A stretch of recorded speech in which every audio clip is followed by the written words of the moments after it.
Yin Li's butler and Ellie's assistant looking inside the capsule silently waited for the cabin to open and for the young master to awaken. The assistant rested her palms on the glass and asked the master with curiosity that was clearly readable in her large eyes if he was awake. The butler, immediately after seeing the open eyes of the master, pressed the button to unlock the capsule and it opened with the usual beep sound. A loud splash of capsule fluid being pumped out was heard and all that remained was to wait for it to unlock. Deezes was heard by those standing next to the capsule and watched it fully open. The capsule was unlocked and Yin Li was on the monitor tracking the master's vital signs with sensors glued to his body. The master was trying to figure out what was happening now and what kind of day it was in general. Looking directly into the butler's eyes, he asks how long he's been in the capsule. Elle rolls up the medicine cart, and the butler informs the master that his supply of the sixth effect drug is completely depleted.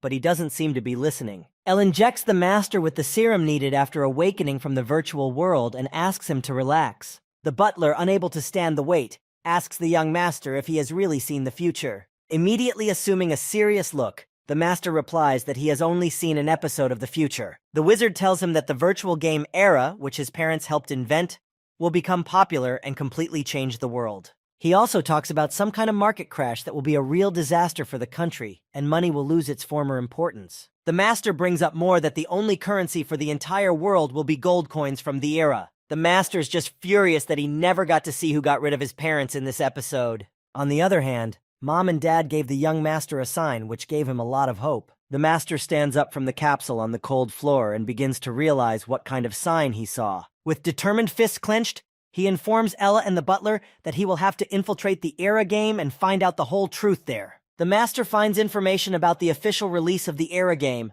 and thinks about how to convert his money into game coins before it starts. The young master, looking out the window, turned to Yin Li and asked to know how much money they have in their account. Hearing back about a fortune of over 1 billion, the master smiles wryly and realizes that it should definitely be enough. The butler, standing with a tray nearby, informed Chu Tianju that another 30 billion from the Zhao Association would be arriving soon.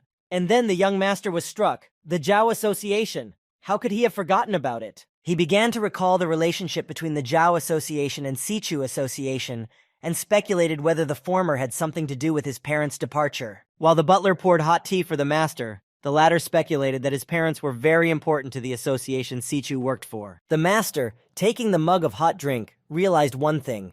Without his parents, the Sichu Association was completely useless. While he drank his tea, a plan was maturing in his mind, and he even managed to stash a couple trump cards up his sleeve for further action. The master finished his tea and asked the butler if his gaming booth was ready for immersion. Elle was putting the remaining vials of serum into a safe, securely secured vault, and seemed to be up to something. The butler led the master to the bedroom where the elite cabin was located, equipped with the feeding and deep sleep modes necessary for a full game. Yin Li held out something in the master's hand that allows players to stay online for weeks at a time, maybe more than that. The young master settles himself comfortably into the cockpit and starts the identity setup to confirm his identity. First in the identity setup is the confirmation of his fingerprints. The next stage is the confirmation of the master's retina. And finalizing the admission to the game is the full confirmation of his DNA. The young master begins to immerse himself in the virtual world through the nanoglasses in the capsule. There is a powerful transition to another dimension that he has never experienced before. His body feels as if it is in weightlessness and flies in an unknown direction towards a bright light. The dive is over and the young master tries to see through the pall of smoke where he is gone. The smoke clears and the wizard notices that he is standing on the roof of a tall building. His eyes fill with tears and his throat dries up because everything looks so realistic. It turns out that he has entered the world of the game that his parents once worked on. Suddenly, the voice of the system comes over the master, asking him to choose a name for his character. Without hesitation, the master replies that his character's name will be Chu Tianj. While in the capsule, the wizard completes the naming in the game in time for its official release and chooses a class to enter. A two-part tutorial is presented on the monitor, learning and sharing. The young master, without a second's hesitation, clicks on the exchange icon and the download begins. For a while, the downloading takes place on the monitor and the young master waits for the exchange to start. The screen displays a possible exchange of money for gold coins in Era, equal to 1 to 1. The master immediately notices that the game is very conveniently arranged and up to $1 billion can be exchanged at once. He immediately focuses on exchanging $1 billion, but is visibly worried about it. The thought flashes through his mind that this is tantamount to buying 1,000 sports cars and more. The master thinks about the fact that for some, $1 billion is just pocket money. But when another 30 billion shows up, He swallows nervously because each billion equals a million, and that means he will have to make the exchange at least 3,000 times. A lot of tension built up in the room, and it was as if the cabin was trying to crush him from the number of exchange counts. After much deliberation, the young master still presses the screen and makes the long-awaited exchange. Congratulations on his successful exchange, and his initiation as a bronze player appear on the monitor. Some information is displayed on the screen, and the master reads it thoughtfully. He's not happy with what he sees and dismisses everything, going into exchange mode again. The master quickly, without thinking, presses the exchange button that appears again. His account information of $3 million appears on the screen. Chu Tiange makes several more exchanges in a row, quickly pressing consecutive buttons on the screen. After being in the game booth all this time, the master earns the title of Silver, Gold, and Platinum Player, accomplishing an exchange of $1 billion. The young master finally decided to take a break because the exchange has exhausted and tortured him. He himself is not happy about it and does not see any pleasure in it, rather only torment. But nothing can break the spirit of the master, and he continues the exchange with even greater passion. 2 hours later, the mansion is plunged into darkness and gloom, sanctified only by the full moon. The unbelievable had happened. The young master had exchanged over $1 billion and became the first tycoon of the era. Chu Tiange was completely exhausted, but he still had no intention of stopping there. The master thought of Yin Li with a cup of hot tea and decided to leave the cabin for a while. The butler and L's assistant entered the bedroom, carrying a hot drink on her tray. The butler informed the already tense master that $30 billion had arrived from the Zhao Association. The master collapsed to the floor as he had just finished a $1 billion exchange, and now he had $30 billion on top of that. The butler gathered his wits and informed the young master that there was something else. Yin Li's news was that a certain Liu family from Gangjiam City wanted to take the $10 billion for investment. The master is puzzled and asks if the Liu family is the one he is talking about now. He has long known that they have become one of the most powerful families in the city, plus there was some sort of pact between their families. The butler decided to interfere with the master's thoughts and advised him not to give them the money. Chu Tiange immediately remembered the pile of work and ran back to the game booth. A new era of mankind was about to begin, because the official release of the game was just days away. Master, before reaching the cabin, listens to the latest news and freezes on the spot. That certain pact between his family and the Liu family has been publicly dissolved. Chu Tiange began to reflect on the fact that they had already had some minor disagreements after his parents left. The master knew of Zhao's insidious association, but there was no way he would have expected such a thing from the Liu family that he knew. Chu Tiange closed his eyes and began to think about what kind of threat this treacherous family was actually carrying. Still according to plan, for the next 2 days there was a continuous exchange of currency in the game. Unexpectedly, the young master receives a new exclusive title, Kryptonist. The monitor lights up with detailed instructions for the Krypton player. Even without reading it all the way through, the master continues to make exchanges at his own frenzied pace. The master gains one title after another and at the same time increases his friendliness skill with the in-game NPCs, who are just regular bots. Chu Tiange is not going to stop there and so spends the next 6 days. On the screen of the tired young master appears already a pile of gold coins. The game informs the master that he has maximized the friendliness skill of the game's NPCs. The young master throws himself on his back without strength and realizes that the deed is done. The monitor displays a countdown to the game's official release and a forum chat discussing it. Sitting at the computer, L's assistant tried to understand why the master hadn't returned yet and decided to read a little about the game. On the monitor appeared the Game Guardian with information about the history of the names of the 7 kingdoms, plus displays information about 4 profession subcategories, which can later be changed. The girl notices the open booth and immediately rushes to the young gentleman. On his face reads fatigue and traces of sleepless nights, which are the consequences of the exchange. L literally carries the master to rest and urges him to wait for the official release. Finally, on November 11th, 2020, the long-awaited official release of the famous game took place. The master hops into the game's entry booth with renewed vigor. Chu Tiange, now as a player, enters Era along with many other characters. Era welcomed the player into its universe and automatically selected his view, which could be changed at will. The young wizard is not interested in the character species. He only cares about the exchange. Suddenly, an error sign appears in front of him with information about the exchange mode being closed. The master looks in bewilderment in front of him and does not understand what is happening. At the main control station of Era, there is a powerful explosion. The scientists run around the game's main control station in panic and try to find out how they lost control so quickly. An argument breaks out between them about destroying the control center. The master recalls the episodes he saw earlier under the influence of the sixth sense drug. Pulling himself together, Chu Tiange promises himself to get to the truth at any cost. On the screen that appears, the young lord selects an awakening skill. He was presented with a choice of one of 4 subcategory professions on the screen, but he could also rely on random selection. The master, without thinking long, selects a random profession for his character. A strong stream of light was directed at the young master, selecting a subcategory. Chu Tiange changes his existing armor and gains the ancient power of a warlock. The master is not happy with this random choice and resets his profession. The next reset reincarnates Chu Tiange as a powerful mage, and once again he passes. Arrows appear behind the young wizard's shoulders and a crossbow in his hands, his choice of archer. Further transformation gives the master the armor of a warrior with a shining sword. The master exhales loudly and, folding his arms across his chest, realizes that none of this is what he needs. Sharp glowing wings and super armor are the choice of the ancient clan, and the hidden profession of ancient dragon emperor is revealed. The master feels a surge of power and energy in this super armor and confirms his new choice. He is the only one with the chosen skill and profession, and must now choose a country to appear. With a little thought, the young master voices the country for his character, Tang. Chu Tiange gets on the teleport platform and presses load. The master finds himself in another country where some players have already been. He inspects the buildings and machinery in Yumi Village, the place he was transported to. One of the players joked to Master that he stood in line for a long time to connect and missed everything. Chu Tiange, without saying a word, remembered that he had a top-level game booth after all. The player who had contacted the Master was going to the outskirts of the village to level up.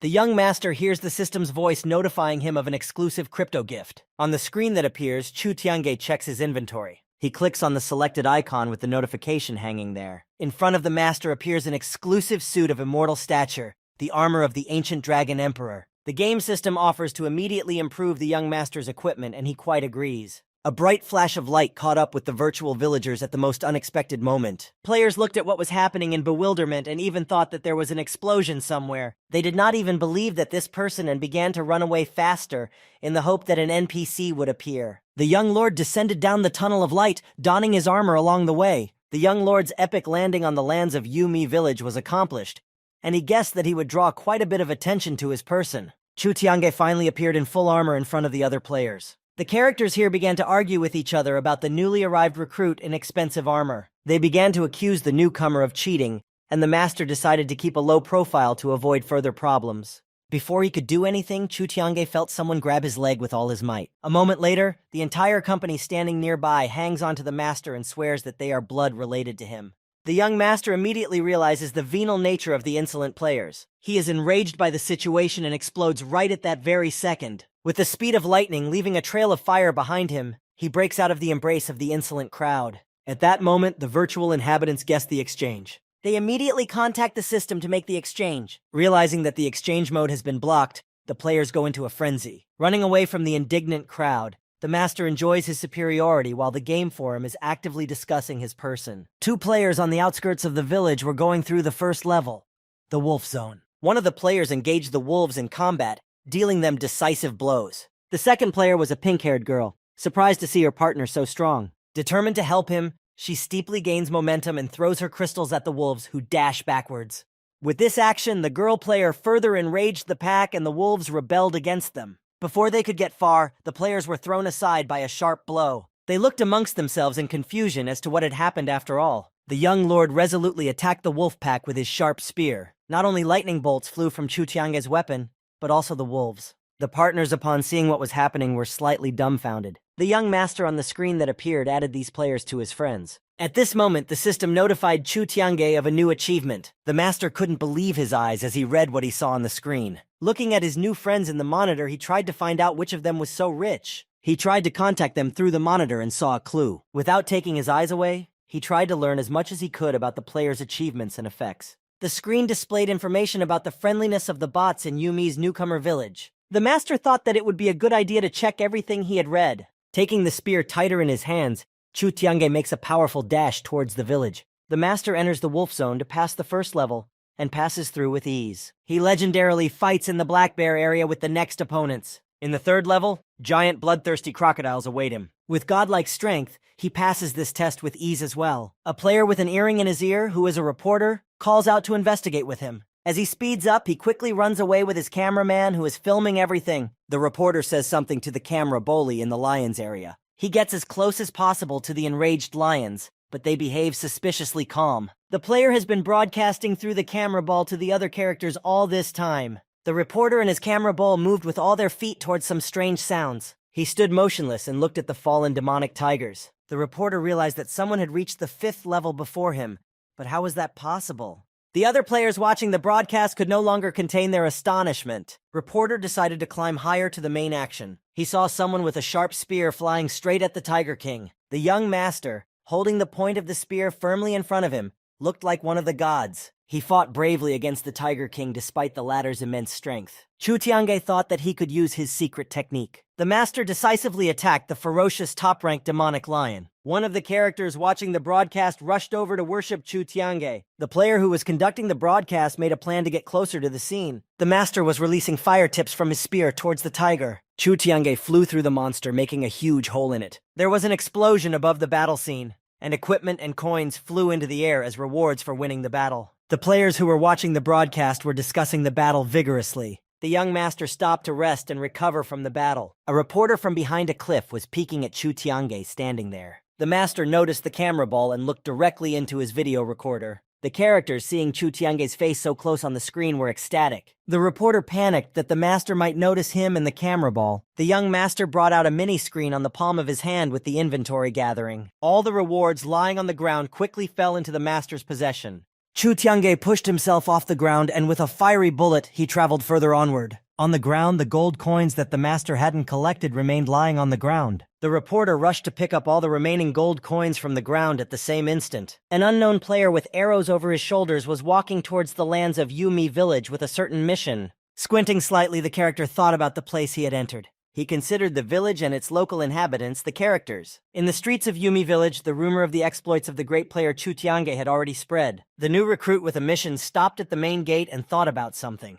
The master continued to attack the formidable opponents that came his way. Looking at yet another victory, Chu Tiange immediately pondered the next plan of action. The master, leaving a trail of fire behind him, quickly rushed towards the village. The newcomer noticed the master who had just arrived in the village. Chu Tiange opened the monitor with the game privileges and instructions. The young master clicked on his favorite case with equipment and privileges. Chu Tiange's armor changed to his usual long kimono suit. The master was met by a waiting recruit with a greeting. The new recruit introduced himself to the master as Heng Wu and offered some sort of deal. The master continued walking without interest, which infuriated his interlocutor. The new recruit caught up with Chu Tiange and continued his story. Suddenly, the two players silently stopped next to each other. The master looked at the player and realized that he was aware of his exchange. The new recruit continued his story, smiling achidically as he did so. The new recruit became infuriated at the master's refusal of any cooperation. The master kept going, making his opponent very angry by doing so. Hen Wu decided to go with trumps and gave even more details, switching to shouting. Very close to them, someone's loud footsteps and stomping could be heard. A bunch of bots were moving straight towards the master in quick strides. They literally pounced on the young master with admiration and questioning. One elderly geisha suggested that the master stop by for her tasks. Another bot shouted to him that she would do anything for him. It wasn't without an elder who was also trying to say something. All the NPCs were trying to get the wizard on their side somehow. The newcomer was outraged at the insolence of the intemperate bots. Near the mountains, the modest mansion of the village head Yumi stood in the semi-darkness. Everyone walked on, and a certain NPC offered the master a task about poultry. Another one tried to give the task of practicing the wooden pole. The master rejected all the assignments from the cheeky bots present. A while later, the young master thought that it would be a good idea to take a couple assignments after all. On the screen that appeared, Chu Tiange selected a hidden task. The bots surrounded the master, selecting one hidden task after another. The wizard was carefully reading the sentence of one of the bots next to him. This NPC decided to ask the wizard how he managed to take several hidden quests at once. The other bots were outraged by the insolent behavior of the inquiring NPC. The wizard realized with annoyance that he would have to consider a couple more quests. The other players were outraged at this attitude of all the bots towards the wizard. The crowd of players still couldn't calm down and tried to riot. The enraged recruit was moving towards the village head's mansion. The master went inside, surrounded by overprotective bots. The players didn't understand why tasks were being offered to the master specifically. Everyone was curious about one question. Why were the bots acting so polite towards Chu Tianju? The new recruit began to loudly shout ridiculous threats at the master. Behind the newcomer's back, more and more characters appeared. They ran straight down the recruit's back to meet the master. The players shouted nonsense at Chu Tianju with suggestions. Trampled by the crowd, the recruit motionlessly remained lying on the ground. The master looked at everyone who had come with surprise and confusion. He didn't want to tolerate this buffoonery and mess for another second. Chu Tiange broke free from the maddened crowd in one swift dash. On the second level, where the Black Bear's territory was, a battle was going on. There were wounded players lying on the ground, asking for help from the newbie healer player. One of them decided to make a lewd and rude suggestion to her. Newbie got very angry and didn't even think about saving them. The only question in her eyes was, how could she save herself from her attackers? When Newbie saw the bears approaching, she quickly started running. Not far from the Black Bear's territory, a small bright flash appeared. The small flash abruptly turned into a bright pillar of fire. The healer heard a sharp rumble and saw the smoke dissipating and was about to see what was there. Newbie looked straight ahead of her with wonder and fear. As the smoke cleared, she was beginning to realize what or who was behind it. The young master turned around, sensing that someone was watching him. The long-haired newbie with her modest equipment was standing right in front of the master. Chu Tiange had immediately added her to his friends after scanning her. Newbie was a bit confused and was about to say something. The healer tried to politely decline the master's offer. The young master had his own plans for her, which he wasn't going to voice yet. The healer accepted the offer of friendship from the master on the screen. Chu Tiange and Newbie ran off together to meet another adventure. There were still a few opponents left in the Black Bear's territory. Chu Tiange, surrounded by his fire lightning, prepared his spear for battle. With one powerful strike, he rose up against all the opponents at once. Newbie was a bit shocked and confused by such a master's strength. The master ran forward and asked Newbie to keep up with him. The healer with all her might still tried to catch up with Master Chu. Newbie noticeably speeds up and runs as fast as she can to her partner. She realizes that she is unable to catch up to the master and calls out to him to wait for her. Chu Tiange tells her to stay put until she has dealt with all the enemies ahead. The master attacks the enemies again with a paralyzing lightning strike. The last enemies here have been defeated by the strong Chu Tiange, and Newbie immediately rushes towards her partner. A bit confused, she still tries to find out what he needs her for. Chu Tiange again did not go into details and only mentioned some sort of assignment. Suddenly, a giant ancient rattlesnake appears in front of Master and Newbie. The healer looks it straight in the eyes and gathers her wits for the upcoming attack. Newbie is determined to take part in the battle this time by all means. Before she could do anything, all she saw was Chu Tiange, who was aiming straight at the poisonous snake's mouth with fury. With all his might, the master delivers a powerful, decisive strike with his spear. Chu Tiange hits several parts of the rattlesnake at once. Newbie warns the master of the fearsome opponent's retaliatory attack. The ancient snake releases venomous crystals from its mouth towards Chu's player. The young master creates a force field to protect himself before retaliating, but the defense fails, and the poison crystals are stabbed into his hand. Newbie notices the rapidly spreading poison around the wizard's body. The healer realized that now was the time to use her power. Before she can get close to the master, she notices that something is happening to him. The unconscious master starts auto-regeneration mode on his own. Newbie realizes that even with all her power, she is useless to him.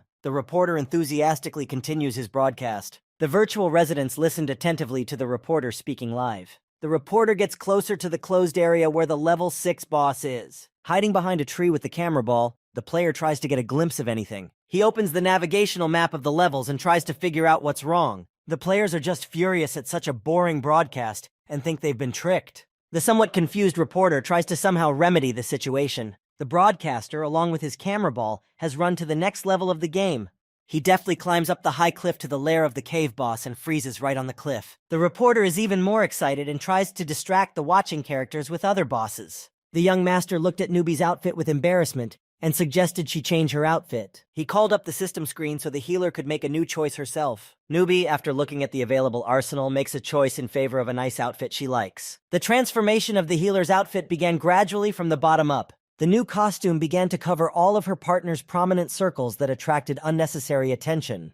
The master watched Newbie's final transformation in languid anticipation. The healer appeared before the master in her new outfit and noticed the approval in his eyes. The young master suggests that his partner continue with further tests. Newbie tries to tell the master that it is time for her to quit. The master, full of determination and excitement, does not understand this choice of the healer. The girl asks the master if he uses the game capsules to enter. The partner explains that she uses a regular game helmet and has been in the game for a very long time. The master realizes that she needs a rest and agrees with her decision. Chu Tiange gets the healer a teleport scroll for quick travel. Newbie thanks the young master and triggers the scroll to teleport back to the real world. The teleportation begins to move her partner, creating a force field of instant disappearance around her. Newbie is completely transported home and the young lord is left completely alone with his thoughts. Chu Tiange, without moving, began to make some assumptions about his newfound partner. The young master quickly realized that he was distracting himself from his main goal and tried to get rid of the unnecessary thoughts. Chu Tiange, gripping his spear tighter, set off in the direction of the active volcano.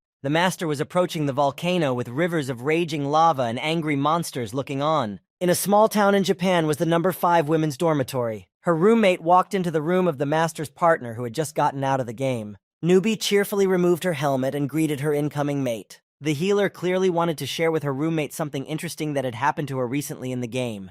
The neighbor, noticing the game helmet in Newbie's hands and another one nearby, became very indignant. The buddy no longer wanted the game helmet she had asked Newbie to buy for herself earlier. The new game helmet was lying still sealed in a box on the table. Newbie was very upset as she had already spent a fortune on it. The healer thought with annoyance that she would not be able to exchange or return the helmet back. Her friend, smiling wryly, informed Newbie that she had found a way out with a guy named Lee. Newbie, with undisguised anger, remembered that arrogant rich man Lee and did not understand what her friend found in him. She immediately put her helmet back on, ignoring her chatty neighbor. Her friend tried, as it seemed to her, to reason with Newbie, shouting at her. The neighbor clearly didn't like this proper behavior of the girl, but she didn't have time to say another word. The healer in her new gear found herself on one of the busy streets of Yumi Village. Some characters who saw the healer saw her as a player from their team from yesterday. The players examined Newbie's new and obviously expensive outfit with bewilderment and curiosity. The young lord victoriously finished exploring the area with the volcanoes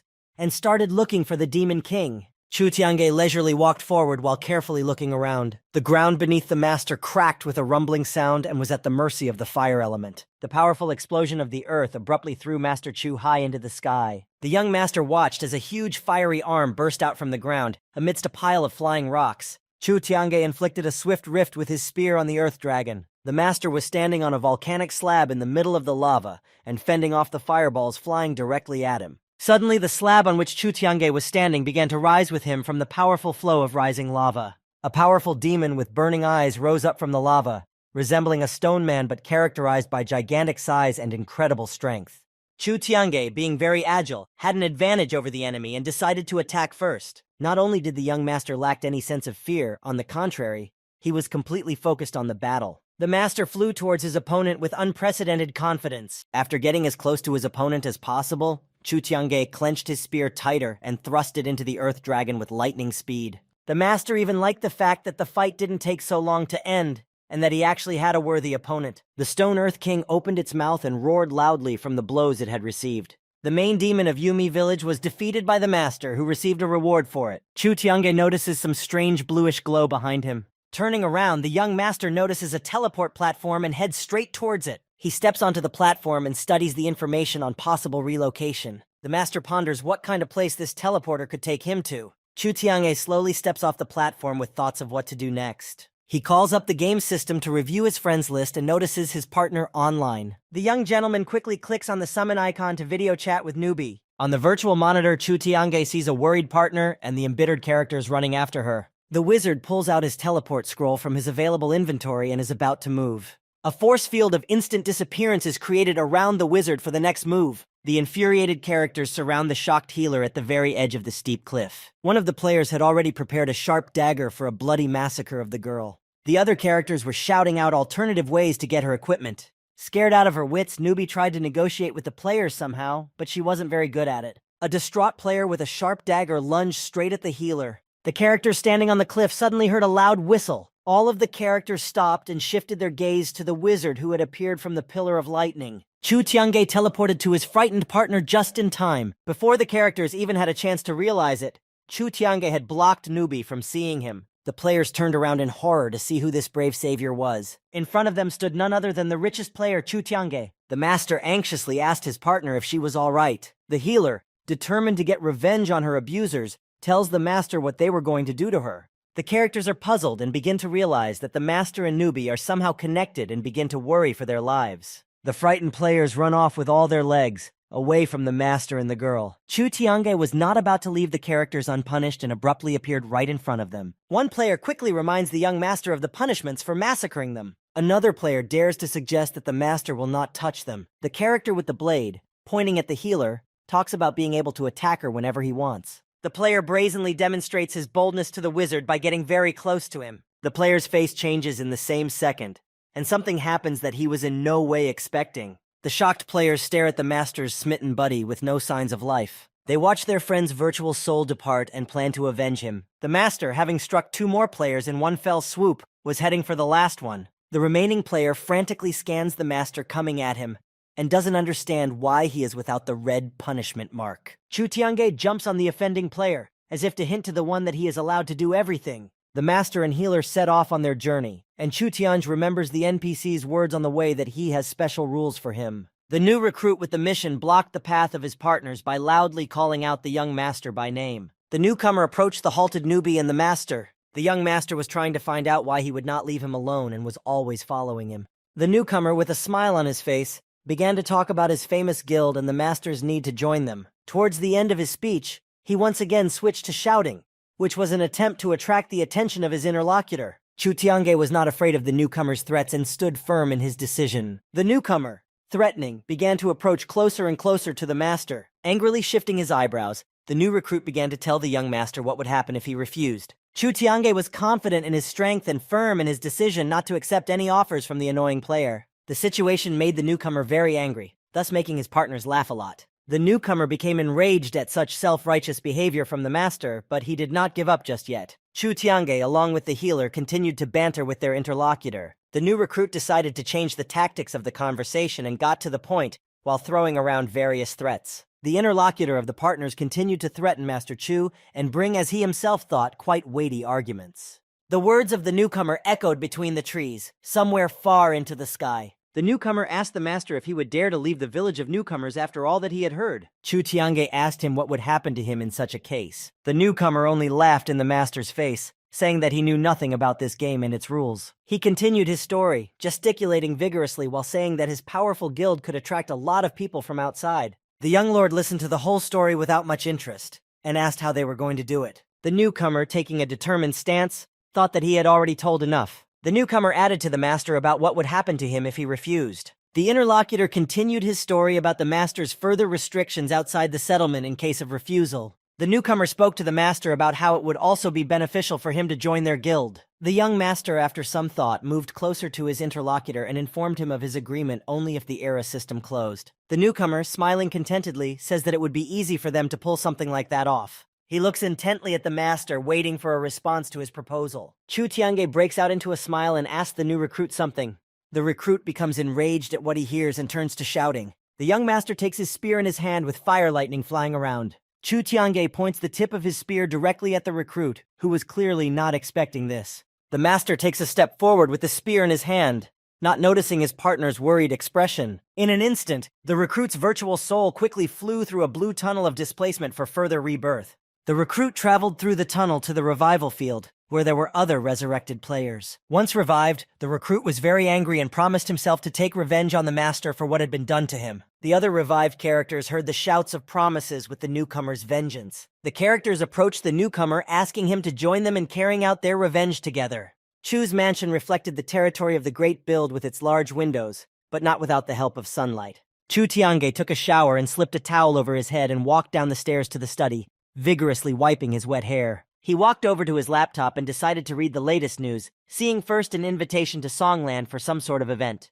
Next comes news of military recruitment for a faction unknown to him. Next comes news of an invitation to yet another guild. And then a video of the battle of that most powerful guild recruit against the King of Tigers appears on the monitor. The young lord leans closer to the laptop with interest to select the desired video. With a smooth motion of his hand, he presses the download button for further viewing. On the cliff, all the players of the guild were gathered, led by their leader apparently standing behind the army. The faction leader with a rifle on his shoulder was congratulating his guild on another victory. In front of the faction stood a formidable green-eyed demonic tiger, clearly preparing to attack. Slowly stepping, the embittered opponent moved straight towards the guild players. The faction leader readied his rifle for battle and gave a command to his large army. The guild commander loudly announced the start of the attack and with a pointing gesture sent the army into battle. The demonic tiger, which had a huge scar instead of a second eye, bellowed menacingly at them. The enraged Tiger King rushed into the battle, quickly knocking down all the standing players in its path. The battle participants used bow arrows and their strongest magic skills to attack their opponent. The Tiger King stood up on its hind legs and fiercely took all the numerous blows of the opponents that hit it. Suddenly, the entire guild heard a loud roar from the beast, like a plea for mercy, and froze in anticipation. Coins, armor, and other equipment sprinkled from the era's notification system as rewards for the heroic victory. The guild leader broadcast in front of everyone about the strength and power of their invincible team. He shouted loudly about how player Chu Tiange had unfairly emerged as the winner of this difficult level. The leader was telling the listening guild about his intentions towards the boastful player Chu Tiange. He menacingly raised his index finger upwards and gave Master Chu one day to ponder their proposal.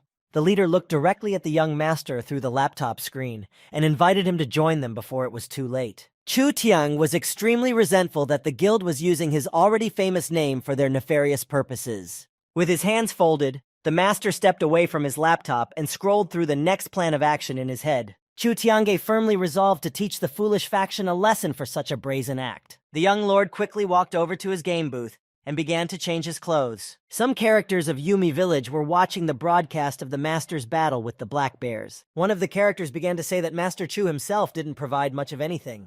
Another player said that he had heard about him being rejected by one of the powerful factions. Players one after another speculated about Chu Tiange, and even said that it was all about his immense wealth. There were some characters who admired the master, looking at him with enamored eyes on the broadcast screen. The master was walking with Newbie in the middle of the forest and telling her in detail about his former victories and the rewards for them. Chu Tiange decided to explain to his partner why he had taken all those numerous assignments. The young master informs the girl of his intentions to leave the village of Yumi newcomers as soon as possible. He reminds the healer that it will not be safe for her to be here after he leaves. They stop and the master proceeds to tell Newbie about his future plans. Newbie listened with confusion to the powerful player Chu about his unfinished quest. The healer was very surprised to learn that this quest was egg collecting and imagined herself chasing chickens. The master realized that Newbie had taken him too literally and clarified exactly what would need to be done in this quest. The partner listens admiringly to the master and realizes that she enjoys this far more than the chicken coop chase. The partners open the system screens, and the young master offers to hand Newbie a couple of quests to complete in order to level up faster and thus increase her power. The girl is desperate to understand why Chu Tiange is being so generous with her and asks him directly about it. The master seems to be caught off guard by such a question, and he thinks about it himself. After a bit of thought, Chu Tiange informs Newbie that she will definitely know the answers to all her questions someday. The girl understands nothing when the master holds out a scroll to her, and he explains that only one can move and she must do it first. A certain character stood near the cliffs and searched the game's navigation map for something for a long time. Sweeping the player off his feet, an electrical flash swept past him in a powerful whirlwind. The character sat on the ground and came to a stop, looking at the distant flash. The player squinted to get a better look at anything amidst the bright light. The character finally realized who had rushed past him and loudly called out his name. The young master planted his feet on the ground with all his might to stop abruptly. The character, out of breath, informs Master Chu that he has some very important news. Old Omar, that was the character's name, after panting a bit, warns the young master of the enemies waiting for him in the valley. Chu Tiange, frowning, asks the one in question what exactly the matter is about. The master clarifies with the player if he has understood everything correctly, and it is he who is waiting in an organized ambush. Old Omar confirms his words and urges the master to take a different route. In the seemingly peaceful valley of Hulu, between the cliffs, there is some rustling. Armed players are on the cliff and hidden stand rather quietly for the successful execution of the plan. The newcomer checks the readiness of his new team by directing everyone to maintain complete silence. The new recruit approached a reporter and threateningly asked the reporter to say something on live TV specifically for him. He also asked the reporter to find him some information about player Chu Tiange. The reporter quickly found all the available material on the master in the search engine and turned to the reporter. The reporter interjected what exactly the newcomer wanted to know about Chu Tiange. The recruit asked the interlocutor to display the master's accomplishments on the screen. The monitor in front of the new recruit began downloading information from verified informants. A chat room appeared on the screen with characters who wrote there about what was happening to the master in real time. The new recruit, among what he read, noticed that one of the players had given a clue to Chu Tianju and was infuriated by it. He, after thinking for a bit, selected the button on the screen to summon their faction leader. The new recruit promptly reported to the leader that everything was going according to plan. They were awaiting the master's arrival in the valley. The leader praises the subordinate with a well-organized capture plan and encourages everyone to execute it flawlessly. The recruit informs the reporter of the end of his conversation with the guild leader. Pointing to the camera ball, the capture chief commands the reporter to begin broadcasting. The reporter, frantically adjusting the camera ball, turns it on and starts the beginning of the live broadcast. The virtual residents gather for the broadcast that has begun with the reporter. One of the characters notices a large number of unidentified but heavily armed players behind the reporter. Some of the players assume that they are about to be shown a fight with one of the main bosses. The reporter reveals the cards on camera, talking about the plan to capture the rich man. The characters are at a loss to discuss which rich man they are about to capture now in the valley. The reporter, with a standing army in the background, begins to talk about the momentous battle to come. The viewers see the silhouette of a player on the screen and recognize him as Master Chu Tiange. Those watching the broadcast see the young master enter the valley and think that he is unsuspecting. The van that pulled up was standing on the grounds of Li's luxurious residence in Ganjiam City. From the outside, the unremarkable van actually held something of secrets and mysteries. A certain gray-haired man was sitting with a device on his head that looked like a gaming helmet. Apparently, the man had learned all the necessary information and was about to get out of the van. The doors of the van creaked open and a man in a strict suit stepped out. The man and the woman accompanying him were on their way to the meeting and knew that the Liu family was obtaining information about the era faster than the prices in the stores were rising. The gray-haired man in the suit turned out to be none other than the very leader of that very faction, Zhang Zhe. The Liu family, consisting of their head and daughter surrounded by guards, came out to negotiate with Zhang Zhe. The faction leader greeted the richest family and apologized for the inconvenience caused to them. Zhang Zhe brought along a laptop to show the Liu family something really worthwhile. The head of the family questioned the words the leader had said to him and inquired about it. The faction leader, spreading a smile, informs the family about the upcoming grand show called Grabbing the Rich Man.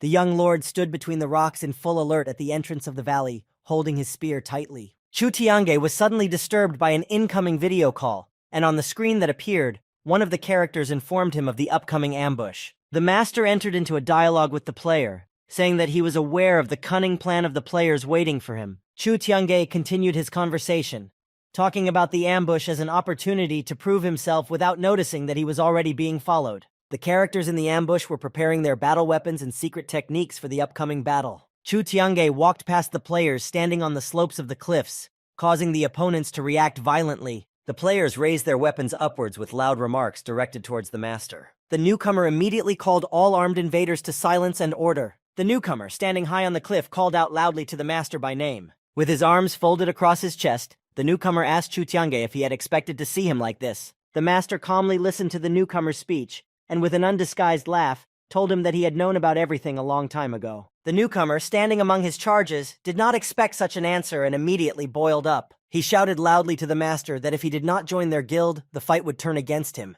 After calming down a bit, the recruit cheerfully told Chu Tianzhu that he could still change his mind and join them. The characters watching the broadcast listened to the recruit's threats against Rich Chu. One player especially admired the confident speech of the head of the invaders. The characters were discussing the guild amongst themselves and even considered joining them after the battle. Zhang Zhe kept his laptop open with the broadcast in the era going on. The head of the Liu family was listening intently to the conversation between the rivals in Hulu Valley. The gray-haired man told the Liu family with full confidence that the plan to capture the rich man would be successfully realized.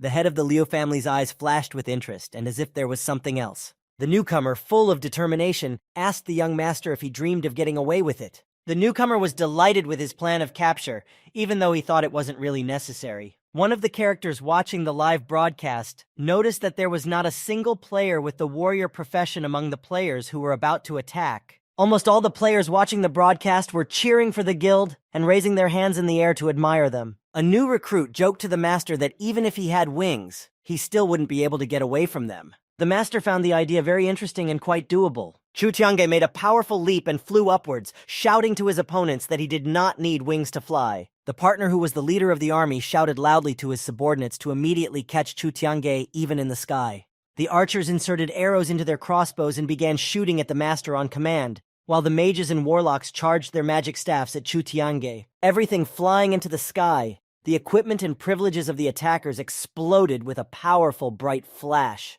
Chu Tiange, with his usual agility, zigzagged to dodge everything and even managed to fight them back. Finished with the massacre in the sky, the master flew straight at the recruit, aiming the tip of his spear at his insolently cocky face. The master moved as close to the recruit as possible, preparing to attack, and shouted the Earth Dragon's splitting fury. The powerful explosion with a fiery flash blinded the entire guild on the cliff. The young lord, leaving behind a huge hole in the cliff, was moving away. The reporter was still trying to recover from the powerful attack and didn't notice the richest Chu player approaching him. Coughing, the reporter saw the master standing menacingly in front of him with a spear in his hand. The reporter, unable to believe his eyes, cowardly looked at Chu Tiange. The master commanded the reporter not to get distracted and continued to broadcast live.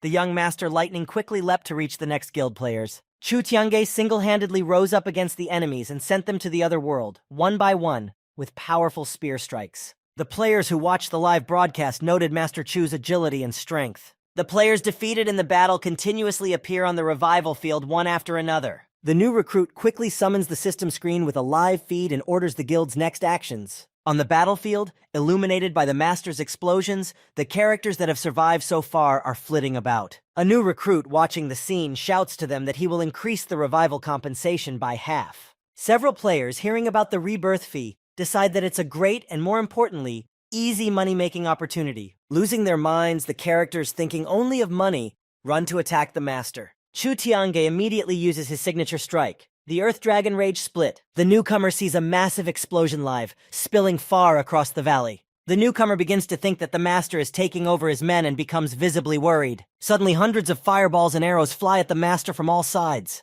The characters who continue to attack suddenly see a giant blinding burst. The new recruit finally feels relief and victorious pride in his guild as he looks at the sight of the powerful explosion. Chu Tiange has no intention of giving up and is ready to fight the enemy some more with renewed vigor. One of the players in the village doesn't understand the Master's decision to fight alone against an entire army of armed men. Another notes that Chu Tiange's strength is definitely something to envy. The Master, keeping his trump cards up his sleeves all this time, opens the system screen to select additional skills. While the Master is reviewing the information on the screen, the guild players channel all their rage and power towards him. Another explosion occurs, and in the dissipating smoke, the Master's face begins to be clearly visible. The guild members, unable to believe their eyes, try to see through the smoke. The Master still manages to click on his chosen skills before the attack and begins to refresh. The young Master with fiery eyes undergoes a change on the first skill. 100% damage reflection in 10 seconds. All incoming blows to the Master are mirrored to the remaining players in the faction. Chu Tiange begins to transform on the second chosen skill. The Master, standing in a green glow, gains accelerated auto-regeneration for 10 seconds. The young Master's eyes, burning with fire, show all his fury and strength. Dragon power. The Master who acquired the super high ability summons the power of a golden fire-breathing dragon. The guild watches as fireballs are shot far into the sky. The fireballs turn around towards the guild and fly straight towards them. Guild leader Zhang Zhe, along with the Liu family, moved to the mansion to watch the decisive battle more comfortably. The TV hanging on the wall was showing the live broadcast of the battle in Hulu Valley. Everyone gathered in the room of the mansion was watching the guild's obviously failed plan. The head of the Liu family asked the gray-haired man what it all meant. Zhang Zhe calmly drank his coffee without looking at the screen and replied to the mansion master that everything was going according to plan. On the TV screen, the moment of the Master's first victorious attack over the guild was just going on. The head of the Liu family informed a dramatically changed Zhang Zi of their failure. The gray-haired man informed his interlocutor that the departure of the guild commander did not equal the end of everything. The head of the Liu family was staring at the screen with concentration while listening to Zhang Zi's speech. Zhang Zi was completely confident in his magnificent plan and said that he was about to accomplish what he had planned. He explained to the head of the Liu family some details of his plan, not only concerning the valley area but also the village as a whole. Zhang Zi also explained that the Master could still join their faction, for there was a huge amount of money at stake. The TV screen broadcast the Master's next victorious attack over the guild. The head of the Liu family, remaining completely calm, was already confident of player Chu Tiange's victory over the guild. Zhang Zi was thrown into a cold sweat, but he continued to say that not all was lost yet and one must be patient. The television broadcast the Master's final attack, Dragon Power. The gray-haired man began to realize the failed battle for his guild. Liu Fei, the daughter of the head of the Liu family, smirked at the thought that it was more like capturing Zhang Zi rather than the rich man Chu Tiange. After finishing watching the broadcast, the mansion master calmly turned to the uninvited guest. The head of the Liu family offered to let Zhang Zi leave voluntarily and informed him that his faction was being considered. Finally despairing, Zhang Zi accepted defeat and realized that this was the end, and there would certainly be no further consideration. The young master stood on the cliff surrounded by the bodies of his opponents and held his spear tightly. The master walked with the reporter following behind him and looked at the entire lying reward for winning the battle. Chu Tiange asked the reporter to turn off the camera ball, thus ending the live broadcast. The reporter did not immediately realize what the master wanted, but after remembering his victory, he quickly responded to the request. Chu Tiange quickly turned on the mode to collect the bounty lying on the ground. Looking at all the loot he had earned, he thought that he had ripped off a good chunk of loot. As the master collected all of his loot, he noted that even without completing any other missions, he could easily get rich like this. Chu Tiange grinned and thought that if such a battle were to be repeated again, he wouldn't have to fight any bosses. Master was stopped by the abrupt sound of the system alerting him that his vault was already full. Turning to the reporter, Chu Tiange motioned for him to pick up the remaining reward. The reporter was ecstatic upon hearing the master's offer. He realized that none of the defeated people were here and he could safely take whatever he carried away. The reporter quickly rushed to collect the bounty, replenishing his supplies. With a jerk, the master disappeared from the valley and the reporter only had time to shout his thanks after him. The reporter thought that if he had the chance, he would definitely follow the master in the future. As the reporter gathered armor, coins, and other loot, it occurred to him that if he returned alive, the guild would realize who had taken their items. Reporter opened a system window and quickly looked up some information. He realized what he had to do, but there was no way he could muster up the courage to carry out what he had planned. Gathering all his will in a fist, the reporter jumped from the high cliff straight down. Lying on the cold stone slab, he waited for the tunnel to move to the rebirth field. The reporter's virtual soul began to ascend upwards towards the tunnel, and he even had time to consider the paltry reward he was leaving behind. Master Chu Tiange arrived at the gates of Yumi village, forming a trail of fire around him. Standing at the gate to the village were some hefty players, apparently guarding the entrance from intruders. The characters recognized the rich man Chu Tiange as the visitor, walking resolutely towards the village gate. Surprisingly, no one dared to engage Chu Tiange, letting him pass forward. The young master was only thinking about how good it was that no one knew how long it would take for his skills to recharge for subsequent attacks. Before he could enter the village, the wizard was surrounded by the very NPCs he had accepted hidden quests from. An elderly geisha informed the master that he could leave the task if he found it too difficult. The elder, on the other hand, explained that Chu Tiange would be able to leave any task without receiving a penalty for doing so. The overly intrusive NPCs still did not leave the master's side and suggested that he go to the village head Yumi's house for tea. The distant bots and the master were followed by an embittered recruit who promised to avenge everything on Chu Tianju. At the village head's house, the bots took turns congratulating the master on successfully completed quests. In addition to the congratulations, the monitor also displayed information about the perks available to him. The master, surrounded by NPCs, was reviewing all the quests he had completed and the subclasses he had opened for it. Chu Tiange continued to study the boxes popping up one after another on the monitor. The master's current level had been raised as high as 10th, something even the master himself had not expected. The young master searched the monitor for information about this level increase and the rewards. From what he read, Chu Tiange learned that some bots, in addition to grades, gave him additional rewards, thus greatly increasing his experience. The master, while looking through his rewards and achievements, came across something quite interesting. Chu Tiange had learned that he could use teleportation to leave the village and travel to any city of Era afterward. The master, mentally reconsidering himself, wondered which city he would like to go to. The young master clicks on the Tang country icon for information about the country. The monitor displayed a map of the country, consisting of 7 kingdoms and further expansion. The master began to think how best to proceed since he knows nothing about these kingdoms. Chu Tianj decided to leave the game for a while and, cheerfully getting up from the cabin, headed towards the couch. On the way, the master recalled the events of immersing himself in the virtual world even before the official release of the game. He remembered that he had seen a fragment from the future, which spoke about the great popularity of Era. Not knowing the answers to all his questions, the young master plumped down on the couch and waited for the butler and assistant to return. He knew that the butler and the assistant could not leave the game early, and decided to check the news on the internet. On the laptop screen, popular news appeared, and all of them were, of course, about Era. The young gentleman read the comments under the news posts and noticed that some people were trying to boycott the game. He thought about the fact that if a bunch of people are playing Era and a bunch more are condemning it, eventually the game will really take over the world. The young master's musings were interrupted by the butler and assistant entering the room. They were all standing at a display with a map of the country of Tang, and the butler advised the master to choose any kingdom. The master thought that it really didn't matter which county he chose. After all, he could create his own clan. Chu Tiange was the first to study the information on the map for the Chang Kingdom. The next place was Luoyan County, which was home to high-level monsters. The master recalled another county that was the best place to depart. Suddenly, Zhou County came to Chu Tiange's mind, making the master think of all the counties at once. Chu Tiange was puzzled as he tried to figure out which county to go to in the end and what to choose. Assistant L asked the master if he knew the capital of Tang Country. The master explains to the girl that the capitals of the countries are hidden in the game, and you have to find them on your own. The butler asks the young master what the young master ends up choosing. After a little thought, the master replies to the butler to choose the county with the biggest advantage at the beginning of the game. The young master also indicated that he would try to utilize as much of the early game as possible. The butler interrupts the master's speech with a report of some important news. Yin Li tells Chu Tianju about an invitation for him to attend a party from Zhao Shu that will be held tomorrow. The master immediately recalls the dark dealings between Zhao and Shichu's associations. The butler suddenly suggests that the young master accept the invitation and go to the party. Yin Li explains to the master that perhaps it has something to do with his parents' passing, and he will be able to learn something interesting.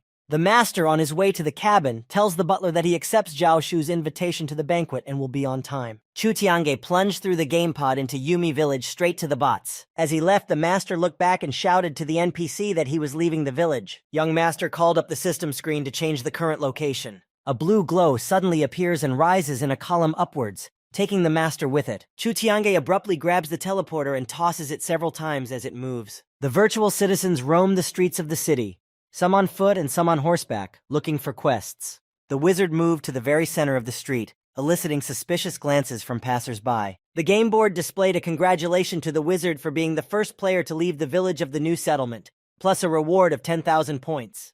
The information about the master was heard by the characters fighting on the 3rd level. While fighting the crocodiles, they didn't understand how player Chu Tiange was able to reach level 10 so quickly and leave the newcomer village. A character from the 5th level was also pondering about the speed of a master completing levels. Some characters speculated that it was people from Korea who had infiltrated their game servers. The young master regarded the place he found himself in, particularly its virtual settlers, with interest. The master striding forward down the street was greeted by the game's system. Chu Tiange looked at the bots standing nearby and didn't understand why they weren't going to approach him. The master thought that he wouldn't like it here if he was treated the same way he was treated in Yumi village. The young master heard someone running behind him trying to catch up with him. One of the NPCs caught up to the master and greeted him, and expressed his joy at his arrival. The wizard decided that the bots weren't that unfriendly. It was just their way of standing out. A young geisha, standing on the balcony of the entertainment quarter, invited the master to visit their establishment. The young master was slightly embarrassed by the geisha's invitation and immediately politely declined, quickly stepping forward. Chu Tiange climbed onto the roof of the abandoned building and looked around the city, half of which he hadn't even explored yet. The master was approaching a tall, motley building, quickly realizing that it was the location of the mage clan. Chu Tiange stopped to survey the majesty of the entire task, deciding that he could now open up the mage subcategory profession. The master walked up the huge staircase leading to the statues denoting the mage clan. The mage elders sitting around the table were discussing the master not belonging to their clan. The black elder said that he too had expected to see a mage and a player from the new village who had arrived. The white elder replied that there was nothing to complain about since they had ended up losing the battle to Chu Tianju. The master approached closer and closer to the conversing people and heard that the conversation was about him. Chu Tianj noted with a smile on his face that he had in no way expected his story to spread this far. The elders noticed the master approaching them and recognized him as the same player Chu Tiange was. The young master bowed and politely greeted the mage elders. Chu Tiange informed them of his intention to register their subcategory. The elders, in utter bewilderment, only silently looked amongst themselves. The black elder stood up, and as he approached, the master said that he definitely had good taste. The elder noticed the master's pensive face and explained that mages do the most damage in battles, and that was why he had good taste. The master only listened silently to the elders wordlessly talking about his excellent choice. Chu Tiange chose to remain silent about his cunning decision to make all classes their own categories. The elder displayed the basic mage knowledge book for the master to study. The young lord added his wish that he wanted to change his qualifications. The elder replied to him that he should complete the quest to change qualifications and provide them with a letter of recommendation. He also explained to the master that he couldn't give him the quest on his own, as he wasn't a natural mage, and only a letter of recommendation would help him. The white elder behind him jumped up like a madman and started shouting something. It turned out that he had seen an endless number of letters of recommendation from the master and didn't understand where he got them all from. The young master, without saying anything, only remembered that he had received all these letters just by replenishing his balance. The master took out a bunch of letters of recommendation and began to list them to the elders. Chu Tiange read one of the letters about a battle mage and an invisible mage and decided that they were useless to him. The master began to further quickly go through his letters of recommendation. Chu Tiange came across a letter of a lightning mage and thought about the fact that their attacks were the most devastating at long range. Introducing a lightning mage, he thought that it would help fill the lack of attacks at these ranges. The master handed the last letter of recommendation to one of the mage elders. A congratulatory message appeared on the master's monitor, congratulating him for joining the Mage Guild as a lightning mage. The master didn't fully understand. Was this really the choice of subcategory? The young master hurriedly visited the next healer's guild. The healer elder greeted Chu Tiange by placing a hand on his shoulder. The elder recognized the purpose of the master's visit and said that he definitely had good taste. The young master lightly chuckled and thought that he had heard this somewhere before. The elder continued to tell the master about the healers as the best of the best among the 4 subcategories. He also told the master about abilities such as the use of poison and the ability to heal. The elder asked the master that since he had chosen their subcategory, he knew how things worked around here. The young master pretended that he didn't know anything about the order of initiation and needed an explanation. Chu Tiange informed the healer elder that he also wanted to register a subcategory. The elder grinningly interrogated Master Chu about his decision. The elder was just beginning to tell the master how powerful the healers were when the master interrupted him. The master quickly handed the surprised elder a letter of recommendation. The master's letter spoke of the power of a healer equal to carrying a first aid kit. The following congratulations on registering the healer class appeared on the master's monitor. The master looked directly at the huge stone statue marking the territory of the warrior clan. The warrior elder was telling Chu Tianju about the indestructible power of warriors, and then all the actions were repeated similar to the previous guilds. On the green part of the grounds there were effigies with arrows hitting them. The master arrived at the archer clan and listened to another fable about the 4th guild. The black elder of the mages was telling about how, among the many subcategories, the master had decided to choose them. The mages, talking amongst themselves about the master's choice, concluded that he thought they were the best. The white elder of the mages offered to tell all the guilds about his new position. The black elder was about to leave, saying that he needed to send out invitations to the other guilds. The white mage only shouted at the black one about not revealing the reason for the invitation, so that it would be a surprise to everyone. The healer elder had received an invitation from the mage clan to their abode. The invitation reached the warrior elder, and he decided that it was the perfect occasion to tell about his new apprentice. The archery elder smirked as he read the invitation, imagining the look on the other clansmen's faces when he told them their big news. The master, with a satisfied face, having received all 4 subcategories, was about to make a full upgrade. With a bright flame at the very center of the building stood a tall forge. The young master walked up to the building, stood on the elevator platform, and began to climb upwards. After reaching the entrance of the forge, the master went straight inside. Chu Tiange walked inside the forge and saw the blacksmiths there working in sweat. The master decided that being at level 10, he should immediately replace the existing armor with new armor. One of the blacksmiths asked the master what had brought him here. Without waiting for the master to answer, the blacksmith said that he needed new armor because of his arrival in the city, taking Chu Tiange by surprise. The blacksmith also commented on his current armor as a complete failure for his current location. For some reason, the young master thought that the blacksmith didn't quite understand what he needed. The blacksmith called the young lord after him to show him the armor available. Together they entered a large room with many different armors. The master quickly looked around and realized that there was armor for all 4 subclasses here. The blacksmith told the young master that they did not have a suitable suit for his strength and power, but he could offer him warrior armor. The blacksmith stopped at one of the suits and began to describe its characteristics. With burning eyes, the blacksmith hoped that the master would agree to this armor right now. The master only smirked slightly, saying that the armor was weak for him, to say the least. The blacksmith decided to pull his trump cards out of his sleeve and show off the armor that hadn't even been tested yet. With a quick step, the blacksmith walked forward and called Chu Tiange after him. The blacksmith opened the protective chamber of the suit and invited the master to examine this magnificent armor. The equipment was a 10th level purple armor, a warrior king set. The master scrolled through the blacksmith's words about the 10th level purple armor in his mind. Chu Tiange annoyingly informed the blacksmith that the stats of this armor were low for him as well. The blacksmith didn't know what to offer the master anymore. After all, it was the best suit on the 2nd floor of the forge. He thought that they didn't have any higher-ranked armor, and that the master was just mocking him. Then the blacksmith asked the young master to show him the armor he thought was worthy.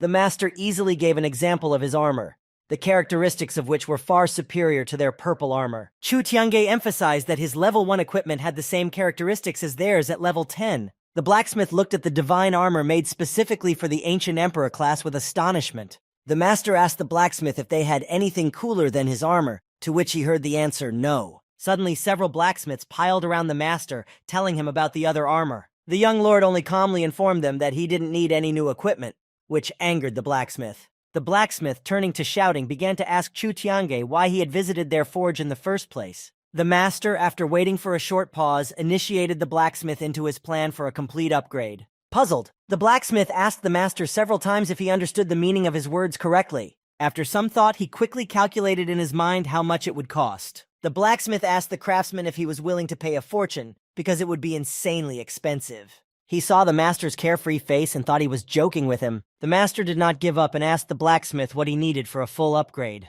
The blacksmith replied to Chu Tianju that he needed a blue rank armor to do so. The master, with a smile on his face, only laughed out loud at the blacksmith's words. The blacksmith gestured to all the available armor in the hall and noted how much materials it took. He informed the master that for a complete upgrade, one would need to have 90 sets of blue-ranked armor. The blacksmith began to calculate in his mind how many blue-rank materials would be needed to upgrade the young master's suit. After quickly calculating all the missing materials, he informed Chu Tianju. The blacksmith saw no urgent need to transform the existing outfit. He told the master that with this armor, he would be able to reach the 30th level and then improve it on his own. The master was not going to back down and said that he had the blue armor he needed for the transformation. The blacksmith, still not believing in the validity of the master, asked about the amount of available armor. The master, with a quick glance at the screen, happily announced that over 1,000 materials were available. The blacksmith asked several times how he got so much blue armor. The young master told him about destroying several bosses and players and requested a full upgrade. The blacksmith wondered if he could accomplish such a cool upgrade. He tried to explain to Chu Tianju that it wasn't even about the material itself, but the cost for such a transformation. The master, taking his gaze away from his monitor, immediately clarified the cost of this work. Without waiting for an answer, Chu Tiange dropped a considerable pile of gold coins in front of the blacksmith. Watching the blacksmith's reaction, the master inquired if it would be enough. Without waiting for a reply, Chu Tiange quickly clicked on the coin icon a few more times. The blacksmith stared at the mountains of gold coins in front of him, at a loss for words. The young master kept dropping more and more gold coins. The companions stood around the huge pile of gold, and Chu Tiange was certain that it should definitely be enough. Meanwhile, in the forge, work on various equipment and armor was in full swing. From the substitute workshop of the forge, blue liquid poured down the recesses in the floor. The liquid completely filled the main workshop on the second floor of the forge. The foreman and blacksmith watched the noisy launch of the building's main shop for the coming transformation. The main shop's cabin slowly opened, and some sort of armor began to be seen inside. In the illumination of blue lightning, a super powerful upgraded armor appeared. The master looked on in delight at the upgrade that had occurred, only adding that it was worth its money. The blacksmith didn't fully realize the situation yet and didn't know whether to be happy or not. The upgraded armor began to slowly disappear from the cabin of the main workshop. The armor gradually moved on its own onto the young master, who was frozen in surprise. Chu Tiange stood menacingly in the completely upgraded and improved super powerful armor. The master was very pleased with how he looked in his new equipment. As he left, Chu Tiange thanked the mouth-opening blacksmith for a job well done. The master was firm in his decision to attend Zhao's event today to meet him face-to-face. Zhao Shu was holding a conference with reporters in the city, talking about associations and many other things there. The young master promised himself to avenge his parents and put the arrogant Zhao in his place. The butler informed the master of the arrival of the car for the trip to the banquet, and the assistant carried the suit prepared in advance for him. Elle happily announced that she had prepared a special suit for master for such an occasion. Chu Tiange gave up on the flashy outfit and called the butler to follow him. The master and the butler followed to the car, while the assistant remained in charge in Chu's mansion. Almost reaching the car doors, the butler stops the master to report something else. Yin Li asks Chu Tiange if he is going to reveal his gaming name, thus giving himself away. The butler wants to know if he needs to prepare some definite answer in such a case. The young master, getting into the car, replies to Yin Li that he will handle everything himself. The new car independently turns on autopilot mode for a comfortable ride. Chu Tiange sits in the car seat and presses the start button. The chair turns into a mini capsule with a game helmet and control panel. The assistant, after waiting for the car to drive away from the mansion, pulls a cell phone out of her pocket. Elle quickly taps the keypad, typing in a message that reads, "Gone," and presses send. Being already in the game, the master pondered the butler's words about the game name. He paced with thoughts of not wanting to draw undue attention to himself. Chu Tiange knew that unlike other players, he had some sort of privileges in the era. The young master opened the monitor and read that he could use the disguise mode to hide his true identity. Chu Tiange knows that the mode has limitations and calls his first identity simply Yi. The process of transforming the young master's appearance to create a new personality is initiated. The master appears in a new hidden guise upon completion of the transformation. A vagrant sitting in the alley is surprised to see the scene. Chu Tiange, throwing him a couple of gold pieces, asks him to keep this little secret strictly between them. The tramp abruptly jumps up from his seat towards the master, scooping up his bowl of gold coins. The young master turns around at the noise and sees the tramp running at him. Chu Tiange shoutingly asks him what is even going on here. The vagrant, sticking his stick forward, utters the words, "Heaven King, Earth Tiger." The young gentleman assumes he has stumbled upon some sort of hidden quest. Grinning, he remembers someone telling him that handsome men are always lucky for hidden quests. As a disgruntled hobo stands behind the wizard's back, he ponders the words he spoke. Turning to the vagrant, Chu Tiange replies as if with a question, "Weather, tower, river, demon."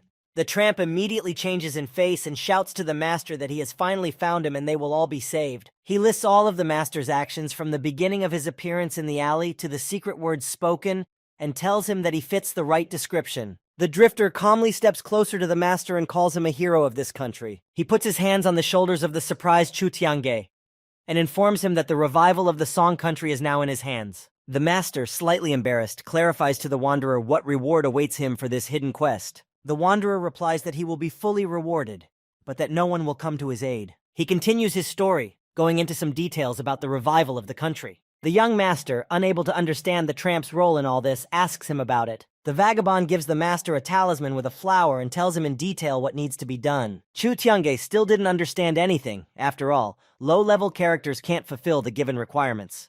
The master doubted the right choice, but still reached for the talisman with the flower. Taking the talisman firmly in his hands, Chu Tiange once again muttered to himself what he must do. The young lord was left alone in the alleyway with his thoughts that the system was too much of a mess with the mysteriousness of the quest. Chu Tiange went forward thinking that this was another unimportant quest. The master transformed back into his usual appearance and was going to continue with the quests pertaining to his new subclasses. Half an hour later, aiming for the very same alley, some player flies across the sky. Arriving at his destination, the player doesn't understand why no one has greeted him with instructions. The player with an iron mask on his face decides to speak the secret code first. The character, still standing in the alley, says, "Weather Tower River Demon," in a loud voice. After waiting a bit, the player is furious that even that didn't work and no one still never showed up. The virtual citizens walking around the town heard a screaming voice from an alley. "Weather Tower River Demon." After a couple minutes of waiting, the player's repeated words from the alley echo through the city over and over again. Lightning Mage training and Healer training appear on the young wizard's screen. Swordmaster training and Beast King training appear next, while the master is already preparing to strike the first blow at the monsters. Chu Tiange remembers that he must definitely finish all of these quest training to obtain his new skills. The master smashes an entire army of monsters with a single strike of his spear. He even resents that there are such weak opponents outside of this city. The young master thought about the fact that the game developers could have made them stronger. Chu Tiange was about to move on when he heard the butler's voice. The master was still wearing the game helmet and asked if they had already arrived or not yet. The young master and the butler walked through the parking lot and looked at the Zhao Manor, indulging in former memories. Chu Tiange noted that the event was going to be quite solemn and flashy. The butler suggested that this banquet was definitely something to do with the game. The master, looking at all this, as he himself said circus, guessed that Zhao Shu knew much more about the game than the others.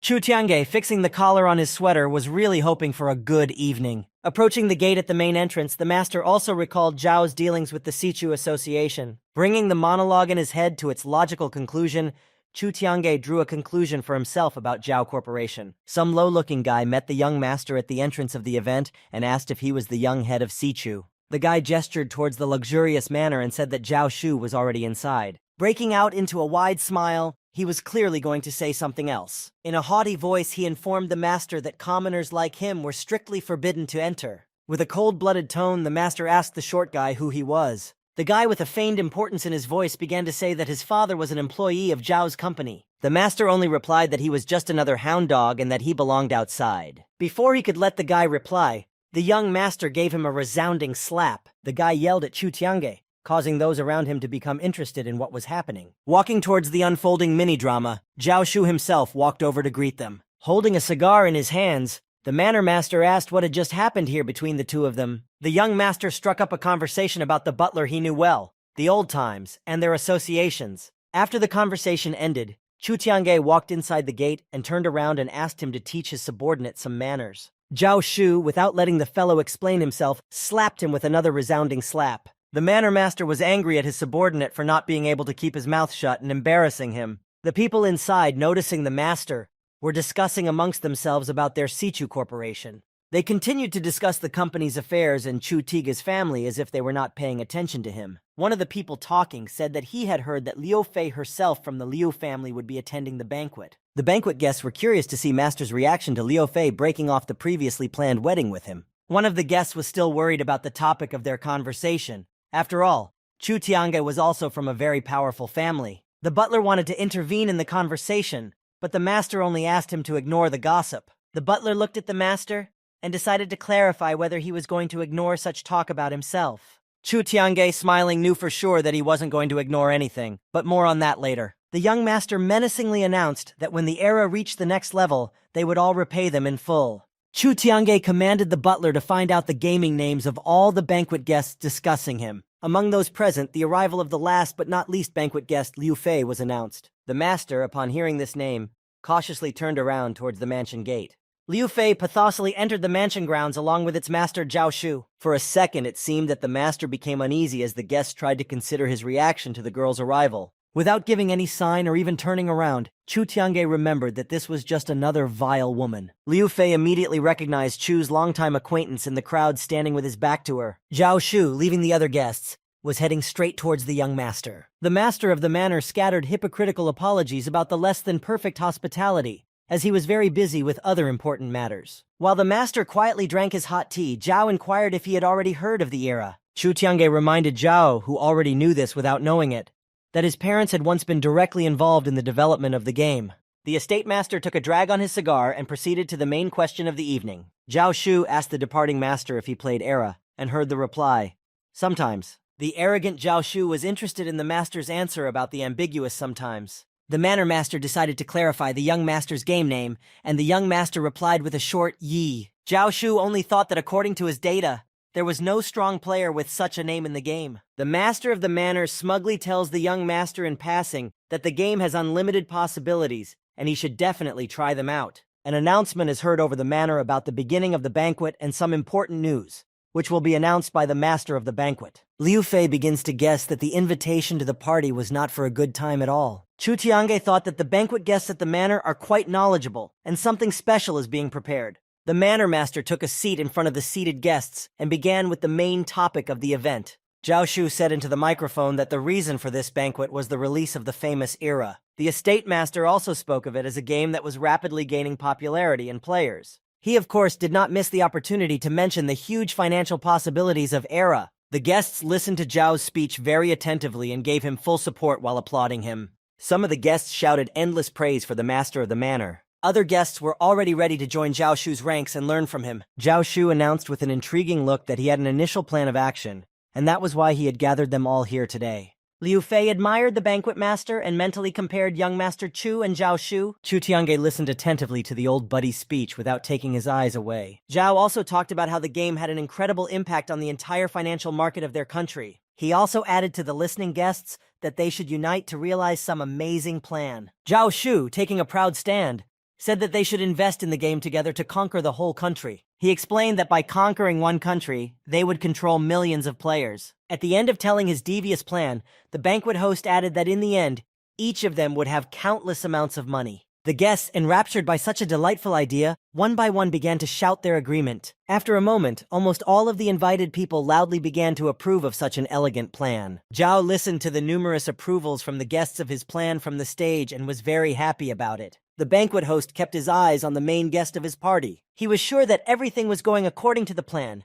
and the young master would also agree to participate. Zhao Shu was about to continue his rant, but he was suddenly interrupted by the master. The young master abruptly stood up from his seat, attracting the attention of the surrounding people. He was about to leave and said goodbye, that he had a lot of things to do and regretted that he would not be able to participate in this event. Chu Tiange, along with his butler Yin Li, silently walked away. Zhao, of course, did not like this behavior of the master and tried to stop him somehow, but it was all in vain. The master of the banquet was not on a joke angry and said that it was all for commercial purposes. Zhao Shu added that the master should not recall the past grudges between their associations and think about the main purpose of the evening. Master was only running the thought in his head that in the end, the whole point of the plan was to lure out money. Chu Tiange was somehow confident that Zhao would easily, after accepting money from him, rally with others to oust him.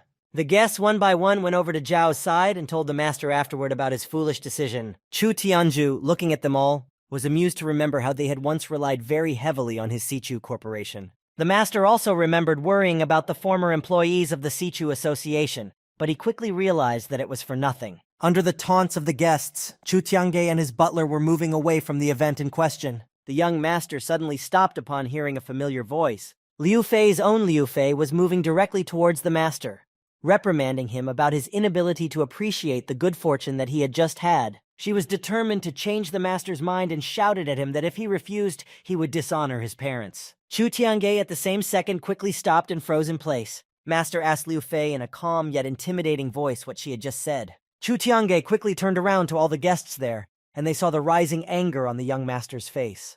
The master was looking straight into the eyes of the insolent girl who was already visibly frightened and regretted everything she had said. Chu Tiange quickly gathered his thoughts and decided to tell everyone who else among them was actually a blind fool. He addressed the entire audience at once, asking them to look at themselves if they wanted to see a hopeless fool. The young master decided to make a mini-performance so that no one else would dare to harass him with these kinds of statements. Chu Tiange tells the listening guests about this ingenious investment plan. Turning to Zhao standing behind him, the master asked him how much he planned to invest himself. Before Zhao could answer anything, the master intercepted the conversation and continued to ask if he had $3 billion. Zhao Shu quickly ruminated in his mind that even having a huge amount of money, he would not be able to discreetly invest even $3 billion into the game. The young master looked at Zhao's face full of doubt with a smile. Chu Tiange asked all the guests who among them would be able to put $1 billion into the game. The banquet guests only silently looked amongst themselves in incomprehension after hearing such an amount. The master decided to take a lower bar and asked who could invest more than $100 million. The guests continued to silently glance at each other and only a few raised their hands up.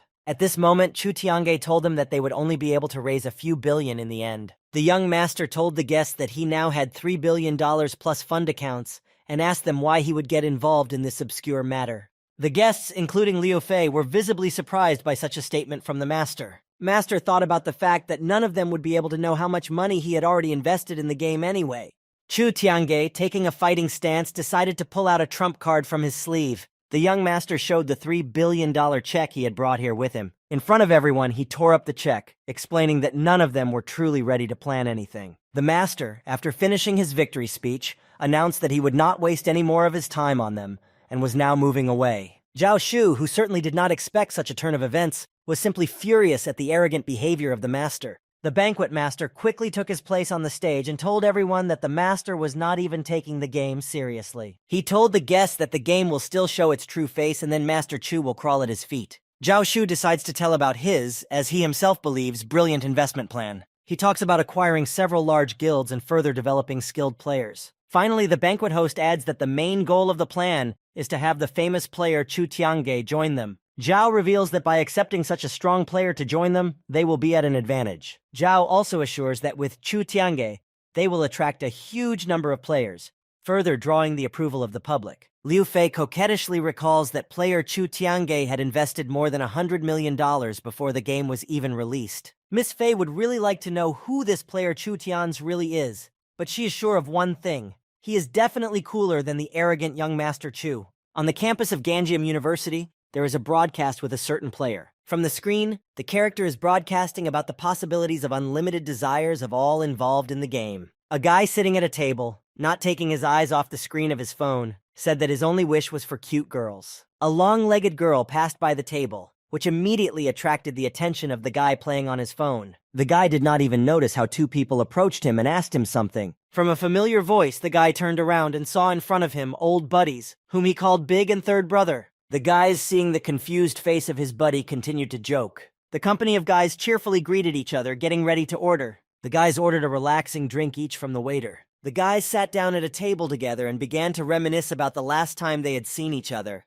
The third brother said that they hadn't seen each other since the big brother's family got into trouble. Frowning, the third brother asked the young master what had happened back then. The second brother also joined the conversation, agreeing with the third brother's question.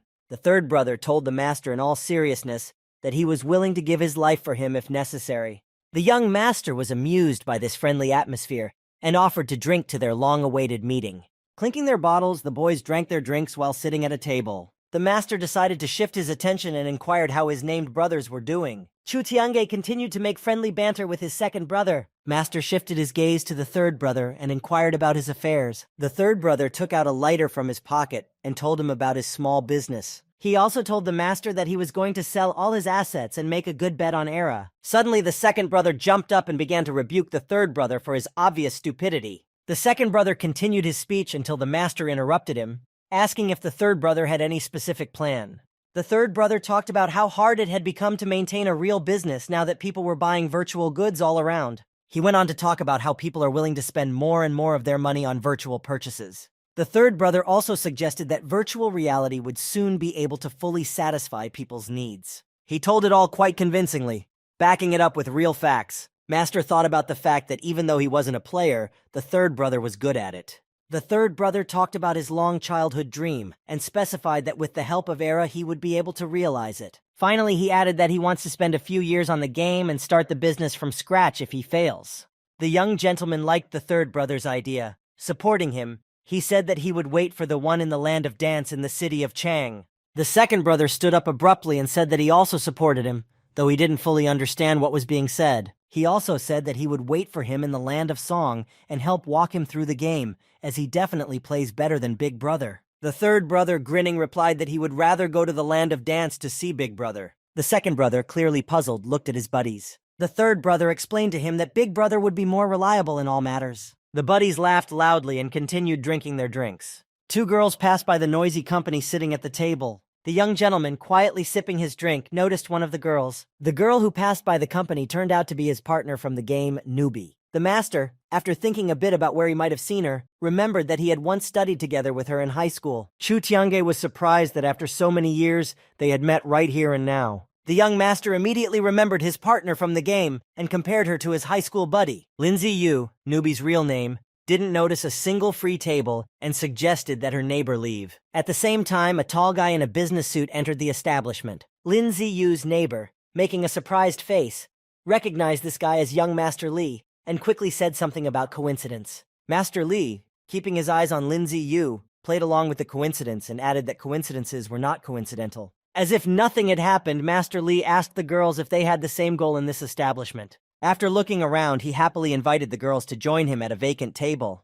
Lindsay Yu did not like the offer, and justifying her departure with business, she headed towards the exit. The neighbor was not going to give up so easily and tried to stop her fiery friend. Coming very close to Lindsay Yu, she reminded her of her money problems and Master Lee's unlimited power. Lindsay Yu was clearly upset by her neighbor's venality. The neighbor didn't miss the opportunity to remind her pal about possibly closing her credit account in an instant. She also hinted that young Master Lee was clearly interested in Lindsay Yu. Not lagging behind, the neighbor started talking about the various loan funds and the consequences of her borrowing. Finally getting angry, Lindsay Yu quickened her step, informing her that she didn't need anyone's help. Chu Tiange observed the picture of Lindsay Yu, who clearly wanted to leave, trying to stop Master Lee.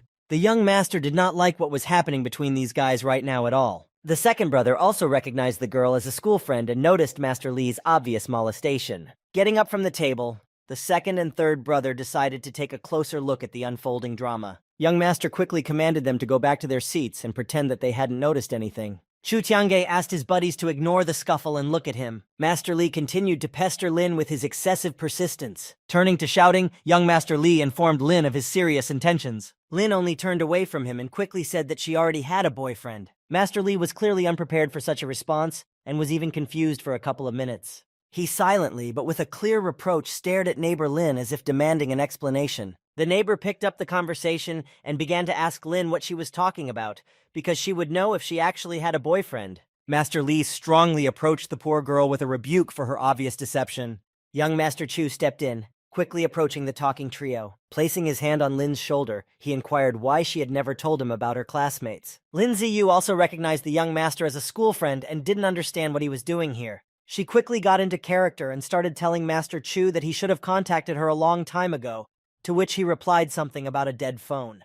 Lin gestured to her roommate Xue Rong, introducing her to her newfound boyfriend. She also introduced young Master Lee and Chu Tiange, greeted everyone politely. Master Lee realized how awkward the situation was and decided to leave before any problems started to appear. Chu Tiange was not going to let Master Lee go so easily and grabbed him by his jacket and suggested that he stay for a drink with them. Master Lee, at a loss, began to talk about an urgent set of plans and that he should leave immediately. Chu Tiange, still clutching Master Lee's hand tightly, suggested that they meet privately sometime next time. Young Master finally let go of Master Lee, and Lin told her neighbor to take care of her dear master. Young Master Lee was furious at being treated so carelessly and insultingly, but he didn't dare to say anything. As he moved away from the standing Lin and Chu Tiange, Shui Rong's neighbor quickly moved after him. One of young Master Chu's buddies remarked on his brilliant work. Looking at Chu and Lin standing together, the other brother asked them when they had managed to become so close so quickly. Chu Tiange and Lin Ziyu only silently glanced at each other,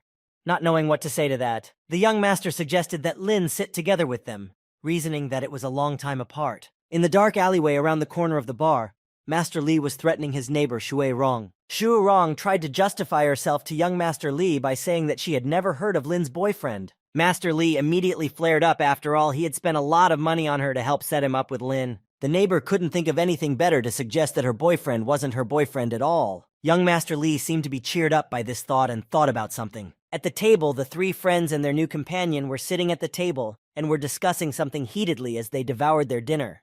Lin Ziyu started a conversation about a classmate who used to be a gaming expert. The other brother confirmed Lin's words, but didn't hope that big brother could be a good player as well. During the conversation, Lin also mentioned luck, which was undoubtedly something one couldn't do without. She immediately recalled player Chu Tiange and his incomparable help to her for nothing. Second brother said that he had nothing against luck, but far more important was the player's abilities and skills. He loudly boasted that he already had as many as 5 blue gear in the game. The guys sitting at the neighboring table who heard the second brother's speech were surprised to have so many blue equipment. The second brother, with his arms folded across his chest, was undoubtedly proud and pleased with himself. Lin immediately recalled when Chu Tiange had suggested that she transform her costume and she had changed more than 10 blue gear in a row. The girl laughed at the situation she found herself in, and she tried her best to hold back. The young master, for his part, was thinking about how even having a set of divine equipment was quietly keeping it quiet.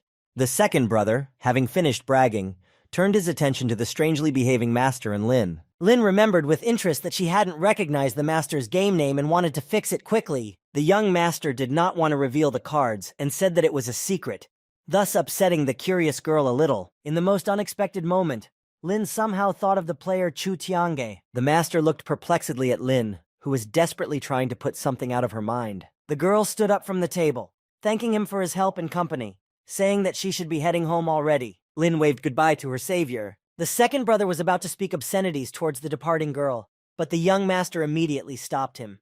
Chu Tiange once again focused on the main topic of the evening and continued their conversation. The master asked the third brother to choose the Tang country and meet in Chang City. The young master also suggested that the second brother continue his game in the land of songs. Chu Tiange offered to give second brother, after leaving the novice village, some money. Second brother hesitated and replied to big brother that he wouldn't be able to do that. The young master didn't let the second brother finish speaking, saying that it wasn't over yet. Chu Tiange explained to him that he would not just give him money for nothing, but thus investing in him. Second brother hesitated a bit, but still agreed to his old buddy's proposal. He optimistically told the big brother that he would not waste his money. A group of strangers approached the table of the seated trio with quick steps. The guys sitting next to them recognized the strangers as unpleasant types from the neighborhood. Young Master Li watched the named brothers from around the corner, waiting for something interesting to happen. The second brother noticed one of the strangers grabbing a bottle and was already aiming at them. The young lord turned around silently to see what the second brother was talking about. The gang of strangers, seeing who was in front of them, turned slightly pale and stopped.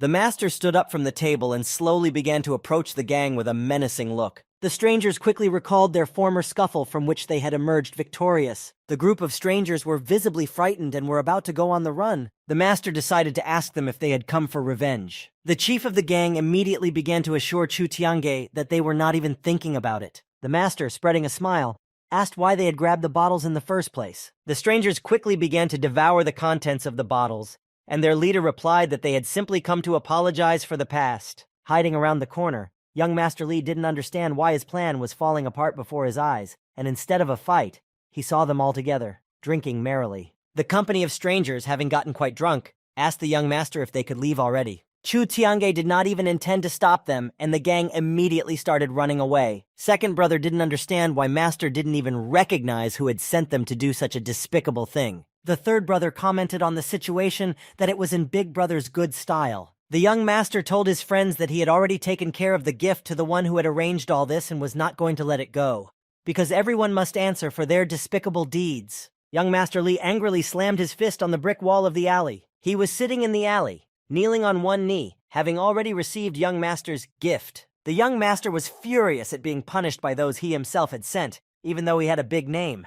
Leaning against the wall, he called a certain brother Wolf with trembling fingers. On the other end of the wire, someone was clarifying the details of such a late call. The young master reported what had happened and asked for his help at some cost to him and his men. Young Master Chu, unsuspecting of anything, was calmly crossing the road. Master Li, who had called, was told that reinforcements would be arriving soon and would take care of everything. The master stopped in the middle of the road, noticing the formidable guys with weapons standing there. Opposite Chu Tiange stood the scarred bouncer, and hiding behind his shoulder, the cowardly Li, pointing at the master as his assailant. The bouncer, assuming a menacing appearance, began the conversation with threats and insults. The young master said that he was not afraid of any small hooligans and knew only a tiger from the street. The bouncer smiled and asked which tiger he was talking about. After a couple of seconds, he got the full meaning of what was said and got angry that he was called some small hooligan, as if he was a small teenager. Young Master Li intervened in the conversation with a detailed explanation of who was in front of him now. The master wasn't afraid of any threats and continued to taunt the Wolf brother. Master Li, not knowing the whole truth, hoped for a swift reprisal against Master Chu. Brother Wolf, taking his bat, began shouting at Chu Tianju that he would regret everything he had just said. The bouncer, unable to take a single step, froze in place, blinded by the headlights of the approaching van. The van, accompanied by several other cars, stopped at the curb. At that moment, the bouncer recognized Lord Tiger's car, which he already knew well. The bouncer's gang, along with Master Li, was surrounded by formidable guards. From the car, none other than Lord Tiger himself stepped out of the car, leisurely, with a serious look. Lord Tiger approached the standing master, noticing the frightened faces of the hooligans. The bouncer immediately changed his face and asked in a squeaky voice what brought the majestic lord here. The Tiger Lord bowed politely to the young lord and asked him something quietly. Everyone standing nearby and observing this picture was very much surprised. The master, with a cheerful smile, presented to his detractors the very tiger he had mentioned earlier. The bouncer finally realized which tiger was in question and what a high position young Master Chu had, since he was worshipped and obeyed by the Lord himself. Lord Tiger asked the young master what these people wanted from him. Master Li quickly realized the situation he was in and shouted about his immunity and that he would definitely be sought after. Unable to bear it, the bouncer himself slapped the talkative Li with a ringing slap. As he walked away, the young master said that they could do whatever they wanted to them, as long as they did not appear in the city again. Brother Wolf fell to his knees and begged for forgiveness and mercy. Realizing that no one would help him here, he began to cry out for rescue to the young master. Chu Tiange, without turning around, quickly disappeared behind the door of his van. The butler addressed the tiger that he would accompany the master and leave everything here to him. Lord Tiger, calling the butler a magnanimous man, only thanked him for all the past. The whole company of ill-wishers wept and begged for mercy from everyone they could. The cars started and moved off, leaving their men to deal with the scoundrels. Brother Wolf and the rest of the offenders were still looking hopefully at the departing cars. The gang of miscreants, looking at Master Chu's formidable friends, clearly understood what awaited them now. On the master's game screen, the quests they had completed, one by one, were being displayed. Chu Tiange was walking through the city and wanted to find something else to do. The master went to the forum where they were discussing old Omar, the player who had warned him about the ambush in Hulu Valley. The further action of the game unfolds in the village of Yumi, which is where the young master headed. The new recruit, Hen Wu, who was in the village, menacingly called out a player named Old Omar. Together with his thugs, he approached him and began shouting at him for daring to reveal their guild's plans. Old Omar, visibly frightened, began to talk about how in the end Chu Tiange didn't listen to him and entered the valley anyway. Hen Wu, with growing anger, replied to the one that this was exactly what the matter was about. He pointed out to the player that he had made a big mistake because the master had entered the valley, they were ridiculed by the entire era. Heng Wu was still in no way relenting, and shouted to old Omar of swift reprisal and cruel vengeance. He warned Omar that he would be followed and harassed until he finally left the game for good. Hen Wu laughed loudly, and said that even if he warned Chu Tiange, it wouldn't help him in any way, and no one would come to save him. He warned player Omar that he would set him as an example to the others to avoid this kind of thing in the future. The old Omar decided that he was doomed, because it was unlikely that the master himself would remember him, and even if he did, he would not be able to enter the village and help him in any way. Suddenly, an active teleport platform appeared not far from Omar. The NPCs quickly rushed towards the teleporter, for they already knew who had arrived. Old Omar, watching what was happening, thought that such a scene seemed familiar to him. At the main gate of Yumi village, none other than Master Chu himself appeared. The obsessive bots hung onto the master out of habit, shouting out how much they missed him. The master paid no attention to the NPCs after all. He had come here for an entirely different purpose. Chu Tiange, noticing old Omar, gestured for him to come over. Old Omar did not expect such a turn of events and was overjoyed. Master Chu Tiange walked towards his old friend for the upcoming conversation. He asked Omar if it was true what was written on the forum and the Blasphemers Guild had come to get even with him. Old Omar only cried and said that it was not necessary to come back here for him. The young master put his hand on his shoulder and assured him that he had nothing more to worry about. Chu Tiange explained to his old friend that it was no trouble for him and that it was his duty of honor. Old Omar said that he was not worth such sacrifices and was not suffering here at all. Clenching his fists tightly, he promised the master that he would be loyal only to him in the future. The young master asked old Omar to list all the guild members who had offended him. Master Chu's old buddy didn't understand why he needed this information, and more importantly, what he was going to do with it. The master, without saying a word, went to the village and called everyone to follow him. The virtual villagers, having noticed the master, began to argue about how he managed to return to the village of newcomers. Rookie Hen heard about this news and was a little surprised. Hen Wu was sure that Chu's return would not last long, and he would not linger here for some old lobster. At the house of the village head Yu Mi, many people were gathered around the table, including the young master and his buddy. He was explaining to the head the current situation with his buddy, and his inability to leave the newcomer village quietly. Village head Yu Mi was clearly angered by what he had just heard. Chu Tiange asked the head if he could issue any quests to the guild members. The head replied to him that issuing quests was not a problem, but he had no reward for them. The young master, after thinking for a bit, offered to reward them with gold coins. Chu Tiange offered 100,000 gold coins for each name on his list as a reward. Village head Yu Mi began to quickly click on the screen and do something. While Old Lobster was admiring what was happening, the master shouted and drew his attention to himself. Chu Tiange asked him to make a roll call list of the bullies and go directly to the head for help in the future. The head of the village addressed the master that there was a need to give at least some name to the quest. Chu Tiange briefly thought about what would be a suitable name for such a quest. With childish joy, he informed everyone of the name for the quest: Dog Extermination. Some players had already heard about the master's return to the village and were speculating about what might happen to them. They decided that even if Chu Tiange decided to get even with them, they would be in a safe zone to continue watching Old Lobster. One of the players talking heard someone's footsteps right behind them. The other players were talking amongst themselves about how they had found the ones it was time to say goodbye to. They rushed towards the conversing players with shouts and weapons with fury. Right at the main gate of the village, sparks and lightning flew from the heavy blows. The players who had defeated some of the members of the Blasphemer Guild were moving away. The new recruit learned of what had happened and became furious, not believing that someone dared to go against their powerful guild. While Hen was talking to himself about revenge, he heard the sound of arrows flying straight at him. Another player had completed the quest, destroying dogs, and was rewarded with 300 gold as promised. Once on the revival field, one of his guild members headed towards Hen Wu. There was definitely no way they could allow anyone who wished to do this to them so easily. In Chung City, while at the 12th level, the master attacked the Beast District. He easily massacred the lowly swamp puppets one by one. The master knew that he didn't need quests to level up and could train on his own. Chu Tiange noted the high attack and defense of the swamp puppets and would not wish an ordinary player to be here. A whole horde of embittered enemies flew at once at Master Chu in a single leap. Chu Tiange, with his usual agility, zigzagged lightning fast to attack all the monsters. A notification from the system about a hanging friend request came to the master's screen. Chu Tiange looked at the monitor in bewilderment and tried to understand how this was possible, since he had restricted the ability to add himself as a friend. Back at the beginning of the game, Chu Tiange had completely blocked all incoming friend requests.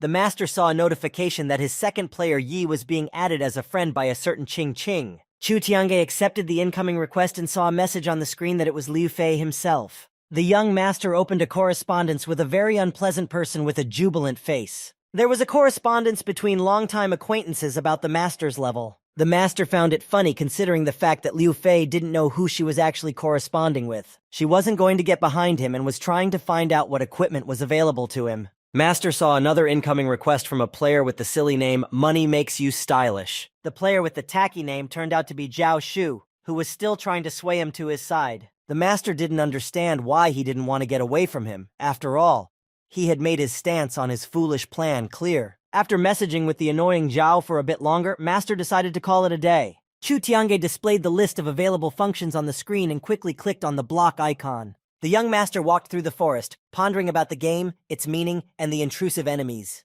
Chu Tiange stopped abruptly when he saw not a player or a bot nearby. The master opened the system to search for information about the stranger, who turned out to be a bot. Chu Tiange was going to ask the NPC called Secret Merchant if he had any good items for sale. Leaving a trail of fire around him, he rushed closer to the unfamiliar bot. Getting as close as possible, the master stopped to greet it. The secret merchant, with a huge bag over his shoulders, told the young master that he was lucky because he had met him now. The NPC invited Chu Tianju to take a look at his goods, pointing out the obvious benefit in buying from him. The secret merchant also said that one could only look at the goods after paying a certain fee. Master Chu inquired about the cost of looking at all the available goods at once. The secret merchant named the price for reviewing different goods, and the master quickly handed him a sack of gold. The NPC, seeing the sack with 100 gold coins, contentedly allowed him to look at all the available goods. The secret merchant was sure that the player in front of him wouldn't be able to afford to buy from him and rejoiced at the loot. The NPC opened a list of all his goods on the screen and told the master that it was unfortunate that not everyone had the ability to purchase them.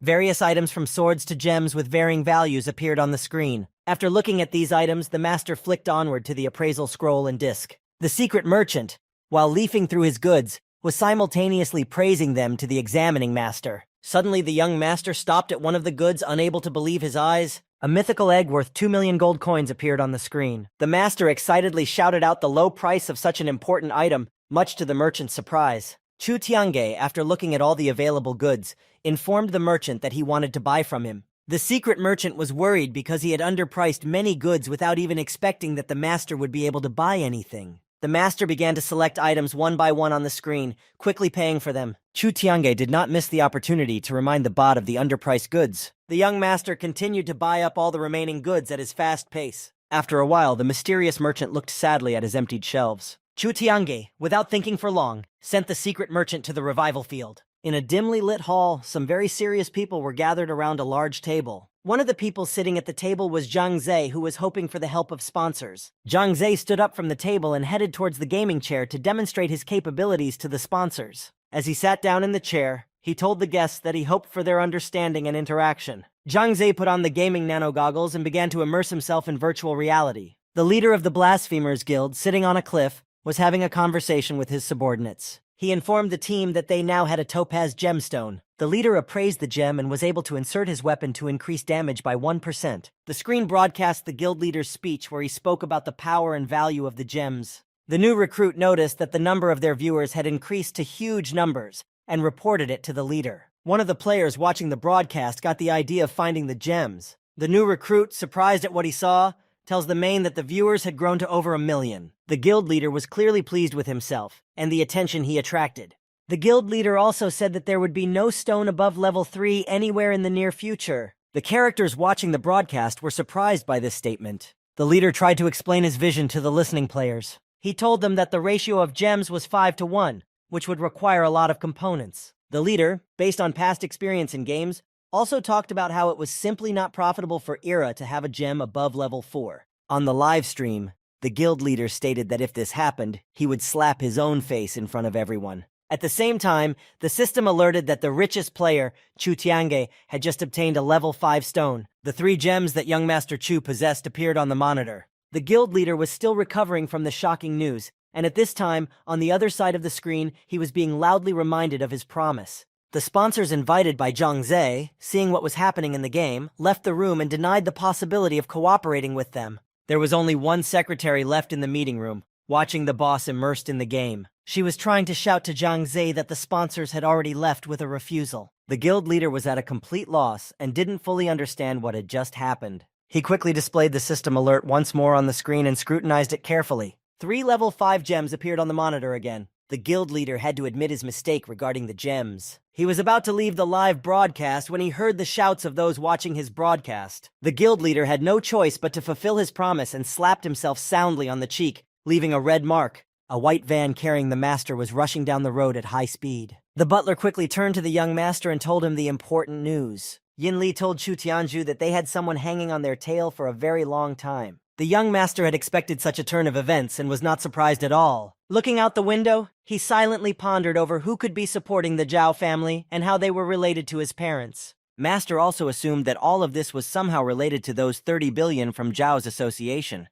Late at night, after the banquet ended, something was happening in the Zhao manor. Zhao Shu silently listened to something and only thought about what move to make next. On the screen, one could see someone's dark figure informing the people listening to him that they were no longer cooperating with them. One of the people there loudly announced that they would take all the necessary steps to carry out the plan. Thus, he added that he would go to any lengths even if he had to sacrifice someone. After finishing his formidable speech, the man looked directly at the frightened Zhao Shu. The unknown man from the screen also added that player Chu Tiange was extremely important to them. The rest of the people present in the hall didn't understand why they needed this guy considering their powerful position and huge fortune.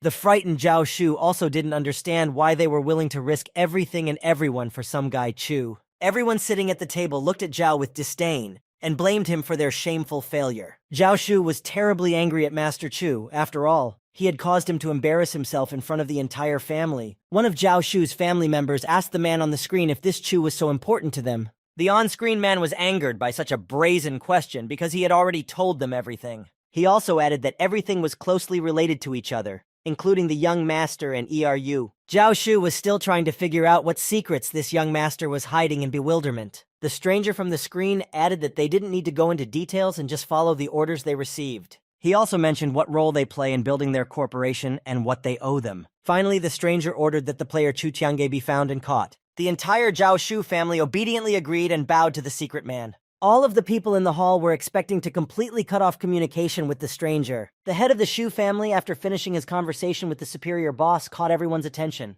He shouted and pounced at the others with the order they had all just received. Zhang Shu, after coming to his senses, finally rejoiced at the opportunity to get even with Chu Tiange. With a menacing look, the head of the family commanded everyone to immediately spring into action. The white master vans continued to drive down the road between the other vehicles. Chu Tiange asked the butler if all the necessary preparations had been completed. Hearing an affirmative answer, the master commanded for the show to begin. He was determined and wanted to see what his opponents could do. The butler started the system inside the van to execute the plan he had in mind. Through the intercom, Yin Li ordered someone to begin the operation. The two vans that were traveling behind each other suddenly merged into one vehicle. Those who were following the young master clearly did not expect this and were extremely surprised. The vans that had merged into one quickly rushed forward on the highway. The master leaned back contentedly in his seat, enjoying his plan. The vans, rushing at breakneck speed, in a moment disconnected and drove off in different directions. One of the guys following the master from the other car commanded into his earpiece to proceed. At the same time, somewhere nearby, a sports race was starting. A long-haired girl with a black and yellow flag in her hand was preparing to announce the start of the race. The Zhao family was once again gathered at the conference table after a short break. Bowing their heads, they languidly waited for a response from their subordinate people. Finally, one of the family members' cell phone rang. The head of the family immediately rushed towards the phone, announcing the call of their men. He lightly clicks the answer button with his hand and immediately asks about their plan. The guy desperately informs his boss of their capture by the city's police patrol. The head of the family demands to hear only one thing from his subordinate: a successful operation. To their misfortune, the guy tells them why they were detained and about the failure of the plan. The head of the family realized with annoyance that they had lost their secrecy, and there would be certain consequences for such a failure. He remembered the existence of the formerly great Hazen clan, famous for its power and influence over the entire city. After the Hazen clan failed to fulfill the plan given to them by the same secret boss, no one had ever heard of them again.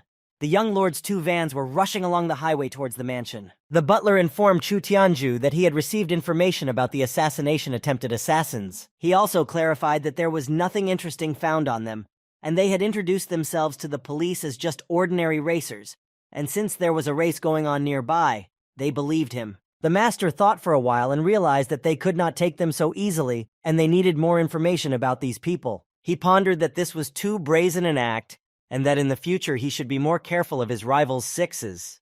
The butler tried his best to keep the young master out of trouble, advising him to stay away from any trouble. Chu Tiange only cheerfully replied that everything was fine, and this did not please Yin Li at all, as he was worried for his life. The butler still insisted that they shouldn't get involved in something like this, as they might not be able to get away so easily next time. Master, knowing Yin Li's attitude, still asked him if he would protect him if necessary. The butler, without saying a word, only nodded approvingly in response. The master knew that the butler only seemed so harmless and kind and recalled a moment from his childhood. About 12 years ago, he and his father had watched Yin Li take down a dozen gangsters on his own. Little Master Chu was carefully watching the scene taking place.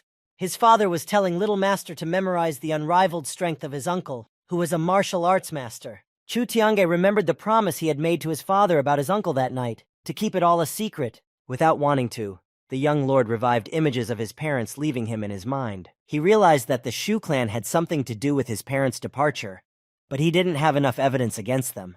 Clenching his fist tightly, he promised himself to get to the truth no matter what it was. Chu Tiange knew that Era was involved in all of this, and his main mission in the game was to find the truth. The master sincerely believed that he was close to the clue and would definitely find out everything. The actions of the game are transferred to the city of Chang to the Tessellation Guild, which is engaged in the processing of expensive materials. 3 elders of the guild gathered together are arguing loudly about something. One of them declares that his unit is the best in their guild. The second, however, replies to him that their work is not that great and unique. The third, supporting the first, speaks of the complexity and importance of their work. All 3 continue to argue with each other, trying to figure out who is the best. The master went straight for the voices and got to the most interesting part of the conversation. Not wanting to be a party to the squabble, he informs them that he will return when they are done. The elders immediately recognize Chu Tiange and shout for him to stop. They immediately head in his direction, saying that he has appeared more timely than ever. A bright fire lights up in the eyes of the elders, which slightly frightens the young master. He tries to get out of the situation and wonders if there is anything he can do to help them. One of the elders asks the wizard if he has really gotten 3 level 5 gems at once. He proudly states that they will personally help set all the gems for free. The master doesn't understand why the elders personally want to do this for him for free.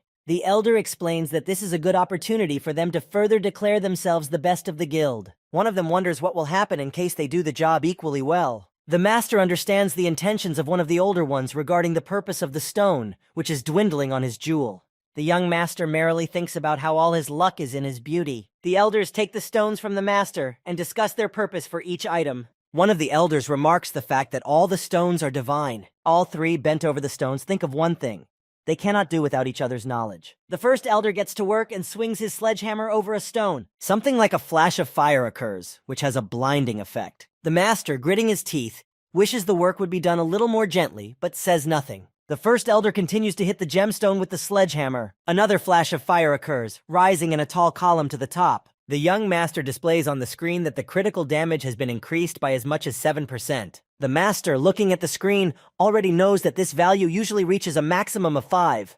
The second elder, taking his sledgehammer, is already ready to get to work. He embeds the gem in the right place and swings it. With burning eyes, the elder delivers a powerful blow to the table with the gem. Bright purple electric lightning with rings appear above the table. The master checks the information again already on the second stone, where the luck increases by 7% as well. Chu Tiange is again surprised that instead of 5%, his luck has increased by 7%.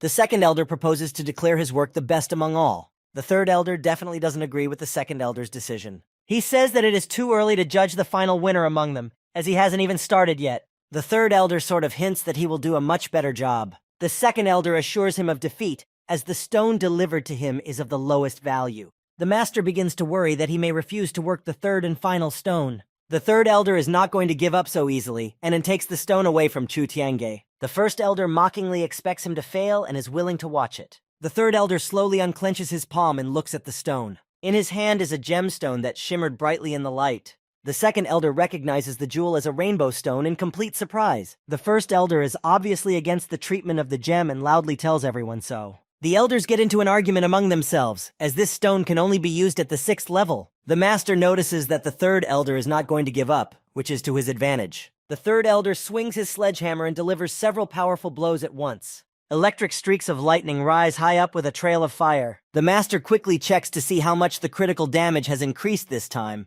The third elder raises the damage by as much as 8% with his work. The master, noticing the frowning faces of the other elders, asked them what was wrong. Those, unwilling to give any coherent explanations, only called them crazy and strode away. Chu Tiange, looking at his magnificently renewed spear, decides that the winner is himself. Next up, Master Chu is about to visit the Appraisal Guild. One of the elders of the Appraisal Guild is telling the other appraisers something about luck. He talks about the appraisers who have lived in the Dragon Vein territory since ancient times and their superiority. Another appraiser disagrees with the elder's reasoning and says that their guild is just as good. The young master goes inside the guild and finds himself in the middle of the appraiser's conversation. From the conversation, he realizes that the elders from this guild are trying to exalt their advantage over each other. Having been in a similar situation in the past, he realizes that this is only to his advantage. An elder of the Appraisal Guild declares that he would show what he is capable of if they had a worthy treasure by their side. The young lord decides to intervene in their conversation, and says that he has some rather good equipment for them. The appraisers involved in the conversation immediately turn on the master. The elder, not yet knowing what the master is talking about, replies to him that he doesn't have any equipment worthy of his appraisal. Master Chu, remaining completely calm, silently opens the screen. The elder curiously froze in anticipation of player Chu's equipment. The young master selects the right section on the monitor and slowly pulls something out from there. In the white electric discharge light, a powerful handle appears. Next, Chu Tiange takes out his fully equipped spear with a single tug. He announces to the elder that he has a heaven-quality artifact and an enhanced scroll. The appraisers watching everything say that this is a great opportunity for the elder to show off all his skills. The elder still doesn't understand what's going on and takes the scroll held out to him. He thinks about the fact that the evaluation of an attribute really depends a lot on chance. Turning around, the elder leads everyone in a demonstration of his skill. He pulls out a few other scrolls from his sleeve to begin the evaluation. Thinking of something, the elder hopes to prove his superiority to everyone present, as he still claims to be the capital's appraiser. With the power of the magnetic field, he opens the scrolls, drawing them into a single circle. Stepping onto the platform with the spear in the center, the elder gets to work. He directed all his power coming out of his hands to the attribute standing next to it. The power of the electric arrow assessment was mirrored onto all the scrolls. All the appraisers and masters standing behind the elder's back watched with interest. Since the elder possessed supreme power by right of descent, he decided to be a little devious. Raising his hands again, he used the high-level rule. Around the spear standing in the center, lightning and flashes flew in different directions. The young lord was happily watching the work of the elder and his attribute. Suddenly, there was a tremendous explosion of the magnetic field. In the center of the platform stood, appraised by the elder, a spear surrounded by fire. The system displayed a congratulations to player Chu Tiange for successfully appraising the weapon identified as a golden attribute. The young master was a bit shocked by the information provided about the attribute. The name Raging Dragon Spear was displayed on the screen with information about its mighty power. The other players, while completing quests to level up, also heard the system's announcement. They didn't understand how Chu Tianju managed to surpass all the players so quickly. The master, as if thanking the elder, remarked that he was worthy of being a capital appraiser. The elder only made a haughty look, showing that it couldn't have been any other way. What he was actually thinking about was how many advanced runes he now had to use for his own success. The master asked the elder if he could ask him for help in the future. The elder had a fear in his mind of losing even more of his advanced runes. Without giving any sign, he said to look for him in the central capital and promised to help. In fact, the elder knew that the entrance to the central capital was not accessible to everyone. The master, as he left, said that he needed to visit the next Familiars Guild. Chu Tiange was in contemplation about what kind of creature was inside his egg. He approached a building with tall white pillars, called the Familiars Guild. The young lord approached the first person he met on his way to ask about the elders. The man replied to Master Chu that the elders were resting and there was no need to bother them unnecessarily. The master, smiling enigmatically, told the first person he met that he actually had something for them. He took out a gleaming pet beast egg from his inventory. The first person he met couldn't believe his eyes and couldn't take his eyes off the egg. He got angry for some reason and started shouting that newcomers like him couldn't have such things. A guild elder came out to the commotion and asked what was going on here. Chu Tiange immediately approached the elder and asked him to hatch his egg. The Familiars Guild elder looked at the mythical egg that was held out to him with astonishment. Looking at the egg, he came to the conclusion that it could be a pet egg. The master asked with interest if he could tell what kind of beast was inside. The elder replied to Chu Tianju that he should know for himself from which nest the egg came from. Later, he also learned that the master had bought the egg from a secret merchant without asking about the nest. The elder warned Chu Tianju that he had a huge responsibility for the beast after it hatched. The master, after listening to all the warnings, still insisted on doing his own thing. He clearly didn't like the fact that the elder offered to just give him his beast egg. The elder took the egg from the master's hands, making sure he agreed to hatch the beast. He followed Master Chu into the great beast hall to the main altar. The elder immediately began the hatching ritual, carefully inserting the beast egg into the altar. The young master kept his eyes on the egg, wondering with interest what mythical beast was inside. The egg was securely placed into the main altar and, glowing with a bluish light, began to hatch. Chu Tiange watched the process begin with hope and excitement. The pet beast egg finished the hatching process, raising a pillar of bright blue glow into the sky. The system once again announced Chu Tiange's achievement and congratulated the player. The disgruntled characters heard another alert about the richest player. An elder was carrying a mythic beast that had just hatched from an egg in his arms. He blesses the pet beast, holding it in divine light. The master looks at the hatched white puppy in utter bewilderment. A record of the beast registering as a snow-white heavenly dog is displayed on the monitor. Chu Tiange is still a bit shocked and curiously asks the elder if the beast is supposed to be some mythical animal. The elder spoke about not underestimating this heavenly beast. The young master still couldn't believe in the might and power of this small beast. The guild elder asked the master to be sure to name his pet. Chu Tiange bewilderedly took the snow-white puppy and began to think of what to name it. After a couple minutes, with the pet in his arms, he opened the monitor to enter the new name. The screen displayed the master's confirmation of the name for the celestial beast as Ursha. The system also displayed the pet ranking of Huxia City's sole owner, Chu Tiange. The young master was leaving the familiar guild together with his newly formed pet. The snow-white puppy with its tongue sticking out cheerfully ran beside him, looking around with interest. Looking at him, Chu Tiange did not understand how he could be a mythical beast, despite his cute appearance. The master was approaching the 12th level with a swamp of huge evil golems. The screen popped up with the young master's experience and added a line with his dog. The master liked what he saw and put the experience distribution towards Ursh. Splitting the experience in half between himself and the pet, he confirmed his choice. Master Chu was about to do something else, but suddenly noticed something missing. He was left standing alone at the beginning of the level, and his beast had suddenly disappeared somewhere. Ursha, while his master was busy doing something, ran straight to the golem and started barking loudly. This made the swamp golem very angry, and he growled menacingly at the dog. The young master noticed that Ursha had angered the golem and engaged in a fight with it. Chu Tiange looked at the dog facing the swamp monster and thought that it wasn't that bad. The master was about to rejoice at the beast's boldness, but he saw an ambiguous picture. A whole army of angry swamp golems was closing in on his pet. The master visibly became worried about his dog's disadvantage. The pet desperately tried to get away from the vicious monsters, quickly running away.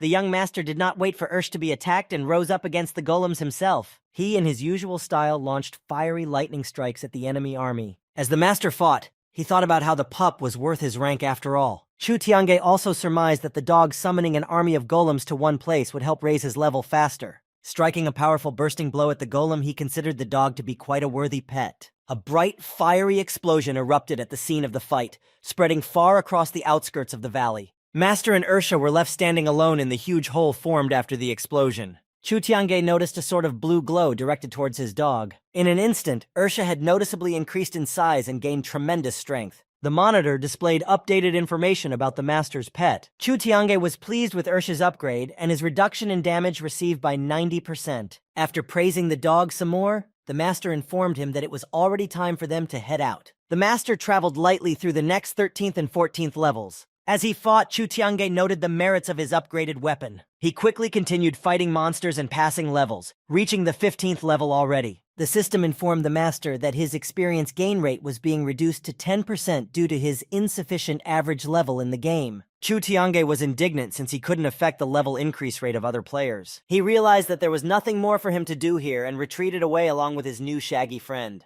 On the way, the young master pondered about what else to do if there was no point in leveling up further. Chu Tiange looked for answers on the map and saw that it was possible to fight golden bosses to obtain golden weapons. He quickly realized that their first order of business would be to fight a couple dozen gold bosses. The master ran forward with excitement along with his dog towards the adventure. The next actions of the game took place in the Tang country, the village of Xiaohei. One of the players, upgrading in the firelight, finally leveled up to the 10th level. A message from a certain friend Sunji appeared on his monitor. The message spoke of an internship offer and the corresponding payment for it. The player scrutinized everything and informed his friend that he was not interested in any of this. The player's friend didn't understand why the player refused such a simple opportunity to earn money. Taking a serious look, the player replied to his friend that his main goal was Chu Tiange. He said that he had to prepare to leave the village first, and then he would deal with Master Chu afterward. The formidable lion, with its mouth wide open, rushed forward and roared loudly. The young master used his renewed strength and used the golden dragon's earth-splitting strike against his opponent. A tremendous fiery explosion erupted at the battle site, cracking the ground. Master Chu looked at the still menacingly standing opponent in astonishment. Chu Tiange was surprised that there wasn't a scratch on the lion after such a powerful blow. The master quickly checked the strength information of the Golden Lion King on the monitor.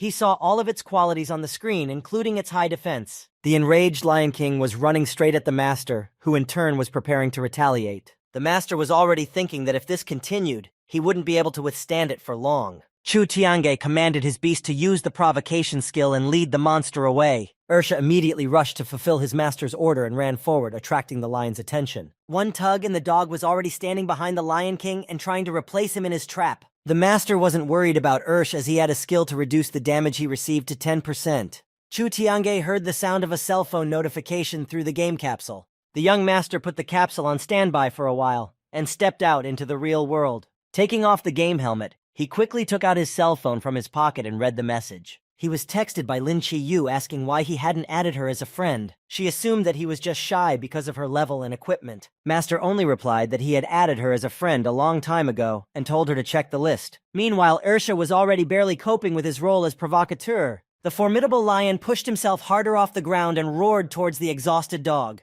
The master returned to the game just in time and directed a stream of divine healing at the beast. The Lion King was so close to victory, but right below him he noticed the healed dog. Chu Tianga pointed his spear towards the vicious monster and unleashed fiery arrows. The young lord's accurate strikes flew straight into the furious lion's back. At this moment, the healed Ursha joins the battle, flying with open mouth towards the lion. He delivers another heavenly blow to his opponent and, dodging its attack, quickly flees. The master watched as the pet once again led the formidable king away from him. Chu Tiange opened the system screen and saw that his partner was now online. He texted her that he had asked her earlier to check her friends list. Newbie confusedly read the message and remembered that young Master Chu had recently asked her the same thing. The thought flashed through her mind about the possibility of communicating in life and here with the same person. They had a friendly correspondence that set things straight and revealed the identity of the mysterious god Chu Tiange. Newbie promised the master, at his request, to keep his identity a secret, and told him about her recent successes. In parting, Chu Tiange asked her to go to Chang'an City after reaching the 10th level. The monitor displayed the Lion King's health scale information. The young master launched another powerful attack against the monster. In the moment between strikes, he remembered that he had forgotten to add his named brothers as friends. Making the next attack on the fearsome lion, he decided that he would do it right now. The actions of the game are again transferred to the country of Tang, already familiar village of Xiaohei. There was a certain player sitting on a rock, typing something quickly on the system screen. A private chat channel had been created in the system, consisting of only 2 players. These players turned out to be the second and third brother, who were corresponding about their current affairs in the game. Unexpectedly, the third brother received a friend invitation from the richest player, Chu Tiange. The third brother was very surprised, and after thinking for a while, he accepted the incoming request. A chat screen opened on the system screen, and the richest player introduced himself as Big Brother. The third brother was even more surprised and stared at the screen in confusion. The young master asked him not to tell anyone about who he really was, and to leave after the 10th level to Chang'an City. The Song Game country was one of the newest and most advanced. A player with an open screen was walking along the streets of the city, among other characters. Suddenly, he received a message from the richest player revealing his secret identity. The player turned out to be the second brother, who still couldn't believe his eyes. He had no way of realizing that his big brother Chu and the richest player Tiange were the same person. Chu Tiange created a chat group in the system, to which he added his 2 brothers, and started a voice conversation.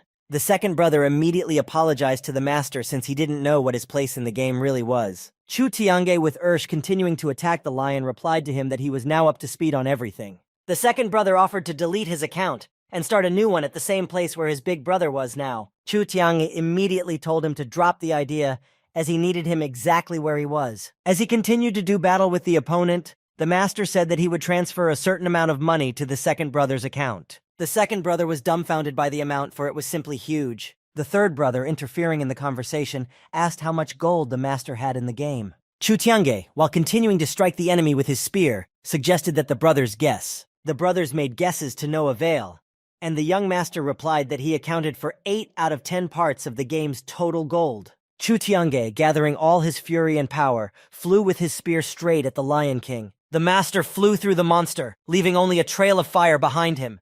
There was a violent explosion, and Chu Tiange flew down, shrouded in smoke. The defeated formidable Lion King let out his desperate farewell roar. The master flew down to the ground, surrounded by sprinkled gold coins. The game rewarded victory with expensive equipment, armor, various items, and piles of gold. The young lord stood around the crumbling bounty and listened to the congratulations on receiving all this payment. The game system once again announced the master's victory over the level 11 gold boss. The brothers approached the master to see if he had fought the gold boss right as they were talking. Hearing the elder brother's affirmative answer, the 2 buddies were at a loss for words. They simultaneously thought to themselves that Chu Tiange was not only the richest, but also the strongest person in the game. The players resented why the world system announcement was dedicated to Chu Tiange again. They were also discussing what the reward was and whether it would be cooler than the one he already had. It was as if the master himself was unhappy that the system had once again notified everyone about his next victory. Going through the available inventory, Chu Tiange found a golden equipment for his dog.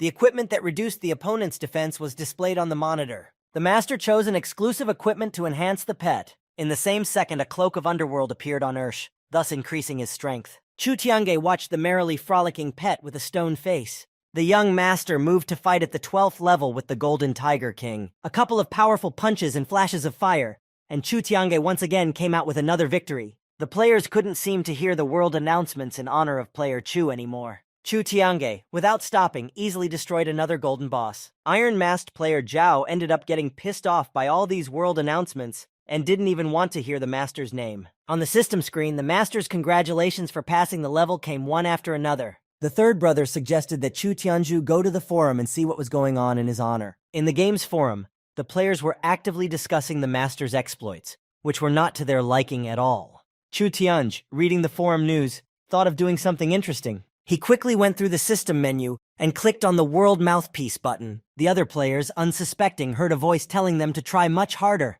Some even stopped fighting and didn't realize what the conversation was even about now. The master went on to say that they were unsuccessfully trying to raise their levels. He also explained to them why he was fighting golden bosses and urged them to put in as much effort as possible to raise their levels. Players couldn't understand how Chu Tiange had already reached level 15 so quickly. One of the players pointed out that their low average level among the country's players was much more important. They realized that Chu Tiange couldn't raise his level because of them, so they were taking the golden bosses to battle. The master finally added that he hoped that they would be more diligent, and then they would leave the village without any problems. Some of the players asked Chu Tiange why he was so arrogant since he just got lucky at the beginning of the game. The leader of the Blasphemers Guild stated that he would outplay the master in no time at all. The new recruit from the guild explained to the guild leader that only Chu Tiange could hear him through the world mouthpiece, not the other players. Hearing the blasphemer leader's words, the master also said that they wouldn't see them leaving the village after the 10th level. Somewhere outside of Bayun village, a player upgraded right on the battlefield.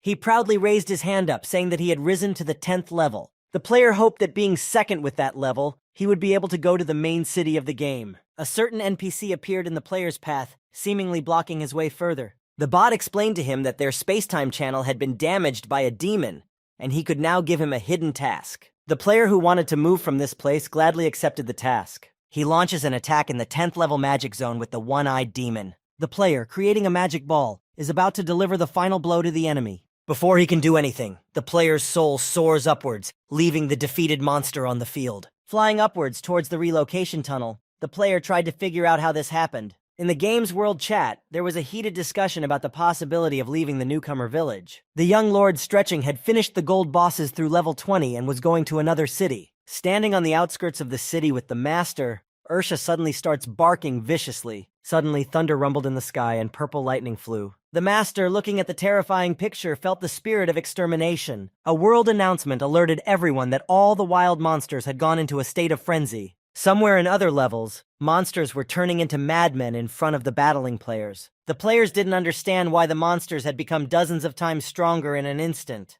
Chu Tiange looked up at the sky and saw 9 monsters there, but he didn't understand where they came from since he had already destroyed all of them. 9 dragon heads came out of the sky directly at the master one by one. After a moment, a huge 9-headed monster descended to the ground. The young master quickly realized that it wasn't the 9 golden bosses at all, but a single, evil monster. Chu Tiange quickly tried to search the system for information about the ancient 9-headed dragon, but found nothing. The master realized that encountering such a huge boss was a surprise and took out his teleport scroll. The system alerted him that the space was blocked and he couldn't use the scroll right now. The huge red dragon saw this and squealed that just seeing it was already a great honor for the master. The 9-headed dragon roared, thus creating a far-reaching force field. The young master and his pet were thrown further and further back. Chu Tiange, along with his dog, was finally able to stop, standing in a pall of smoke. The master didn't understand why just from its roar alone, almost half of his life was taken away. Chu Tiange, gathering all of his strength, rushed forward to attack the dragon with fury. He performs his usual powerful fire strike on the monster. From the blow dealt to the dragon, the master himself flies backwards, tearing a long hole in the ground.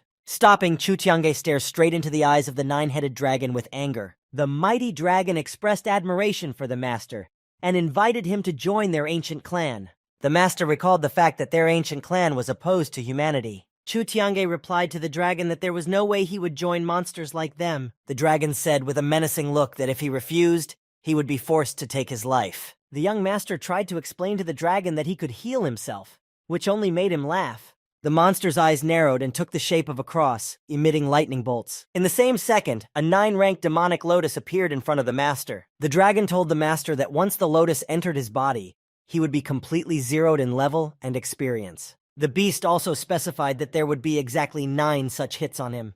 The master couldn't believe that he would lose level to 0 a full 9 times. The ancient dragon kept reminding Chu Tianju to make an early choice. The master, not knowing what to say, procrastinated, and the dragon started counting down. Suddenly, from nowhere, a bright, blinding glow appeared in the sky. It caught the attention not only of the master, but also of the dragon waiting for an answer. A shield-shaped pillar of bright sunlight descended from the sky to the ground. An unknown person's spaceship appeared in front of the master and the dragon. Chu Tiange looked in its direction with admiration and called it a UFO. The ancient 9-headed dragon realizes that the situation is getting much worse. A light appears from the open hatch of the spaceship, and someone comes out. The stranger in divine armor is the caretaker of the Celestial Tower. Master Chu, with hope in his eyes, thinks that his savior has finally arrived. The caretaker of the Celestial Tower asks the dragon what he has forgotten in his state. The dragon is not afraid of him and only says that if he had appeared in his real form, he would not have been so brave.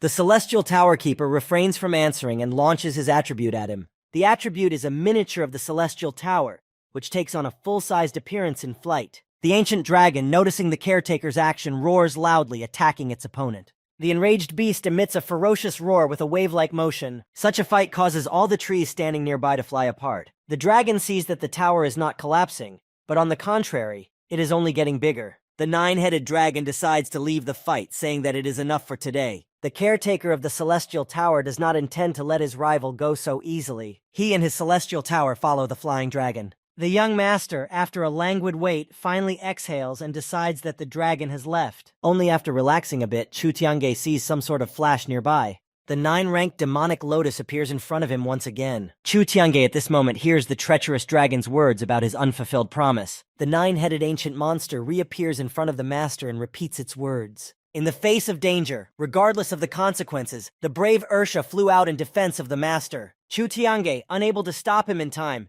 desperately calls the dog back to him. Ursha covers his master with himself, taking the full force of the impact. In the dissipating smoke, a bowed master sits on the ground with his dog in his arms. He looks with frustration and despair at the wounded Ursh who had so bravely defended him. The young master looked into the dog's eyes with pain and regret, and thanked him for saving him.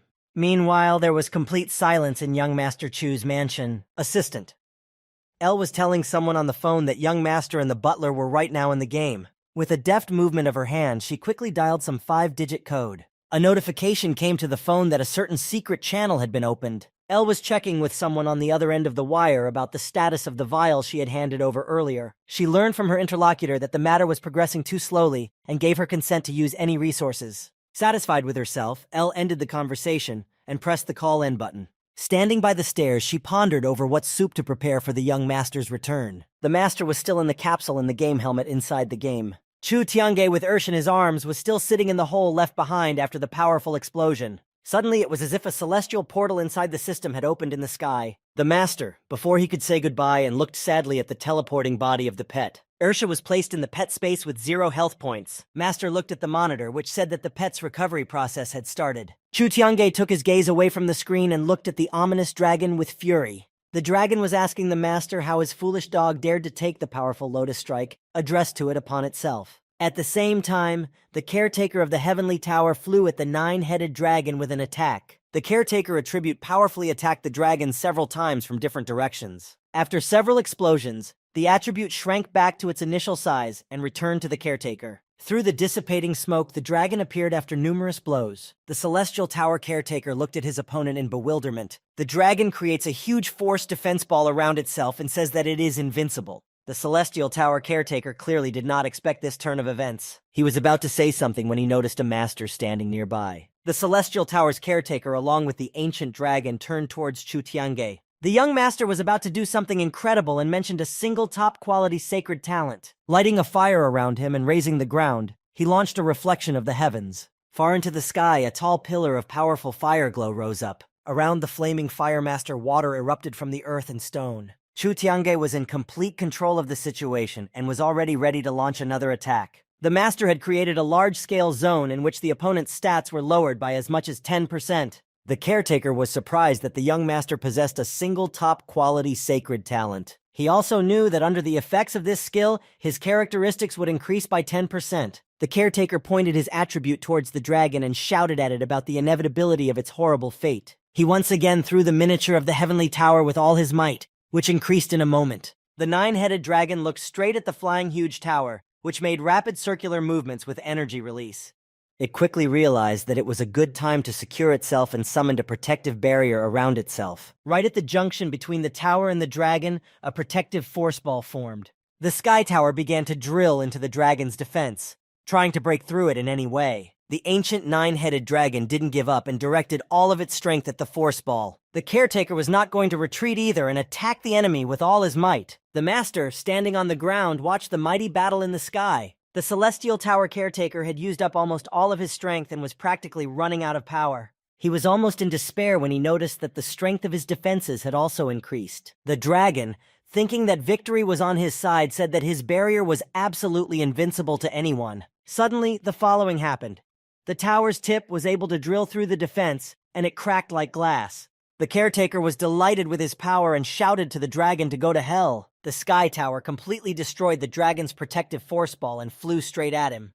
The ancient nine-headed dragon immediately realized what fate now awaited him. In a moment, a tremendous explosive wave occurred, from which the reward for the victory flew in all directions. Chu Tian's with satisfaction observes the demise of the enemy and the fallen armor, equipment, and gold. A congratulations on receiving the passive skill Ancient Breath is displayed on the wizard's monitor. Chu Tiange is glad that he received a pretty good skill for nothing, if you don't count his Reflection of the Heavens technique. The young master notices a new inventory appearing on the monitor and looks through it. The caretaker of the celestial tower himself descends to him on the ground with his attribute. He asks him to do his best to improve it, and tells him that he expects a glorious battle with it in the future.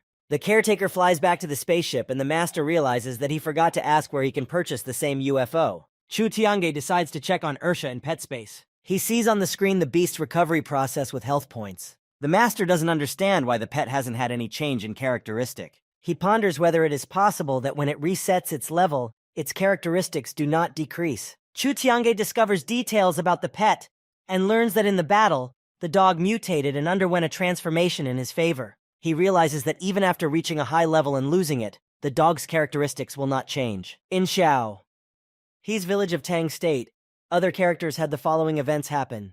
A girl stood next to the third brother and desperately thanked him for saving her. He clarifies with her why she was fighting the wild monsters of the 5th level alone. The third brother learns that her teammates have left on business and advises her not to fight alone any further. The girl remembers that he told her about a certain abnormal level up point and she wants to find out where it is. The third brother agrees to tell her, but warns her not to tell anyone about it. He takes the girl deep into the forest, closer to the rocks, to a clearing, and tells her that this is where the zone is located. The third brother suggests that the girl should start raising their levels right away. It's like the girl is trying to put it off for a while and asks him to wait a bit. The third brother and the girl were approached by an armed company of strangers. He heard them loudly admiring the place in question and asked who was in front of them. The strangers were looking at the area, and one of them addressed the girl, thanking her for a job well done. The third brother realizes that the girl has deceived him and is in league with them. The player from the company said that he understood everything correctly, and the girl was not going to raise the level at all. She just needs a strong hand, which she found and followed him. He also told the third brother that he had spotted him a long time ago and had been following him closely. The player explained that he made up the scene with the girl to get attention, and it worked great.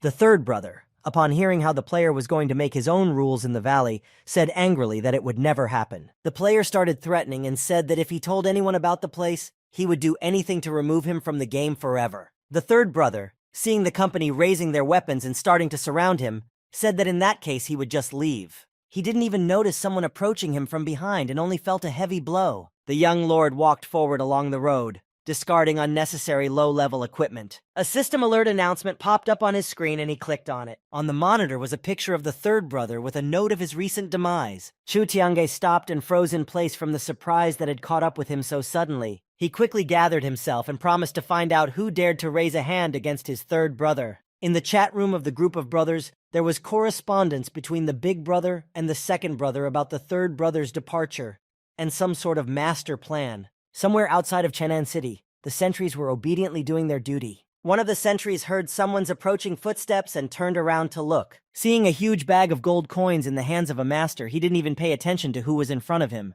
The wizard said that he had a small request, and seeing the sentry's attention, told them about it. Without telling the real reason, he simply asked to enter Xiaohe's village in a friendly manner. The sentinel informed him that his teleportation had been inactivated, and that he was going straight to a 10-level huge demon that he would have to exterminate anyway. The young master only cheerfully replied that it was no problem for him and stepped forward into the teleportation portal. Through the relocation tunnel, the third brother found himself at the Xiaohe village's revival point. Fully realizing the failure that had happened to him, the third brother became very angry. The players who were calmly chatting in the village noticed the NPCs quickly rushing past them. None of the players understood what had happened or where all those bots had rushed off to. The third brother approaching the village gate also noticed the bots running fast. At the same moment, he received a private chat message from one of the brothers. Chu Tiange told the third brother about his whereabouts and asked about what had happened to him. The third brother started typing something quickly on the on-screen keyboard. He asked why the master had come here and told him at his request what had happened to him recently. The annoying bots surrounded the master and began to enthusiastically greet him and invite him to visit. Chu Tiange was amused that they were all so welcoming and friendly to him. He asked the bots who in the village was responsible for punishing other players. One NPC was extremely surprised at this purpose of the wizard's visit to their village. He addressed one of the bots, calling it blind, asking it to deal with such a small thing. The bot cheerfully replied to the wizard that he could do whatever he wanted, since he was blind and couldn't see anything anyway.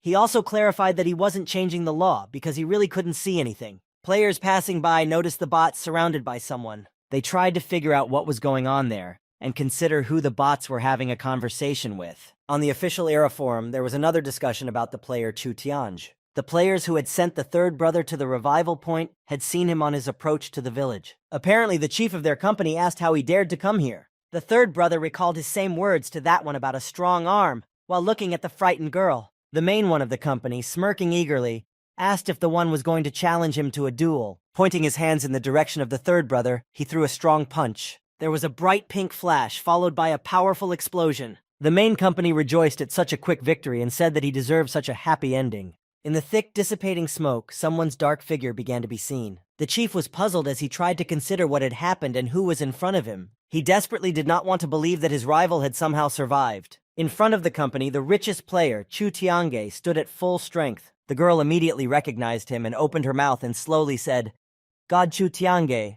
Chu Tiange was covering his third brother with himself and asked if this company was involved in the attack on him last time. The gang of strangers were surprised at the conversation between the richest player and their enemy, having learned in addition that they were close friends and possibly brothers. The head of the company quickly realized what was going on and began to apologize and repeated several times that it was just a big misunderstanding. The young master only disdainfully asked if he had authorized him to say anything. Chu Tiange called up the system screen and began to check the available inventory. He found a gold-level equipment in his possession and handed it over to the third brother's possession. The master saw the third brother's surprised face, telling him that he would be safely protected in it, and asked him to put on the new equipment. The third brother, still not believing his eyes, clicked on the golden equipment icon on the screen. In the same second, the transformation of the third brother's armor to the new armor started. All the players standing nearby saw a blinding flash with a bright light. The third brother completely changed the old armor and appeared in front of everyone in a magnificent golden armor.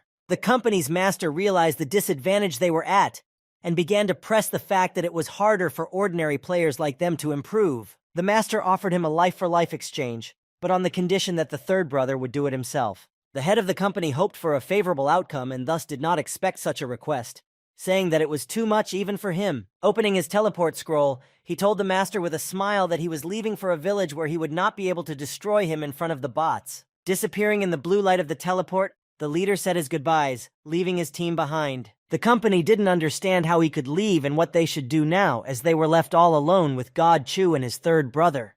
The girl quickly realized that it was useless to fight with them and needed to run away immediately. The other players also ran after her, not noticing the third brother behind them. Suddenly, a strong lightning strike struck between the fleeing players. The third brother, having sent everyone but the girl to the revival field, stood in front of them. The girl didn't dare to move and only looked at the bodies of her destroyed buddies. The third brother told her to leave. After all, he had a game rule of honor: don't kill girls. She stared at the justice for a while and then immediately rushed away. The third brother decided to check if he had a red mark for destroying players. He didn't understand why there was no mark, and heard from the young master that he was the one who had arranged everything with the NPCs. Chu Tiange also said that they would find his offender and execute him at level 0. The third brother didn't quite understand the master's plan, as it was forbidden to do such a thing in the village. Xiaohe Village's revival field was located at the edge of the valley, not far from the valley entrance. The gang leader was greatly angered when he saw his teammates there as well. He became furious as he gave a long speech about Chu Tiange,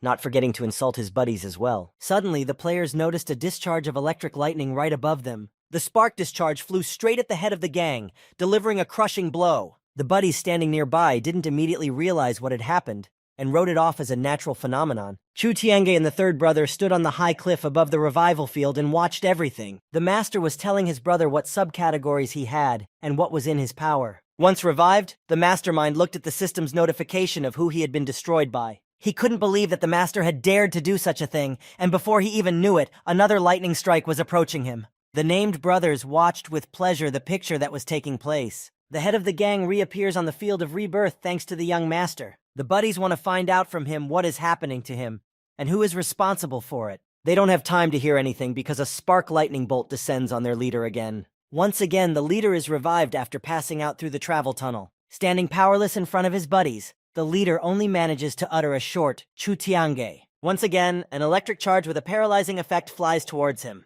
In the gang leader's alert system, one by one, messages about his destruction and level reduction appeared. Seeing all this, he became even more angry, and realized that he couldn't even exit the game in battle mode now. The young master, smiling evilly, wasn't going to stop and immediately charged another lightning bolt. The head, stunned by the next strike, thought only about what a cruel punishment the master would receive for everything that had happened to him, and that he would never be able to get rid of the red mark. He was sure that after such a thing, Chu Tiange's account would be tagged and blocked by the game forever. The campaign head stood on the ground, bent on one knee, waiting for the next attack. After looking around, he decided that Chu Tiange was done with the massacre and contentedly raised his hands up, awaiting the one's rightful punishment. At the same moment, another bright, powerful flash once again flew at the arrogant player. Everything was in a thick pall of smoke, and the players standing nearby tried to see through it. They saw a scorched hole in the ground with only the armor of the gang leader lying in it. The players quickly noticed that the armor lying there was not simple armor, but of expensive blue quality. The master and the third brother watched from on high as the players greedily rushed to grab the armor. No doubt the named brothers were very pleased with their ruthless but just act. The defeated player saw a notification on the screen with his level downgraded to level 1.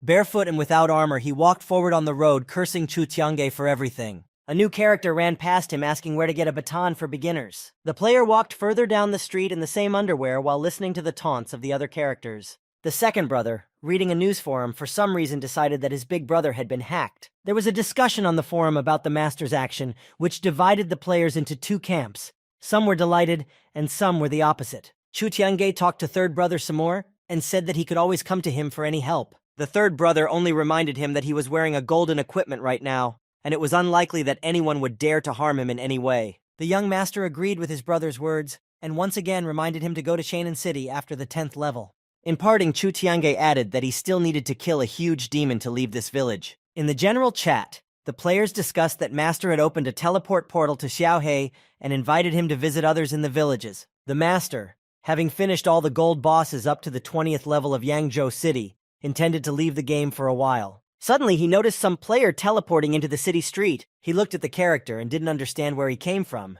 as there wasn't a single player in the city. Master Chu quickly scanned the player in the system and recognized that it was someone named Mao Yun. He immediately remembered that he had seen this character's game name in a future episode. After completing the move, the player Mao Yun looked at the master and addressed him by name. They looked at each other without saying a word, but Mao Yun's face changed dramatically. Suddenly, he began to run brokenly straight towards the surprised master. Chu Tiange took up a fighting stance, thinking that Mao Yun was going to fight him. After reaching the young master, Mao rushed to hug his legs and told him how he had long dreamed of this encounter. Chu Tiange thought again in confusion how hard it was to be in his position and also handsome. The butler and his assistant entered the room with the young master's playpod. They were happily watching their young master return home from the era. Chu Tiange looked out the window and concluded that playing the game turned out to be a huge physical labor. At this time, Ellie brought the master a tureen of broth for a speedy recovery. The butler held out a tablet to the master, informing him that he had found information on all the era players within their country. The young master saw one announcement on the screen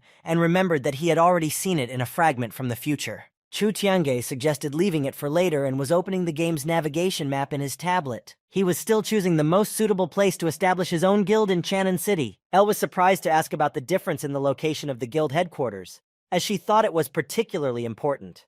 Master began to explain that the difference was quite large, and he even highlighted 3 main categories to choose from. The first category included places with a lot of monsters, but since there would be players there all the time, there was a high chance of the headquarters being attacked. The second category includes places far away from settlements, but they are very difficult to build and play in general. The third category, and perhaps the most interesting, involves some sort of measuring device. The butler and assistant did not understand how this would be possible to accomplish. The master began to explain that he wanted to introduce a toll function, whereby players passing by or into the headquarters would pay him a certain price. He also clarified that in order to do so, a single road would need to be established in that area so that everyone would accurately get to his guild with the toll measured and then paid. Chu Tiange, after thinking well about his cunning plan, was himself very pleased with it. The young master had chosen a narrow passage to Chan'an City, leading through his headquarters, and wanted to set the toll at 1 or 2 gold coins. Elle certainly liked the master's plan, but she was worried that he might be in danger because of it. Butler decided to start discussing the plan by asking how many players he had already gathered for his headquarters. The young master clarified that that was exactly what he wanted to talk to him about now. Butler caught the gist of the conversation and said that soldiers charge quite a bit to take them on. He also suggested that at this moment, a master's main goal should be to improve himself, as he was far ahead of the other players. Chu Tiange replied to him that he saw all the power in guilds in the future, which was why he urgently needed to create one and develop there. After thinking for a bit, he also agreed with his uncle's words about self-improvement. After all, he couldn't be the most successful era player without constant progress. Elle also suggested that players who joined his guild could be a potential target for other players. The young lord pondered over her words. After all, a small number he would be able to protect, but many players. He looked for a loophole in his plan and informed her that in that case, they would have to cheat a bit. The master began to say that his guild wouldn't have a large number of employees until a certain point. Butler understood what he was talking about and supported the master's idea, as it would cause a large number of players to demand to join their ranks. The master also narrated a plan to buy a few other guilds where no one would be able to take out his people, since they wouldn't know who the guilds belonged to. Finally, Chu Tiange said that they would have to create several offline companies to give out the best players the best game modules. Butler listened carefully to the master's plan and was about to tell him something. After waiting for a bit, Yin Li tells the young master that there wasn't much money left in their account. Chu Tiange was surprised by this news and tried to understand how this happened. The butler reminded him of the $30 billion investment in the game. Elle's assistant offered to start working for her biological company. Master refused such an offer, because everything she would earn would belong only to her, and it would not help him in any way in the end.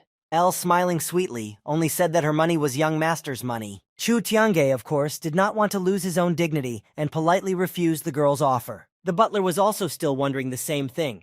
What should they do now? The young master offered to cash in some money from the game by exchanging gold coins for dollars. He learned that the exchange rate of dollars to in-game gold was 1 to 3.5, far below his expectations on that score. Butler attributed this to the fact that players do not have gold coins to buy anything, and therefore the domestic market is inactive. He also added that even those who have something to sell aren't taking it up. Elle excitedly interrogated the master if he was going to sell his gold coins. Chu Tiange, on the other hand, replied that he was simply going to revitalize the market. Somewhere on the outskirts of the city, there was a tall abandoned building. Inside the building, everything inside was equipped for work and housing at the same time. The guys who had apparently decided to grab a bite to eat noticed something or someone and froze. Zhang Zi walked inside the building with an admonishing speech about how they had to try their best if they wanted to attract sponsors to their blasphemer guild. The guys didn't seem to be particularly interested in the boss's speech and just continued to eat further.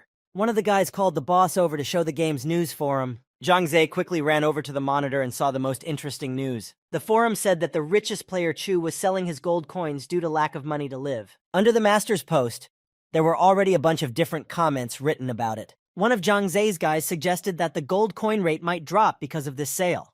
The boss decided to withdraw all the gold coins since he had recently gotten over 1,000 of them in the game. Someone tried to dissuade Zhang from this idea, but the boss decided that he would raise the level of their guild this way. One of the guys got worried and asked if they even had the money for this. Zhang Zi only remained silent as he had nothing to answer the guy. Zhao Shu once again asked his father for money, only now to buy coins from Chu Tiange. He was trying to convince his father to take advantage of this offer, as he considered it to be a profitable investment in the era. Walking closer to his father, Zhao said with a serious face that this time, he was definitely sure of what he was doing. His father, after thinking for a bit, allowed his son to carry out his plan, but of course not without benefit to themselves. Zhao Shu was already happy with his father's approval, so he simply agreed. Elle informed the master that the entire news forum was just talking about him. The young master had already started receiving offers of gold purchases from various guilds. Chu Tiange glimpsed through all the messages and learned that the maximum offer came in at a ratio of 1-3. The butler, while bringing a hot drink to the master, reminded him of the present exchange rate of coins to the dollar. He invited the young master to accept the given offers, to which he received a refusal. Yin Li didn't understand why Chu Tiange wanted to wait a little longer. Master Chu declared that no one had the right to announce his market price to him. After all, he himself was the market. He clarified to Elle how many total gold coins were for sale. Hearing a few million in response, the young master smirked contentedly. Yin Li's butler was scrutinizing something while looking at the tablet screen. He informed the master that all the gold coin transactions had just been redeemed. The assistant didn't understand how several thousand transactions could be redeemed in such a short time. Frowning his eyebrows, Chu Tiange was already making some conjectures about it. He wasn't interested in what kind of rich man had bought up all of these. The most important thing was that the purchases were accomplished. He had set the ratio of gold coins to the dollar to be 1-10. The young gentleman opened the successful trades and began clicking on their sale icon. The butler questioned the master once more if he was willing to sell the coins for so much. Zhang Zi's team, crowded around the monitor, announced the start of the sale. At the same time, Zhao Shu was telling his subordinates that he had easily talked his father into the deal. He was confident that by buying out all of Chu Tiange's coins, he would be able to build a powerful guild in the game. Zhao Shu was also informed that Chu Tiange had launched the sale of his coins. He snatched the tablet from one of his subordinates, saying that he would handle the matter himself. Zhao saw the approved transactions on the monitor in a very different ratio than he had expected. His team informed him that they were completely done with the deals as requested by the boss. Zhao Shu was simply furious at what he heard, because it meant one thing. The forum was discussing the sale deal proposed by the master with his ratio. Zhang Zi's guys, after seeing such a ratio, hesitated to make the right choice. After Zhao Shu's subordinates successfully bought the deal, the amount of Zolat decreased. One of Zhang Zi's fellows noticed that the number of coins being sold had changed. The other one speculated about the possibility of them being bought by a fake buyer. At the boss's command, the guys quickly hacked into the server to get the buyer's information. On the computer monitor, among a bunch of IP addresses, they found one familiar name. Zhang Zi was a little surprised that the buyer was Zhao Shu. He began to ponder that although the offer was like robbery, they should follow young Zhao's example. Zhang quickly ordered the team to buy $2 million worth of gold coins. Zhao Shu was still trying to figure out from his subordinates why they bought the coins at such a frantic rate. One of his team said that the boss himself had instructed them to buy back the trades as soon as they were publicly available, and added that besides them, someone was also buying the coins. Zhang pondered whether it was worth the risk to buy another batch of gold. Assuming that should anything happen, the blame would not be on him but on his men, he ordered the purchase. Zhang decided for himself that he should accept this buying rate, even though it was unreasonably huge. He wanted to make another purchase, but the system gave out that there were no coins left. Zhang looked hysterically at the sold-out coins and couldn't understand why he didn't have time. On the master's monitor, the total amount of sales revenue received, including commission, appeared.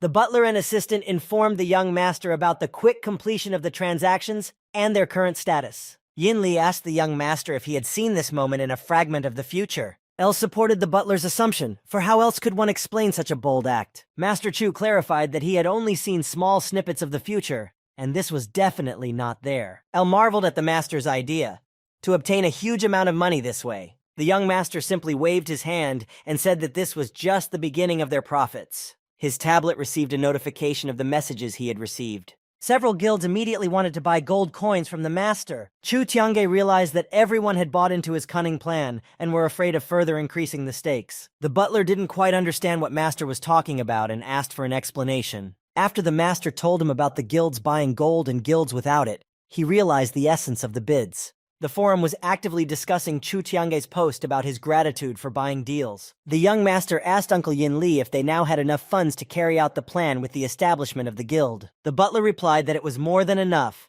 and after squandering these finances, more could be earned. Master Chu was very happy with this answer and began to immerse himself in the cabin in the game world. Just before loading, he told the butler that he was leaving everything here to him. The cabin closed, and the butler and his assistant obediently awaited the young master's immersion. An unknown man walked into the abandoned building. Zhang and his team entered. The stranger asked one of his subordinates to call their boss over to him. Zhang Zhe had already gone out to meet the unknown man himself, inquiring who was in front of him. The stranger introduced himself as Lin and said that he had come as a sponsor with one good investment proposal. Chu Tiange was looking at the navigation map of Chan'an City with all the narrow passages available. He was walking along the outskirts of the city and choosing the best route through his future guild. The master, after studying the map, came to the conclusion that all the roads in the city led to the south of the capital. On the map, he found the perfect place to build a headquarters with a future passage toll. Chu Tiange found the guild founding order in the game's system menu. He noticed that it was as if this place had been created for his guild headquarters. After choosing the exact location to set up, he clicked on the confirmation icon. The system asked the wizard for a name for the new guild before installing it. After a bit of thought, the wizard named the guild Dragon Emperor's Palace. The construction process of the Master's Guild started at the selected location. The picture of the future headquarters of the roof and steps began to emerge. After a small amount of time,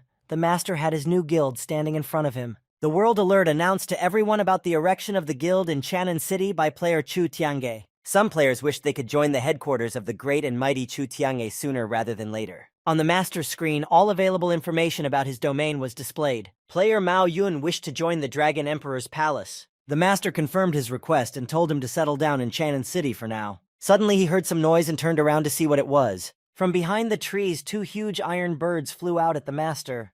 They immediately launched an attack and headed straight for Chu Tiange. The young Master prepared for a retaliatory attack and darted away from the ground. He flew between them, striking at both iron birds at once. Landing with a trail of fire, he looked at the departing enemies. Master Chu didn't understand where those strange creatures had come from. It turned out that the birds weren't going to fly away at all and were simply turning around for another attack. Chu Tiange immediately summoned his spear for the next crushing blows. After accelerating, he swung his weapon for the next attack. A powerful stream of blast fire swept in front of the iron foe. The unknown creature was thrown back a little from the impact, leaving smoke behind it. The birds were not going to give up so easily, and flew at the Master with renewed vigor. In one motion, they pushed the young Master off his feet and threw him to the ground. The enemy titans turned into a vicious attack and released their iron feathers at Chu Tiange. They circled over the Master like vultures as he tried to dodge the blows. The iron opponents decided to clamp the Master and flew at him from opposite sides. Chu Tiange, seeing this, thought that he now had a chance to win. After waiting for them to get as close as possible,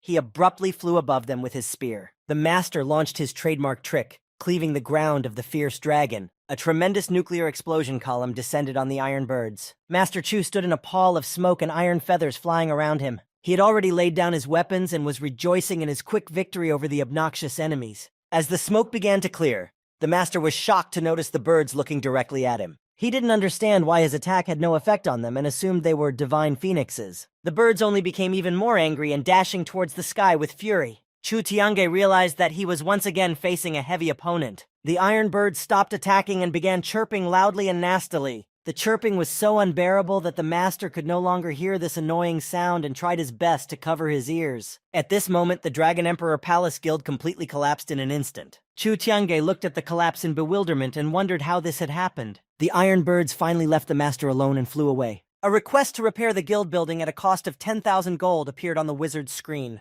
Without thinking for long, he immediately accepts the system's condition to repair the building.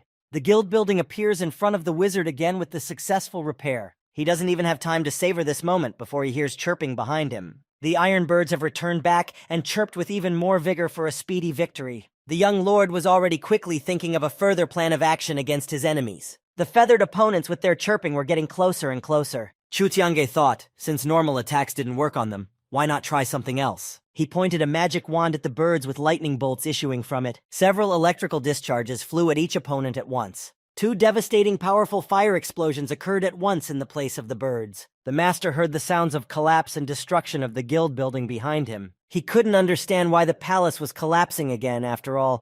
He had defeated all the birds. The screen once again displayed the current state of the guild building. Chu Tiange realized that as soon as he rebuilt the palace, he would be attacked by the phoenixes again. The Master summoned the loyal pet Ursha with his provocation skill to help. Ursha appeared before his Master as a fully grown dog, fully recovered from the previous battle. Chu Tiange petted the beast and commanded it to use its provocation skill against the phoenix. Meanwhile, the young Master once again moved to purchase the restoration of his palace. The Master's guild was once again completely successfully rebuilt. The Master had already seen the flying enemies and was ready to start executing the plan. He gestured for the enraged Ursha to run forward as bait. Ursha rushed to carry out the order and within moments was already beckoning the birds, who were somehow not attracted. Chu Tiange thought that the phoenixes were somehow differently disposed since they did not succumb to his pet's skill. He looked at the birds flying towards him and was already preparing his magic rod. The Master again directed several electrical discharges with thunderbolts at them. There were 2 more devastatingly powerful fiery explosions in the sky. Chu Tiange heard a familiar rumble behind him and immediately realized what had just happened. He thought that perhaps attacking wasn't really appropriate here and needed to defend. Master chooses a guild level upgrade for 100,000 gold coins. The system congratulated player Chu for upgrading the palace to level 2. The Master's next choice was to spend another 300 gold coins to upgrade the palace. The system congratulated him again for upgrading his level to level 3 already. The divine phoenixes circled over the guild again with their annoying chirping. The Master was ready to confront the iron birds and defend the palace. Chu Tiange pointed his magic rod with lightning towards the phoenixes. The birds in the queue exploded noisily with electric discharges once. Ursha also seemed to be surprised by his master's astonishing power. This time, the Dragon Emperor's palace stood its ground without a scratch. The Master thought about the fact that, after all, building guilds near roads wasn't really allowed yet, and that was why this happened. He was going to strengthen the palace's defenses even more by raising his level to do so. On the screen, Chu Tiange confirmed the guild's improvement to level 10. The Dragon Emperor Palace reflected an incredible dazzling flash. Mao Yun walked along the forest road towards the city and didn't even realize how lost he was. Before entering the capital, he saw a beautiful high-rise building in his path.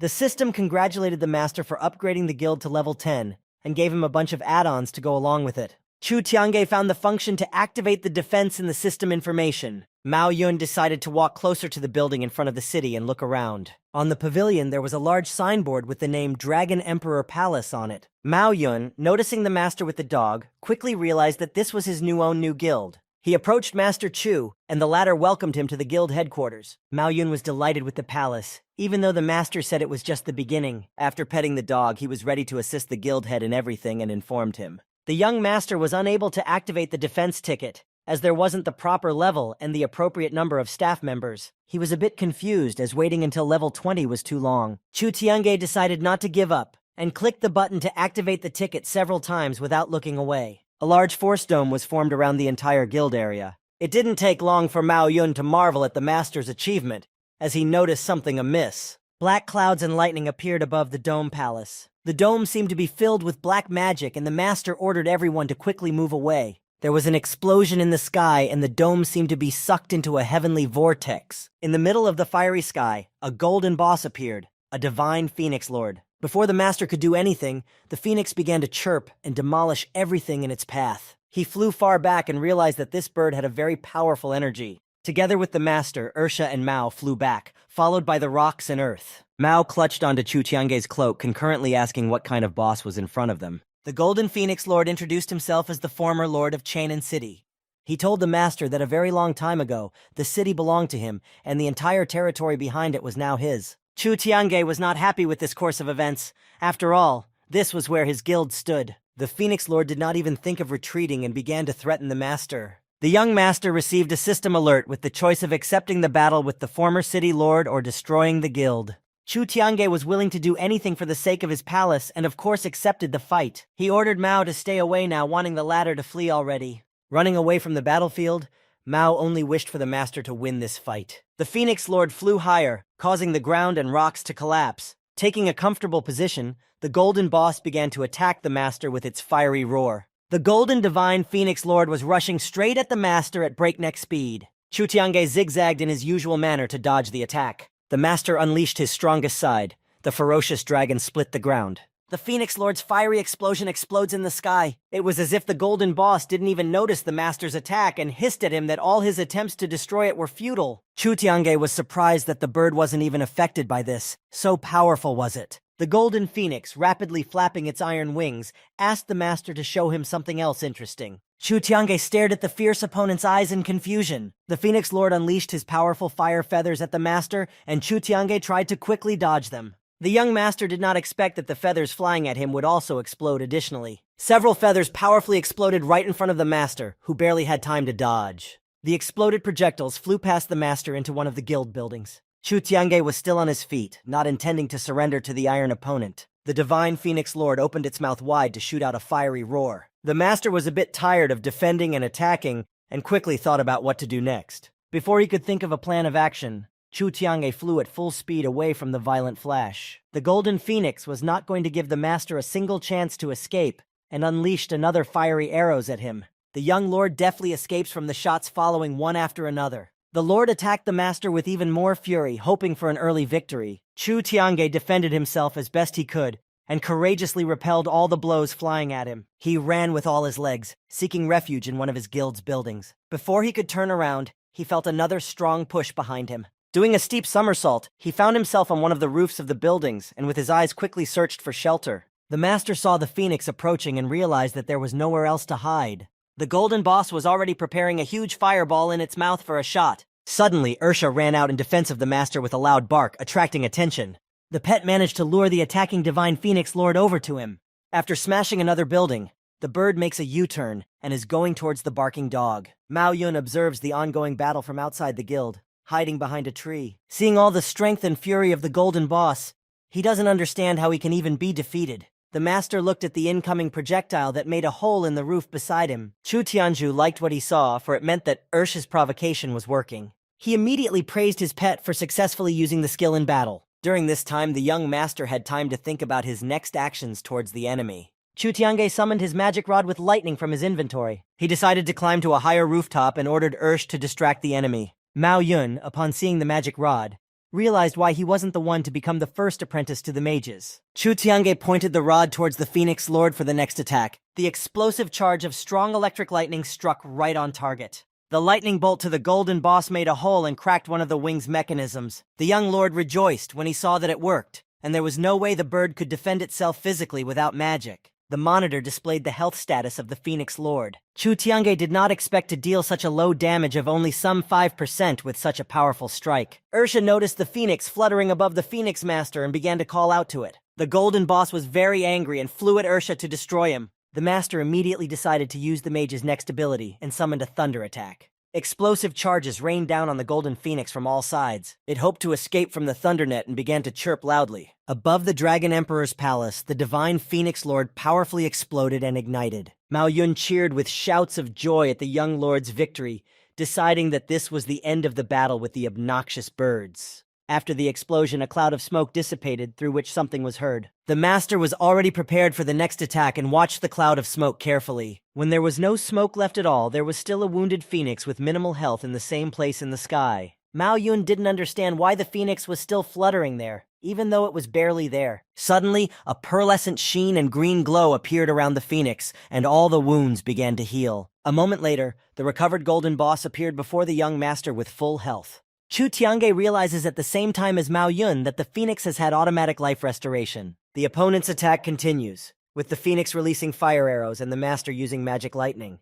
Ursha decides to help the master again and uses her provocation skill. The master, of course, is once again distracted by the pet's provocation. The master seizes the opportunity and quickly gives the iron bird several explosive strikes at once. Mao Yun realized the purpose of Ursha's provocation skill against opponents, which was to distract the enemy. The phoenix lunges in rage following the annoying dog, reducing its attention to the main opponent. The master tries to keep the pet from attacking and calls the phoenix back to him. The Phoenix Lord, ignoring Chu Tiange's call, throws a fire charge towards the snow-white dog. The master from behind the rooftops can only see the exploding wave of the enemy's next attack. He is determined to defeat the phoenix and is about to join forces. The magical forces unite their elements in the sky and unleash a powerful charge of lightning. The light of reflected magical engraving falls to the ground for the necessary victory. The master fuses the magical engraving with the heavenly elements and aims straight at the phoenix. The golden boss seems to ignore the wizard's power and continues to fly towards certain doom. It hits the very center of the fusion of all of the wizard's magical powers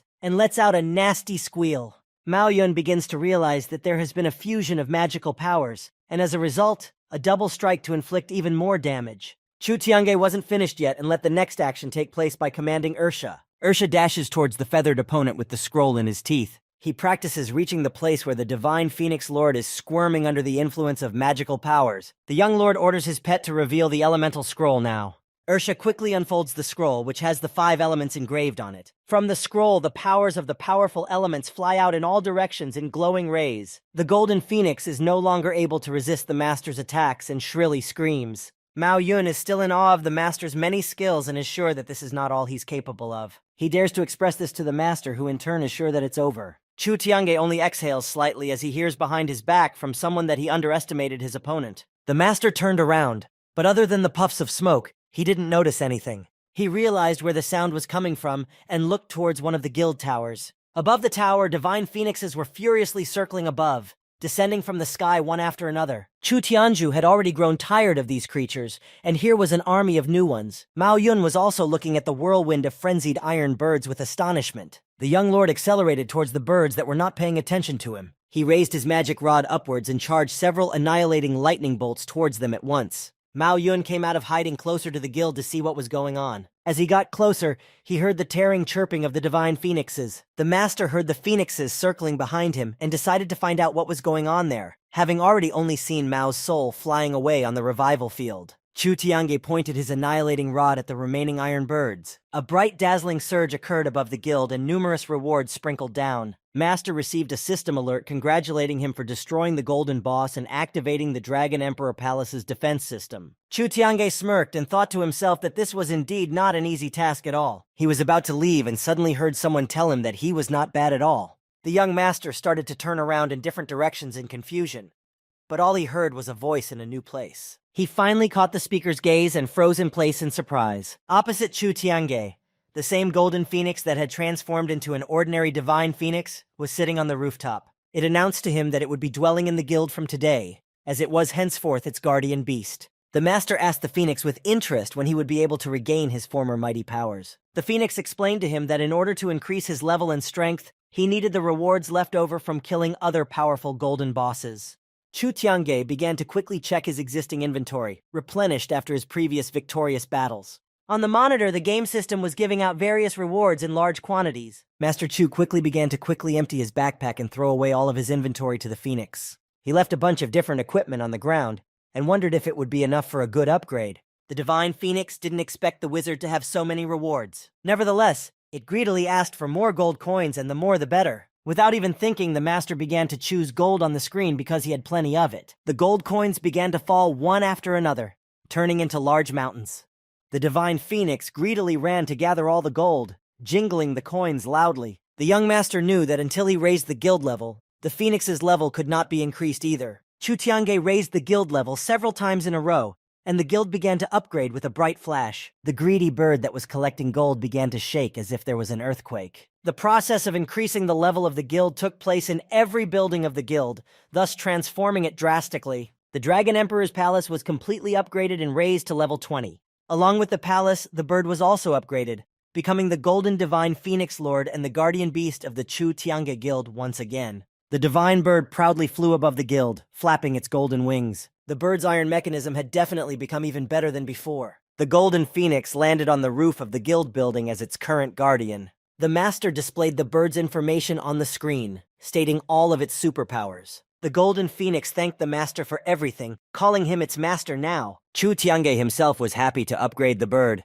as it was now on his side. The master studied the phoenix's annihilating roar, which increased the probability of the lowest level players dying. The resurrected Mao Yun ran merrily towards the current head of the new guild. Chu Tiange greeted Mao once again, confirming the suggestions of him dying and leaving for the revival field. The new guild keeper intervened in the conversation, citing Mao's low level in the game as the reason for his quick demise. Mao didn't like the bird's behavior and shouted at it to stay out of his conversation with the master. Phoenix guessed that the latter did not recognize him, and gave a small clue about the past fight not in his favor. Mao, having time to get angry, scrutinized the bird, but then it came to him.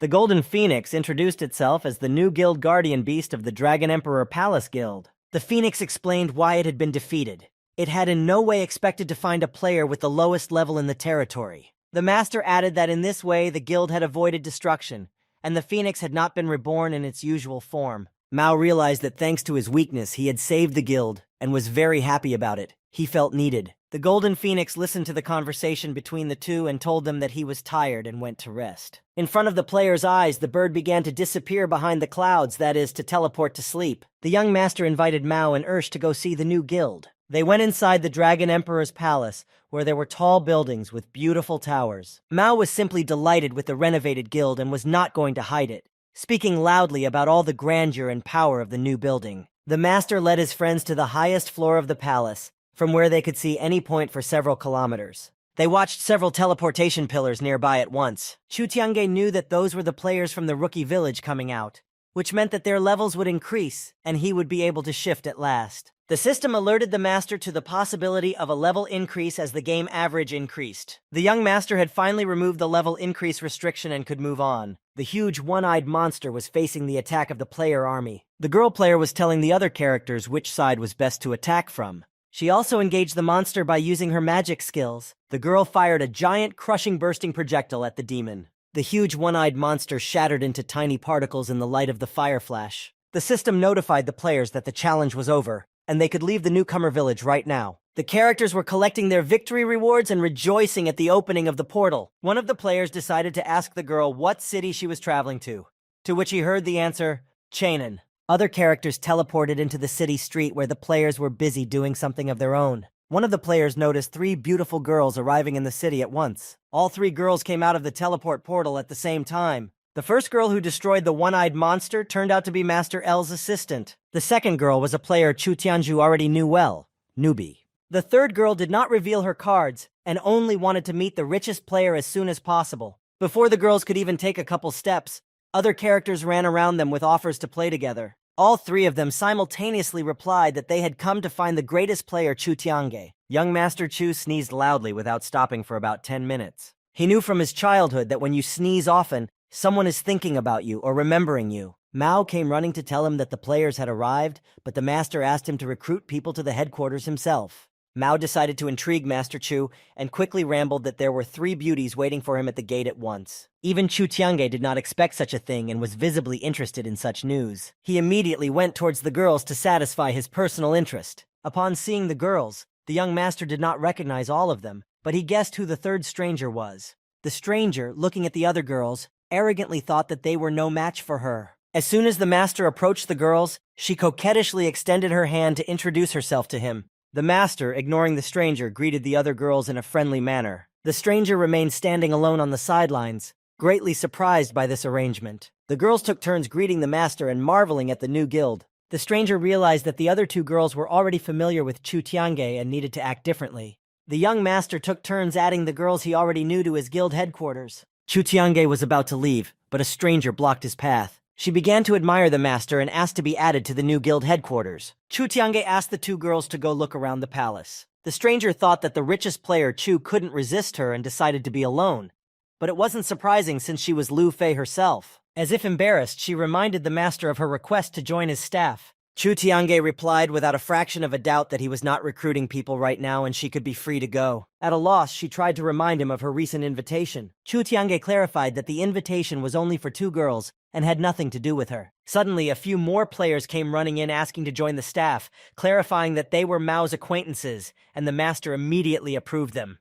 Liu Fei was visibly angry and spoke unflatteringly about it. After all, they had come later than her. The master didn't make her wait for a response, and threateningly said that only he would decide who would perform in his Dragon Emperor palace. Liu Fei was enraged, and as she left, she shouted in farewell that he would regret it big time. Elle quickly realized from her appearance and the master's attitude towards her that Liu Fei was in front of them. She didn't pity this arrogant rich girl for a second, saying that it was her way. The Blasphemers Guild, led by their leader, arrived in Chenin City. The leader led his guild forward and, of course, did not forget to mention Chu Tiange. Meanwhile, in the Dragon Emperor's palace, the master divided the people into 2 groups to work on guild matters. The players obediently followed the guildmaster's order and ran in groups to whoever was going where. A new recruit from the Blasphemers noticed a teleport glow ahead. They stopped and tried to figure out where they were, for the city was behind them. Not knowing what lay ahead of them, they decided to go see what was there. At the entrance to the guild, they were greeted by a system alerting them to pay a fee for further entry. After reading the name of the guild, some players were already starting to guess who the owner of the guild was. The leader of the blasphemers heard the enthusiastic responses about the new guild and abruptly said that they would have a much better one. He refused to go inside and decided to go around the guild another way. The new recruit said it would take a bunch of time, which made the leader stop.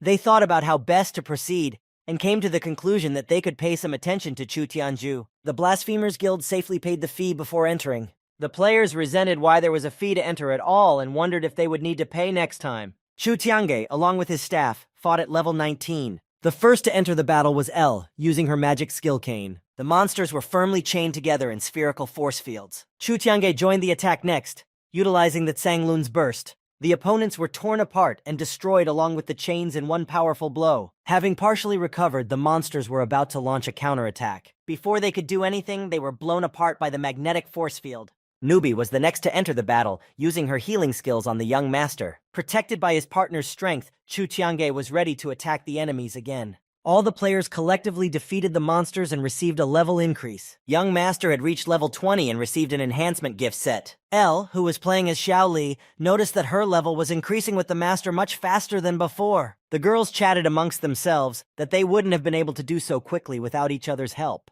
The system alerted the Master about the activation of the dungeon mode, which caught the girls' attention. He explained to them that this mode was activated at a certain level, and a minimum of 4 players could enter it. Elle asked Chu Tiange if he could invite them since their level was lower. The young master opened the dungeon map on the screen and clicked on the squad creation icon. He dragged the icons of his friends to the still empty human headquarters. After making sure all the data was entered correctly, the master confirmed his choice. Some sort of glow appeared around the young master and the players he had chosen. All 4 players disappeared without a trace in the light of the beam that appeared in the same second. The players along with Ursh found themselves in a dungeon where the trees were marked with fire. Mao Yun didn't hear the conversation between the master and the girls, and didn't realize where they had just gotten to. The master explained to his buddy what had happened, thus causing Mao to be childishly excited. A task was displayed on the screen with a time limit of half an hour and a specification of who exactly they were to attack to win. Elle asked the young master if quests are always limited in time, and learned that this is not always the case. The healer suggested that they start by familiarizing themselves with the area. Going forward, the master remembered that he hadn't seen a secret merchant anywhere for a long time, and the players were expecting mythical beasts to appear. He asked Mao to return to the guild and immediately inform him when the secret merchant was encountered. The buddies told the master that they knew a very popular supplier to the imperial court from Europe in the city, and advised him to pay him a visit. Suddenly, Ursha took a fighting stance as he heard something suspicious up ahead. He stopped and stepped out as if to protect the players, covering them with himself. The young master also heard something and warned everyone to be extremely careful. An army of monsters with red eyes were advancing towards the buddies from the darkness. Chu Tiange and Mao looked at the enraged monsters in confusion. Master tried to defuse the situation and jokingly suggested that they were Ursha's relatives. Ursha froze in place in bewilderment as if looking questioningly at the master. Newbie and Mao gingerly looked around them and saw red eyes everywhere. The red-eyed monsters surrounded the foursome and came closer and closer to attack. The monsters rushed towards the master abruptly as he tried to joke around. The partners were surprised at Chu Tiange's calmness, and Ellie clarified that the young master didn't know what excitement was. The monsters began to attack all the players, and each of them used their strength and skill. Chu Tiange, among the pile of defeated monsters, tried to find his pet. Suddenly, the red-eyed monsters started howling loudly, picking each other up.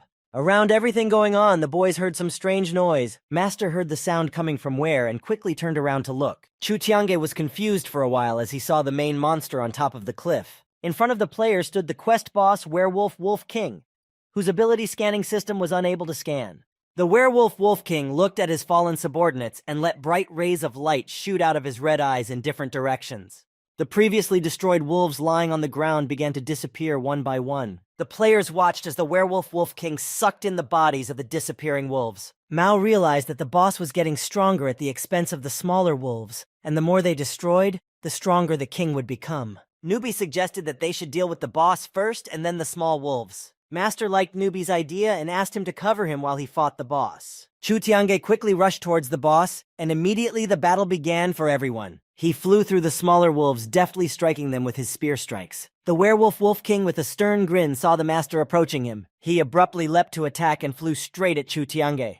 The master, defending himself, put out the tip of his spear in front of him, fending off the main boss's strike. The Werewolf Wolf King pushed the master far back with a powerful kick. Chu Tiange flies backwards but stops in a moment, braking with his feet. He pushes himself off the ground hard and flies towards the boss for a counter-crushing attack. In flight, the master meets the boss, firing fiery arrows at him while defending himself from the enemy's powerful blows. Chu Tiange steps back to use the extra power from the engraving. Pointing it at the Wolf King, he summons a thunder that splits the sky. The boss caught in the engraving power is subjected to multiple attacks at once. The smaller wolves and players watched in amazement at the suffering of the main boss. As soon as the engraving power stopped, the boss jumped aside and the small wolves rushed towards him.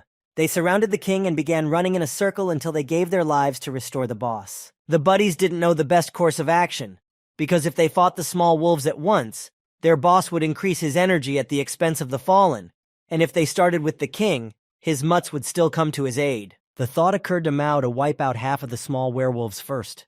The master interrupted Mao's musings by saying that they would handle all of them at once. Mao didn't quite realize how it was possible to do that with such monsters. Chu Tiange only said with a chuckle that not all divine beings would like such a trick. The young master's formidable pet ran out to help the players with a bark. Chu Tiange, about to carry out his plan, told Ursh to run back. The pet didn't immediately understand why Master wanted him to leave, but he didn't object. He quickly turned around and ran away, leaving the Master and the other players on the battlefield. The werewolf Wolf King was already preparing to attack, glaring menacingly at the players. At his command, he and his army moved forward to attack the dungeon guests. Chu Tiange loudly commanded everyone to quickly run forward from the bloodthirsty pack. The pack of wolves rushed after the players from the forest along the cliffs at breakneck speed. The master shouted to Mao and Newbie to split up and lure the boss and the wolves into the gorge. For El, he left the task of setting a trap in the gorge and waiting for him there. All four of the fleeing men split off in different directions, leading the wolves behind them. The master, catching up with Ursh, asked him to run to Newbie to help lure the wolves faster.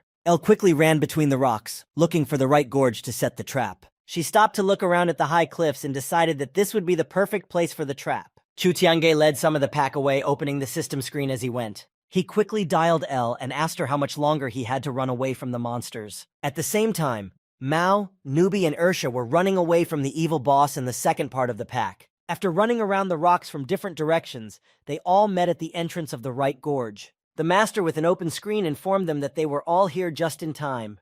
Together, they all quickly ran away from the angry pack with the boss right into the gorge. El had just activated the traps and they went off as shields as soon as the wolves touched them. The entire army of monsters along with their boss got trapped and blew up on the shields they had set. The master wasted no time and attacked with a new attack, Sky-Shattering Hu. Chu Tiange, as usual, zigzags between the entire army of wolves with powerful blows. Mao marveled at the young master's combination of skills and strength like it was the first time. The players heard a world announcement congratulating the master and his team, who had accomplished the first destruction in the Twilight Forest. The vendor of the Imperial Palace was Oracle Ju Fu, who wanted to level up as soon as possible to get on the quest. All four of them, led by the master, were returning to the Dragon Emperor's palace with victory. The players at Chu Tiange's headquarters informed him of the arrival of the new people at the headquarters. They couldn't take their eyes off the richest Chu player and called him head at the request of the third brother. Lined up in several rows, they solemnly shouted loud greetings. The master suggested that the players familiarize themselves with the surroundings and borrow the blue clothes from Mao. Mao saw the surprised faces of the characters and added that after completing the quests, they would also be given purple gear in the future.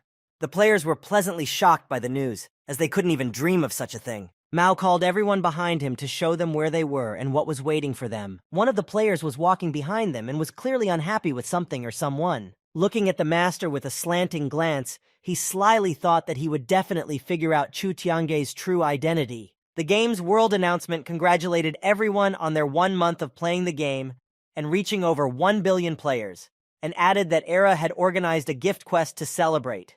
The wizard also heard from the announcement that the game would be unavailable for a while and realized that this time was necessary for investor shares. On the forum appeared one of the quests, UFO in the Starry Sky, with raffles and cool gear, for which will be given a lot of incredible rewards to the first 100 winning players. El had also read that it would be possible to activate a UFO, and the master was already hoping to acquire one there. The girls read a heated discussion on the forum about a vendor from Europe and their chapter, which could not pass without a trace. The forum even posted a vote on the real winner in the person of Chu Tiange and the supplier with comments. Master had also logged onto the forum and tried to remember how he was so familiar with the name Oracle Ju Fu. The next day, Chu Tiange went to the arena with the teleportation hall. Once inside, the master was greeted by the system with the entrance to the Starry Sky UFO event and asked to throw coins into the machine to begin with. Without hesitation, Chu Tiange took out the coins he had prepared beforehand and threw them into the machine. The teleportation platform in the arena opened and the master began to move.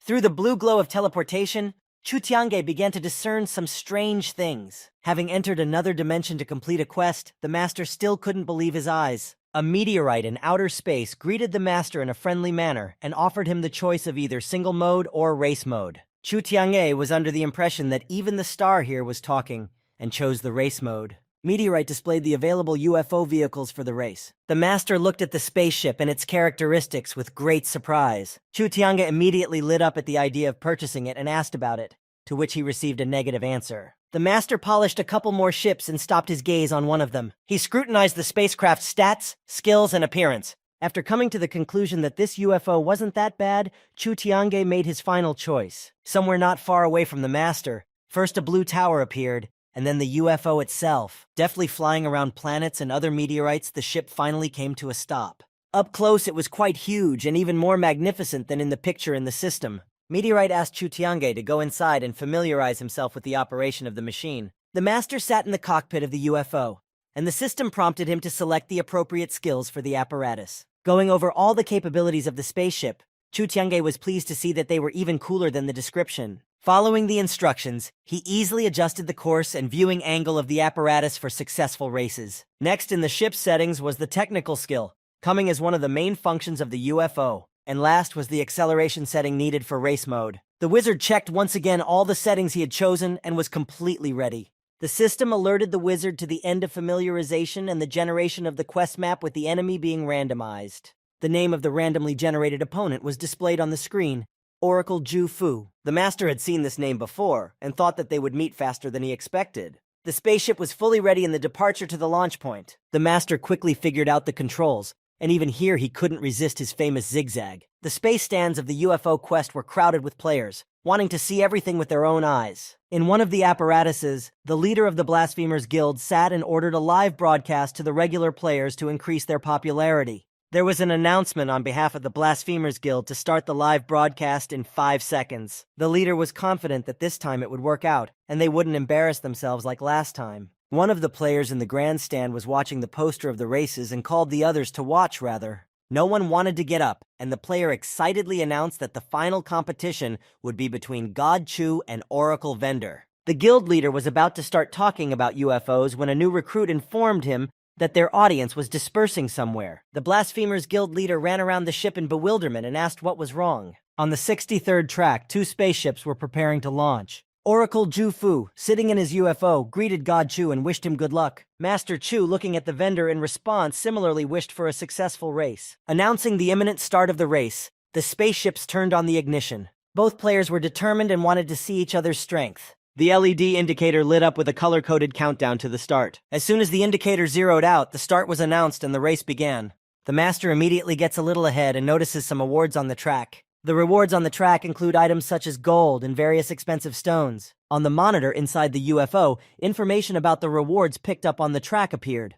Chu Tiange quickly noticed that collecting coins was slowing down the speed of the machine considerably. Oracle Ju Fu also noticed on the screen that the wizard ship had slowed down after collecting the coins. He smilingly remarked that there was only free cheese in a mousetrap. The vendor moved a little closer to the master still and pressed the firing button.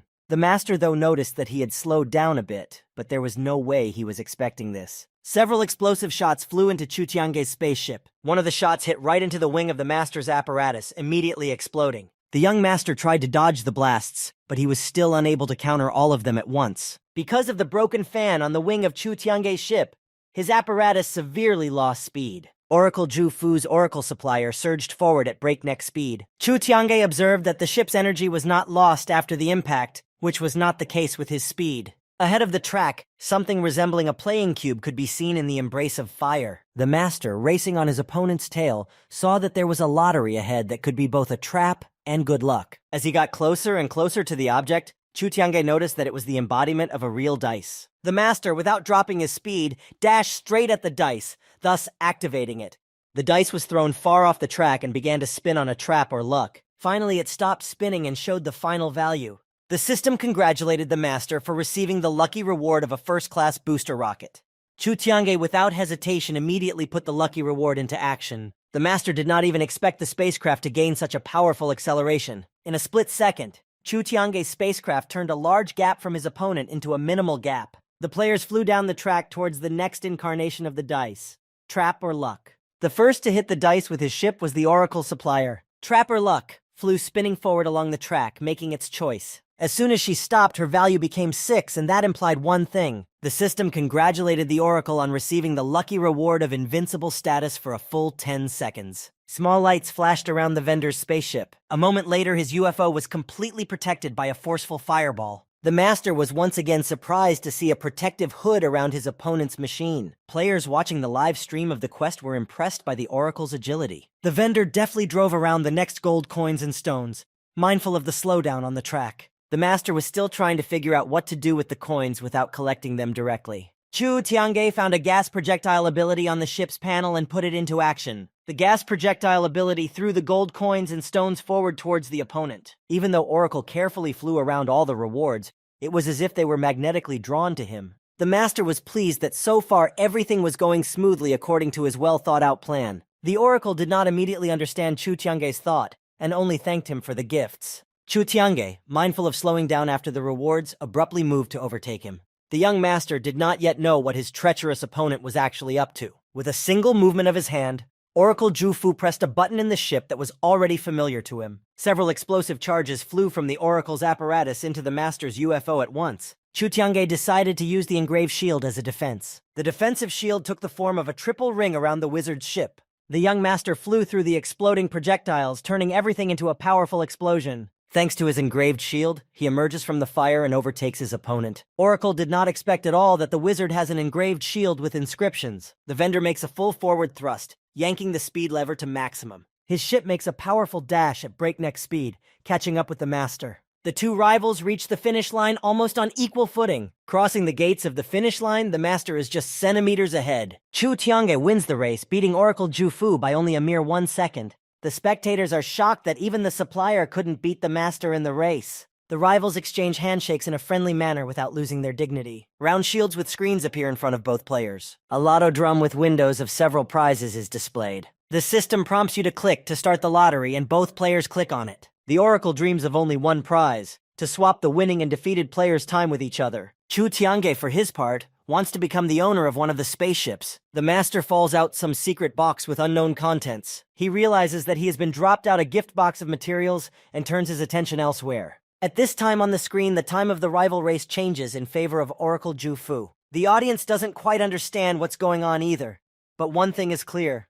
Oracle is now the winner of the race. A conversation ensues between the rivals, and the master admits that he very much underestimated his abilities. The supplier excitedly offers the master another game, and he agrees. Chu Tiange and Oracle Jufu compete in a great battle in the card game Dungeon Poker. The young master makes a move with pairs of aces, and the vendor has nothing to beat him with. He remembers that the cards left in his hand will be against him in a future boss battle, and the cards played will be in his favor. The master decides to discard a pair of threes, hoping to fulfill his plan. In response, the Oracle moves a pair of kings, to which the wizard has nothing to put in response. On the next move, the vendor takes turns laying down a 10, a jack, a queen, and a king. The master sees a combination attack to effectively humiliate the boss further. A little flustered but not giving any sign of it, Chu Tiange calmly replies that he has nothing to beat. The Oracle similarly lays out cards 3 through 7 in order, which is a combo arrow. Chu Tiange thinks about the fact that everyone's abilities are the same, and he still has a chance to win. The Oracle stands up and announces that he has no more cards and the game is over. The master realizes that the Oracle has all the power in his hands, and wonders if he always waits for the combination to fall out. Receiving an affirmative answer, Chu Tiange says that the Oracle relies too much on luck. Suddenly there is an incomprehensible sound and a strong wind rises. Master Chu quickly minimizes the game, teleporting it to his inventory. As expected, after the game ends, the main boss emerges from the forest for a battle. A giant bipedal upright monster with sharp claws stands in front of the players. At this moment, players activate their enhancement and weakening according to their completed card game. The evil giant steps its giant foot right on the players, wanting to crush them. The opponents manage to move back a little and are crushed by the giant monster's foot hitting the ground. Oracle loads lightning arrows into his crossbow and aims directly at the main enemy. Chu Tiange, after waiting out all the weakening, rushes straight at the giant to attack. Immediately, many different blows fly into the giant monster from both sides. The master approaches the very face of the monster and tries to pierce it with his spear, but immediately flies backwards. The giant boss spews a destructive roar of fire from its mouth. The oracle recharges his lightning arrows and fires at the angry monster without stopping. The giant is hit by all the fire arrows fired at once and explodes right on top of him. He begins to fall apart and lets out a piercing parting roar as he realizes his sad end. A moment later, there is a massive explosion at the spot where the giant was standing. Chu Tiange notices the vendor standing next to the boss and shouts to him to quickly move away so as not to get hurt. All that remains at the site of the explosion is a shroud of thick smoke and a completely unharmed oracle without a scratch. Oracle Jufu turns around and notices the surprised face of the young master and only giggles in response. At this moment, Chu Tiange realizes that he is still affected by the invincibility bonus caught in the race earlier. The guys don't have time to exchange a few words before the giant monster lunges at them again. The oracle quickly loads arrows into his crossbow and shoots at the monster with the same accuracy. Lastly, the supplier has prepared many arrows for the giant, piercing and penetrating straight through the heart. The giant runs straight at the players and at that moment gets all the arrows fired at him at once. There is a bright flash, followed by a powerful explosion that finally destroys the huge monster. A pile of good rewards and something else for defeating the boss appears in the air. The oracle isn't interested in gold, armor, or anything else. He snatches up an item that is new to him. The item, in the form of a family of crystals, is an artifact of the city of Shainan. The vendor, after examining the artifact he has received, tells the young master that he has won again. The master, unaccustomed to defeat, replies to him that this is not the end, and he will surely win back. Chu Tiange waits a couple of minutes and solemnly pulls out a card from his armor. He deftly tosses the previously stashed card to Oracle, and he looks at it with interest. The card is discarded with a forced exchange function between the players. In that same second, all the artifacts Oracle received move into Chu Tianju's hands, much to the supplier's surprise. The supplier did not understand how and when the young master had thought of and pulled off this trick. He also did not understand why the card did not turn into an enhancement when the boss appeared, but remained with him. The master smilingly pulled out a few more cards from his stockpile, explaining that there were a lot of them in the donations. The oracle only said that apparently the phrase "Krypton doesn't change lives" was a lie, to which the wizard replied that it does if you have a lot of it. The vendor, after a bit of frustration, decided to show the master one last thing. Chu Tiange was not in the least frightened, deciding that the one still somehow had a card against him. The oracle told him not to worry about anything and handed him his card. The young master took the business card with an exhale, which said that the oracle was the head of a trading company and could also organize unlikely quests. The master received a system alert with a friend request from Oracle, which he immediately confirmed. Chu Tiange realized what Oracle's main goal was, as it wasn't easy to get friends with God Chu. The system congratulated the players for successfully completing the dungeon poker quest. The characters, upon hearing the world announcement, didn't realize which dungeon was even in question. A conversation ensued between the unknown players on the subject of Oracle vendor Ju Fu. The blonde man was very angry about the fact that his players couldn't kidnap the Oracle as a last resort. The characters mumbled something and tried to justify themselves to the boss somehow. Liu Fei entered the building, insulting the worthless subordinates she thought she was. The blonde man quickly reminded her of her recent failure in joining the Dragon Emperor's palace. Liu Fei was more than pissed off by this. She was furious. The blonde man calmly told her that after she left the palace, his men were able to settle there without any problems. Liu Fei snootily walked away and the blonde man looked after her. The next monster with sharp claws was hit by several exploding shots at once. It turned into a mountain of ash, leaving behind only smoke and piles of broken rocks. The players collected the reward for their victory and told Oracle that he had become very popular after competing with God Chu. The Oracle only reminded them that they were merchants after all, and should be neutral towards the powerful players and not cling to all the powerful people in a row. Suddenly he received alerts from the system about the sudden demise of his men, one after another. The supplier stared at the monitor in confusion and called his subordinates for clarification. The players began to take turns shouting out about Zhao's guild attacking them, and Oracle asked them to hide somewhere safe for the time being. After a bit of thought, he informed the other two players that he needed to leave the game. One of the characters became worried that someone was trying to expose the Oracle's real identity in this way. They looked silently at the still uncollected reward and wondered what to do with it. One of them said it would be a pity to lose it all if there were others waiting for them outside the quest as well. The vendor suggested that they just exchange all the rewards for gold coins. The players didn't realize who would buy so many rewards from them now, and the Oracle assures them that such a person exists. He also hands them teleport scrolls to travel to the Dragon Emperor's palace, St. Itabashi Hospital at the medical faculty of the University of Japan. In the ward, with an unconscious patient lying behind a curtain, a guy wakes up in a gaming chair. The first thing the guy does is check the condition of the unconscious patient lying behind the curtain. He exhales, making sure the patient is fine and there is no change for the worse. A nurse came into the room and the guy immediately informed her that he was ready to pay for the necessary surgery. She looked at the guy in bewilderment and told him that all the expenses had been covered long ago. The guy was very surprised at what he heard, but his thoughts were interrupted by two bouncers who entered the room. One of them approached and called the boy by the name Oracle Ju Fu and asked him to talk to them about something. The young lord and his close friends chatted about the vendor and the recent attack on his guild.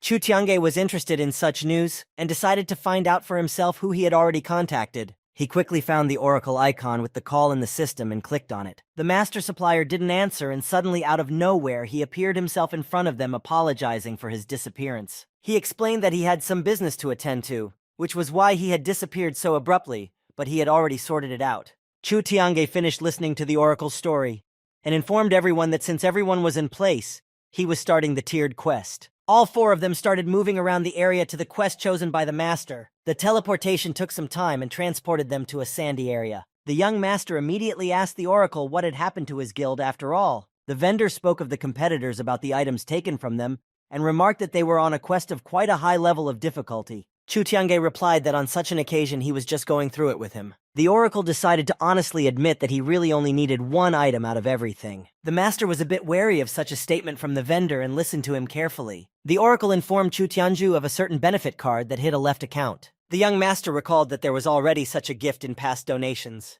Chu Tianju is pulled out of his musings by the sound of sand shifting nearby. Suddenly, creepy poisonous scorpions rose out of the sand from nowhere. The master quickly commands all the players to attack the enemies to kill. The third brother shouts to Chu Tianju to leave the small enemies to them and go to fight the boss himself. The young master finds the powerful Scorpion King and goes on the offensive straight at him. The oracle deftly loads his fiery arrows into his bow, aiming at the scorpions. The arrows, upon reaching the monsters, explode with them in a bright flash. Meanwhile, Master Chu stormed the Scorpion King, using magic and physical skills together. He lightning fast flew around the king several times, delivering staggering blows. The scorpion boss was destroyed by a violent explosion, leaving behind only smoke. The other small scorpions began to vaporize in front of the players in the same second. The system displayed the rewards for winning this level of the quest. Elle started a conversation about the good rewards for the first level, much to Newbie's surprise. The players realized that Newbie was out of the loop and began to explain to her that this quest consisted of 5 levels, and the rewards for winning would be different everywhere. While everyone was examining the rewards they had received, the wizard suggested they move on. The system displayed a suggestion for Chu Tianju to accept the next level. The players bravely fight the wild octopuses in the second level and win. In the next level, they fight evil mummies in armor and come out of there victorious as well. Moving on to the 4th level, the players victoriously attack a huge ogre. The system prompts the master to advance to the final level with the condition that if any of the players are destroyed, the entire team will automatically be counted as defeated in the entire quest. The young master chooses to confirm the conditions and teleports to the final level with the others. They find themselves in a snowy forest, which leads Newbie to childlike admiration. At this time, Chu Tianju receives a video call from Mao informing him that the Dragon Emperor's palace is surrounded. The master looks at Mao in confusion, not knowing what to reply. Many armed players have gathered around Chu Tiange's guild. Mao Yun was worried that the guild leader had entrusted him to guard the palace, and right now they were surrounded by enemies and wanted to capture them. The leader of the Blasphemers Guild and a blonde man who turned out to be Zhao Shu approached the palace and challenged Mao to fight them. A system alert appeared in front of the leaders to pay the toll for further passage. The head of the Blasphemers and Zhao's guild leader read the alert with expressed displeasure. Zhao objected, because he had come to take over the palace, not to pay him. But the Blasphemers' leader assured him that he would be paid back in full after the plan was successful. In the Chu Tiange Guild news chat room, there was a heated discussion about the players' future plan of action until the master returned. Third brother suggested that they return to the guild right now to avoid the seizure of the palace warehouse. The master didn't know the exact plan of action yet, but one thing was certain. If the palace was captured, he would consider himself defeated. The players were discussing amongst themselves why the palace was being attacked now that they had reached the final level. Everyone paid fleeting attention to Oracle Jufu, who had never once supported the conversation about attacking the palace in the entire time. The master quickly brought them out of their thoughts and shouted to run to attack. All 5 of them charged and ran towards the horned monsters. The third brother even managed to encourage everyone, saying that the sooner they finished the battle, the sooner they would get out of there. The players worked together and each used their own skill and familiar techniques. Between the snow-covered Christmas trees, something huge and powerful floated towards the players. A giant snow woman, Yukiona, appeared before them in a snowy whirlwind. The master, as usual, was not intimidated by the impressive size of the monster and called everyone to a showdown with the ice block. The Snow Yuki-onna, seeing the impending attack, prepared to retaliate. The players simultaneously began to fight against the Ice Woman who had put up protective shields in front of her. Chu Tiange felt a sudden frosty feeling from somewhere and searched for the reason with his eyes. Yuki-onna's protective shields turned into weapons that shot blocks of ice and snow.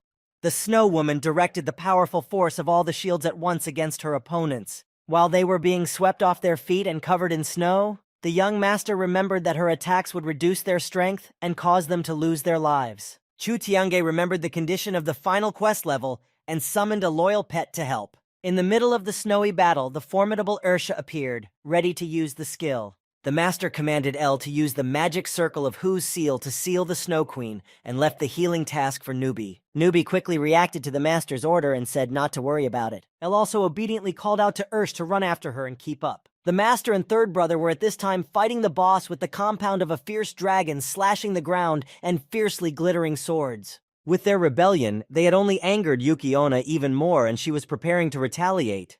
The Snow Queen created a huge spiraling vortex, throwing her opponents far back. At this time, Ursha with his provocation skills had just arrived. The Snow Queen was immediately attracted by the loud barking of the beast and stopped her attack for a while. The players looked at the distracted Yuki-onna with the realization that the dog's provocation was working. The young master watched as Oracle Ju-Fu loaded an arrow into the crossbow, pulling the string hard for the shot. The provider was still holding the arrow firmly in his hand as if concentrating on the shot. Chu Tiange menacingly asked him how much longer he would stall for them. The oracle clearly did not expect such a question, and out of surprise, he released the arrow without looking. The fiery arrow quickly flew past, right at the Snow Woman's head. The vendor seemed as if he didn't understand what was wrong, and asked the master what he meant. Chu Tiange replied that L's seal was still in effect for another 3 minutes, and he had one chance to explain himself. After a moment, he added that he wanted to hear what was so important that prompted him to help the Blasphemers Guild and the Zhao Guild. Oracle Jufu visibly quieted down and became nervous, clutching his crossbow tightly in his hand. He tried not to show it, and said that he didn't understand what was going on, and he was just participating in the quest like everyone else. Suddenly, the master launched his spear at the vendor standing with his back to him.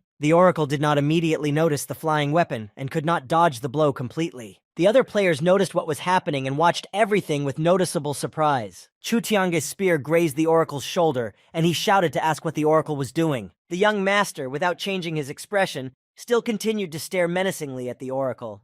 The players were so engrossed in what was happening that they seemed to have forgotten about the battle until they heard Ursh barking. He was quickly running in their direction, leading the evil Snow Queen behind him. The third brother, upon seeing the queen, was discussing with Newbie their future plan of action. He quickly dialed L on the screen, who said that Yuki-onna should never leave the Hu Seal area. The third brother accepted L's order and called for the other players to run forward. At this time, the master and the vendor were waging their own war, attacking each other. The oracle shouted to the master that if he destroyed him, he would be breaking a condition of the quest and all their efforts would be in vain. The master merely replied that he wasn't interested in the quest, the rewards, or any of that, and would quietly destroy it and head back to the first level. He deftly dodged the oracle's flying lightning arrows with a cool somersault. After finishing the firefight for the time being, the young master landed and looked straight into Oracle's eyes. Chu Tiange clarified that he was only staying here to hear the truth, but if that didn't happen, he would end it and return to the beginning of the quest. The vendor drew his arrow tightly and seemed ready to shoot, but he didn't dare.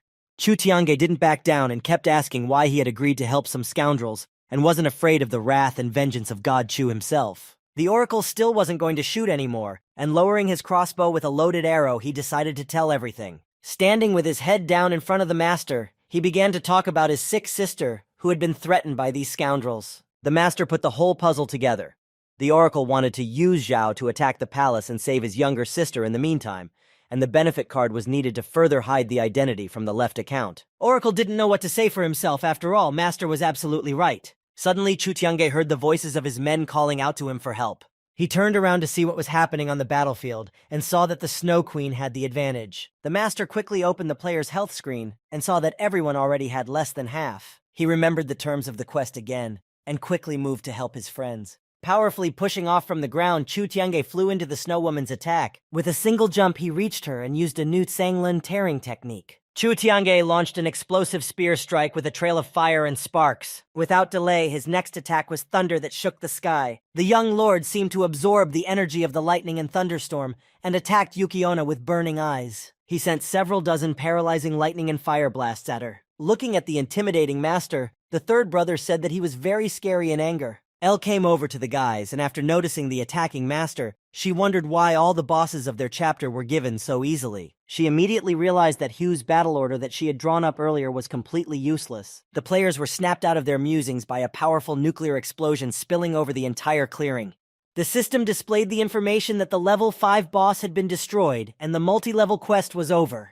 The third brother, looking at the monitor, rejoiced at their victory in the final level of the quest. Elle, for her part, was looking forward to receiving the coolest rewards for all levels. The Oracle quickly opened the monitor and began to look through all the rewards he had received. He realized in a panic that he wasn't seeing what he needed and became visibly upset. The young master mockingly noted that his luck seemed to have turned away from him, as the benefit card did not fall out. The world announcement congratulated all 5 players for completing the tiered quest. Zhao and the leader of the blasphemers heard the announcement, but decided that they would manage before they returned. Looking at the large protective dome of the Dragon Emperor's palace, they thought about how to get through it. Mao Yun, who was inside the dome, looked at the army outside and shouted invitations for them to enter. A new recruit informed the leader that a group of poison kings had weakened the magic barrier around the palace, and they could attack at any moment. The leader loudly commanded the far group of warriors to cover and the near group to storm in. Both groups accepted the leader's order and took their defensive and attacking positions as ordered. They smashed and shelled the protective dome from all sides with all available weapons. A while later, they managed to break through the magical barrier and break through inside. Mao Yun noticed that the defense was shattered and panicked as he began to think about what they should do next. He quickly thought about the fact that the head didn't allow him to hire many people, which would have come in handy right now. A loud sound of damage to the guild's main gate was heard. The attacking players shouted that the main gate had been destroyed and it was safe to move forward to attack. Mao Yun ran away from the warden's post and shouted for everyone to hold on to the last and not retreat. Zhao Shu announced to his men to attack everyone and go up to the 3rd floor for the main target. Mao heard this and wondered how they knew the warehouse was on the 3rd floor, because that meant they had a rat. He ran with his subordinates and shouted to everyone to protect the warehouse at the cost of their lives. Suddenly the clouds thickened and a noise was heard through the purple lightning. From the clouds, a menacing voice asked who it was that had come to the guild and was disturbing the guild's sweet sleep. Zhao Shu and the leader of the blasphemers were puzzled as they tried to look at who was speaking. In an embrace of lightning, a golden phoenix descended menacingly from the heavens, informing them that the palace was his sanctuary and promised to destroy anyone who disturbed his sleep. Mao saw the guild's guardian beast and shouted that they were now saved. The attackers discussed amongst themselves what kind of beast was in front of them and how to fight it. The leader of the blasphemers quickly opened the screen, reading the information about the bird. Zhao smugly stated that some bird wouldn't be able to undo their attack. The golden phoenix flew straight towards the guild headquarters, scattering everyone in its path. It spewed annihilating flames with fury, fulfilling its formidable promise of revenge. In one swift movement, he explosively tore down towards the attackers. The players only had time to see the bird's huge iron paws flying straight at them. The golden phoenix rammed into everyone who didn't manage to escape, making a long depression in the ground. The guardian beast, from where it would stop, began to sizzle the army of enemies with wild fire. The guild leader looked regretfully at his entire fallen army of the melee line. Zhao Shu commanded the dumbfounded players to shoot arrows at the golden phoenix. As soon as the phoenix soared above them,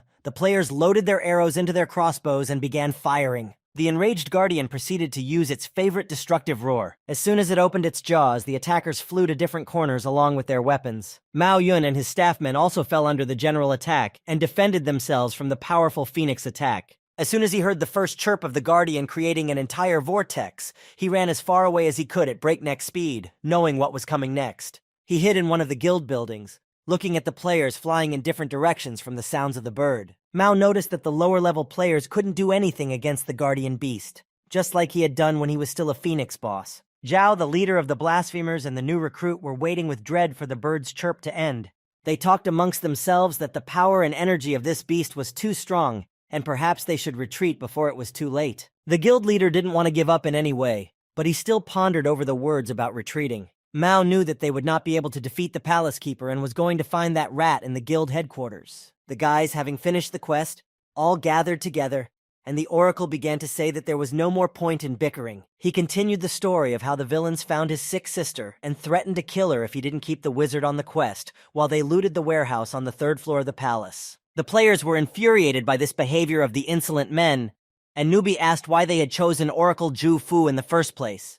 The master explained that since Oracle didn't side with them, they were afraid that he would join the ranks of our guild. and in the case of a setup, I would break any relationship with him, and so they would kill two birds at once. The oracle made no more excuses and simply admitted that he was very guilty in front of him. The young master took out some kind of card, and third brother didn't understand what he was going to do. After a moment, Chu Tiange deftly launched the card straight at the vendor. The oracle turned the card over and saw that it was the very same benefit card hiding the left account. While he was looking at the card in utter confusion, Chu Tiange informed the players to return to the palace as soon as possible. Waking up from his incomprehension of what was happening, Oracle called out to the young master. Chu Tiange continued walking forward, but he heard the oracle well when he thanked him. He only reminded him of their arrangement whereby the benefit card would go to him and the master would take everything else. The players had already stood on the teleportation platform, and Chu Tiange told Oracle to step out to check the card. Moving over, the third brother told Chu that he was a good man,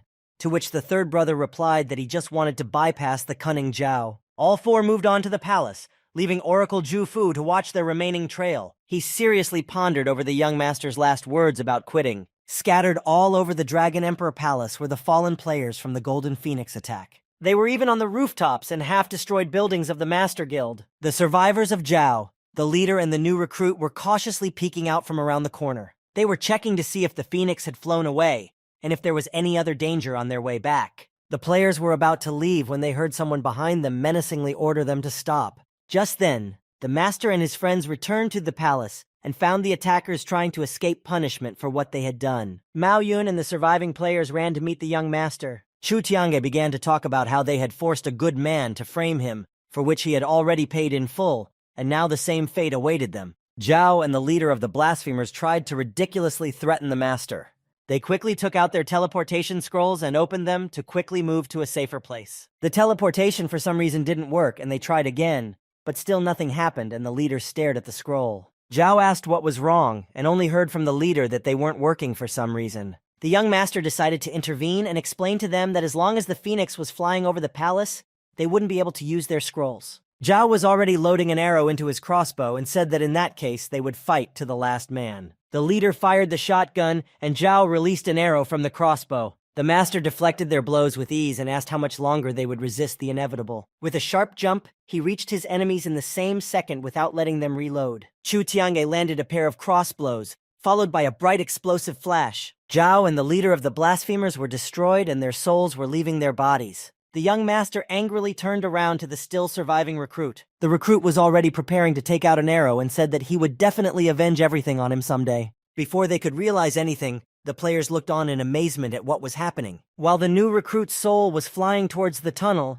he managed to shout to the master that they would meet again. Mao whispered to the master that there was a rat in their guild, to which the master replied not to worry. Mao Yun, completely trusting Chu Tianzhu, obediently nodded and said, "That's right." Master plunged into thinking about how best to deal with Oracle Zhu Fu's situation. A white van was rushing down the road of the Night City at breakneck speed. The tired guy carefully took off his gaming nano goggles to exit the game. He exhaled slowly, and the nurse asked him if he was all right. The worried guy immediately asked the girl about the condition of the sick nurse. One of the people sitting in the front asked the boss, addressing the guy if he had figured out the game. The guy, aka Oracle Zhu Fu, noticed the guy had bruises and abrasions all over his face and started to recognize how he got them. The guy in the front began to explain that he had gotten the injuries during a small conflict with the Zhao family. The oracle startled and began to ask for details of what had happened to him. The injured boy began to tell what had happened to them about an hour ago. In the beginning, Oracle called him and told him that two thugs had threatened him and asked him to do something for them,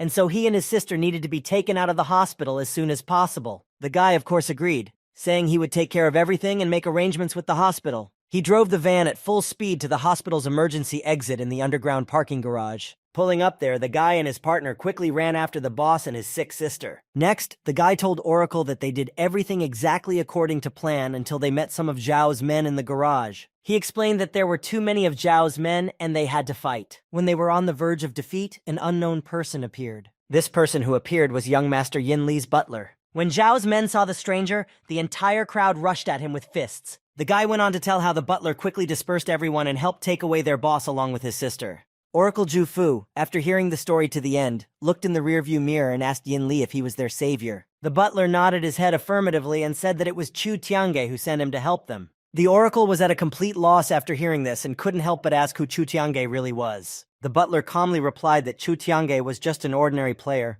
and there was no need to worry about it. In the Zhao mansion, the entire family gathered in the meeting room around a long table. They were watching the game's news portal about the failed attack on the Dragon Emperor Palace and Chu Tiange's might. The broadcast was interrupted by a dark figure that suddenly appeared on the screen that was already familiar to them. The Zhao family knew exactly why the stranger had contacted them and what was about to happen. The stranger from the screen asked the family father if taking over the warehouse in Chu Tiange Palace was his genius plan. The head of the family bowed and replied that it was just an accident and they would fix it soon. The stranger interjected that this was the first time they had an accident and said that their family would no longer be able to be used in the future. After these words, the dark figure disconnected the connection and the father was still trying to change his mind somehow. Lastly, they heard words of imminent reprisal against the entire Zhao family. Zhao Shu couldn't listen to this and see his father depressed anymore and jumped up shouting that all of this was stupid and had no meaning. He shouted furiously that he would deal with Chu Tiange himself and then the Singularity Organization would regret his words. Meanwhile, in the Singularity Organization, 6 men were having a conversation about their next actions. One of them was saying that the biggest obstacle for them in the era was Chu Tiange.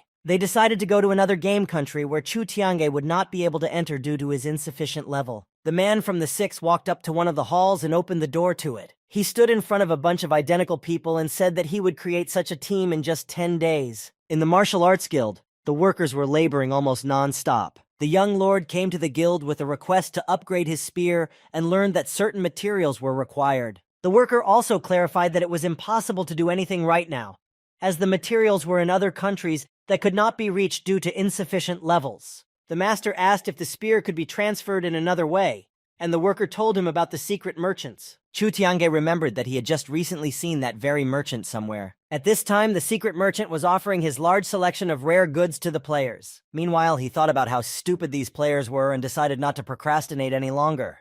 The master, who was still in the martial arts guild, called up the game system screen. He got into a dialogue with the second brother, from which he learned that there was some kind of organization that controlled many people and deprived them of territories with all the materials. The second brother spoke briefly about the activities of this organization and specified that he had never seen them go offline yet. 2 guards stood at the post of the teleport portal with the transition to Song Country. The players watching them from hiding were a bit surprised at such a small number of guards. They were about to start the operation, but second brother commanded them to wait. The second brother quickly wrote to the master that he would recruit people for the stealth attack and hand over all the materials to him after the capture. Suddenly, very close by, he heard the crunching of branches and a suspicious noise. The second brother had not yet finished talking to the master and shouted for everyone to stand down as they were surrounded. The players were surrounded on all sides by armed mercenaries flying at them.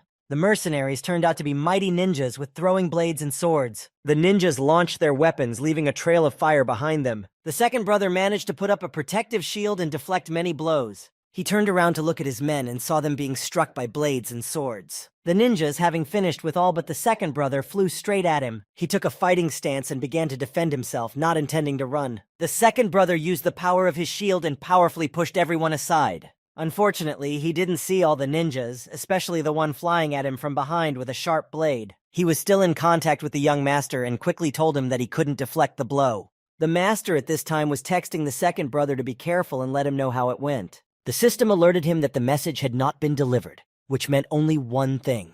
An alert appeared on the master screen with second brother's icon crossed out. Chu Tiange already knew for sure that second brother had been sent to the other world by someone. After successfully reviving, second brother's subordinates would walk beside him and discuss the next course of action. The second brother was against it as the opponents were professionals at their job, and then the player suggested gathering more people for the next attack. The second brother expressed his doubts about the group of people who had attacked them, as they were quite good at martial arts themselves, but they had fallen so quickly. The other player suggested calling the strongest fighter to their aid, but his interlocutor saw no point in it, as they should avenge themselves. The second brother received a message on his screen that someone from his headquarters named Pineapple Rice is gathering fighters against the guild that attacked their boss. The first player looks at the message with excitement and says he's going to go fight too. The second character remembers former battles with Pineapple Rice and is apprehensive to give up the idea. The second brother says that there is no need to be afraid of her, as she has always been looking for a dueling opponent like God Chu, so she overreacts. The first player knows the power of Pineapple Rice and interjects to ask if she can still win. The second brother suggests the subordinates not to speculate and go see for themselves with their own eyes. Chu Tiange wrote a message to the second brother asking what happened to them at the teleport crossing and asking for their coordinates. The second brother said that they had been attacked by the strangers, but they would deal with it themselves, as even a young master couldn't move to another country. Chu Tiange still insisted that he send the exact coordinates of his guild, and the second brother obediently sent them to him. The master was walking through the streets of Chanan City in the Tang country with the intention of finding someone. A young geisha at the counter was telling him that fresh maple berries had just arrived this morning to enhance the healing medicines. The master asked the geisha if she had any medicines for the long journey and took out a talisman from his pocket. Seeing the talisman, the geisha immediately realized that it was a pass to all lands, which could only be given to him by a vagabond from an alley with a hidden task. She said with a smile that this rare flower on the talisman belonged to their house of Bai Hualu, and it would definitely not disappoint the noble son. The geisha gestured for the young master to come inside their mysterious guild. Showing the surroundings of their home, she said that they had finally waited for such an important person for their country. Unexpectedly at this moment, a system screen with a task appeared in front of the master. He was invited to take part in the hidden mission Song Country Renaissance. After studying all the given information on the hidden mission, the master immediately confirmed the invitation. Chu Tiange clarified to the geisha that he wanted to visit the Song Country, and she asked him to follow her. On one of the walls inside the building hung a poster that the geisha was about to take down. Finished, she asked the master to give her a talisman with a flower from their house. There appeared to be a certain shaped notch in the wall into which the talisman fit perfectly, which now served as a key. The key activated the opening, and the walls slowly moved apart in a certain order. The master watched with bated breath and began to realize what was in front of him. In front of him was a teleportation point to all the various countries of the game. The geisha informed the young master that he could go, but warned him that he would be on the outskirts of the chosen country, which could be very dangerous. The master thanked the geisha and entered the portal indicating the Song Country. There was a lightning explosion in one of the glades on the outskirts of Kaifeng. The powerful explosion turned into a blinding pillar, which was noticed by a merchant who was just nearby. Turning around, he wondered where there could be players from in such a remote location. The secret merchant didn't think long and decided that he would make a fortune now. The navigation map that appeared identified the new location of the master. Although Chu Tiange knew where he was still excited and a little surprised. The young master saw a familiar figure rushing towards him from afar. Taking a closer look at the approaching figure, he recognized it as a secret merchant. Upon reaching the master, the merchant froze in surprise and thought of only one thing.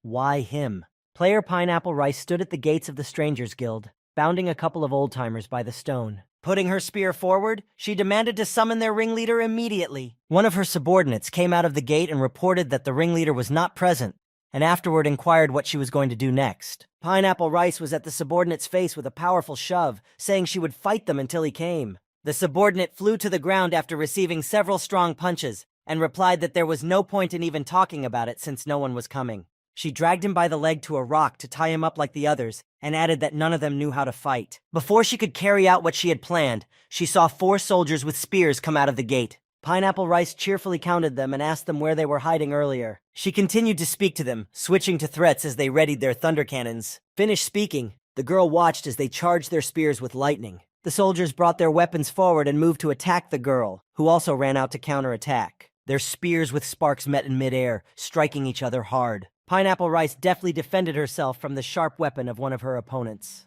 She accelerated to the limit and ran in a circle, thus knocking back 3 of the warriors advancing on her at once. While Pineapple Rice was delivering her crushing blows, she noticed the gaze of a 4th soldier, still not engaged in the battle. It occurred to her that the soldier was tracking and memorizing her movements and moves. Turning sharply, she reprimanded the 4th soldier for not being able to analyze her shortcomings in combat. She continued to single-handedly attack the 3 soldiers, beating them badly. The girl decided to take the battle to the next level and use the Thunder Roar skill. With one dissecting fiery strike, she threw all 3 of them far back. The Alien Guild soldiers were thrown high into the sky and then swept into a powerful blast wave, causing irreparable damage.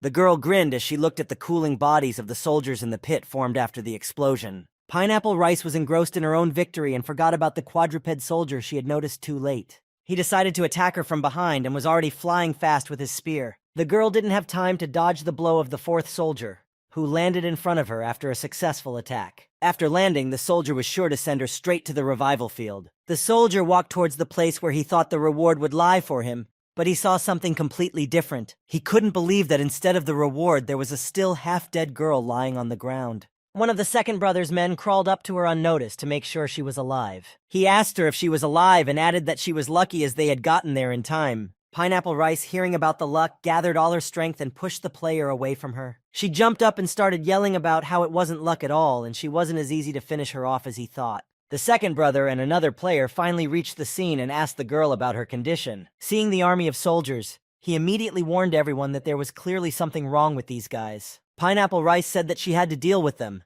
and wasn't sure what damage had already been done to her. She also added that the soldiers were very ambiguous, as one half of them were professionals, and the other half were misfits, and together it was as if they were making a trade-off in battle. There was nothing left but to engage the soldiers in battle, and the girl suggested that everyone rally together. One soldier stepped forward saying that many were eager to get their spears, but it would never happen. The second brother led his men into battle and shouted for everyone to be ready to attack. The two armies furiously flew at each other, putting their weapons forward. The second brother's subordinate decided to use the double-blade gravity technique. Flying lightning fast through several soldiers, the subordinate struck them with fiery blows. The soldier who had offended the girl last time announced the end of the warm-up and his entry into the game. His spear began to be covered in magical power from tip to hilt. The other players continued to attack each other to defeat. The soldier with the spear imbued with magical power moved to attack the second brother's subordinate. The subordinate dodged the blows as best he could using all his strength. After waiting for time, he launched a powerful strike at the enemy from his side.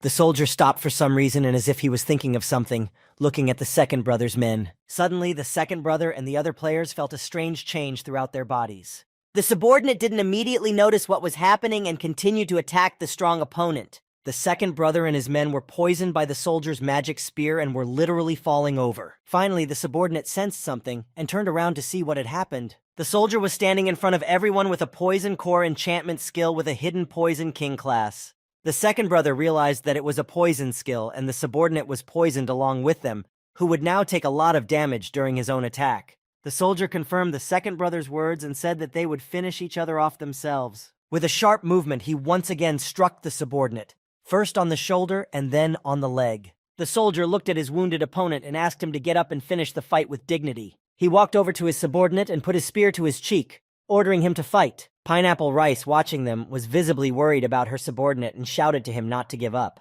The soldier swiped the tip of the spear across his subordinate's cheek with a single movement of his hand, leaving a deep mark. The second brother's team was still trying to defend and fight, shouting insults towards the soldier. The soldier didn't care about their unflattering remarks, only adding that no one could ever defeat them. One of the players yelled to his subordinate to leave the fight and go offline immediately. He tried to defend his buddy and quickly ran to attack the soldier. The soldier wasn't about to give up either and quickly took a fighting stance, gripping his spear tighter. With one powerful strike, he threw the player far back with his spear. The subordinate was terrified, and the soldier took advantage of this and taunted him. He also decided to check with his opponents to see if they were wondering why their reinforcements weren't coming up. The girl took the hint at his direct involvement and started yelling what he had done to them. The soldier, looking into his second brother's eyes, told him that his men were standing at the teleportation point and would destroy anyone who tried to pass through. The subordinate was about to use the teleportation platform, but something didn't go according to plan. He managed to start moving, but the soldier disrupted the teleportation while asking him how far he was going. The soldier knocks the subordinate out of the teleporter with his spear with a sharp jolt. The rest of the other members of the second brother's team look on in amazement. Virtually unmoving, the subordinate lies wounded on the cold ground. He rises up and tells the soldier to finish him off, for he is still alive and breathing. The soldier replied that he had already made all the inquiries about him and was aware of his self-detonation skill, which would work on everyone standing nearby if he was killed. The subordinate had nothing to say to this and just got angry at his own helplessness. The soldier asked if this skill could destroy his own allies on the field and offered to test it. He swung his magic spear over the wounded subordinate and was about to take the last and final step. The subordinate still didn't believe what was happening and didn't want to leave the battlefield. The soldier was already close to the reprisal as suddenly fiery arrows slammed into his spear. He looked at the flaming arrows and could not understand where they came from. At this moment, everyone present on the battlefield heard a violent rumble. A shroud of thick smoke appeared and a figure became visible. A soldier looked at the appeared person in bewilderment and asked him who he was and what he was doing here. In front of him stood a tall, long-haired man in a hat, clenching his fists menacingly. The hatter turned to his subordinate to get out and added that he would handle it himself. The soldier again didn't like the fact that the subordinate wanted to teleport and was going to stop him. He rushes at breakneck speed towards the hatter and the slipping subordinate. The hatter strikes first, firing several fiery arrows at the enemy at once. The soldier defends himself and deftly throws the arrows away with his spear. The hatter prepares for his next attack using his usual skills. He creates a powerful vortex around him and fires more fire arrows at the soldier. The soldier can't handle so many hits and finds himself wounded in different places at the same time. He definitely has no idea who is in front of him or how this is even possible. The girl reveals the mysterious identity of the Hatter to everyone, calling him the great warrior Yin Li. Meanwhile, the Hatter, aka the butler, fires automatic arrows. The arrows fly with lightning force towards the already losing soldier. They fly through him, creating several bright flashes at once. Butler delivers his final blow and the soldier explodes on the spot. The nearby alien guild soldiers fly off from the powerful blow. The Hatter loads the next automatic arrows for another attack. The butler fiercely fires them at the surviving opponents. The soldiers literally stare their approaching demise in the eye, not knowing what else to do. Players watch as automatic arrows pierce the soldiers. The souls of the alien army began to ascend to the relocation tunnel for further rebirth. The admiring girl looked at the battlefield and the mighty Hatter with interest. Pineapple Rice hopefully decided that Yin Li would take her to train with him. The second brother gestured for the girl to shut up and asked the Hatter why he had helped them after all. The butler replied that it wasn't his idea at all. The young master had asked him to do it. The second brother and the Pineapple Rice were surprised and a little tense for some reason. While the three of them were talking, the new army of the Stranger Guild was already on the offensive. Soldiers with spears surrounded the trio from all sides and were preparing to destroy them. The Hatter soldier, who had been defeated in the previous battle, announced his new reinforcements. Pineapple Rice didn't understand how he managed to survive after everything that had happened to him. The second brother told the butler that if they went into battle mode, they wouldn't be able to get out, and there were quite a few opponents. The wounded soldier still wouldn't calm down and shouted that he wouldn't let them leave this place alive. The second brother was already preparing a protective shield while everyone else was loading their weapons. At the same time, a powerful pillar of bright light appeared behind everyone in the battle. Everyone froze in anticipation of someone or something from the blinding stream of light. The glow began to fade, and out of it came some warrior with a weapon. The warrior turned out to be none other than Master Chu Tiange, who had come to the aid of his friends. The terrified army looked up to see God Chu already preparing to attack. The young master soars above everyone and uses his earth-splitting dragon technique. A tremendous explosion occurs, sending small sparks flying everywhere. The wounded soldier, being in the epicenter of events, looks at everything happening in confusion.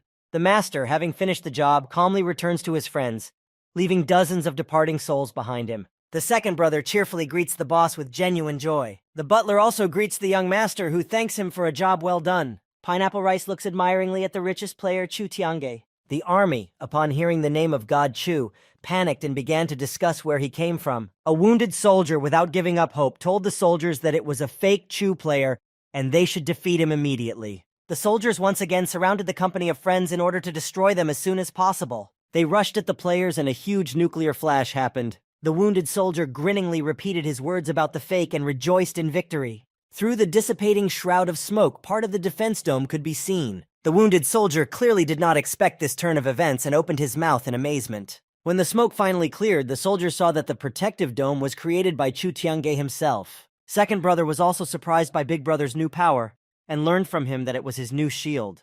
Chu Tiange was about to leave the shield and commanded everyone to stay inside the protective dome. The young master stepped out of the dome and announced to all the soldiers that he was the very real Chu Tiange, and they could easily verify it right now. Chu Tiange, holding his spear and fiery lightning, used a powerful Thunder Lotus technique. Flaming lightning bolts spread across the entire battle area, demolishing everything in their path. The alien soldiers were still recovering from the paralyzing effects of the lightning. A wounded soldier tried to cheer up his guys by telling them that it was just some unfortunate lightning strikes. After a moment, the true effect of those blazing bolts of lightning came to his attention. But the soldier still refused to believe what was happening, looking at his feet. Although he was very angry, but he could do nothing but scream, because he was completely paralyzed. At this time, the young master strikes the next blow, Dragon Lightning Fury. The rival army is scattered by such a strong attack on them by Chu Tiange. The wounded soldier, not moving, is no longer able to watch his army being mercilessly annihilated. Chu Tiange, after handling the entire army of soldiers, headed towards his main target. Moving closer to the wounded soldier, he tells him that if he wants to ask for forgiveness, he will only be able to do so after his death. One sharp swing of the spear, a blinding flash of sparks, and it's all over. The young master deftly jumps over the soldier, leaving him flying down to the ground. Chu Tiange's friends watch his victory through the protective dome.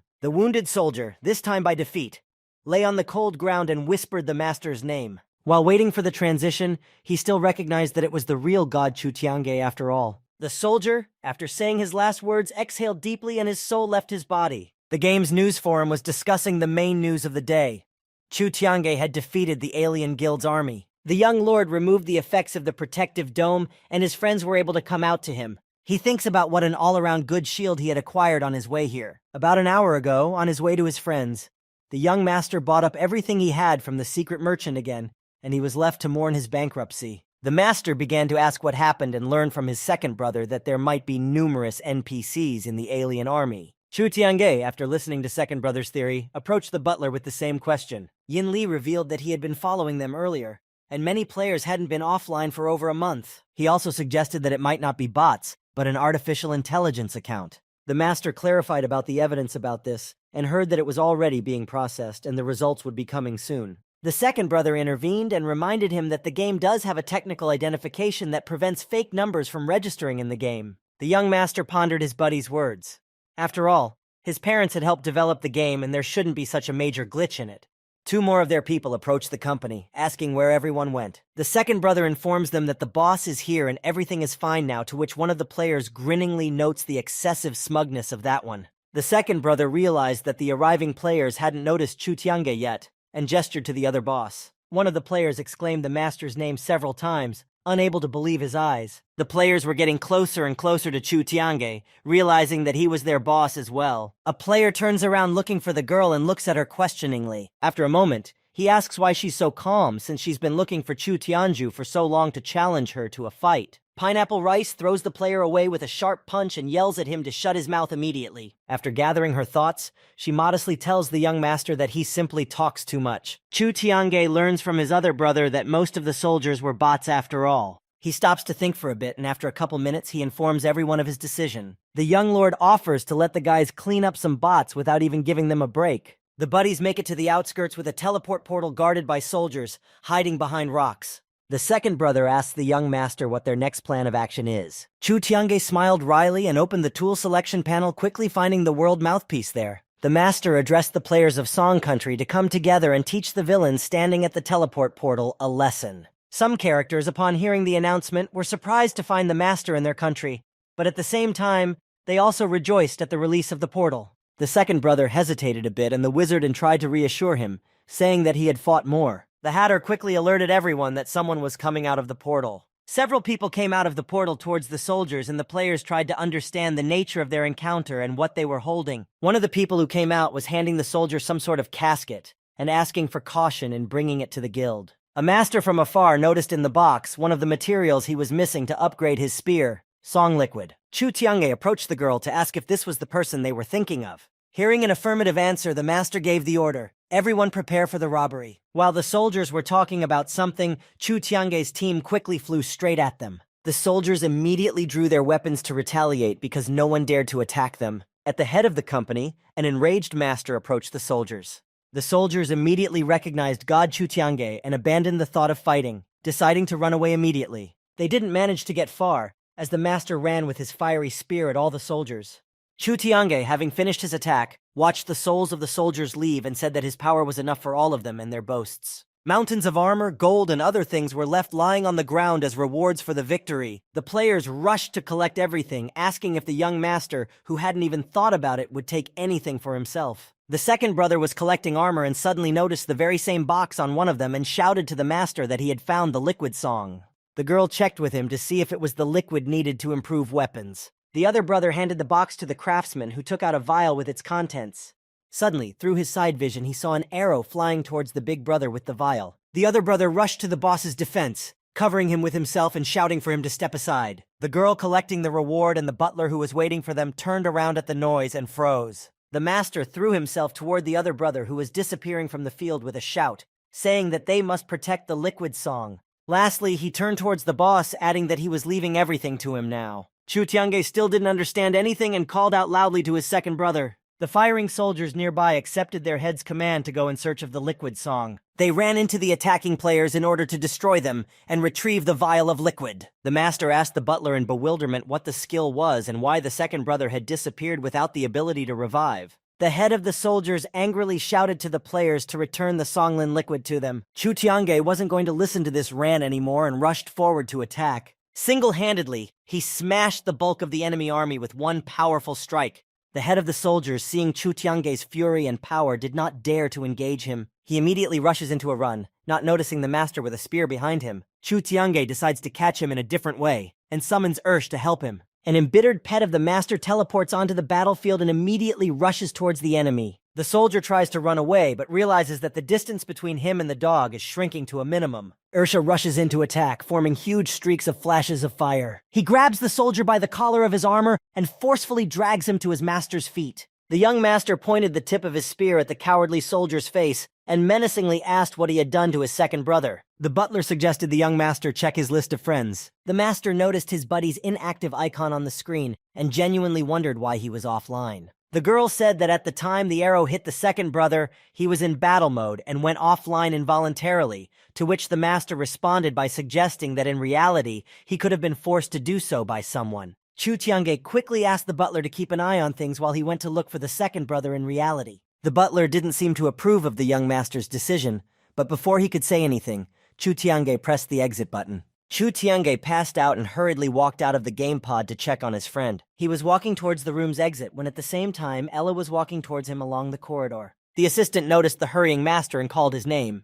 The master asked why Ella wasn't in the game and learned that she had been trying to contact Newbie to use the new healing herbs, but she hadn't been in touch in a while. The assistant also said that she knew what young Master Zhao's team was capable of and wanted to check on Newbie personally. The young master approaching the car agreed with the assistant's thought and suggested that she split up. Chu Tiange arrived at the second brother's house and rang the doorbell for a long time to no avail. The master began to call out loudly to his friend and knock, but still heard no answer. He walked closer to the apartment door and decided to try to open it. The handle easily gave in and the door opened, much to the master's surprise. Chu Tiange cautiously quietly opened the door and after looking around, he went inside. When he entered the second brother's apartment, he saw a terrible mess.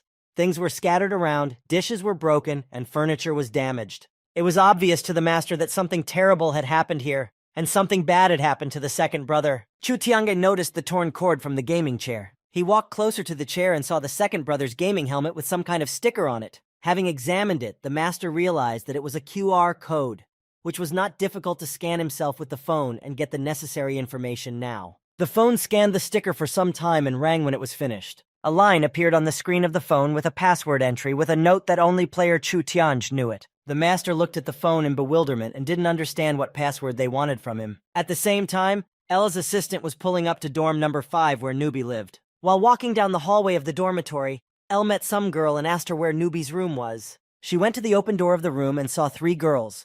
One of them was Shuarong, who immediately asked who she was looking for. Elle made up a story on the fly about how she and Newbie were friends and were going to meet up, but she hadn't heard from her since morning. One of the girls assumed that she had left still early in the morning, but wasn't sure about that since she was usually out playing at that time. The assistant didn't know how else to discreetly find out any information about Newbie.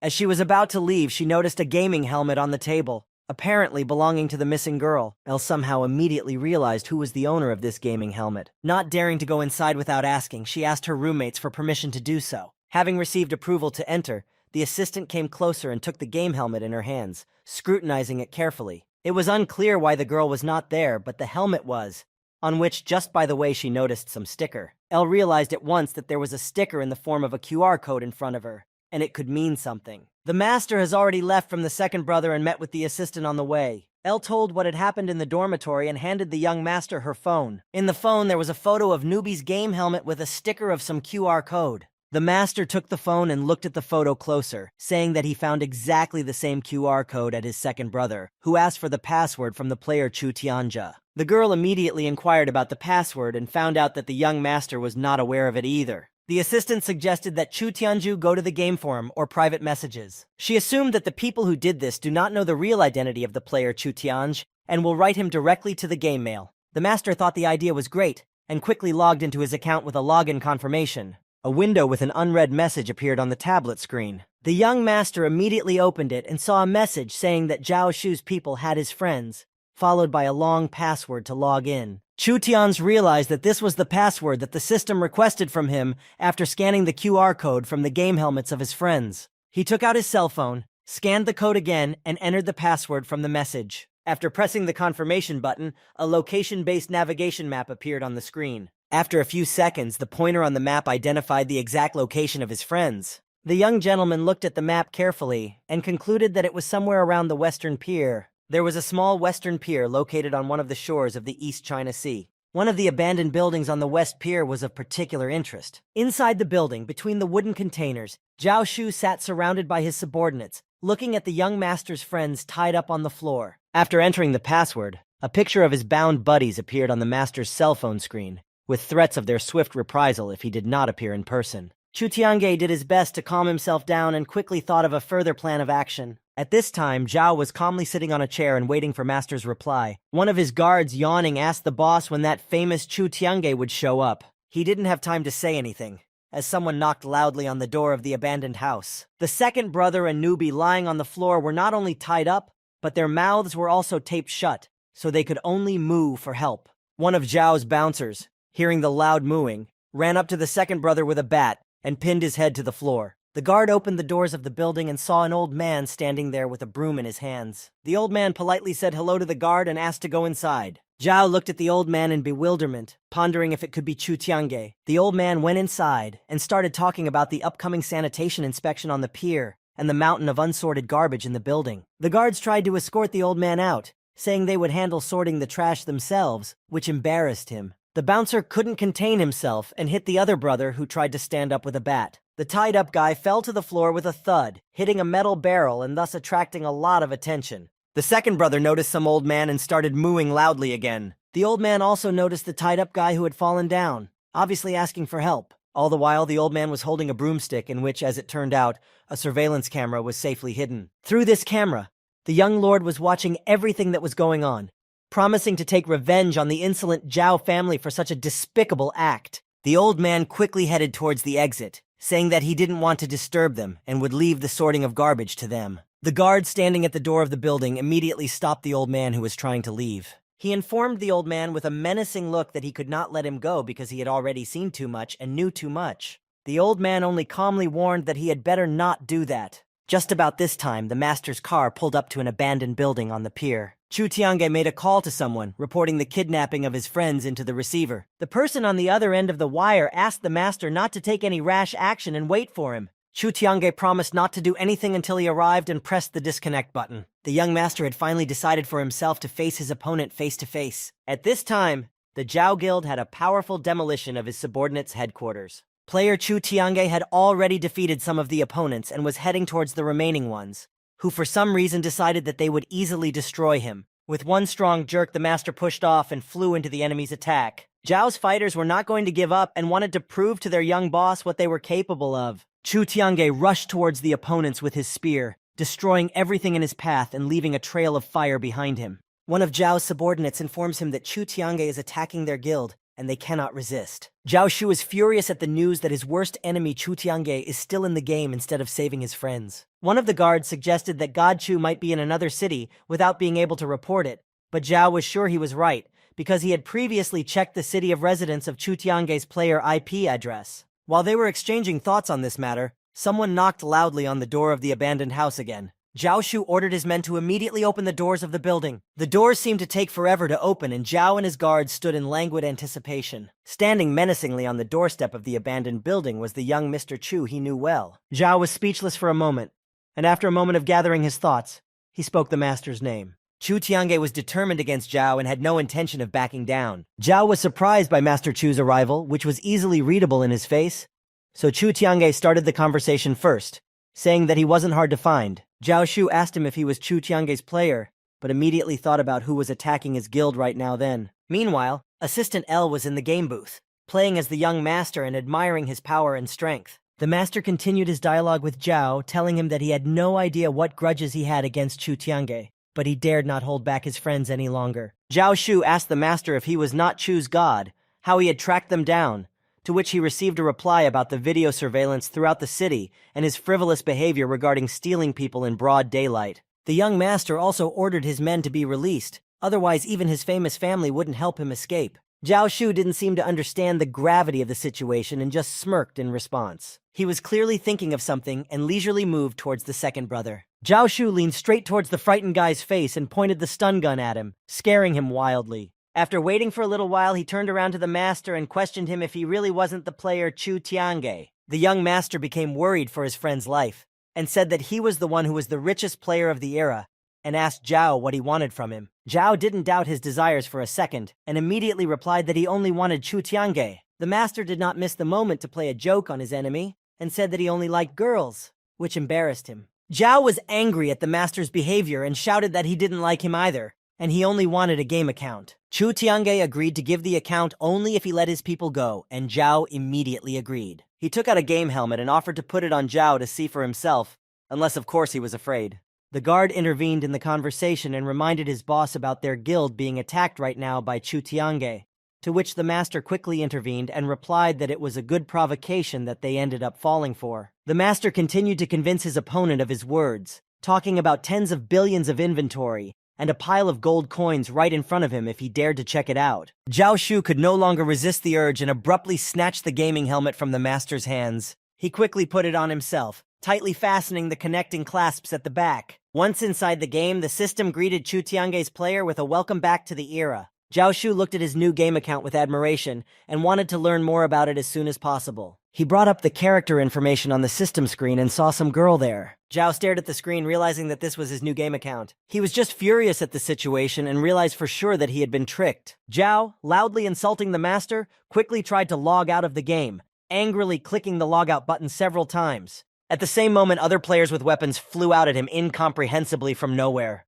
Among them was the master's third brother, who dealt Zhao the first blow, saying that he wasn't going anywhere from here. He also added that they weren't going to destroy him either, ordering another player to monitor his health and heal him in time. The enraged Zhao in his new body was attacked time after time and healed immediately. The guards silently watched their master convulsing and didn't understand what was happening to him. They began to discuss amongst themselves about what was going on with their guild, and saw on the screen that it was still being attacked by Chu Tiange, with a significant advantage in their favor. One of them still didn't understand why their young master wasn't returning from the game, while the other guessed that they had just been divorced. The master decided to put in a word as well, explaining that in battle mode, players could not exit the game on their own, and their boss was doomed to suffer agonizingly for his own rash actions for a while. Chu Tiange approached an old man tied to a metal barrel to turn on their battle mode, while calling him Uncle Yin Li. The disguised butler, smiling evilly, was in full agreement to put on a show. He asked one of the bouncers something about sorting the trash and the material used to make the rope on him,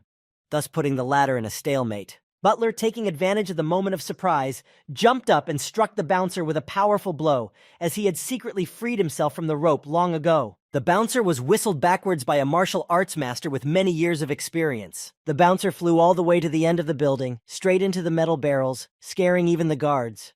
The butler was already standing firmly on his own 2 feet and threatening his enemies. Everyone stood and looked at the unconscious bouncer as if in anticipation. Butler saw the master preparing to attack and asked him to wait a bit. One of the guards with a bat in his hands finally came to his senses and loudly ordered his men to attack. The young master didn't listen to the butler and grabbed the daring guard by the arm.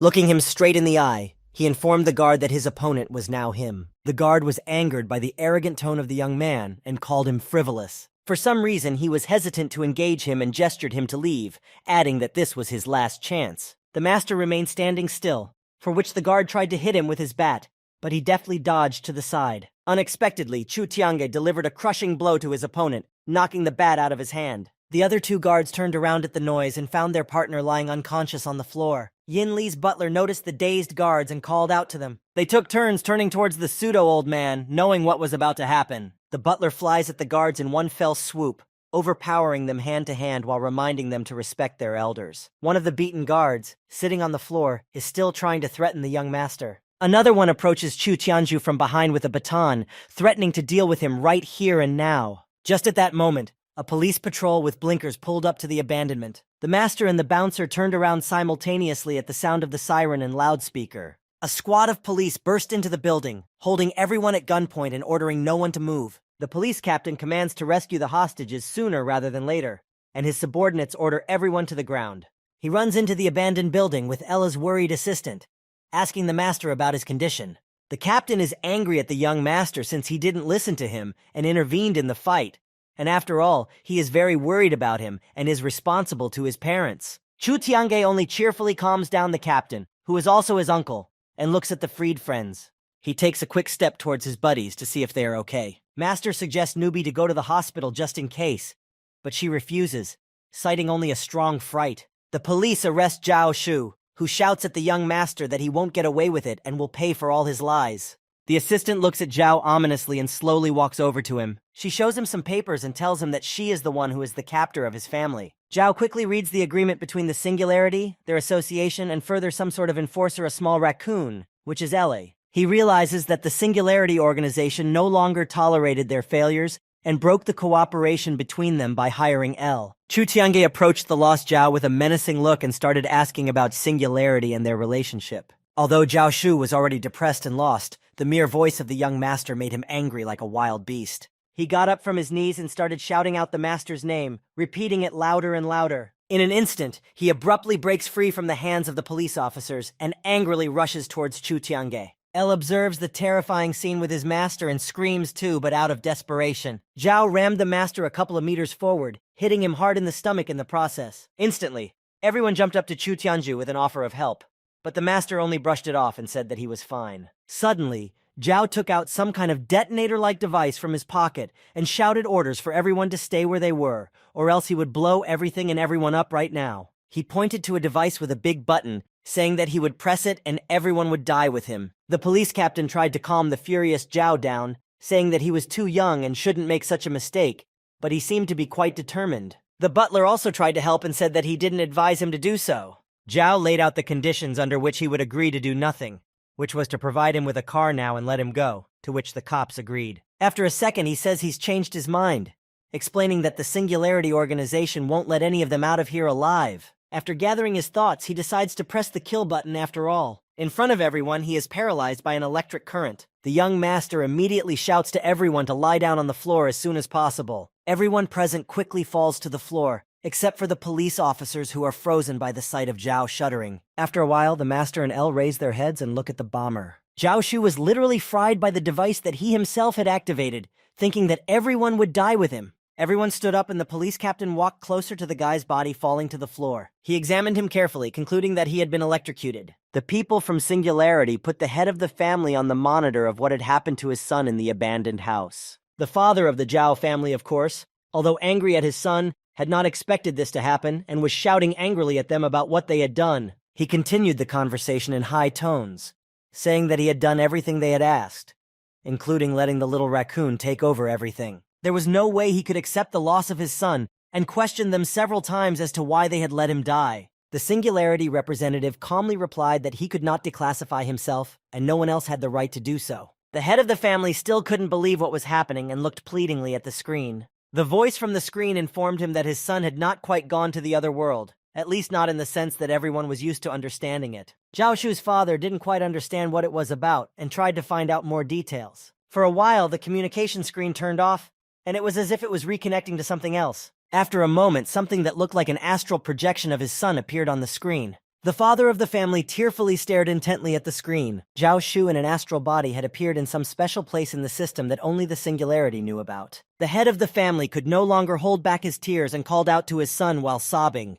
Zhao saw him immediately, but he couldn't realize where he was yet. Wiping his tears, his father only said that he would now have peace of mind knowing that his son was safe and sound wherever he was. Zhao Shu himself could no longer hold back his tears and cried while looking into his father's eyes. Meanwhile, there was still a police patrol standing outside the abandoned building on the West Pier. The master, surrounded by police officers, approached Zhao and couldn't believe that it had ended with his demise. El tried to stop the young master and said that it could be dangerous, and the captain asked them to leave the building as soon as possible. Chu Tiange was still keeping his eyes on the electrocuted Zhao and running through his connection with Singularity in his head. Suddenly, the master grabbed his head and started screaming loudly, scaring Ella standing nearby. Scraps of memories from the future that he had seen earlier began to flash through his mind. His memories were a mixture of Zhao's death, the name of Singularity, and a door. The last frame of his mind was a bunch of identical people sitting in game helmets. Chu Tiange collapsed to the ground with a scream and his frightened friends immediately rushed over to him. He held his head and the only thing he could squeeze out was that his head was about to explode.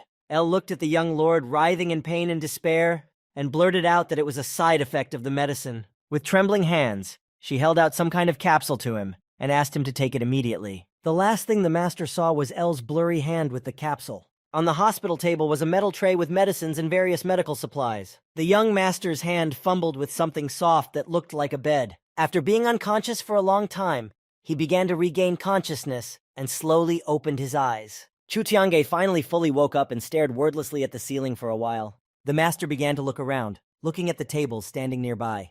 He felt some tension in his body, and as he stood up, he noticed that he was tightly strapped to the bed. Chu Tiange became angry in a moment as he tried to get free and shouted loudly. He heard someone's approaching footsteps and fell silent in anticipation. The master looked around him once more and saw numerous monitors and more, thinking that the place seemed very familiar. The door to the chamber was opening and some people were about to enter. Chu Tiange, as soon as he heard them, immediately decided to pretend that he hadn't come to his senses yet. Two men dressed in medical uniforms were discussing the young master's long unconsciousness, arguing that it was due to the effects of a new drug. They decided to keep an eye on him, but before doing so, they needed to unbuckle him and give him an examination.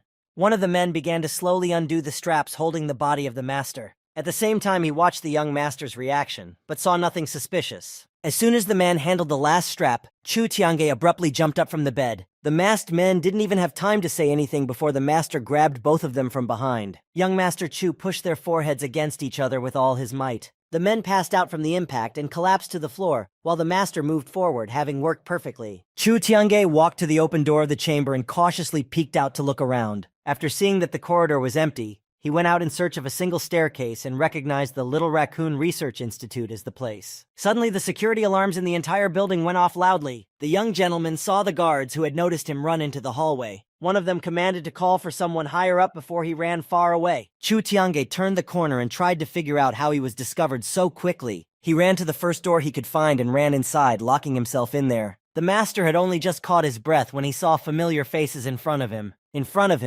The same men who had come to check on him earlier and whom he had knocked out were lying unconscious on the floor. Chu Tiange quickly ran up to one of them and began to slap his face, thus bringing him back to consciousness. The young master wanted the man to wake up quickly and explain to him what was going on here. The waking man finally began to say that he had been sent here for treatment by a small raccoon. The master knew that the little raccoon was indeed his assistant L, but didn't understand why they kept him tied up in restraints at the time.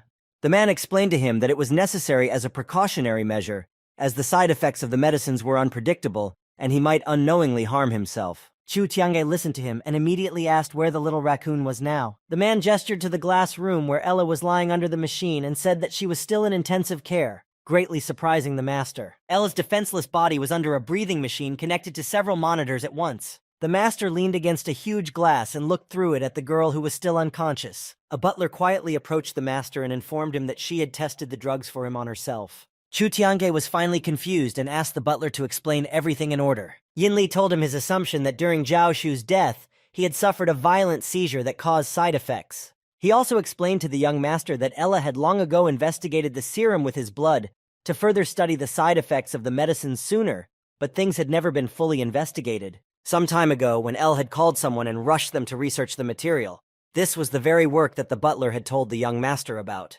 Scientists entered the room and began to explain that they were working overtime on the side effects of the drug. But since Ella wouldn't allow experiments on humans, they were still under development. One of them came closer and told the master that when Elle saw the young master in a coma, the situation was an emergency, and she had tried the drugs on herself, and this was what came out of it. At the end, the scientist added that since the master was awake, the little raccoon should come to his senses soon. A woman with some documents entered the room and everyone turned towards her. The woman turned out to be Ellie's doctor, and the master asked her with hope in his eyes about his friend's condition. The doctor saw the frightened face of the master, but still had to tell him that the situation was dire, and Elle might not last long. The master, after hearing this, was as if numbed. So much he was shocked by what was happening. A few minutes later, he came to his senses and started yelling loudly that this should never happen. The woman went on to say that the little raccoon's body had accumulated too much of the medicinal poison, and it was a miracle she had survived at all. The doctor was still trying to say something, but the master interrupted her, saying that he knew everything about her, and so he never let her fall into the despair of the past. He remembered the time when they were just children and Ella kept offering to play maid with him, to which the master replied that it was better to be a princess. Elle explained this desire by saying that a maid is always by her master's side, which is exactly what she wanted, and the master had no choice but to agree with her. Chu Tiange was pulled out of his memories by the hospital room and Elle under the machine. He was very sorry for how things had turned out in the end and could not forgive himself for it. The little raccoon lay with no signs of life all alone in the tiny glassed-in room. The doctor had told the master that she would also participate in drug research in the future. Though even the treatment itself was dangerous, not to mention the side effects. The young master was still screaming for her salvation, to which the doctor suggested that her mind and consciousness be transferred to a special system base before her brain finally shut down. Chu Tiange was not satisfied with this option after all. Existence in the system did not equal reality at all, nor was it even true existence. The master thought something and said that she hadn't given up yet and they just had to save her. An excited nurse ran into the room and informed the doctor that Ella had moved. Everyone there was pleasantly shocked to hear the news. The doctor and the scientists immediately went to check her for signs of life. The master, leaning against the glass, did not give up hope for the girl's early awakening. He plunged back into memories from his childhood when Ella's parents had passed away and the pharmaceutical company had taken her for drug testing at their own family research institute, justifying it as a cure. The master and the girl's parents were friends, and when they found out what was going on, they bought out the pharmaceutical company and the institute, and thus saved little Elle. Chu Tiange also remembered the first time he entered the little girl's room as a child. Back then, she had asked him if he had also come to test drugs, to which the master had replied that he was not sick and would not test anything. Hearing this, the little girl asked him to leave and let her rest for a while. The little master, as if he didn't hear her request, and cheerfully sat down on her bed. He told her that now it was his home, and he did not need to go anywhere. And if she wanted to run away, only with him. The girl didn't understand where she was supposed to run away with him, and the boy took her hand and dragged her forward, telling her that her mother had asked her to bring her home. Little Elle was still at a loss, unlike the confident Chu Tiange. The young master knew that Elle never cried and was always strong. But when he felt bad, he saw her tears and despair. The little raccoon seemed to be coming to her senses little by little, moaning softly. The master looked hopefully at the fragile, at such a strong girl. The doctors, observing Ella's condition, were extremely surprised at what was happening, and were glad that she had developed antibodies to the extremely harmful effects of the drugs so quickly. A nurse looked out of the girl's room to the waiting master and informed her that it was a true miracle, and everything would definitely be fine now. The exhausted Ella came to her senses, and the first thing she did was turn to the glass behind which she saw the young master and cried. Chu Tiange was eternally grateful for this miracle that brought back his loyal friend. A week later, at the Little Raccoon Research Institute, the game helmet was already lying on the hospital room table. Elle was still in her hospital pajamas, but was already reaching for the game helmet. At this moment, the young master entered the room and caught the assistant off guard. He wouldn't let her get into the game yet and told her to rest for the needed recovery. The girl had no choice but to obediently lie back down and obey the master. After thinking for a bit, she informed him that lying down just like this was too boring. Chu Tiange immediately told her that if it was boring for her, let her not do such things anymore. Although she repeated to him several times that it was fine, he was speaking too seriously. He started questioning her about why she was hiding the making of the side effect medicine from him. After all, he could have helped her in some way. Elle was silent for a while, as if she was about to say something important, and then she put her hand on the master's arm. She began to tell him that both the future drugs and the side effects were made in utmost secrecy from everyone, as there were not many people she trusted, and she didn't want to take too many risks. The young gentleman looked away from her a bit, asking if it was him she was watching out for. The girl didn't bother to explain anything and just silently held out some picture to him. After that, she added that she wasn't watching out for him at all, but for other people. Chu Tiange scrutinized the photograph but did not understand anything and asked her what it all meant. In the photograph, an unknown man wearing a white cloak was entering the room in familiar surroundings. The master tried to see the stranger's face, but he was wearing a long hood with his face covered by a mask.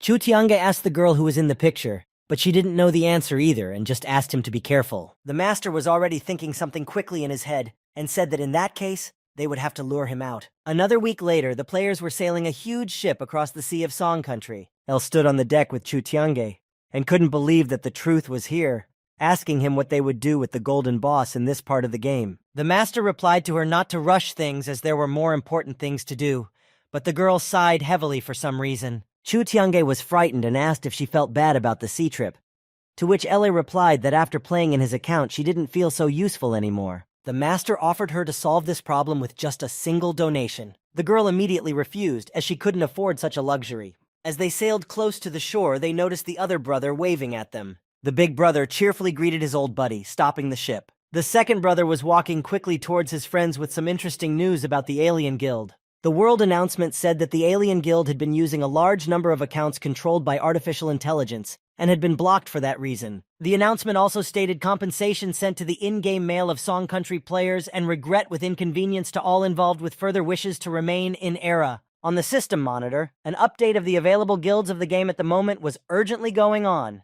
The second brother concluded that the strangers had disappeared thanks to the young master, and the lands of Song Country would no longer be touched by anyone. Elle asked the master if there was any connection between these strangers and singularity, and although he didn't know the exact answer to this question, he agreed with the girl in some ways. Master went into the system settings, found the appearance change there, and pressed the confirmation button. In the same second, the appearance of the richest player, Chu Tiange, began to change. He changed from his famous appearance to another appearance he had previously created under the game name Yi. Walking forward between the gorges, the master warned his friends that he had taken out an appearance card so that he wouldn't shine much right now. Chu Tiange took out the long vial of liquid song and entered it into the game system. The vial was successfully confirmed by the system and began to activate the hidden portal above them. Meanwhile, hiding behind the rocks, the little monkey watched the activation of the hidden portal and the vial of liquid. As soon as it saw the full activation of the portal, with a sharp jolt, the little beast leaped towards the players. The monkey had already grabbed the vial needed for the portal opened above them when the young master noticed her. She quickly ran forward, holding the vial tightly with both paws. Elle was at a complete loss as to whether they had been robbed by some cunning monkey. Second brother said that this monkey belonged to Lu Chao, but Chu Tiange didn't know a player with that name. The second brother began to explain that he was from a sea guild whose president had hidden duties, and that was why their battles were so fierce and they were called Sea Kings. At this time, a little monkey began to croak towards the players and laugh at them. It stood very close by and merrily hopped, danced, and slapped itself, thus mocking the group of buddies. The players were terribly angry at this mocking behavior of the restless monkey, and they wanted to punish her. The entire team of players ran after it, and the young master commanded them to catch the beast at all costs. Chu Tiange lunged forward and quickly ran after the bubble monkey in an attempt to catch up with it as soon as possible. The little monkey ran faster and farther into the forest, as if following a premeditated route, and led the players straight to the familiar teleport portal, which it jumped into without hesitation. All the players who ran after the animal were so engrossed in the chase that they did not even notice how, following the monkey, moved in space and time to a completely different location through the forest teleport. One by one, coming out of the portal, the players carefully began to look around in a new place for them, and young Mr. Chu quickly tried to figure out where they had just been thrown, and most importantly, for what purpose. The company of friends stood on the seashore and looked with amazement at the picture that appeared before their eyes, which was a huge, shimmering city, located for some reason in upside down, the base of the roof's down. Chu Tiange didn't even expect that someone could know the place they were in, but he still asked where they were, to which, suddenly, the second brother replied that there was a hidden map of the Void City in front of them. While everyone was admiring the beauty of the hitherto unknown place, Elle's assistant remembered the reason why they were here in the first place, and began to quickly look around for the little monkey. The second brother immediately joined the search for their little thief, looking through every corner of the shore, and soon enough found the little monkey with a vial in his hands, dashing away from them. The cunning monkey dodged the pursuing players along the shore, ignoring repeated attempts to persuade it to stop, and even managed to shout derisive names. The second brother had almost minimized the distance between himself and the thief as he suddenly tripped over a large mountain of earth dug up here by someone earlier, and with a clatter immediately flew face down, swearing loudly at the same time. The young lord, of course, immediately stopped to help his buddy. But when he turned around, it wasn't so much his friend's fall that caught his attention as the unfamiliar body next to the dug-up earth. While the second brother was rising from the ground while sighing heavily, the assistant and Chu Tiange, forgetting their previous objective, stared at the unknown guy lying on the ground and tightly bound with a rag in his mouth, clearly asking for their help.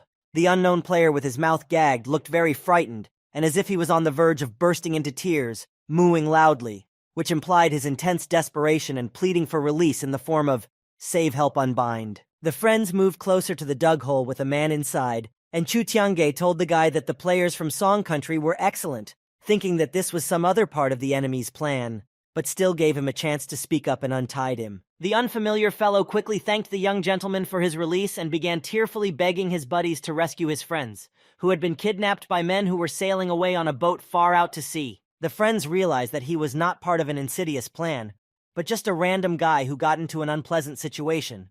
So the master asked the stranger to calm down a bit, take a breath, and explain to them in detail what happened here. The unfamiliar fellow introduced himself as Hitaru Ching, and began to tell them that after he and his friends obtained a vial of song liquid and used it to open a hidden portal, they were immediately robbed by the vile Lugia. Chu Tiange listened carefully to Hitaru's entire story, and after not understanding one detail, he asked him what happened to his friends in the end, and where those scoundrels on the boat had taken them to. Hitaru started yelling about the very same heavenly city, and specified that in order to get there, one needed song liquid to summon a sea monster, as well as the need to use a gem as bait to get inside. The other brother began to recall the story about the sea monster, which said that after obtaining the treasure, the demon would build a staircase to enter the city.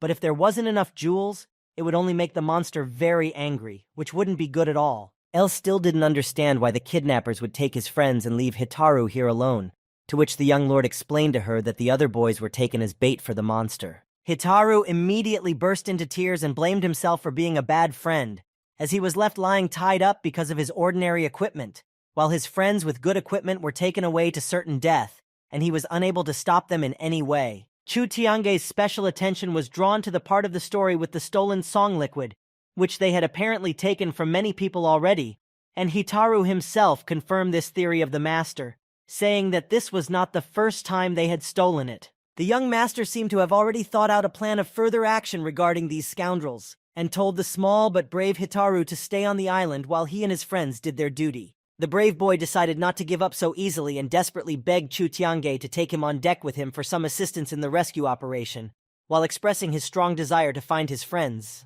Somewhere in the middle of the East China Sea, crashing against the waves, an enemy ship could be seen heading towards the entrance of the heavenly city through certain obstacles. At the very base of the ship, comfortably ensconced, sat the very same thieving monkey looking out for something, while on the deck sat Hitaru's kidnapped and bound friends, sailing in a direction hitherto unknown to them. One of the ship captain's subordinates, looking closely through binoculars, saw the imminent pursuit of them and immediately reported it to his boss. Worried for his life and the lives of the crew on board, which they still needed for further successful plans, the captain of the ship was that famous Lu Jia, who took a confident fighting stance and was convinced that this was not even a chase, but just a bunch of characters who knew nothing about the game and wanted to find their early death right in the sea. Lu Jia was saying all this with excessive smugness and confidence, although he didn't even take his binoculars to see who was on their tail, when suddenly he heard something very loud and intimidating behind him and slowly turned around. A huge young master ship with a golden dragon head at the base of the deck was approaching the tiny vessel, seemingly about to ram them and send them to the bottom to be eaten by the sea creatures. Lu Jia, aka the captain of the tiny vessel, felt as if he were in the midst of electric lightning discharges from the majesty of their pursuit, and became visibly agitated at the speculation of his rivals' identities. Standing menacingly on the bow of the luxurious vessel was Chu Tiange, and his friends and new mate Hitaru, whose faces clearly read obvious indignation and a wild desire to repay the villains in their own coin for what they had done. The subordinate and the commander ran panic-stricken across the deck, shouting to the monkey to give them a vial of song liquid to attract the sea monster and pay back the wretched humans who were trying to catch up with them and punish them. Lu Jia took the necessary song liquid from the monkey and started to try to call the monster, putting his hands with the vial up, but hesitated, because he did not know how to properly address him to realize the goal. The captain of the ship, quickly thinking over the correctness of the next actions, began to call to the richest ancient dragon-like beast, hoping for the rapid appearance of the monster from the depths of the seafloor. Suddenly, the hitherto calm sea revolted, rumbled, and formed a huge tidal maelstrom not far from the ships, steeply gaining momentum and powerfully pulling in everything around it. The subordinate and the captain immediately realized what was going on and quickly took turns dragging the kidnapped boys to the bow of the deck to satisfy the appetite of the monster, which was about to appear any minute now. Hitaru saw from the top of Chu Tianja's majestic ship how his bound and helpless friends were being dragged somewhere to the side of the ship, where a small monkey was cheerfully watching and clapping his hands. The boy could hardly restrain himself from crying at the sight of this picture, and gathering all his will in a fist, shouted with all his might to his friends about their imminent rescue. At the same time, a powerful whirlpool was quickly pulling both ships into its web and began to increase the strength of its already frantic waves to the limit, as if helping the powerful monster of the sea depths to get out. At the very epicenter of the water cycle, the sea waves splashed almost all the way to the shore, and several parts of the huge dragon's torso began to appear from there. A moment later, at the same place instead of parts, a giant, rich, ancient dragon-like beast with horns and red eyes appears in all its glory and emits a menacing roar from all its 9 mouths simultaneously. The players on Chu Tiange's team with Hitaru, the players on Lu Jia's ship with their little monkey, They were all surprised and frightened by the crushing sight of the sea monster, and were vividly thinking of a retreat plan just in case. All 9 heads of the monster were looking at the people in front of them with anger, but they still did not attack, and one of them leisurely asked who among the people present now was calling out to the strongest monster of all time. Lugia decided that this was the moment of truth, and it was time to show Chu Tianju and his crew who ruled everything, and quickly began waving his fingers and shouting to the monster that he was the brave man who had summoned the dragon-like beast to the human world. The captain had already prepared the bound friends of Hitaru in a corner of the ship as an already worked bait and subsequent summoning payment for the sea monster to thereby gain free passage to the heavenly city. Lugia is also not oblivious to the chasing players, gesturing to the young lord and his crew as additional payment for the ancient 9-headed monster and informing the latter of the gift. The mighty dragon-like beast, after listening to Lugia's entire speech, gazed fiercely at the majestic ship with its crew, emitting a red glow from its eyes towards Chu Tiange. The sea monster was immediately interested in such a gift, and regally swam closer to the young lord's ship, keeping all 9 pairs of its 9 pairs of fiery eyes on him. Standing at the very edge of the ship, the entire crew of the master was frightened and simply terrified of the unfolding actions, as they were not prepared for such a thing, which could not be said about Chu Tiange, who kept complete calm and peace until now. The behemoth overshadowed the entire view of the open sea with its shadow, while the second brother was telling the young master about lowering his level by 1 in case of defeat, and El immediately rushed towards Chu Tiange, and Hitaru was simply out of his mind with paralyzing fear. And only the master remained motionless in his seat even as the dragon-like beast erupted in an intimidating roar, knocking all the players on the ship far away in different directions. At this time, Lugia, who was watching everything, chuckled and was satisfied with his plan, thinking that Chu Tiange's team was just paying for his journey to Heavenly City. After all, they deserved it and would be eaten by the mighty dragon. The ancient red-eyed beast took in more air and once again gave another powerful roar, and there was no one left on the edge of the deck except for the young master, who did not even move, thus greatly surprising all the players who were watching. The moment the dragon-like sea beast swam as close as possible to Chu Tiange's face, the master imperceptibly reincarnated into his former famous appearance as the richest Chu player. The ancient 9-headed beast, which clearly did not expect such a turn of events, immediately realized why its mighty roar had no effect on the young master, and it was still gazing at Chu Tiange with interest and amazement. Suddenly, the sea monster changed its face and obediently bowed all of its 9 heads, saying that he, the ancient dragon-like beast Dion, was honored and proud to pay homage to the ancient dragon emperor. Chu Tiange, still unnoticed by the rest of the players, he changed his famous appearance to that of Yi's character, and stroked the obedient dragon-like monster, while affectionately calling it Dragon Beast in front of everyone's eyes. The entire team of the young master was shocked and surprised at what was happening, because they had not even seen the reincarnation of his former appearance, and did not understand why the sea devil behaved so obediently. Lugia and his subordinate and the little monkey were already firmly bound, having previously accepted the punishment for everything they had done, and were graciously honored to be visited as a gift to the sea monster on their own. All of the players were on Chu Tiange's majestic ship, where the young master had previously checked all of the song liquid bubble boxes and mockingly thanked Lugia for such a sincere gift. A couple minutes later, a system alert popped up on the monitor, congratulating the young master on receiving 20 song liquid vials. While Chu Tiange was looking at his loot, Hitaru and his friends approached him and bowed politely, showering him with many thanks for everything done for him and his buddies. One of Hitaru's friends asked the young lord if he would need all the liquid boxes he had found, while the other guy compared his power to that of God Chu Tiange himself. The red-haired player with the name Yi, who had been hiding his true in-game identity until now, only contentedly handed the guys the vials of song liquid he didn't need.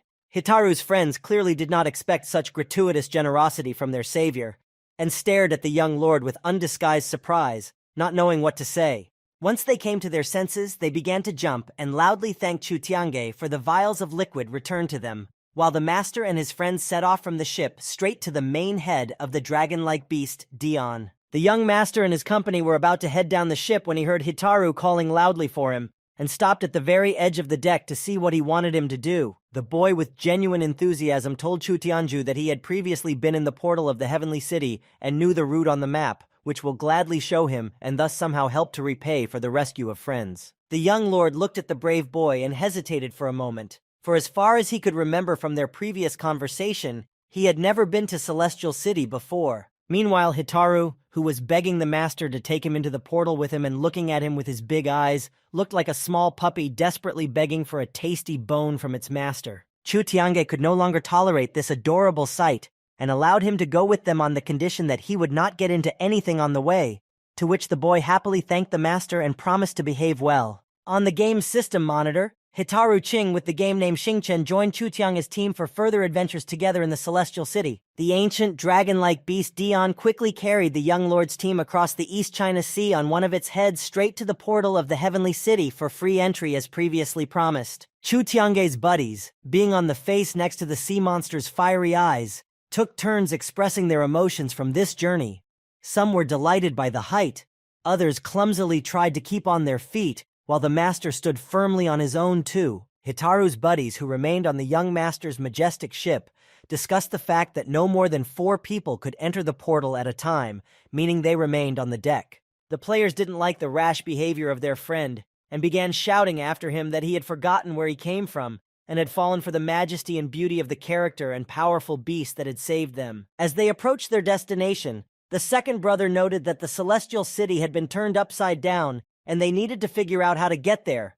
To which the dragon replied that when they got inside, the perspective of the city would automatically change. Hitaru also pointed out that even though the foreshortening would change once they entered the city, they would in fact be upside down there, for which they would receive an impenetrable skill. While the players were chatting amongst themselves about their impending entry and future skills, the dragon-like beast Dion informed them of their arrival and brought them to the very entrance of the portal to the Heavenly City. Slowly floating back into the depths of the seafloor, the 9-headed beast wished good luck to the players who were already approaching the portal, which was a light-absorbing disc anchored between the main gate. The entire team of Chu Tiange's players were facing the main portal, which closely resembled a huge human eye, and were about to make a space-time travel to Heavenly City. When all the players stepped inside at the same time, the portal activated, lighting up with a bluish glow, and began to move the team inside the mysterious city. The first to step into the street of the new location was Chu Tiange, followed by the rest of the team, where everything was still in a shroud of teleportation glow coming from the closing portal. The players moved correctly and found themselves right at the central hall of the Sky City,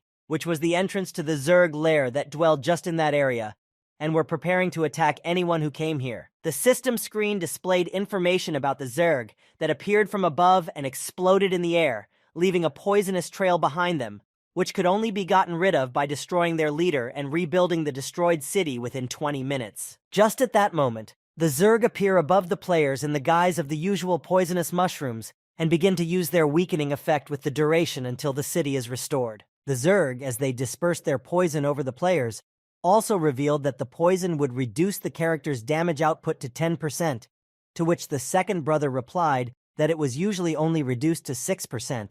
While the team was shrouded in a veil of poison, one of the Zerg clarified some more information about their effects, saying that the player's critical damage would be reduced by as much as 30%.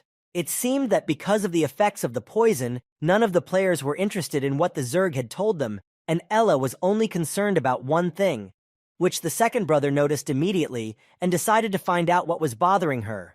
The assistant said with annoyance that the young lord simply hated mushrooms and everything related to them, and judging by the appearance of the Zerg, Chu Tiange was simply furious with such rivals. Hitaru suggested that everyone should quickly clear the level and thus get rid of the annoying Zerg, but the master refused, arguing that the insects were too annoying and they needed to be destroyed right now. Walking forward a bit more, the players found the recovery zone they were looking for between the numerous debris in the form of a small stone with a notch for something inside it. On the game system screen immediately appeared a choice to rebuild the destroyed and abandoned Celestial City with the help of gold coins or missing materials. After a bit of thinking, the young gentleman clicks on the button to rebuild the city with gold coins, as he is not sure of the available stock for the renovation of the entire celestial settlement. On the system monitor, the game starts alternately debiting gold coins from Chu Tiange's account in various sizes, starting from 100 coins to 500 gold coins several times over. From the ruins, it was as if the Heavenly City had not been rebuilt,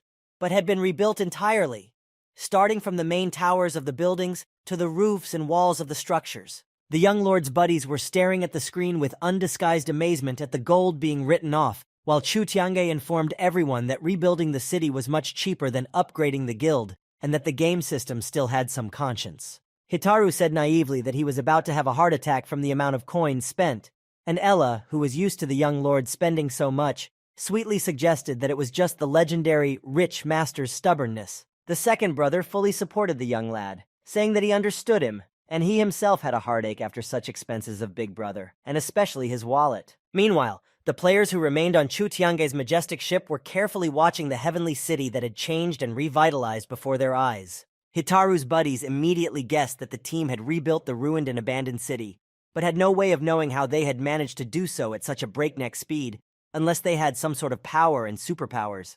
The game's world announcement congratulated the players on successfully repairing the Sky City and breaking the curse of the poisonous insects, something the wizard was much more excited about than the restoration itself. On the tallest tower of one of the settlement's buildings, Chu Tiange noticed some familiar sign, and as he tried to scrutinize it, intense surprise grew on his face. There was a bright blue glow all around the rounded border of the oval symbol with familiar characters, and the master knew for sure that his mom and dad were involved with this sign.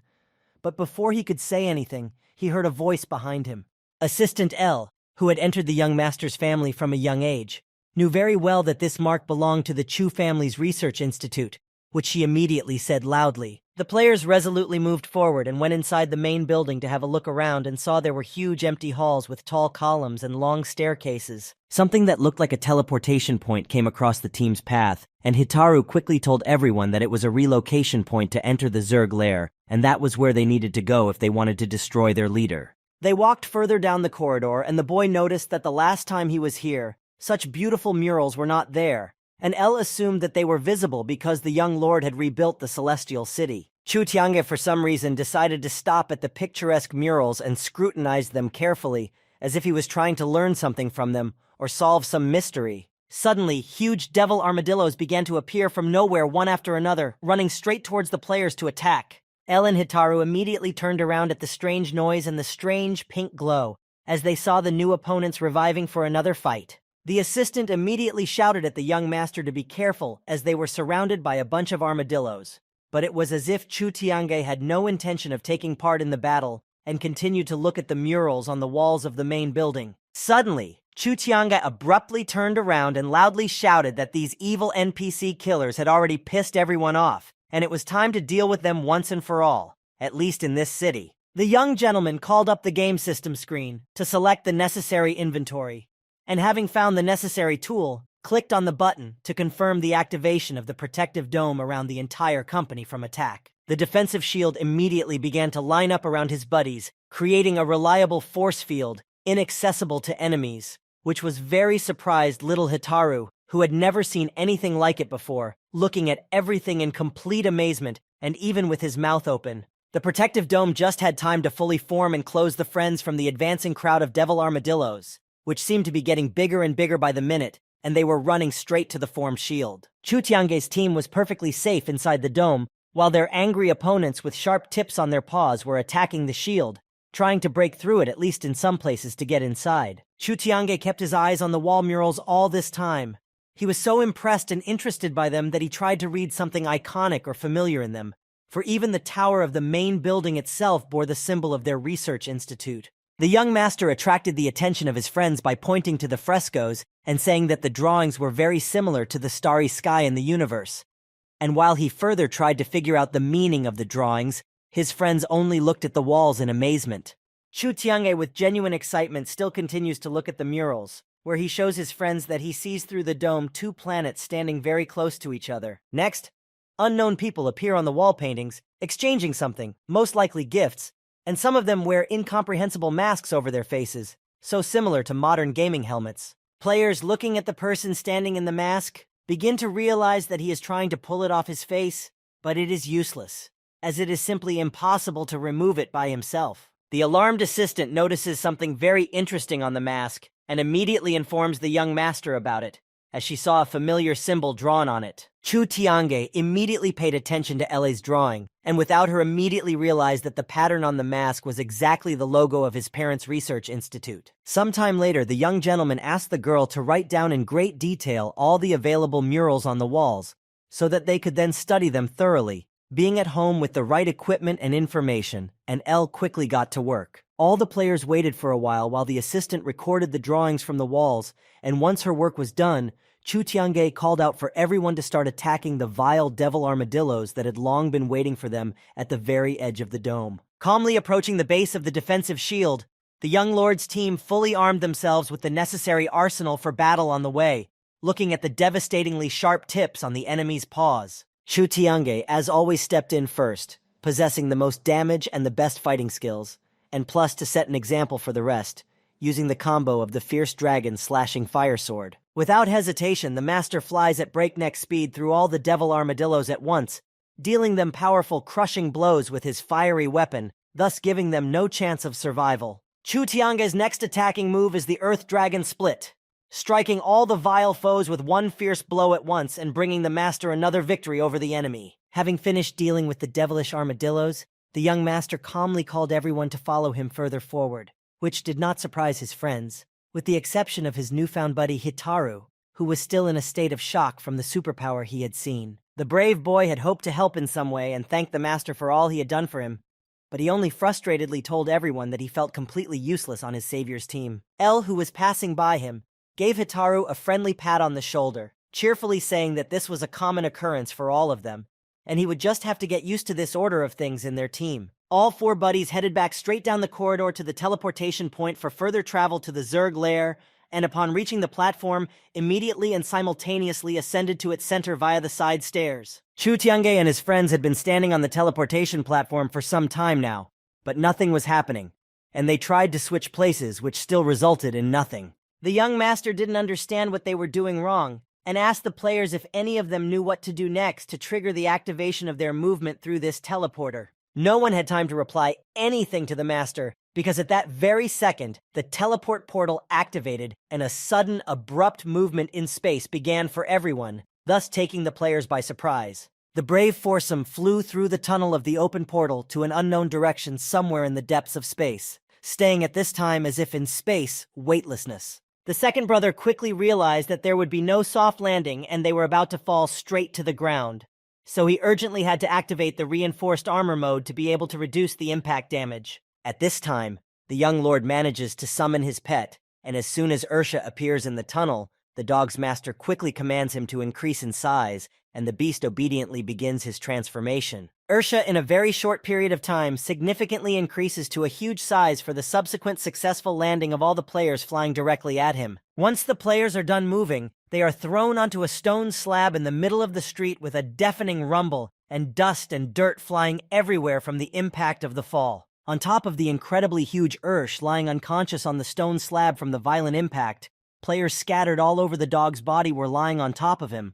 softening his landing and reducing the damage he received to 0. All four of them begin to slowly get up and come to their senses, noting the successful soft landing and their unharmed state, which could not be said about the master's pet that saved them. The young master's assistant notices the dog lying unconscious with no visible signs of life, and with a worried face, asks the master if Ursh will be all right after such a landing. Chu Tiange calls up the game system screen, adjusting something there, and informs everyone that his beast will be fine once it's fully recovered and resting in the pet vault. While the young master was moving his dog into the system, Hitaru announced that he now realized who his real boss was, calling out Chu Tiange's name, to which Elle replied that the master is so strong and powerful, and he is so quickly recognized even without his real appearance. A while later, Hitaru, with a sly smile on his face, says a very interesting thing.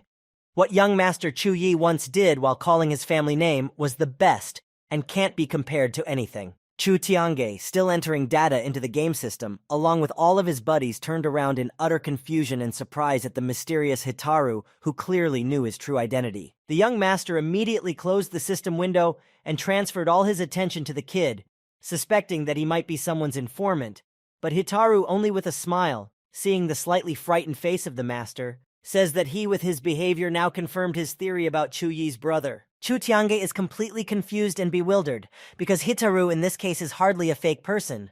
But who he really is, the young master did not even dare to guess, and therefore personally asked him about it immediately and asked. The clever kid began to explain that after overhearing their conversations in the beginning of the city, he began to guess everything, and after seeing the logo, immediately stopped doubting, because his father worked in the research institute of the Chu family, and he knew him well.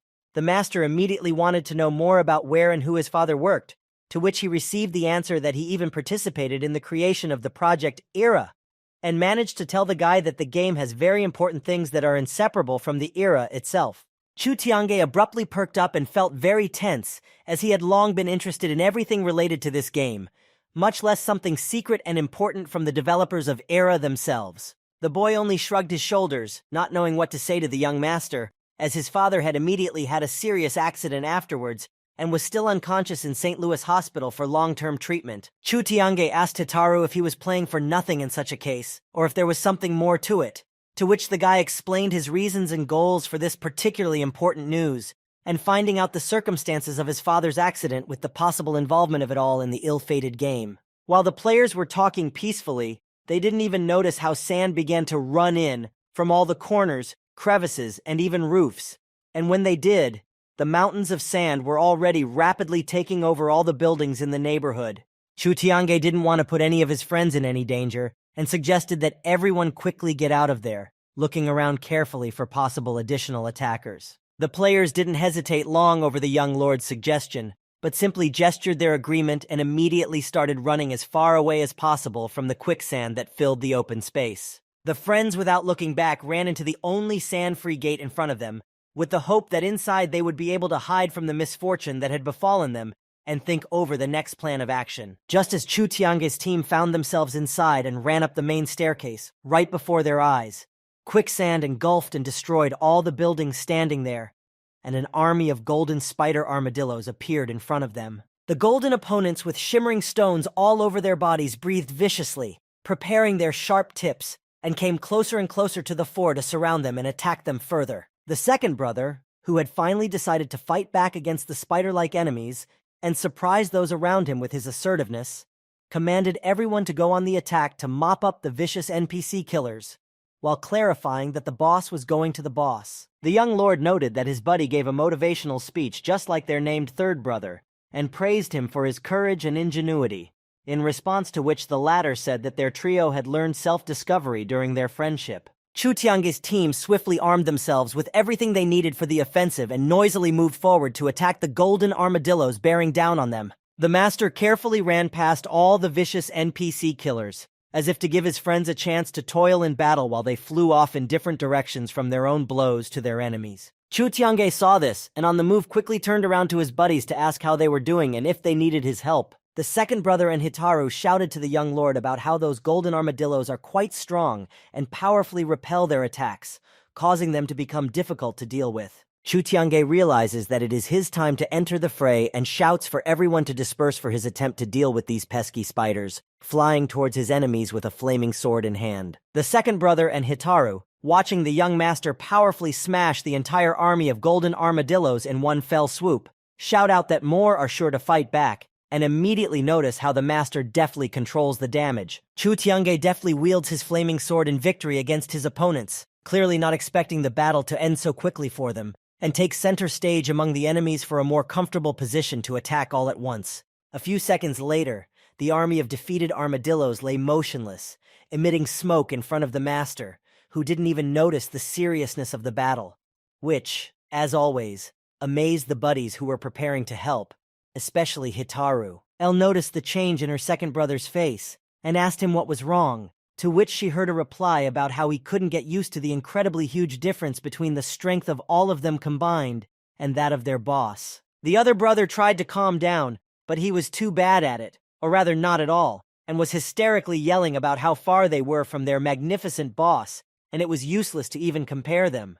Meanwhile, a shocked Hitaru mentally entered a quick calculation of the reward for the victory, and wondered aloud about how there are so many great weapons, equipment, and abilities, because all this can be only if there is a form of immortality. On the ground in front of the players, there were mountains of rich golden rewards in the form of equipment, armor, weapons, coins, and many other things that the players needed to improve their equipment and combat skills. Chu Tiange didn't take anything for himself and told his friends to take whatever they wanted, surprising them greatly, and adding that although all the rewards were immortal, they were still not as good as his inventory. The young master's assistant and the kid were a little embarrassed and at the same time incredibly delighted by such a noble act of the master and couldn't take their eyes off the shiny mountain. The second brother was in a state of complete euphoria from everything that was happening and could only squeeze out that there was nothing better than fighting together with a big brother. El was the first to make a choice among all the available rewards and took a friend in the form of an immortal magical sorcerer's staff with a topaz inside it. The brave Hitaru chose an immortal double-sided axe with long blades to coldly attack future enemies.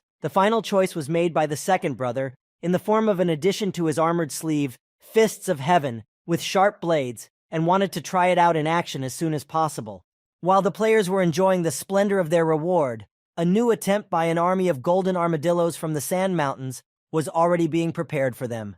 And in the same second, the foursome went on alert and counterattacked. The girl was the first to show her mastery of the new weapon and launched into battle, destroying everything in her path with her magic staff, the impact of which scattered all nearby enemies. The next attacked Hitaru with his immortal double-edged axe, smashing the golden armadillos into small pieces with a single blow. The second brother didn't waste any time either, and ran into the attack with an advanced armored armor arm called Fists of Heaven, which made powerful bursts of fire energy when attacking enemies and thus blowing everyone up. Finally, all of the friends' upgraded powerful moves were joined by Chu Tiange himself, with his signature move of splitting the evil dragon's ground, aiming his flaming sword at the remaining enemies. From such a bursting blow from the young lord, all the spider enemies are destroyed in a violent fiery explosion and shattered into small pieces in different directions. The players wandered around the mountain of destroyed golden armadillos in the dispersing smoke, and the second brother said that it was a great practice to test the new weapon.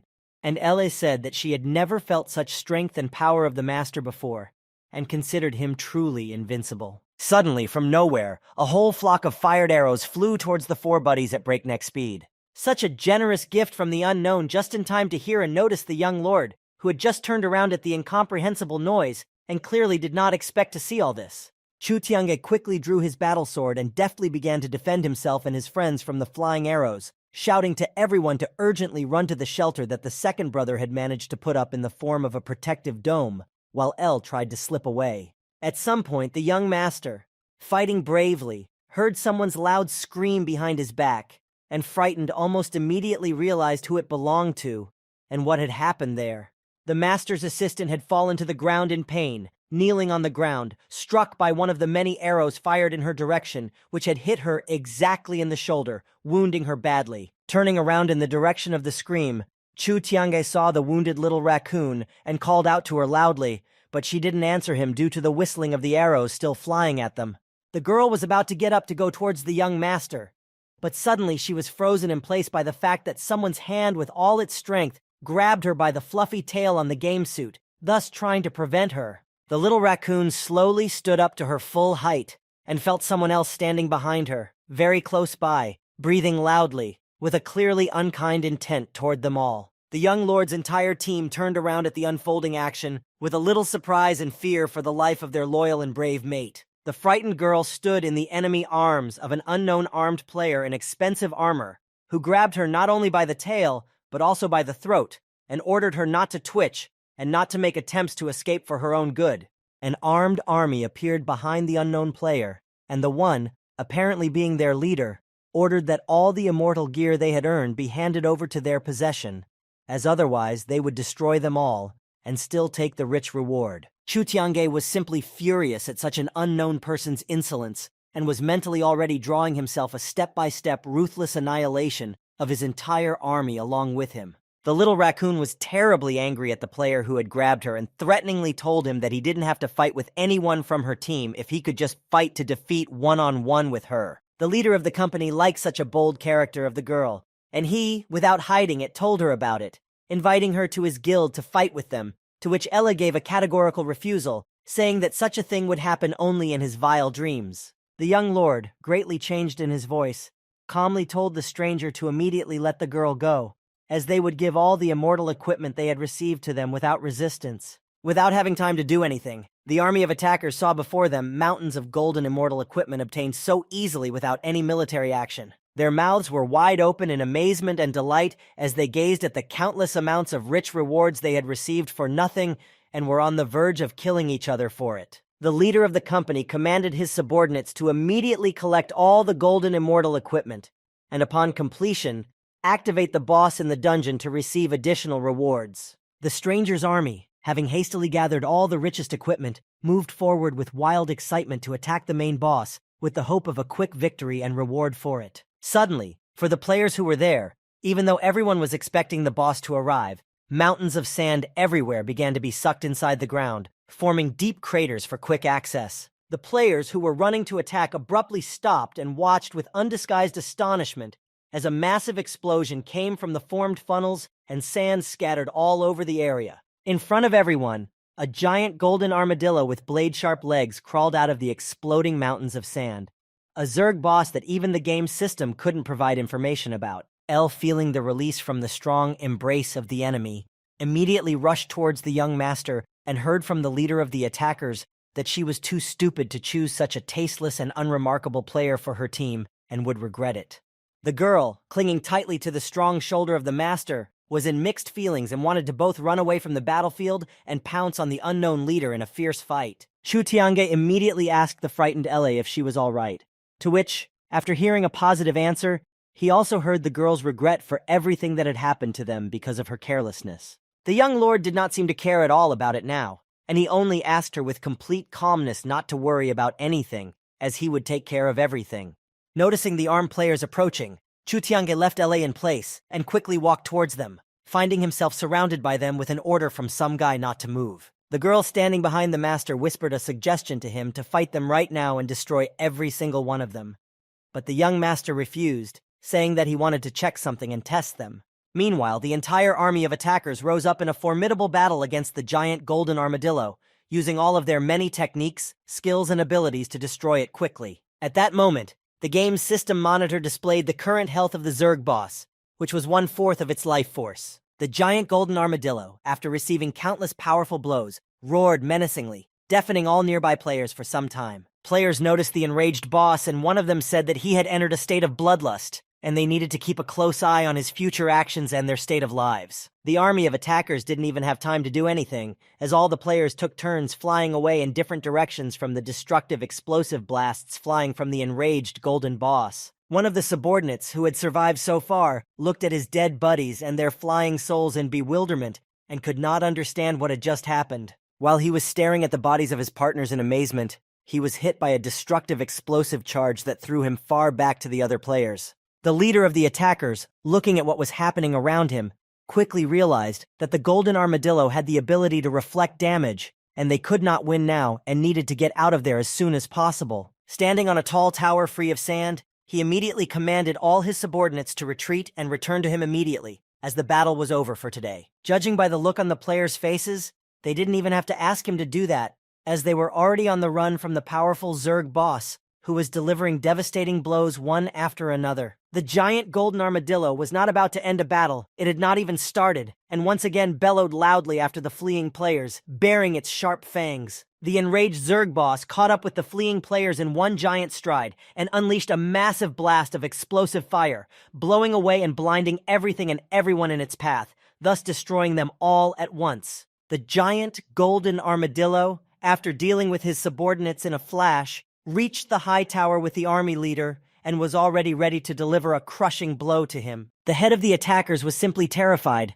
and not expecting such a quick massacre of his men, quickly tried to defend himself by summoning his shark breath shield to defend against the savage monster. It was at this moment that the golden armadillo launched a clamping attack with its blade-sharp claws, but it hit the protective fireball that had just appeared around the army leader and continued to squeeze him with all its might. The shield of the shark's breath, a short time later, cannot withstand such force and power of the embittered opponent and bursts like a soap bubble, pushing the leader out of himself, flying fast down with the collapsed stone slabs. At the same time, the golden armadillo, ignoring the leader, turns towards the remaining players on the battlefield and looms menacingly straight towards them as they scurry not far away. The players from the attacking army shouted to each other to run and escape, although they themselves did not know how that could be possible with their current situation, while the frightened team of the calm Chu Tiange took refuge within his protective dome. The giant golden armadillo dashingly caught up with the players, unleashing a powerful crushing counterattack on all the characters at once, and everything around it instantly exploded from several waves of fire, blinding and destroying everything in its path.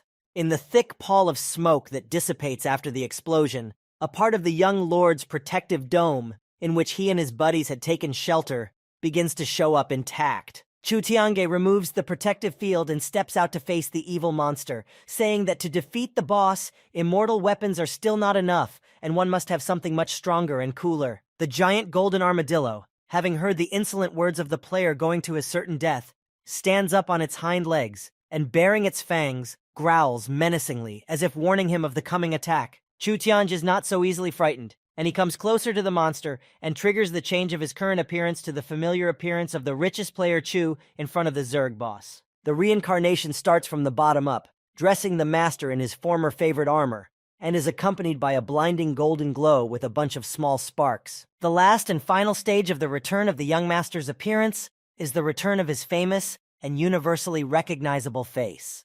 The gigantic golden armadillo changed its face at that very second and changed its cruel grin into a friendly smile and cheerful gaze, as if it had just seen something beautiful and charming and could not take its only eye off the master. Chu Tiange, already fully in his usual appearance, cheerfully said that this spider-like beast immediately seemed familiar to him, and it was as if he had always known it, so he was not afraid of it. Meanwhile, lying wounded on the ground, the leader of the advancing army looked at everything behind the young master's team, and of course, even from the back, he recognized the famous player Chu Tiange. The master moved closer to the gigantic golden armadillo that had already bowed its head before him and stroked it affectionately, greeting it and sweetly calling it a spider that he hadn't seen in a long time. The young gentleman's friends, who were observing such an amazingly strange picture, opened their mouths in astonishment and froze on the spot, unable to utter a word, as they were so much shocked by what was happening. A few years earlier, something very interesting had happened in the Chu Yi family's richest mansion,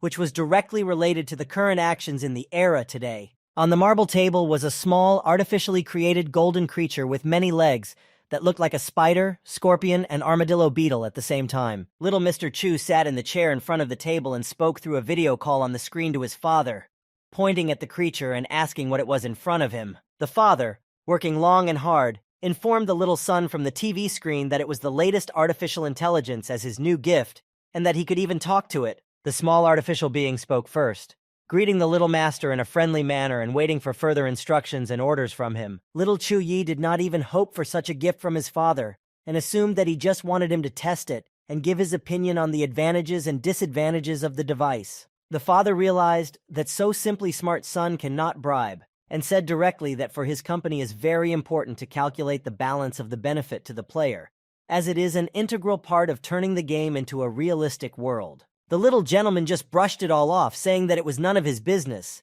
and besides, the creature was too ugly and unnecessary for him, so let his father take it away and test everything himself for his dear company. At this time, someone entered the room and brought the uncooperative boy a cup of hot, delicious tea before dinner. The person who entered the room turned out to be a little girl named Elle, who immediately turned all her attention to a cute artificial intelligence in the form of some incomprehensible creature. The tiny golden-colored creature immediately sensed the connection between the girl and the little master, and friendly climbed onto her arm, causing Elle to be wildly excited and interested in such a cute creature in her opinion. Chu Yi immediately noticed that his girlfriend really liked such a gift, and he, without any interest, with a cup of tea in his hands, informed his father that they would keep it for fun.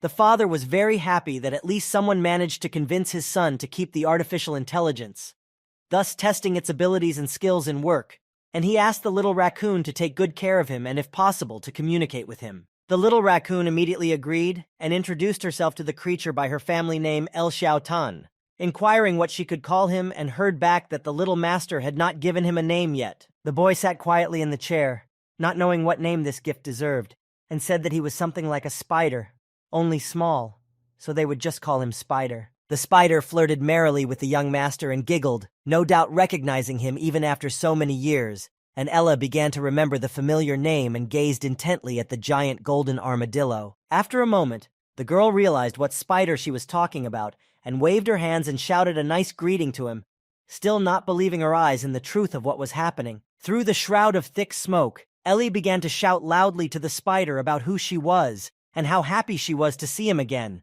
while the rest of their teammates were completely bewildered and confused. The golden spider quickly reacted to the familiar voice, and of course recognized the little raccoon that had so carefully protected him for several years. The giant creature was thrilled to meet his loved ones and began to walk on his hind legs, hissing merrily and picking up a pile of sand and dust from the ground. The spider was very grateful to the young master and his assistant for everything they had done for him, and as a small gift, he spilled out a huge pile of various golden armor and equipment to them. On the ground in front of the master, there was a whole mountain of excellent awards and other things on the ground. But Chu Tiange didn't seem to be interested in any of that. After a short period of time, an unknown but somewhat familiar object flew from the game system directly towards the young master, emitting a bluish glow. Chu Tiange watched the approaching object with bated breath, and the closer it flew, the clearer it became to the master what was in front of him. The mask fell straight into the hands of the still surprised young master, and he finally realized what he was now holding in front of him. The system screen displayed information about the item as a mysterious mask that was a special plot attribute that could not be reset on its own. While Chu Tiange was studying the information he received about the attribute, he heard someone running fast behind him, while the other brother was shouting, apparently in pursuit, that they couldn't get far, and fate would still catch up with them. The young master turned around and saw the leader and his surviving subordinates running away, taking with them the reward given to them by the golden armadillo, which was noticed by the other players and shouted to the master. The army of attackers had already managed to take their places in the protective shields of the shark's breath, activating the teleportation mode, and began shouting for their boss to jump towards them as he barely ran while trying to carry away a huge amount of loot. Chu Tiange was not going to just watch all of this in silence and decided to act categorically, summoning his favorite weapon for battle, the mighty dragon spear. The leader of the attackers managed to jump into the shark's breath shield, and lastly said that since his opponent was Chu Tiange himself, he would leave a teleport portal for him and politely said goodbye. All of the shark shields were closed and prepared to instantly move in teleportation mode, while the young lord and his friends watched all of this, but did not even think of retreating. Meanwhile, the leader, who was in his protective ball, proudly thought only of the fact that with such a powerful shield, even the richest player, Chu Tiange, would not be able to catch up with them, much less cripple them. The master did not take a step towards the brazen rogues, taking a fighting stance and prepared to attack, swinging his spear for a more accurate crushing blow towards the shield where the gang leader was. Taking good aim, the young lord powerfully threw the spear with a strong jerk, which flew at breakneck speed into the intended aiming point. The spear with its tip blasted through several shields at once, reaching the protective ball of the leader himself, and flew right into the center of the shark's breath, a couple of centimeters from the enemy's face,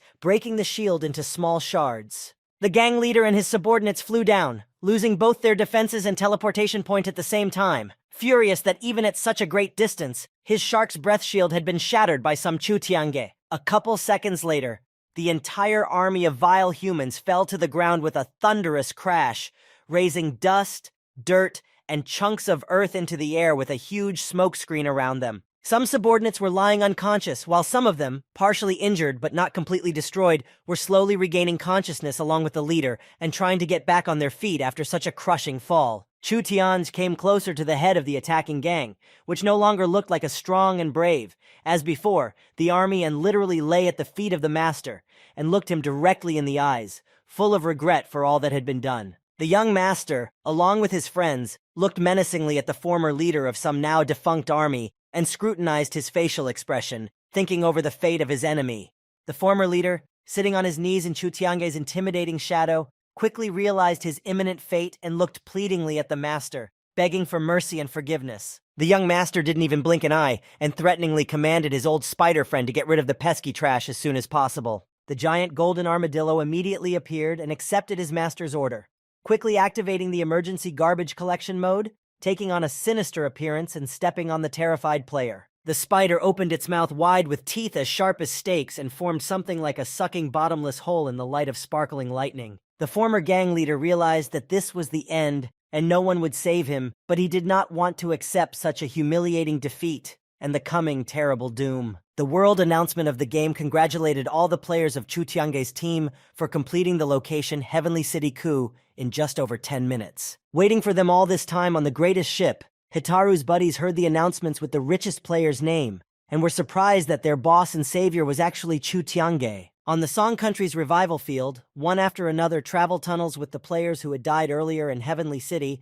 appeared in a bright flash and brought those players back to life, lowering them a level. At last, the leader of all the players who had appeared there before him finally revived on the field and became terribly angry at what he thought was a rash act on Chu Tiange's part, threateningly promising himself to avenge him for everything. One of his subordinates heard the promise of revenge and reminded the boss of the instruction from the Singularity organization that ordered him not to contact Chu Tiange for the time being. But their opinions didn't seem to bother the leader at all right now, and he decided to do as he saw fit. He also angrily added that he was only using the Singularity because of their resources for his own benefit, and that the sea had always been his territory, and even Chu Tiange wouldn't be able to defeat him there. When Chu Tiange's entire crew moved back to the deck of the ship, their onward journey was accompanied by the ancient dragon-like beast Dion. Hitaru, looking at the nine-headed sea beast, wondered how Chen Hai, now known to everyone as the former leader of the attackers, was able to get into Heavenly City if this teleporter was only for 4 people. The dragon began to explain to the lad that he was right about 4 people, but it was only through him, and since Chen Hai was a shark, he had gotten hold of deep sea bubbles and created shark breath shields, thus flying into the city right on top of them. The young master didn't understand how the dragon-like beast knew so well that Chen Hai was widely known in the sea and asked him about it. The sea beast replied that this Chen really only relied on himself, and in the sea, he had always been extremely arrogant, appropriating all the available resources to himself. The second brother immediately recalled the incredible speed at which they had built their sea guild, which happened to be created from looted resources from the seafloor, and agreed with the dragon about Chen Hai's excessive arrogance. While the players were having a conversation amongst themselves, an alert appeared on Chu Tiange's system screen about the ancient Dragon Emperor's hidden mission to help the dragon-like beast clan escape the seal. The mission also mentioned the possibility of unlocking the hidden skill Taiku Dragon Breath after completing the main mission, and a button to confirm it appeared, where the master quickly clicked. At this point, something suddenly begins to powerfully wobble and rock the majestic ship, pouring seawater onto the deck and knocking the players down, trying to destroy everything and everyone on this ship. The second brother realizes that someone is attacking the ship from below and loudly informs everyone about it, to which L immediately guesses that it can only be one person seeking revenge: Chen Hai. At this time, a dragon-like beast flies up to the ship for rescue and calls everyone to him,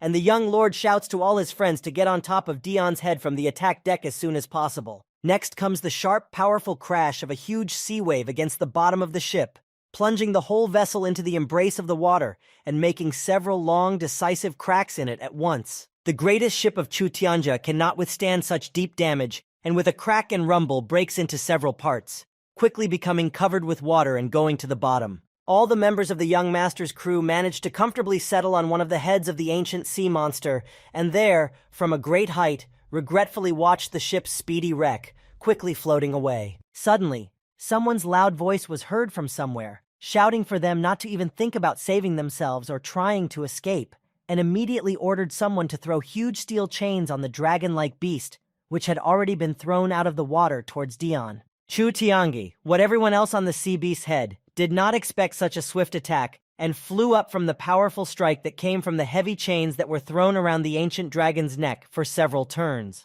The steel chains powerfully encircled the neck of the sea monster's main head, giving it no chance to break free, and from Dion's attempts to escape the trap, the players flew high into the sky in different directions. All 4 buddies flew far beyond the dragon, dashing downward with a whistle, and unwillingly ducked under the water, completely submerging themselves in the East China Sea. The players were still reeling from what had happened and were slowly sinking to the bottom, beginning to slowly realize what had just happened to them as the inexplicable sea object swam towards them. The young gentleman was the first to notice something that looked very much like soap bubbles, and just as he was thinking about what it could be, they all found themselves individually inside each of the bubbles with no way to get out, as they immediately closed up completely. While the guys were trying to figure out what had happened and how to get out, the bubbles pushed them all to the surface of the water with a powerful jerk. Once above the water, the girl immediately tried to free herself from the ball that engulfed her and used her magic staff, but the blows only reverberated inside the ball, in no way breaking its integrity. Elle asked loudly why she couldn't break the bubble, and the hovering Hitaru told her that it was a Chenhain shark's breath shield with an inscribed seal that had special powers, and therefore couldn't be broken from within. At this time, subordinates from Chen Hai's army pop up from the depths of the sea one by one, smiling ecodiacally while hoping for a swift reprisal of the master's team and sweet revenge. The young master looks at all of this through an impenetrable shield and carefully considers his next steps regarding their invaders and their leader. Finally, a self-satisfied Chen Hai appears from the depths of the seafloor on the wakeboard, holding him to the surface of the water, and wonders to Chu Tiange what it would be like for him to find himself in the shoes of a victim, and even in a sealed shield of shark's breath. It seems it's not at all as simple as Chen thought, and the master knows exactly what to do next, smirking at his opponent's speech and saying that the bubble is good enough, and now it belongs to him completely. The leader of the Sea Guild was instantly enraged by such an impudent statement from the young master and decided that he was just teasing him, not realizing the gravity of the situation he and his team members were in. Immediately after his words, Chu Tiange took out some card and, turning it over to face Chen Hai and saying that he was also a draftsman, informed him that he was not the only one here with the sealing skill. After these words from the master, the exact same cards with rotating arrows were simultaneously taken out by the rest of the satisfied players of Chu Tiange's team. The young master loudly said the purpose of the rune change card, and a fiery, blinding flash appeared, knocking all the subordinates standing nearby off their wakeboards, thus beginning their action. Taking advantage of the element of surprise, the master immediately commanded all of his friends to quickly dive underwater in shark breath shields as deep as possible. All 4 soap bubbles with the players inside deftly dived as close to the seafloor as possible, leaving only linear waves behind them. But then Chen Hai thought that the master's plan wasn't so perfect since they had captured the bubbles and dived into the sea, which is the leader's territory, instead of just soaring into the air. Chen Hai was already preparing for a powerful dive underwater, and before he did so, he managed to order all his men to quickly dive after him and catch up with all the fools in the shark's breath shields. The army of subordinates bullet dived powerfully deep into the sea, trying to catch up with the bubbles with the players floating far to the bottom and pay them back for everything. As the exasperated Chen Hai swiftly swam towards his destination, he thought about the fact that the young master could still do something to prevent them from capturing them and accomplishing what they had planned. Chu Tiange and his friends were already swimming towards the seabed as they encountered a huge split-shaped crack in their path, preventing them from swimming all the way into the bubble due to the insufficient size of the gap.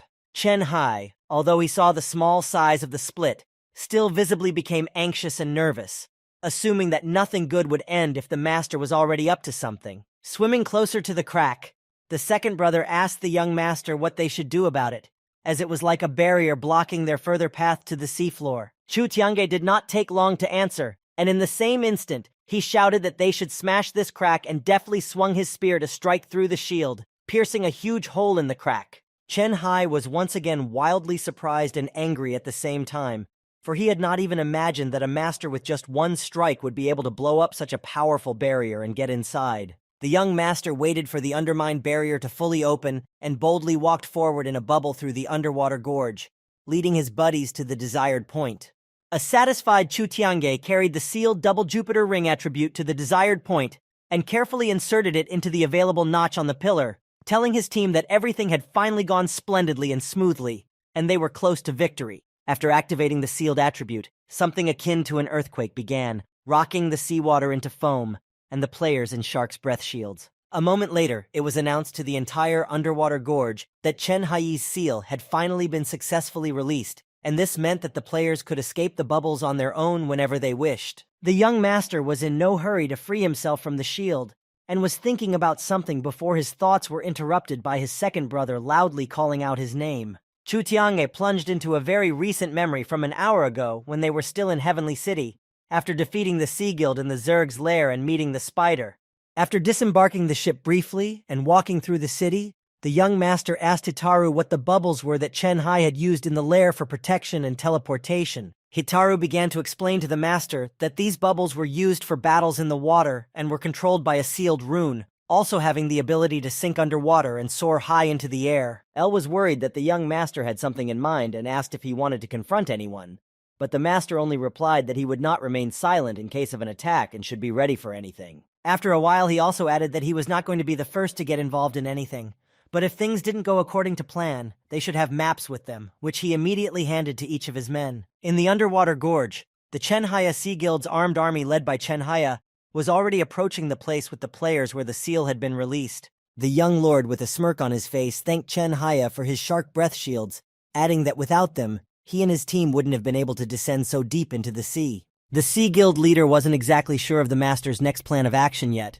but he already realized that he had been tricked and became terribly angry. Chu Tiange interrupted his conversation with Chen Hai and turned to his team members, asking them to go forward now and not wait for him. Chen Hai angrily rushed out to attack the master, armed with the Neptune trident, and began shouting along the way that no one would ever dare to harm his good deeds, and anyone who dared to attempt to do so would receive a powerful rebuke. Chu Tiange had already launched a retaliatory attack, shouting to the leader that it was still necessary to find out who was harming whom, because he was not the one who bought endless resources, sealed dragons and beasts, robbed players for personal gain, and dared to brazenly talk about his good deeds to his face. The young lord and the leader of the Sea Guild met in the middle of the path and clashed weapons, dealing powerful crushing blows to each other. As they continued to attack each other, Chen Hai said, as if to justify himself, that they were just dumb as chickens, bots and weak players, and it didn't mean anything. The enraged leader added to Chu Tianju that he was just as stupid and weak as everyone else,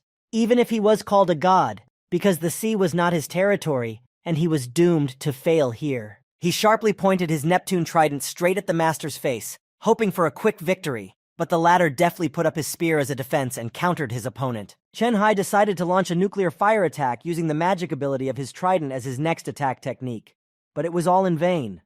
The master, as well as his bubble, were unharmed. At this moment, the leader of the Sea Guild called for all of his subordinates to attack the young master, and finally added that they should not return without his head. Chen Hai's army was already purposefully running to attack towards the master, who told their boss that he was thinking in vain about his absolute invincibility in the sea space. At this moment, the game's system screen displayed Chu Tiange's congratulations for completing the Taiku Dragon's hidden mission and activating the Taiku Dragon's breath secret skill, wishing him good luck in the future game. Fire trails appeared around the young master, and he informed Chen Haiyu that he would try out his powerful new skills on him right now. Staying still in the shark breath shield, Chu Tiange formidably summoned the new powers to test their power, which descended upon him in the light of dazzling fiery waves. The bright waves were so dazzling to those around him that all the players not far away flew backwards with tremendous force, unable to stop on their own. In front of the entire Sea Guild army, and their boss, in place of the dazzling fiery waves, a huge, furious golden dragon appeared in all its glory with an annihilating roar. Chen Hai looked puzzled at Chu Tiange's ability that had appeared, and a short while later, he was already in a state of anger, shouting at his opponent that he was a fraud and a cheat who did not deserve such power. The young lord didn't seem to be hurt by any of the Sea Guild leader's words, and seemed to pay no attention to himself as he summoned the breath of the dragon Taiku in the light of the flickering sparks. In the same second, the huge torsos of several golden angry dragons formed from the small sparks and headed straight towards Chen Haiyu, knocking down everything and everyone in their path. The vicious Taiku dragons attacked the subordinates of the Sea Guild, scattering them in different directions one after another, and one of them, which was the main monster, finally reached Chen Hai. The leader of the Sea Guild looked straight into the fiery eyes of the Taiku dragon with horror, knowing what inevitable fate awaited him now. A second later, a massive nuclear explosion occurs in the underwater gorge, destroying everything within a 10-meter radius, and the young lord hears the last screams of the greedy and vile scoundrel Chen Haya. Meanwhile, the other players hovering in the air above the sea and bubbles were pondering whether their boss had already dealt with the leader of the Sea Guild, when they suddenly realized everything themselves when they saw the floating equipment on the surface of the water. They rested in their shields for a few more minutes until El spotted a young lord floating out in the distance and informed everyone. The ancient dragon-like beast Dion, having freed himself from his chains not without the master's help, swam over to personally offer him a word of thanks for his rescue. The sea beast presented several impressive chests of golden divine equipment as a small gift to Dragon Emperor Chu Tianju from the entire Dragon Beast clan. The master thanked his nine-headed buddy for such a generous gift and asked him to keep it safe in his possession until he had some space in his inventory, as he still had a few uncompleted quests in reserve. The dragon-like beast Dion of course agreed, inquiring where the young lord was headed next, and learned that it would be the land of Yun. The sea beast offered the Dragon Emperor Chu Tianju to take him from the sea on his own straight to the desired country, and the latter gladly agreed. All four players climbed onto one of the ancient Dion's heads and began their short journey, speeding along the waves of the sea. Along the way, Elle expressed her regret that Hitaru, whom they had all grown accustomed to, would have to leave them at the end of their journey and return to his place. Chu Tiange, on the other hand, asked Dion if he could become a rider,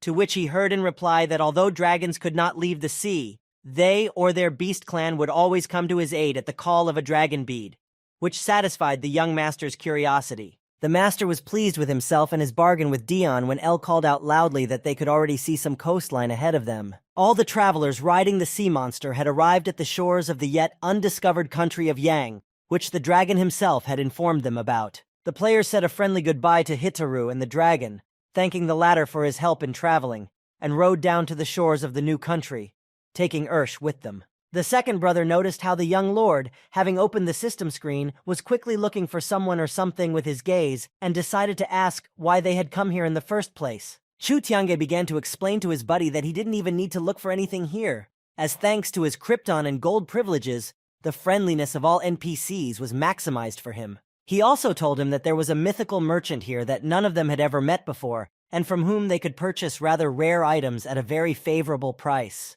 Elle, stroking the dog affectionately, remembered that the young master had already mentioned the secret merchant once before when it came to the mythical pet beast egg from which Ursha had later emerged. Chu Tiange, looking into the monitor, began to tell him that he had only seen the merchant once in the Tang and Song countries, and if it wasn't a server error, he should appear in each country at least once, which was what the master here expected him to do. The second brother suggested that this was quite reasonable, because if these bots appeared to all players everywhere, and at all times, it was unlikely that special portals would be created for them, and something really worthwhile could be found from them. A second later, the second brother thought to himself that, with the maximum NPC friendliness available, the master didn't need to specifically look for the merchant, as he should find him himself and bring all the artifacts right to his feet. Chu Tiange pondered over his buddy's stated theory, and decided that when the time was right, that would be exactly what would happen and the merchant himself would come out to meet him. Suddenly, the young gentleman quickly ran towards the city and began to shout to his friend to catch up with him,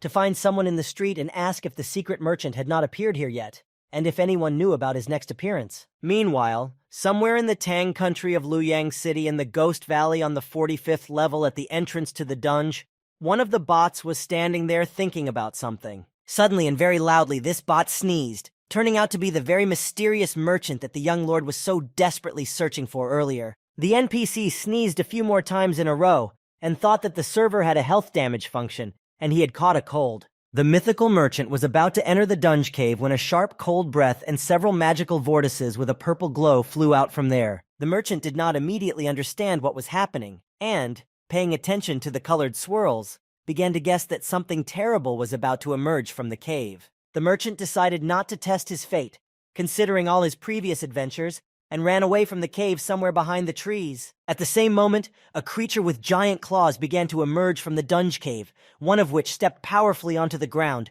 kicking up a column of dust and dirt. A second later, a full-fledged monster stood at the entrance to dungeon, which was a huge, vicious spider with sharp claws and a serrated back, wanting something to eat immediately. The mythical merchant, hiding behind the nearest safe tree, peacefully awaited the departure of the terrible spider as far away from his dwelling as possible. The merchant finally waited for the mother of the devouring spider to leave to hunt for about half an hour and quietly entered her dwelling, hoping to find something of interest to her. Chu Tiange ran at breakneck speed with his friends to the city of Yangtzizhen and commanded everyone to split up into different streets and search for all available large and small unions for the most accurate lead on the merchant. The players finally reached the desired town and began to look at all of its virtual inhabitants, hoping to extract some useful information about the merchant. The young lord approached the first soldier he saw and asked him which portal the mythical merchant might be at right now, but the soldier didn't know the answer to that question. Chu Tiange was pondering the next plan of action in case the portal was not found soon,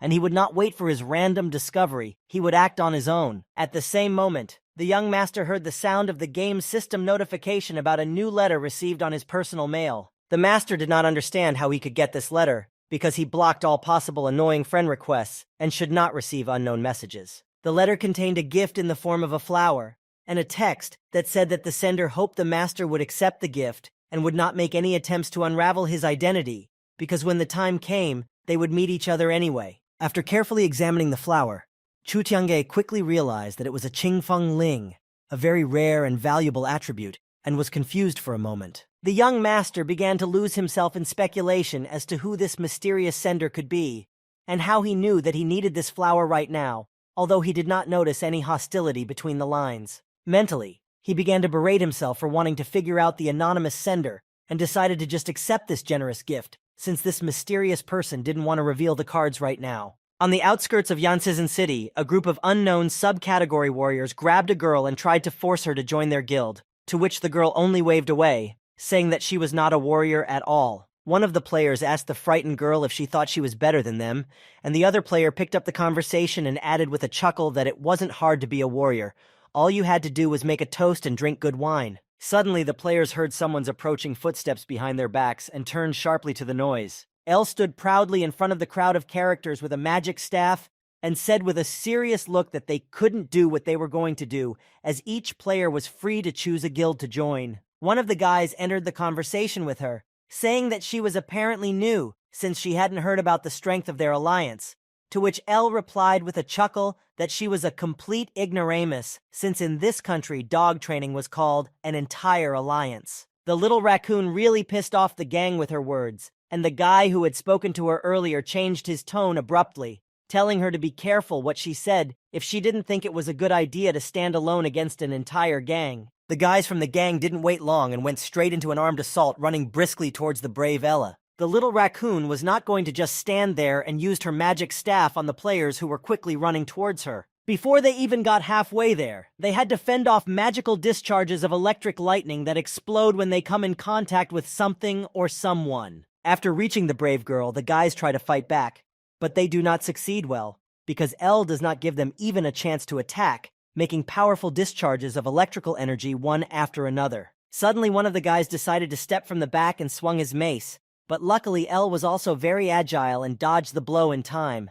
The little raccoon decided that she had had enough, and she no longer wished to play their silly games, going to step over these cheeky players with obviously low levels. Elle abruptly gains momentum and attacks all the players at once from different directions with explosive blows, throwing them far back. The girl clearly wasn't done yet and wasn't going to stop, smoothly moving on to the next crushing blows for her opponents.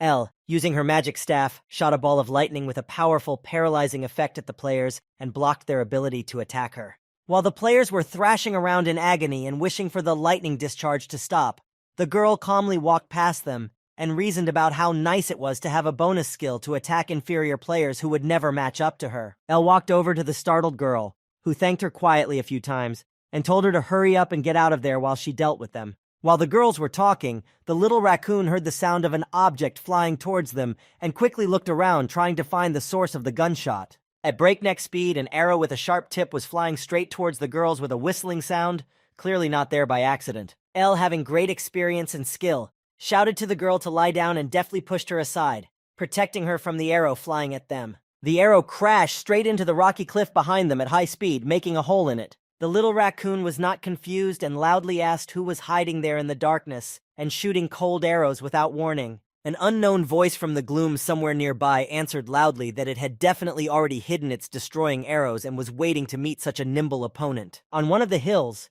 a tall, red-haired guy stood with a crossbow in his hands, surrounded by his army, and said that he had underestimated the girl, and her level was a bit higher than he had expected. Just at that moment, some guy ran up to him and started calling him boss, wanting to tell him something right now. The player moved closer to his and the boss on the hill and pointed his finger at Elle, informing him that this was the same girl he had managed to warn him about earlier and was hoping for a fair punishment for her. Suddenly, the boss pushed his subordinate with all his might into his stomach, so that the subordinate's eyes sparkled, and he flew backwards with a thud a few meters. The boss was simply enraged and ashamed of the members of his army who still dared to open their cowardly mouths after failing to deal with one little girl together, and came running like dogs to ask for his help. Looking at everything that was happening, Elle quickly realized that the real leader of the guild that had attacked the defenseless girl at the cliff earlier was just this very formidable red-haired guy, and loudly called out to him. The guy, of course, heard the little raccoon's voice and immediately answered her, introducing himself as Hawk and the head of their guild of trackers. He scrutinized the girl from head to toe and stated that with her cool equipment and skill level, she was very effective in battle, and he wondered what guild she belonged to, which he asked her, but didn't get a clear answer from the feisty girl. The guild leader naturally didn't like such an answer, but he tried to show composure and simply added that she couldn't answer in such a manner based on her desires since she was in a battle against his brothers, and they should definitely discuss this point. The little raccoon didn't even think of giving herself or her team away, and only shrugged cheerfully, saying that she was in too good of a mood today, and forgave them and let them go home in peace. The leader of the Pathfinder Guild could no longer tolerate being treated like this in front of his team, and at the same moment he loaded his crossbow with an arrow and fired it, aiming it precisely at the insolent girl. The young lord's assistant had expected such a turn of events and was already ready, deftly dodging the arrow that flew at her with a whistling sound. It seems that Elle got bored and decided to tease the leader. She began to make faces and wiggle in response to the shot, sticking out her tongue like a little child, and in the end she offered them to attack herself. The hot-tempered and aggressive commander shouted all over the valley that the little girl would regret all her actions and words and would give him all her rich equipment and money today, bitterly regretting what she herself had done. He immediately threateningly ordered all his subordinates to prepare crossbows with loaded arrows for battle and aim at the girl's head. Elle was still amused by the situation and said with a smile that she'd already given them time to leave or change their minds, and whatever happened next would be their own fault. She quickly opened the system screen of the game, revealing the young lord as a friend and sending him her exact coordinates, and told them not to beg for mercy later on for failing to calculate their strength properly and not to say that she didn't warn them. Chu Tiange heard the sound of a system notification, and after summoning the screen to view it, he saw the following. Ella had sent him some coordinates, apparently with her location, and he immediately realized that she needed his help. At the same second, the members of the Pathfinder Guild released arrows from their crossbows at the intended target on command and loaded new ones. The little raccoon froze in anticipation of her savior and decided to do nothing as she hoped he would make it just in time. The moment the arrows almost reached the girl, an inexplicable bright glow lit up, breaking and throwing all the enemy arrows aside. The hawk was already expecting to soon receive his victorious reward as he abruptly changed in his face, looking with anger and some anxiety towards the still living girl and someone else's unfamiliar figure. The young lord appeared just in time right in front of the little raccoon, thus shielding her with himself and fending off all of the tracker's attacking blows. Chu Tiange looked at the slightly embarrassed assistant and couldn't help but ask what she was doing here, hearing in response how she had encountered some problems and in addition had stumbled upon one of the strongest guilds in the lands. For some reason, Hawk didn't recognize the richest player Chu, perhaps because of the darkness around him, or maybe because of his own sense of superiority. But nevertheless, when he saw the master, he only carelessly said that there was another character to be killed. The guild leader quickly ordered all of his subordinates to load arrows into their bows and shoot accurately at the target, which they obediently did, while Chu Tiange calmly waited for his time to come. The released arrows once again failed to reach their destination, breaking and scattering on the ground. The Pathfinder Guild captain simply became furious and extremely bloodthirsty, as he once again did not understand how these two had managed to survive and so easily swing away from all the blows at once. Chu Tiange and his faithful assistant at this time were inside the protective dome he had cleverly put up in front of the enemy shots for defense. The young master cheerfully said that it was now their turn to attack, and Ellie warned him to be a bit more gentle, as if he overreached and wiped everyone out, they would have no one to ask about the portal with the secret merchant. The master cheerfully nodded his head and agreed with his assistant's words, assuring her that he would definitely leave one of them for dessert. Chu Tiange opened a small passage in the protective dome for himself and began to step out of it towards the armed troops of the Pathfinder Guild. The young master pushed off so powerfully for the ensuing jump that he made giant cracks in the ground as a reminder of his strength. The master quickly flew towards his opponents to carry out his intended plan. Chu Tiange, in one powerful leap, quickly reached the high hill where the army stood, and holding his spear tightly, he caused a thunderous explosion with lightning flying around. A tremendous nuclear explosion occurred on the mountain with a blindingly bright flash in the light of the thunderbolts, throwing off, destroying everything and everyone in its path. Chu Tiange stood victoriously on the hill in the dissipating smoke and silently watched as souls flew out of the bodies of the destroyed players to be reborn. The master didn't know exactly where Hawk was standing and had inflicted maximum damage in the place where most of his subordinates were, so that the commander could be used for his own purposes later on. Chu Tiange exhaled deeply when he saw Hawk alive, for he had almost sent him to the rebirth field with the rest, if he'd been unlucky and 90% of the attack hadn't hit the ground. Otherwise, the commander would have definitely been caught.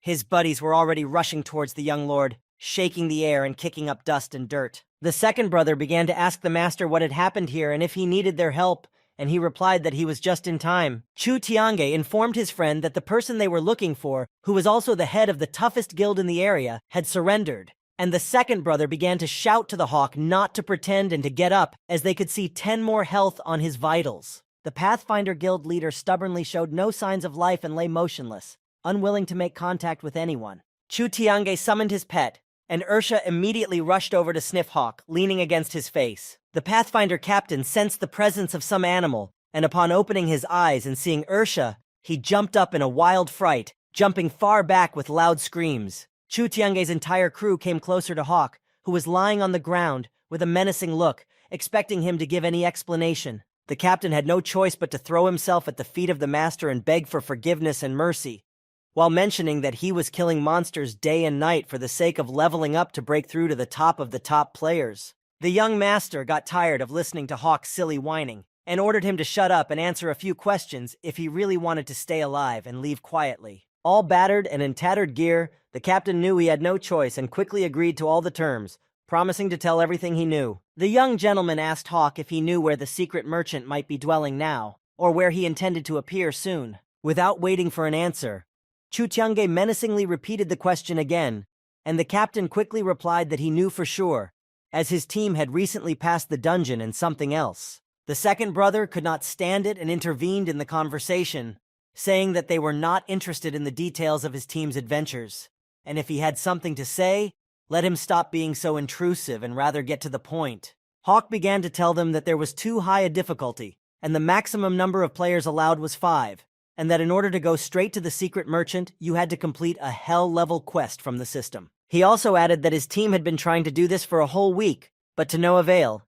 and then the master asked about the hidden modes. Hawk said that besides those modes, he himself had also developed a special strategy, which Chu Tianju especially liked, and asked the captain to guide them there. Without hesitation, the guild leader agreed, and led the young lord's team deep into the forest to the entrance of the cave. All 4 players climbed the long staircase of the lost building, and Hawk said to put his hand directly on the glowing stone slab to open the entrance to the portal. The young lord stepped closer to the stone and did as the captain told him and placed his hand in the center of the desired stone. A second later, the portal activated and the moving process began, throwing piles of large stones outward. The players moved closer to the activated portal, and after waiting for the debris to end, all stepped inside at the same time. The portal lit up with a bright pearlescent flash with blue sparks and transported the players to their desired destination. Chu Tiange's team, along with Ursh, found themselves on one of the cliffs of the dungeon looking for opponents. The young lord did not wait for the attack, and suggested that everyone move forward on their own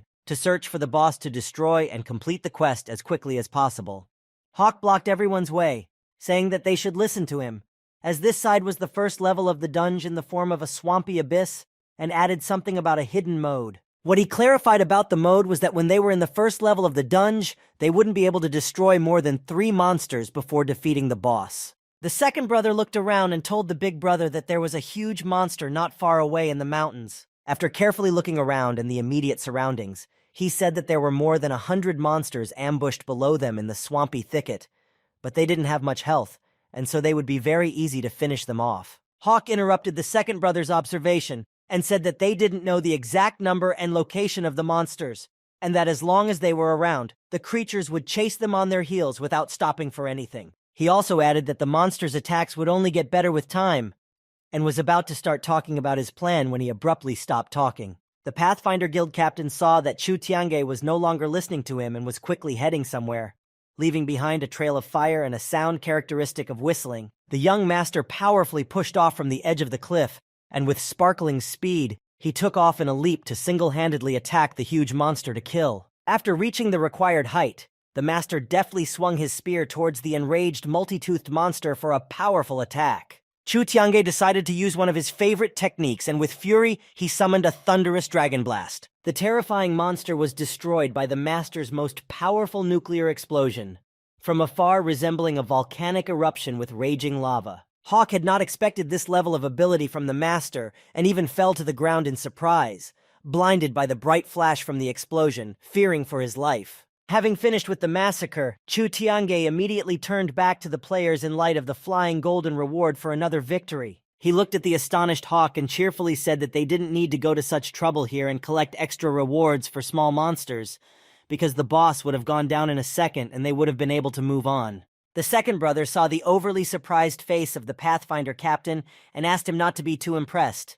as this was a common thing for them and he should lead them onward. After a short period of time, the players moved further into the path, going deeper and deeper into the forest. At one point, the players stopped, and the young lord inquired as to where they were now, and heard Hawk reply that it was the second level with very strange trees. He also explained that if you stand near the tree, after a few seconds, it will activate and start attacking with branches that grab, slow down, and poison the player, and in the stealth mode of this level, the final boss must be unlocked. Elle didn't quite understand the actions of the main boss, and decided to clarify with the captain exactly how it could activate itself. Hawk answered the girl that he does not know the exact answer, but based on their experience of exploring the neighborhood, there are about 40 trees in total in this area, and after activating each of them, the boss should appear. He further explained what the most difficult part of the level was, telling them that the boss would only be here with all 40 trees at the same time, and as long as they attacked it, they wouldn't be able to attack the smaller monsters at all,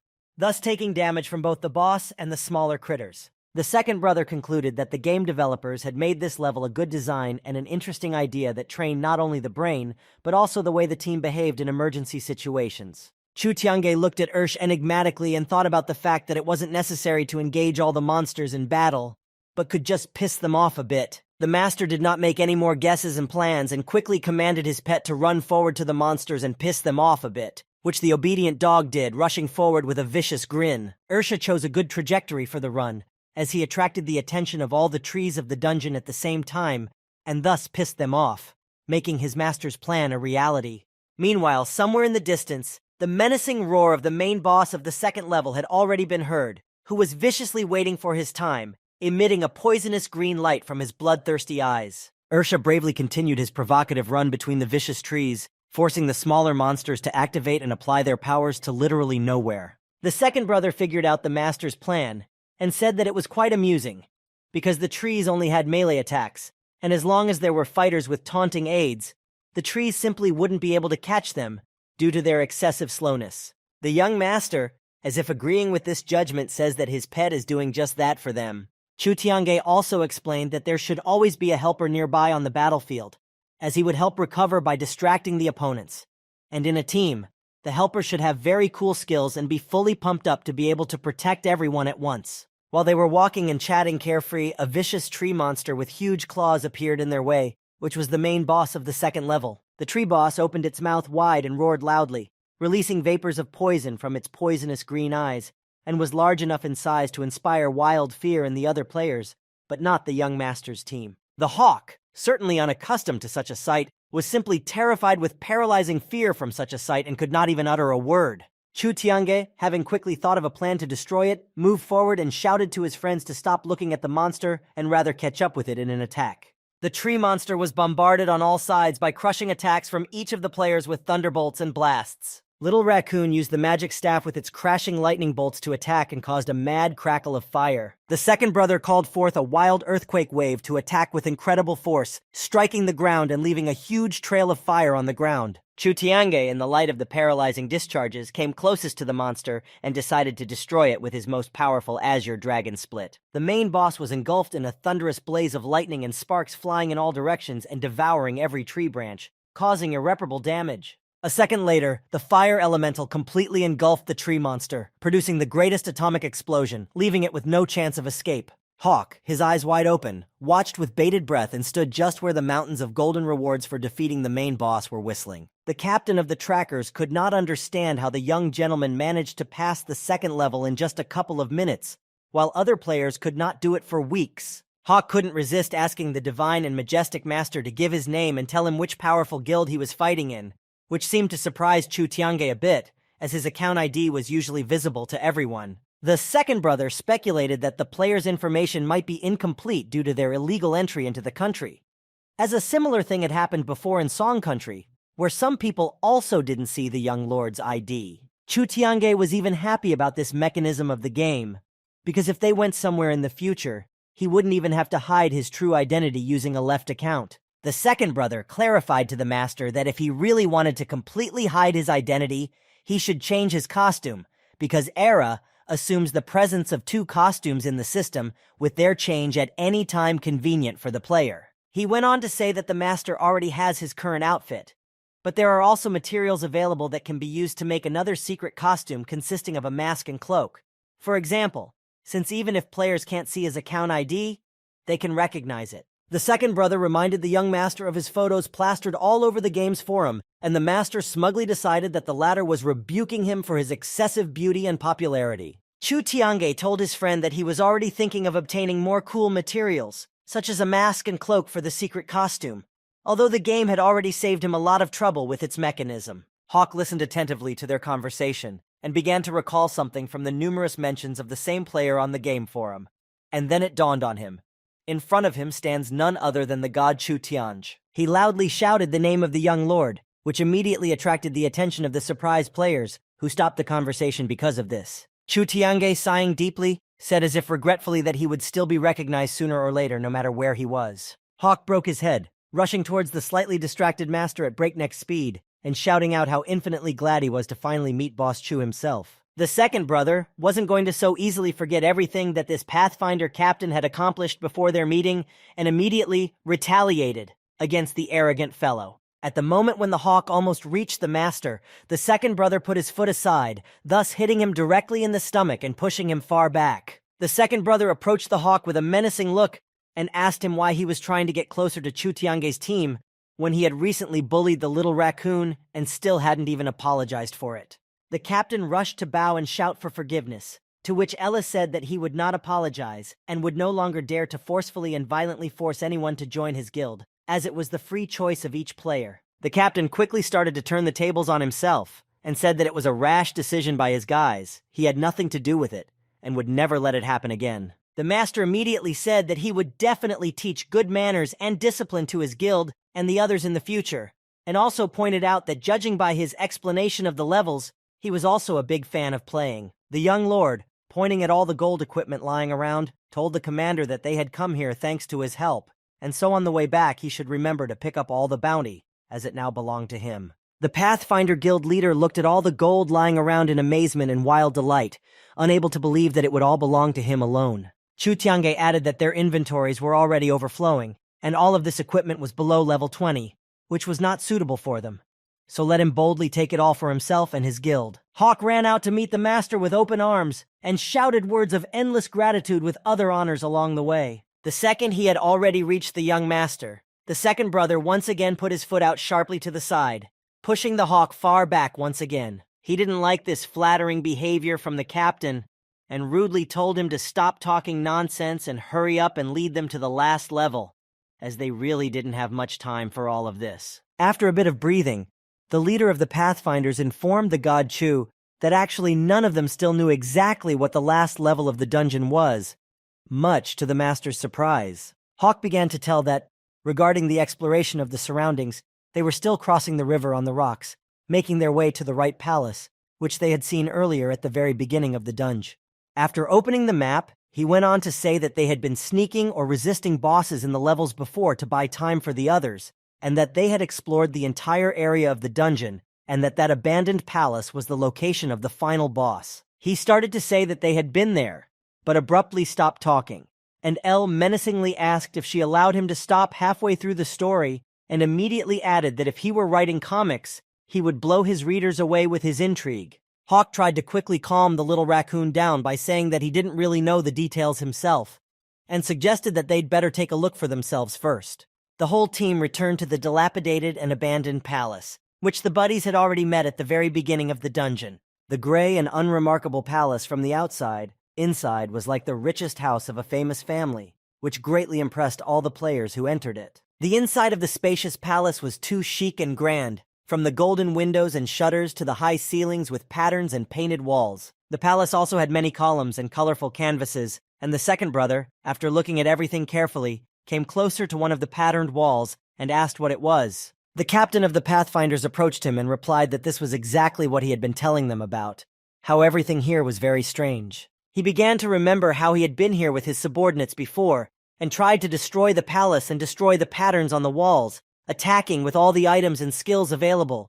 Hawk clarified that as soon as they dealt damage to anything, the place of huge cracks would immediately restore to its former form in an instant, and no matter how long they tried to summon the main boss, they were never able to do so. Chu Tiange was looking at the patterned wall enigmatically, and seemed to be either thinking of something or wanted to test some theory.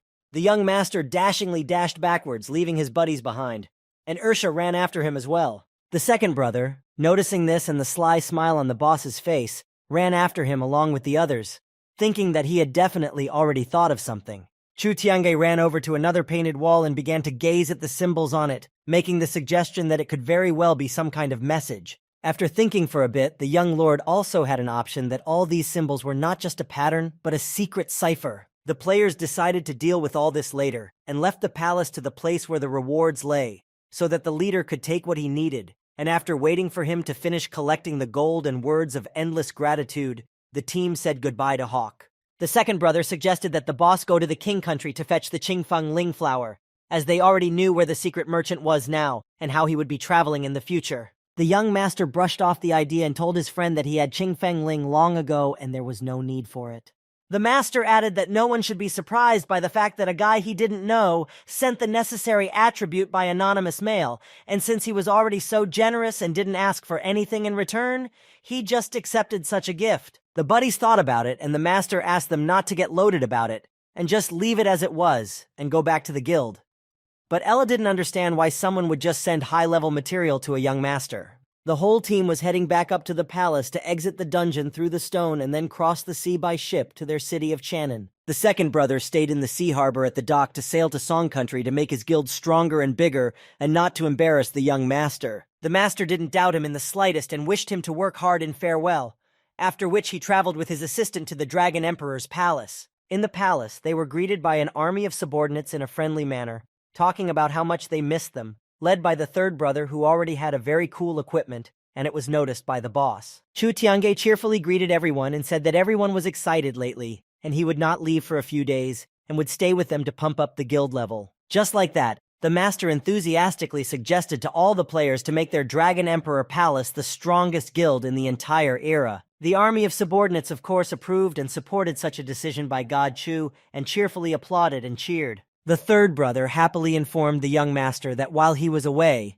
they had not sat idly by, and some of the high-level guild members had cleared many portals on their own. He continued to tell, pointing at the players, that almost all of the subordinates already had new blue and purple equipment, and Nubi and Mao Yun were still leading the team to open new territories. Chu Tiange was visibly pleased and happy with the work done by his men from the staff, and proudly declared that they were all great and worthy of being in the Dragon Emperor's palace. In between, the master asked if the Blasphemers Guild was bothering them anymore, and the third brother changed his face and said threateningly that they simply wouldn't dare to even approach their lands. Pointing at the Divine Phoenix, the third brother added that they had a guardian beast guarding everything and everyone in the guild, and after the last siege, no one would dare to approach them.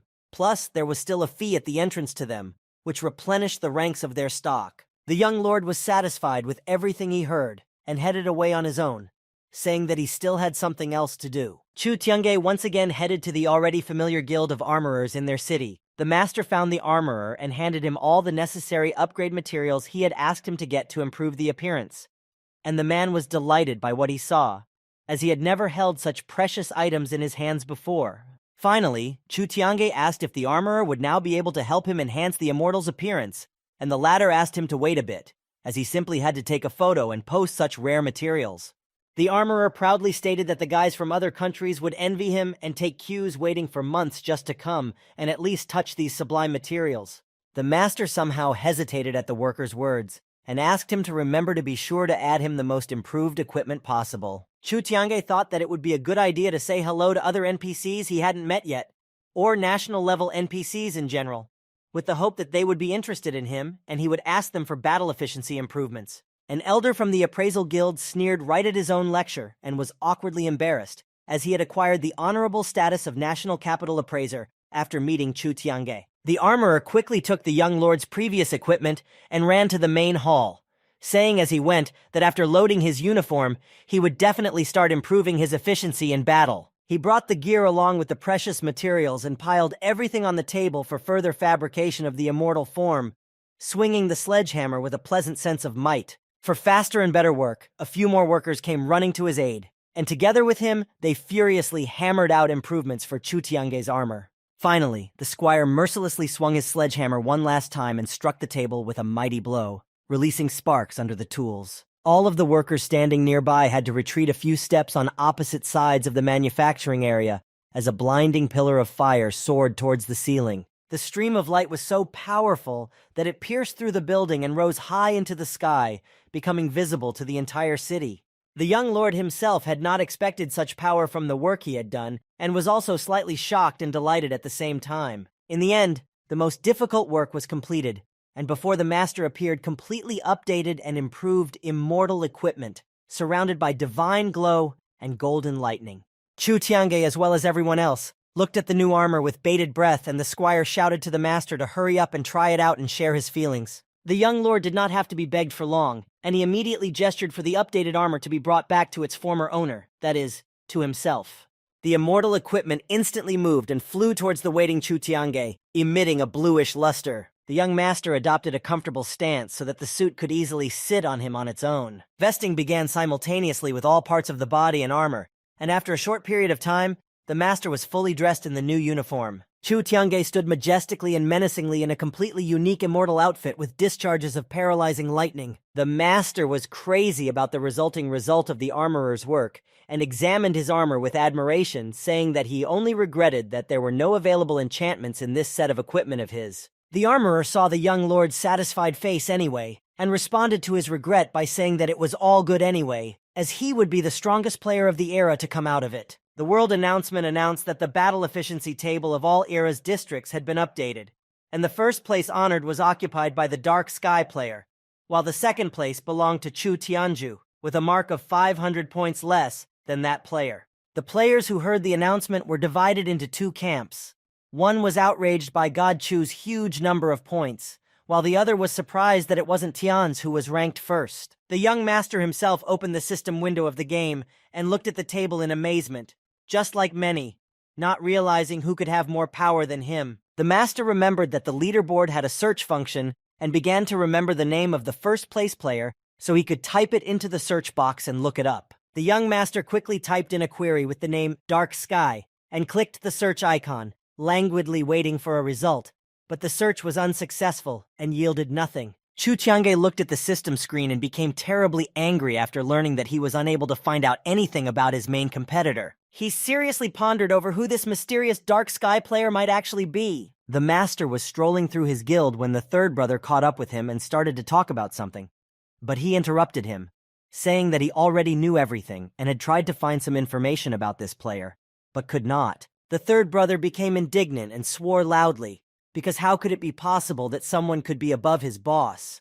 But it was impossible to find information about him on the search engine, and suggested that it might be a system error. Chu Tiange immediately refuted this theory because his parents were involved in the development of the game, and their strong point was the logical interconnection of the system, and they simply could not make such a mistake. After all, it is tantamount to an alien attack on their planet. The third brother didn't seem to be listening to the young master anymore and stared somewhere, even opening his mouth in intense surprise. Someone from the guild headquarters people loudly announced to everyone that Newbie and Mao Yun had returned from their completed missions. Newbie was holding the Dragon Hilt artifact, telling the other players what reward she had gotten from the dungeon, and offered to trade it for other guild jewels if they wished, as it was a platinum weapon. All the players ran towards the healer and crowded around her to exchange the cool weapon, while the young lord pondered all the while on who Dark Sky might be. His musings were interrupted by Mao Yun telling the master that while he was away, he had caught a spy in their guild as well. On the high roof of one of the buildings in Chan'an City, some unknown player was climbing up a long ladder. This player turned out to be a red-haired guy who had joined the Dragon Emperor's Palace Guild earlier and promised him revenge. The guy looked out the window and thought about something for a while, but quickly came to his senses when he saw someone's figure in the reflection. He immediately turned around to see who had come to meet him and was standing there, and saw a man he knew well. This person was holding a mini crossbow with a loaded arrow to the red-haired guy's back, as if hinting him not to move and be obedient. The armed player turned out to be Hen Wu, a new recruit from the Blasphemer Guild himself, who had known the red-haired guy for a long time. Heng Wu, being experienced, pulled out the Sakura's Lament throwing knife he had hidden there earlier from the guy's back pocket. The red-haired guy named Katomi even laughed at this and called it very entertaining, to which the recruit replied that he had been a spy in battles for a long time too. Finally, Heng Wu got down to the main business. He asked Katomi to give him the materials for his crossbowmen and gold-level weapons. Katomi was angry at Hen Wu for first asking for 3 pieces of equipment and trying to lure him back since their guild still had some weight. And then he asked for 3 more, and now he wanted the whole 10. The new recruit chuckled and told him not to resent him too much if he wanted to get out of here in one piece and just enjoy the warm sunshine. But Katomi only got him 4 sets of gear. The guy calmly said that he didn't have a choice before, but now that he had given it to him himself, he didn't want to be on their side, but wanted to join the Dragon Emperor's Palace Guild. Heng Wu was furious at what he heard, and he was just bursting with anger at the guy's insolent statement. The new recruit started yelling at the top of his voice to repeat to the Blasphemer Guild leader and all of their brothers that he wished to join Chu Tiange's headquarters. But the guy, with the same calmness as before, only said that he was indeed grateful for many things to his faction and their people. Katomi added that he was especially grateful to his brothers for helping him in battles, and he would never forget that. But he no longer wished to be a spy as he realized how many guilds had been destroyed by that trick. Hen Wu wasn't going to back down so easily and reminded the guy of how he himself had done to others and used them in the same way last time, threatening to tell everyone about his little secret so that the players themselves would choose his fate. A slightly terrified Katomi told Hen that the Blasphemers Guild is really just a bunch of guys who do nothing but torture and humiliate everyone. In the midst of the players' conversation, Chu Tiange came over to advise them not to get excited about Hen Wu so early, because nothing good had happened yet. The new recruit did not expect to see God Chu himself here and could not utter a single word, just staring at him with his mouth open in surprise. The young master who had come there with Nubi and Mao suggested that the recruit put away his weapons and let the red-haired spy go first before he helped him. Hen Wu didn't know what to do and simply grabbed the resigned Katomi hostage, putting his gun to his neck, and yelled for everyone to stand still and stay back. Mao Yun stated that he didn't believe in this performance and was sure they were faking it since he had seen them together many times, and warned them not to even think about cheating and hiding from him anymore. Mao Yun had already formed a fireball to attack the vile new recruit, saying that he would gladly try out his new skills now and would love to test how strong he was in battle. Hen Wu still had Katomi in his sights, and at that moment pulled out his teleport scroll, shouting that this time he was ready and their damn iron bird wasn't here, offering to catch himself if they could. The new recruit had already opened and activated the scroll to move, starting to disappear in a light of blue flicker. Mao Yun couldn't stand still and watch this, and began to shout that he was trying to get away from them, which he could in no way allow, and wanted to run towards him. Suddenly, Chu Tiange blocked Mao's path and put his hand out in front of him, saying that he was just another criminal and they shouldn't give him so much of their attention, much to his buddy's surprise. Katomi stood with his head down all this time, not knowing what to say, as he was very ashamed in front of the team and Chu Tiange himself for his past actions. After gathering his strength, he said that he was very sorry and would leave the guild as soon as possible. But the master was not going to let him go and only reminded him of his recent words that he wanted to finally join his guild. The red-haired fellow looked up at the young master in bewilderment and reminded him that he had recently attacked the Dragon Emperor's palace and was still unable to forgive himself for it. Chu Tiange, coming closer to Katomi with his buddies, laughed, saying that it wasn't an attack at all, but a collective gaining experience which stumped the lad. The master explained to him that their guild hadn't lost anything in the end, and the value of each player's experience had increased by leaps and bounds, and finally added that his former guild's contribution wasn't small, and he could stay, though he couldn't forgive him right now. Mao also added that he had paid attention to Katomi since the day he arrived, and when they were mopping up portals together, he noticed that he really liked a good fight. At the end, putting his hand on the boy's shoulder, Mao said that he had scouted out his past and reported everything honestly to the boss right away, and as long as he treats his brothers in the palace well, no one will prevent him from returning to the guild. Katomi couldn't believe his ears. How could the great god Chu Tiange, after all he had heard, allow him to stay in his palace without any conditions or threats? The red-haired fellow threw himself at the feet of the young lord and endlessly thanked him for another chance, promising never to let him down again and meet all expectations. Chu Tiange asked the boy, since he was still a member of the Blasphemers Guild recently, if he knew about their plans, since they had clearly gone off the rails lately and might be up to something. Katomi began to tell him that he didn't know much, but he had heard that their guild leader was preparing for the first faction battle and had already spent a lot of money on sponsorship ads in the competition centers, with the bonus of learning about the details of the trials. Nubi stepped into the conversation and informed the young lord that since he had not returned for a long time, she had been temporarily put in charge of the first faction battle. She explained that their palace was also taking part in the first battle, but its detailed contents were not published anywhere, and she did not even provide how one could prepare for it in advance. Chu Tiange, smiling evilly, immediately remarked that it was obviously all about money here, as they always solved everything with ease. The master would appeal to Katomi that they would spare him this time, but on the condition that all of the Blasphemers Guild's dues would be reset as his punishment, and the fellow would gladly agree to anything just to stay together with them in their guild. Chu Tiange, together with his team, finally decided to head back to the palace and was glad that another secret case had been solved and could soon go about their business in peace. The young lord noticed the frozen surprise on his friends' faces and explained that they were, of course, going to the first guild battle of their Dragon Emperor's palace and were not going to be left without a victory. Soon, the young master's entire team visited the battle experts' pavilion in the city, anticipating the upcoming battle, and were going to find all the necessary information about the competition from the local NPCs. Chu Tiange suddenly became interested in the rewards that would be given out for winning the guild fight, and the little raccoon quickly called up the game system screen to view the information they needed. On the monitor appeared the rewards for first place in the form of 1,000 contribution points from all the guilds with a treasure chest of the highest quality, and in addition to all of this, the palace's experience increase factor with a permanent increase of 30% with an immortal level booster. Chu Tiange was interested in the last additional reward and thought it was no surprise that the Blasphemers Guild was so eager to win from the back door. After all, a set of these boosters were stronger than gems of the 6th to 7th level. They were already entering the main palace building to the first expert, as Mao Yun began to reason that the extra reward was certainly great, but 1,000 points from all the guilds and a platinum weapon also meant a lot as far as he was concerned. The master and his buddies approached the first NPC they saw behind the counter and asked if he was in charge, as they had come for one important purpose: to discuss some investment issues for the guild's first battle. The NPC, fixing his glasses, proudly said that with all due respect, they would not accept any form of bribes from players or their guild, as they were very principled in such important matters, and asked the company to leave the room immediately. Chu Tiange was clearly not satisfied with this response, and for a brief moment, he was even confused, as he had not at all expected such adamancy from some pathetic bot. The young lord also wondered at what point his enhanced NPC friendliness skill, which had never failed him before, stopped working. Chu Tiange decided to go the other way and try to still divvy up the honest bot for at least some information by asking it about the nature and content of the upcoming battle. The NPC didn't take his eyes off his book and reiterated again that they were very principled with all his respect, adding at the end that they would send out a list of all the necessary information regarding the content of the battle to every guild leader who registered by mail.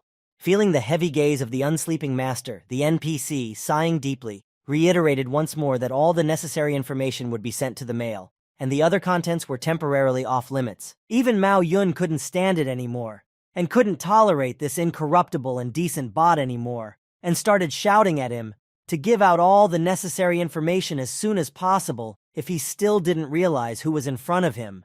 None of the threats made to the bot did not interest him, and he just calmly continued reading his book, which, as the master noticed, was about the rules and norms of NPC behavior. Chu Tiange switched to offensive tactics and began to tell the bot that he really needed some information and had a lot of money, so if he wanted to make some good money, let him immediately get away from his literature and help them. It was as if the bot had been programmed with only one phrase for all players, and didn't even change its face when it heard about gold and wealth, once again dryly repeating that, with all due respect, they were too principled and he couldn't help them. Suddenly, the NPC, who was engrossed in reading his book, deigned to raise his honest eyes to someone else, as he heard a familiar voice and some noise. At that very second, the incorruptible bot is hit squarely in the face by a strong kick from his foot, making huge cracks in his glasses and leaving a memorable mark on his face. Chu Tiange's entire team watched in slight amazement as another NPC, apparently the main one here, kicked the young bot far behind its counter with a powerful kick.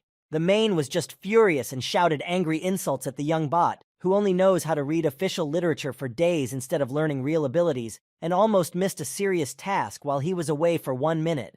The chief bot politely apologized to the master and bowed, saying that there was no way the young NPC would let him breathe easy, and added that he immediately recognized the president known as the mighty god Chu Tiange. The head bot immediately boasted that he had noticed the unique work of the armor makers and Chu Tiange's majestic, immortal-enhanced appearance, saying that this equipment was very suitable for his character and mannerisms in battle. The master quickly returned to his former collected appearance, confirming everything the chief said about his outfit and asking who the new guy was, and learned that it was a new kid who was completely giving him a hard time and had been sent to piss him off. The chief also added that he shouldn't worry about anything, as he would take care of everything, and asked again about the investment in the guild's first battle earlier, and if there was anything he could do to help. The young lord coughed as if wanting to show the importance of his person, and asked the chief why he was still making them stand in the aisle, knowing what important deals they had come here with. The chief quickly realized the mistake he had made, and with an apology invited the master to invite his buddies into the reception area to discuss the details of the matter further. Everyone walked into the spacious reception hall with high ceilings and sat down at the negotiation tables. Chu Tiange still honored the people of the obliging NPCs and excused himself before asking to be told about the contents and number of participating guilds. The head began to tell him that the participating teams were divided into divisions, and there were about 500 factions in total. But after a selection process, they chose the 12 strongest guilds to further participate in the competition. The master listened attentively further, and the chief added that the whole process of the battle will be broadcast, so players will be able to follow the battle on the World Channel and cheer for their favorite faction. After the main explained that the content of the battle is divided into several events, but since they are very fundamental, and in order to keep things fair, they are not allowed to disclose information about the details of these events.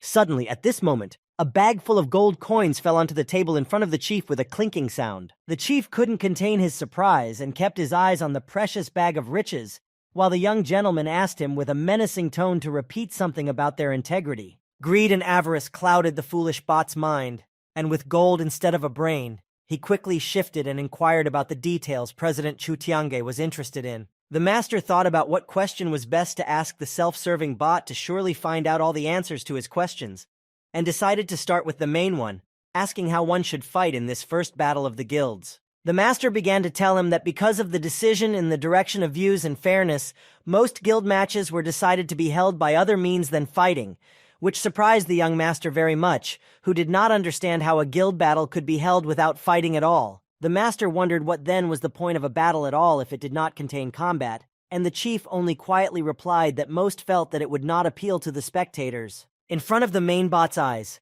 Chu Tiange added another bag with a bunch of gold coins to the existing bag. The master became so angry that a strong tension like lightning discharges was created around them, and threateningly told the main bot that he didn't want him to think for himself, but to do as he wished. Chu Tiange, based on past experience, was sure that the main was mistaken, and saw no point in hiding the battles from the spectators as they just loved to watch them. After hearing these words, the chief came to his senses a little, and indignantly asked the master if he was not asking him now to change the course of the battle, for it had been long ago drawn up and approved, and they were very principled. The young master opened the system screen again and started clicking on the gold coin eject button many times in a row. The NPC's greed was taking over, and he couldn't resist the mere sight of the gold glitter in the bags, and his eyes already had treasures instead of pupils. Chu Tiange, with a stockpile of countless riches, couldn't stop clicking the eject button, and fleetingly asked the one if it was enough to change their mind. The NPC was in a state of shock at what was happening, and looking at all the coins flying towards him,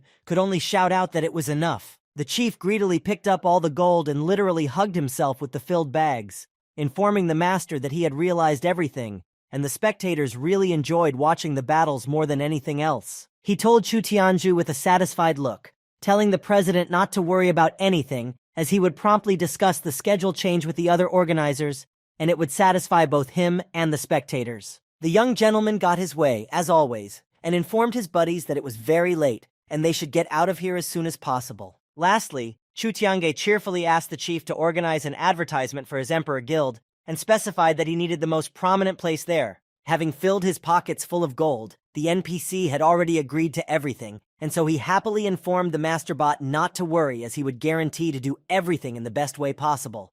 While the masterbot was admiring the gold booty and tasting it, a new guy came up to him and quietly asked him if it wasn't him who told him that they were the most principled of all NPCs. The new guy, fixing his broken glasses, tried to refute this theory, but the main guy, keeping his eyes on the coins, said that he was right, and they were indeed the most principled of all. The chief sensed that the newcomer had something else to say to him, and irritably turned to him with words to think less to himself and listen to him more. A huge angry bear with long sharp claws and fangs growled viciously at the top of its voice, standing up on its hind legs. While the embittered bear shook the air with its roar in the high-level area outside Luoyang City, a secret merchant lurked behind a tree, waiting for something. After calming down a bit and finding nothing useful or interesting, the angry bear quickly ran deep into the long cave. The secret merchant immediately collapsed to the ground, scattering some of his wares, and thought that he was too close to being massacred if it weren't for his ability to run fast and hide cleverly. The merchant sighed heavily and said that it wasn't easy to be on guard all the time,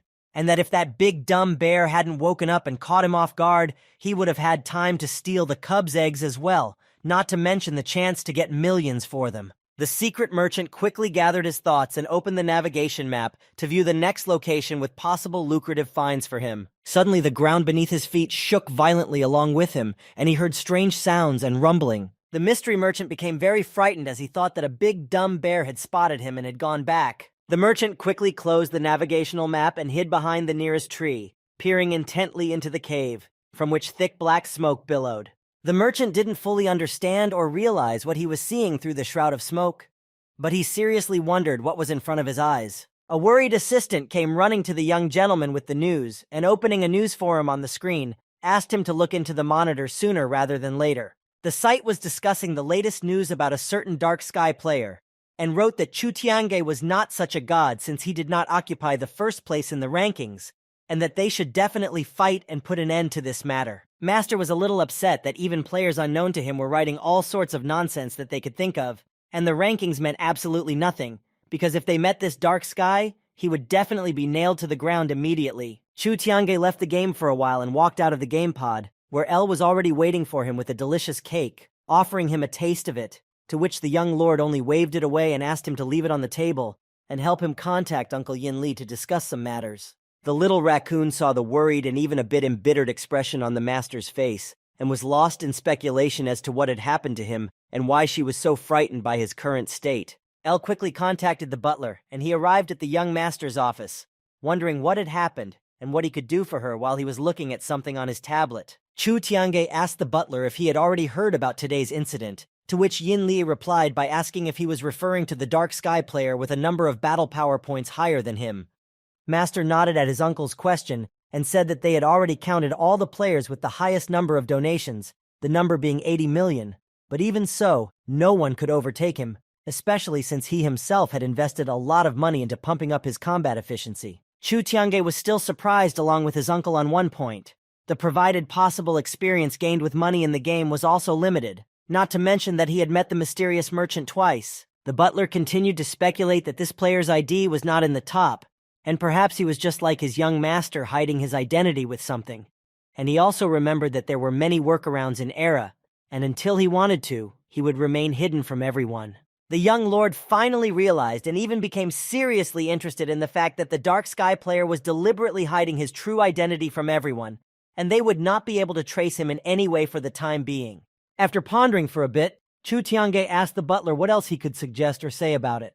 Uncle Yin Li informed the young master that as long as this player was online, he would be able to track him down. In between, the butler decided to ask the master why he was so concerned and worried about this mysterious Dark Sky player puzzling everyone to find him. Chu Tiange calmly replied that he was not interested in how he had improved his efficiency in battle, but simply if he was truly better than him, how could one miss out on such a worthy opponent? Among other things, the young master really wanted all those player commentators on the other side of the screen to understand for themselves who the strongest person in this game was. The butler humbly listened to the young master's position and asked him not to worry about anything, as he was taking care of everything. Meanwhile, in one of the small towns in Japan, two people were about to meet for a cup of coffee in a county cafe. The second brother, standing at the entrance of the cafeteria, called his buddy, calling him Hong Hao, and said that he had been waiting for him for a long time and would like him to hurry up. Before he could finish his thought, the second brother saw a guy running down the stairs towards the cafeteria, shouting that he was in a hurry and was already here.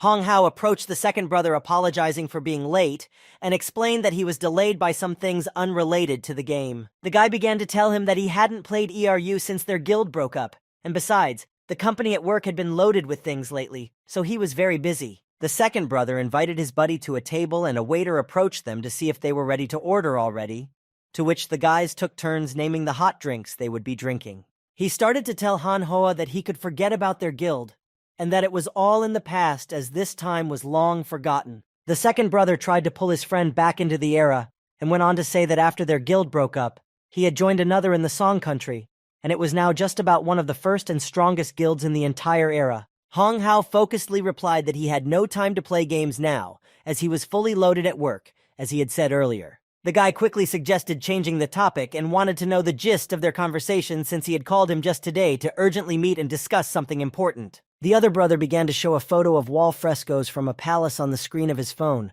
saying that his boss was sure that there was some text behind the patterns. He went on to say that Manhwa is known as the best at solving word puzzles in games and could help him figure out what's encrypted there after all. The red-haired guy took the phone from his buddy to take a closer look at the photos he had taken of the murals. He thought for a moment and then said that he couldn't understand it all at once, but it looked like an inscription. He said that he would need a little time, and as soon as he understood the meaning, he would tell his other brother about it. In the end, Manhwa didn't understand why the second brother needed to invite him to dinner instead of just texting him, since he's always online. The second brother laughed and said that it wasn't an attempt to lure him to Era to play together at all, since he had already said that he was very busy at work and could forget about it. The world announcement was reaching out to the dear players of Era to announce that the guild's first battle would be starting soon and would be available for viewing on all official live streaming channels of the game. The Chu Tianja Guild of the Dragon Emperor's Palace arrived at the teleport portal to enter the game, where they were greeted by a bot announcing the start of the first stage, group competition. The NPC asked President Chu Tiange to choose the other 4 participants to form their group and follow him. The young lord knew in advance who would be in his group and got there together with Ella, Nubi, Mao Yun, and the third brother, following the bot into the displacement portal. Some players were trying to use teleport tickets to enter the guild battle, but there was no way they could figure out how to do it. They quickly clicked on the ticket several times, and at one point, a sudden abrupt movement began. Both players fell with a thud right into the stands with the rest of the spectators, surprising everyone present. One of the players told the other that he thought for a long time whether to take such an expensive ticket for the game, but he didn't regret it in the slightest, as it moved them right to the right seats. First among the players from the teleport portal, the richest player Chu Tiange walked out of the competition with a proud gait. Following behind the young lord, his team members came out of the portal one by one, following the bot.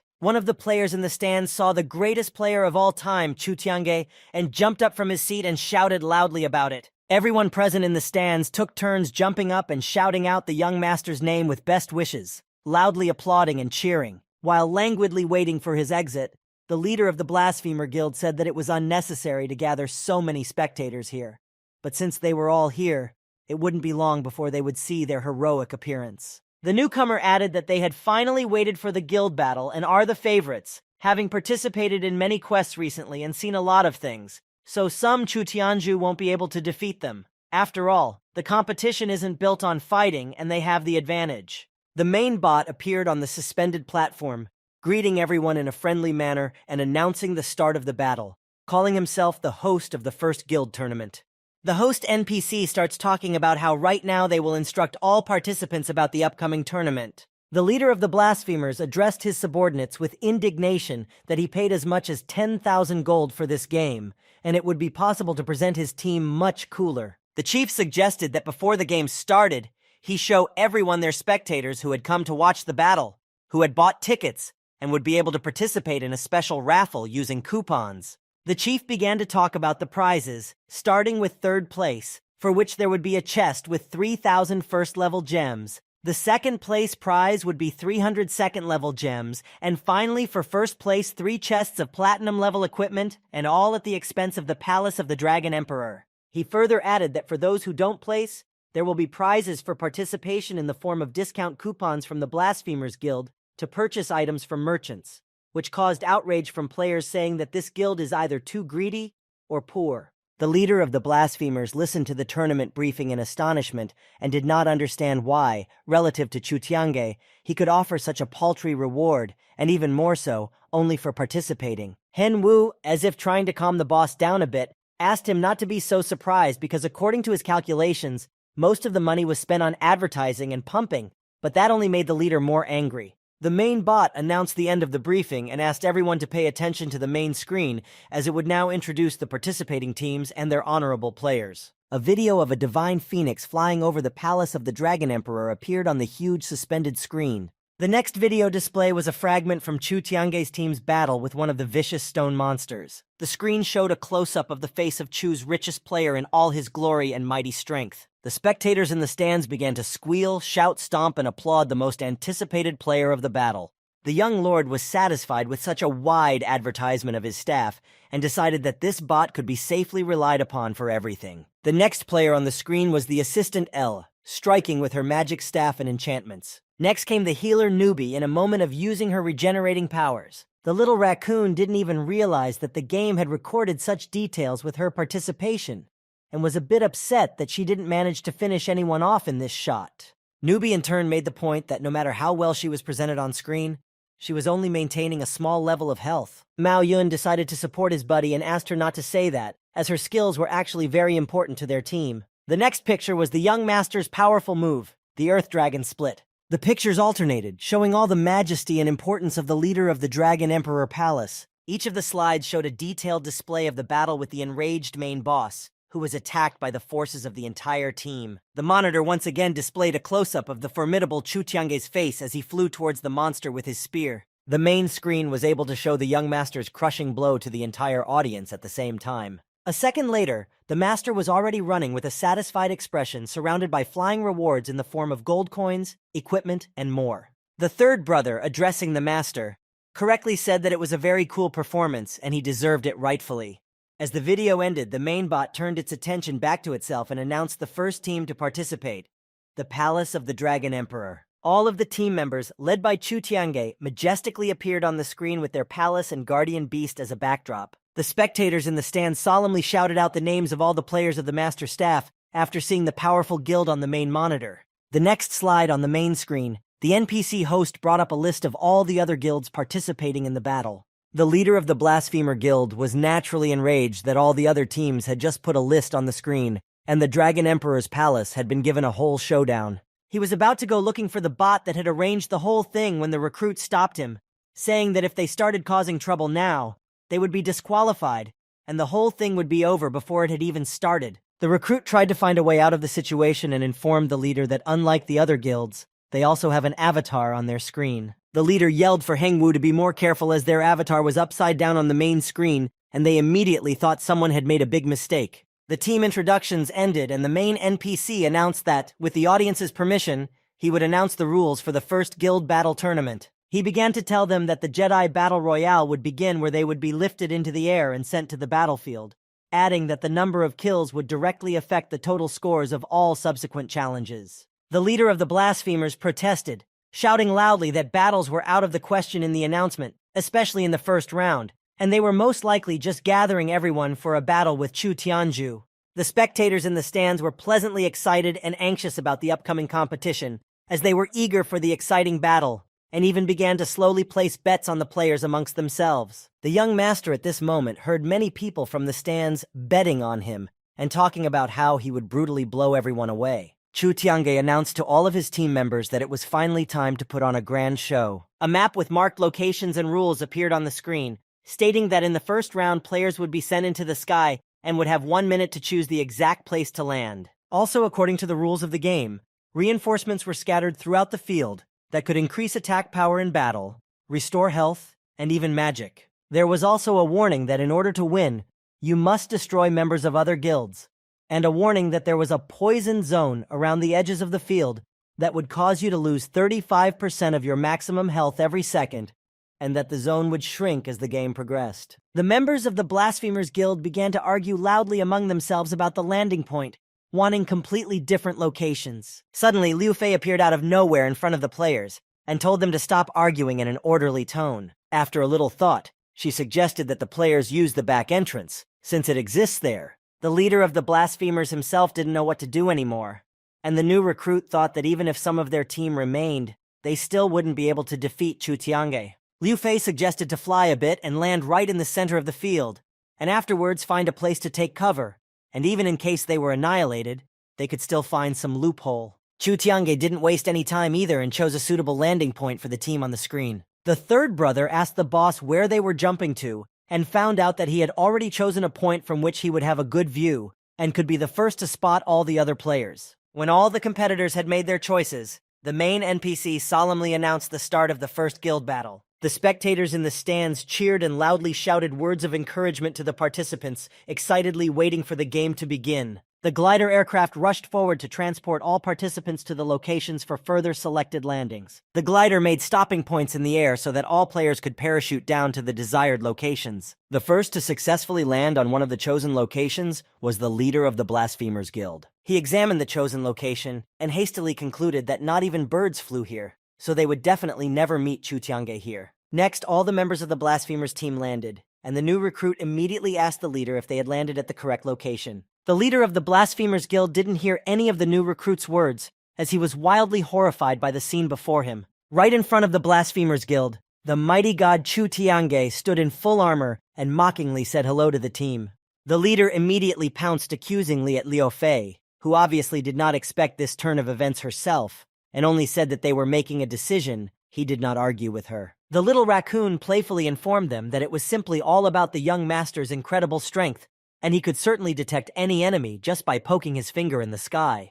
While Ella was telling them this, she was drawing something in the air with her finger, and at the end of her speech, she created the magical rune Fox Spirit Cage, aiming it at all the opponents at once. At the same moment, sharp-pointed stakes began to rise from the ground around the leader of the blasphemers. The bars flew at the rest of the guild members from different directions, not even giving them a chance to escape. And a moment later, all the blasphemers on the field were sealed into magical cages, with no chance of escape. The assistant was satisfied with the work done, and said that it was very convenient to have them just stand there in the middle of the field during the battle, allowing her to control them. Chu Tiange, with a menacing look, was already flying with his friends towards the imprisoned opponents and commanded everyone to attack, not even hearing the pleas for mercy from the frightened blasphemous leader. The world announcement rang out that the Dragon Emperor's palace had drawn first blood, and after a little counting, reported 5 consecutive annihilations right now. The players from the other guild were quickly gathering their equipment from the field and discussing the much-hyped demise of several players at once at the hands of Chu Tiange, deciding not to be distracted and hurriedly picking up their supplies before they too were discovered. The young master walked forward with his team on the road ahead and consulted on what they should do next, as his option was to run all around and eliminate the players one after another. Mao Yun suddenly told the master that he had some sort of plan, but he didn't have time to finish. In one of the glades of the near location, one of the battle attack boosts was in a golden glow. The players who had landed nearby were scouring the surroundings, and one of them spotted a level 3 attack rune and immediately reported it to their boss. The head of their team ordered them to quickly run to all the reinforcements they would see and be able to carry and quickly gather them before the poison zone began to shrink, which they did. There was a small house on the edge near the poison zone, from which more reinforcements were illuminated, and the boss ran in there quickly, not seeing who was waiting for him there, and rushed towards the rune. When he and his subordinates reached the rune to retrieve it and turned around, he was surprised to notice the players of the Dragon Emperor's palace. Their guild leader, breathing heavily, quickly realized that it was a trap, but it was too late for rescue. Sparks and fiery lightning bolts rose into the air. Chu Tiange's guild had deftly dealt with the competitors in a split second. Mao Yun noted that these guys had indeed fallen for the cunning bait, and the young master agreed, asking them to quickly divide up the things of the destroyed guys and move out to the next location. The players of the young master's team set up a huge magic wall on the field for protection while they looked through the data. A map with the number of surviving players and their approximate landing spot appeared on the game's system screen. The other players ran up to the master while he looked at the screen and studied the information, informing him that there must be at least one other team besides them that had found shelter and survived. While they were talking, Chu Tiange heard the sound of whistling and noticed the arrows flying at them just in time, shouting for everyone to be careful and take cover as soon as possible. On one of the rooftops of a tall building, players from different guilds were standing on one of the rooftops and on command, non-stop loading arrows into their crossbow and shooting at Chu Tiange's team, hoping that their incessant attack would prevent them from getting too close. The master deftly swung back and dodged all the shots, shouting to them that they would not escape and certainly not defeat him, even after rallying themselves. The third brother, hiding behind a tall rock, said with a smile that they were all about to watch a masterclass from the greatest player of the era. The young lord reached the roof of the right building in one dash, surrounded by a fiery shadow, and threateningly told all the players that they were too naive to believe in such a possibility. Chu Tiange quickly ran across the roof, knocking down everyone in his path with his sharp spear and leaving a trail of fire behind him. When the practice master reached the players, one of them shouted that they were doomed, and they needed to destroy the opponents from the other guild as soon as possible to get some points before they did. A distraught guy with a long sword stabbed one of the players standing with his back to him, hoping to get some points. The injured player turned to the guy who hit him in a frenzy and shouted loud insults after saying that he was from his team. Chu Tiange was not bothered by all of this at all and was about to use the next crushing blow. The master called into action the hidden skill Taiku Dragon Breath, and the fiery dragon body that appeared at the same second blew away all the players standing in its way. Taiku's steel dragon torso appeared as well, smashing and crushing everything and everyone, destroying the building itself in a bright flash. The third brother, who was not yet aware of the boss's new power, was extremely delighted with this new power, and cheerfully thought that he had not followed the young master for only a few days, and he had already become stronger than God himself. The world announcement announced the end of the game due to the Dragon Emperor Palace winning the first tournament with Chu Tiange's number of players destroyed per battle totaling 29. The spectators were ecstatic and solemnly shouted out the young master's name as they watched the Dragon Emperor Palace's magnificent victory on the main screen. Chu Tiange stood there thinking that the game had somehow ended rather quickly, and those 29 annihilations seemed all too familiar to him, at least their number. All of the players of the Dragon Emperor Palace Guild had returned to the starting platform of the stadium after successfully completing the task of the first tournament in the light of the fiery radiation. The game system congratulated Chu Tiange's team for their first victory, and receiving prize mementos that guaranteed to double all the reinforcements gained during the battle, and create immunity to all negative statuses below level 5. Elle read the information about the reward and thought it was very good, and learned that players could share the received artifacts among themselves and surround any guild to capture these rare items. But when she got to the point about the team race, she asked the master what it was about. The young master began to explain to the girl that it was like a game of Monopoly, when you have to throw a dice, make steps, and get caught on different tasks. But most likely, here will not be all so simple. The team, after listening carefully to the master, were already waiting with genuine excitement and interest for this race to start as soon as possible. After a couple of minutes, Chu Tiange noticed a clickable button on the system screen of the game to view the available task. Without thinking for a long time, the master immediately clicked on it and waited for the information to load. On the system screen appeared information with the number of dice of a certain value, which clearly were not affordable for everyone. Chu Tiange was surprised by the fact that the dice had already appeared in the public domain and could be purchased and rolled before the game started. Other players were outraged at such a huge cost of dice and decided that the game organizers just wanted to get a lot of money out of them to buy their entire massive show by deciding to take the cheapest dice. The leader of the Blasphemers Guild flipped through the dice one by one, realizing that it was too expensive for him. The wily Liu Fei asked the leader to take his time, as there seemed to be some secret prize in choosing the dice. The head of the Blasphemers Guild stopped his surprised gaze on one of the pages with some very entertaining information. On the screen appeared a chest with the price of the first prize gift of 1,000 gold coins, and each gift is guaranteed to give 3 to 5 gems, purple platinum equipment, a decorated dice, and other gadgets. On top of that, there's also an opportunity to obtain a secret immortal level equipment and other enhanced parts, which certainly pleased the leader, and Liu Fei offered to buy it for him. The boss of the Blasphemers, thinking that on top of everything else, there was also a guarantee here, and other guilds had already bought it as well, clicked on the icon of this chest. At the same second, a prize gift in the form of a gem fell out of the chest to the guild leader in the arena. He was surprised to see that the gem that fell out was an obsidian with a critical chance for second-level spells, and the chance of victory was still not completely lost. Chu Tiange at this time was picking up his prize of the greatest divine sphinx ruler, and decided that he would definitely hand it over to the appraisal guild for appropriate work. Mao Yun suggested taking a short break since their inventories were full anyway, and the game was about to begin, and the master handed him a bag of gold coins, telling him to take them to the guards and alert him when they ran out of them again. Chu Tiange decided to take his buddy's advice and rest for a while, but he saw a bright glow on the screen from the alert that had arrived. On the system screen was the prize of the first guild battle in the form of a golden dice from the Krypton gift, with a certain effect, optional quality control of the numbers rolled, and the ability to see all the traps and tasks of the next 6 squares in advance. The young lord quickly realized where such a generous gift had come from and gestured his approval by looking up the arena. The Krypton gift for Era's richest player was made by the now familiar main bot of the game's first tournament. A leading NPC on a suspended platform in the center of the arena happily informed the cheering spectators of the start of the next and most expansive part of the battle, the team race. The main bot summoned the necessary playing field into the competition arena for the battle to begin. In the same second, the arena turned into a huge playing field, and as the master said earlier, it was something like Monopoly from childhood with numerical and iconic symbols. Then they presented the general gameplay of the complex competition, where each guild has different surprises on the way through the tiles, among which there are rewards, punishments, and other interesting things. In the rules of the game, there was a clarification that if two teams get on the same tile at the same time, they will have to fight until all members of one of the teams are dead. At the end, it was mentioned that each guild team has 10 life points, and if they lose, they will lose a corresponding number of points. But if the number of lives is 0, the team is automatically eliminated from the game. While they were finishing the story, that if no team reaches the finish line, then the guild closest to him will win, the recruit decided not to waste time and buy another chest with the hope of getting 3rd-level gems.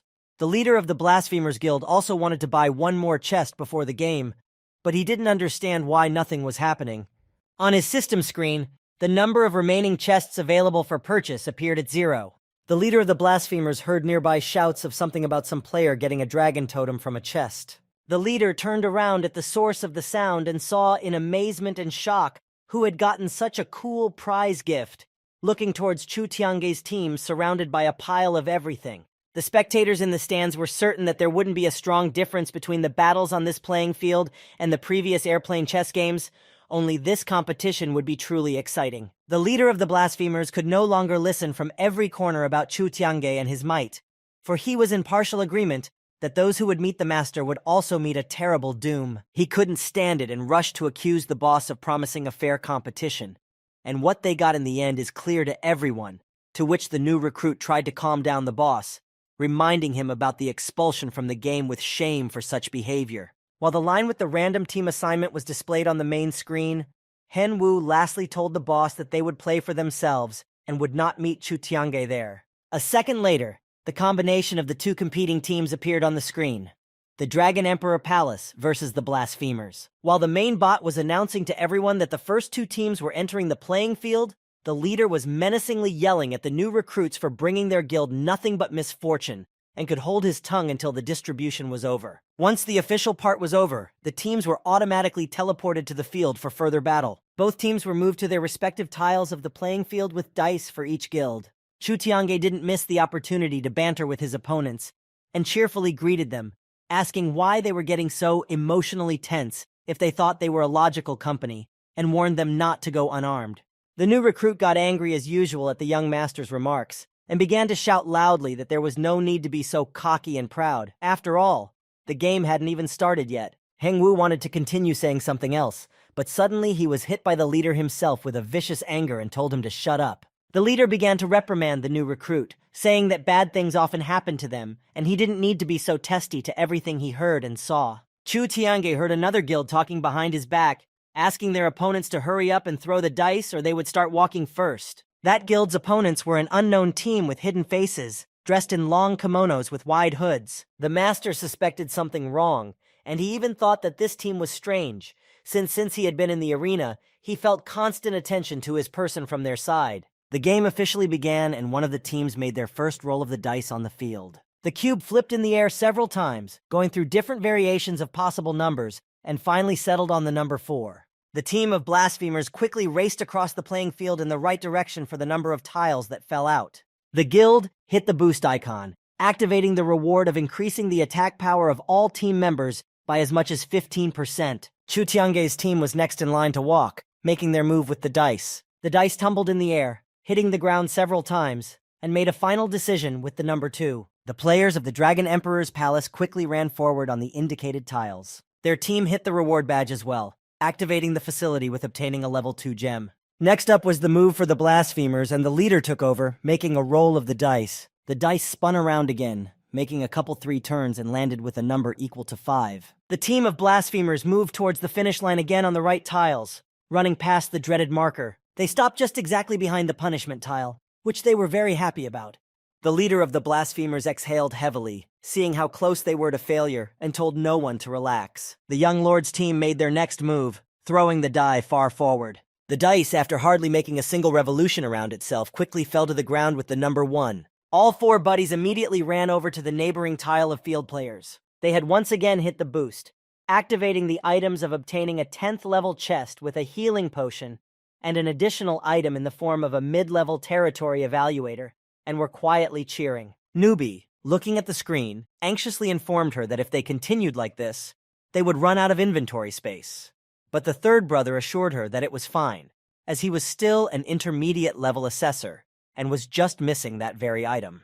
The leader of the blasphemers, looking towards Chu Tiange's team that had received such awesome rewards, was somewhat confused as to how they managed to be so lucky. The young master informed his friends that the next 20 squares were not equipment awards, and they should now pay attention to the guys from the competing team. The head blasphemers were afraid that Chu Tiange's team might catch up to them, and as they slowly pressed the dice roll button on the screen, they dreamed and prayed that the number 6 would now fall out for them. The dice jumped up sharply, making a couple of rotations, and landed with a number equal to 1. The team of blasphemers quickly ran forward 1 square, making their move. The players hit a tile with the gain of some random object and got a little excited. The leader quickly began searching the system for the necessary information, but found nothing, thinking that it might be something related to the attack on them given their luck. While the leader was trying to find some instruction to a random object, behind his team's back was already Chu Tiange and his buddies, talking cheerfully about how he hadn't even thought of meeting them so soon. The new recruit once again flared up and threatened to stay out of their way, after all. This was a competition, not a personal score settling, to which Mao did not stay silent, and also said that he did not look as brave as he did when he was sneaking equipment from their guild before he was exposed, and was now hiding behind his boss. The third brother added menacingly that they had learned how their guild had used secret spies to destroy many other factions in previous games, and now in Era, his players had killed many more players than their Dragon Emperor's palace.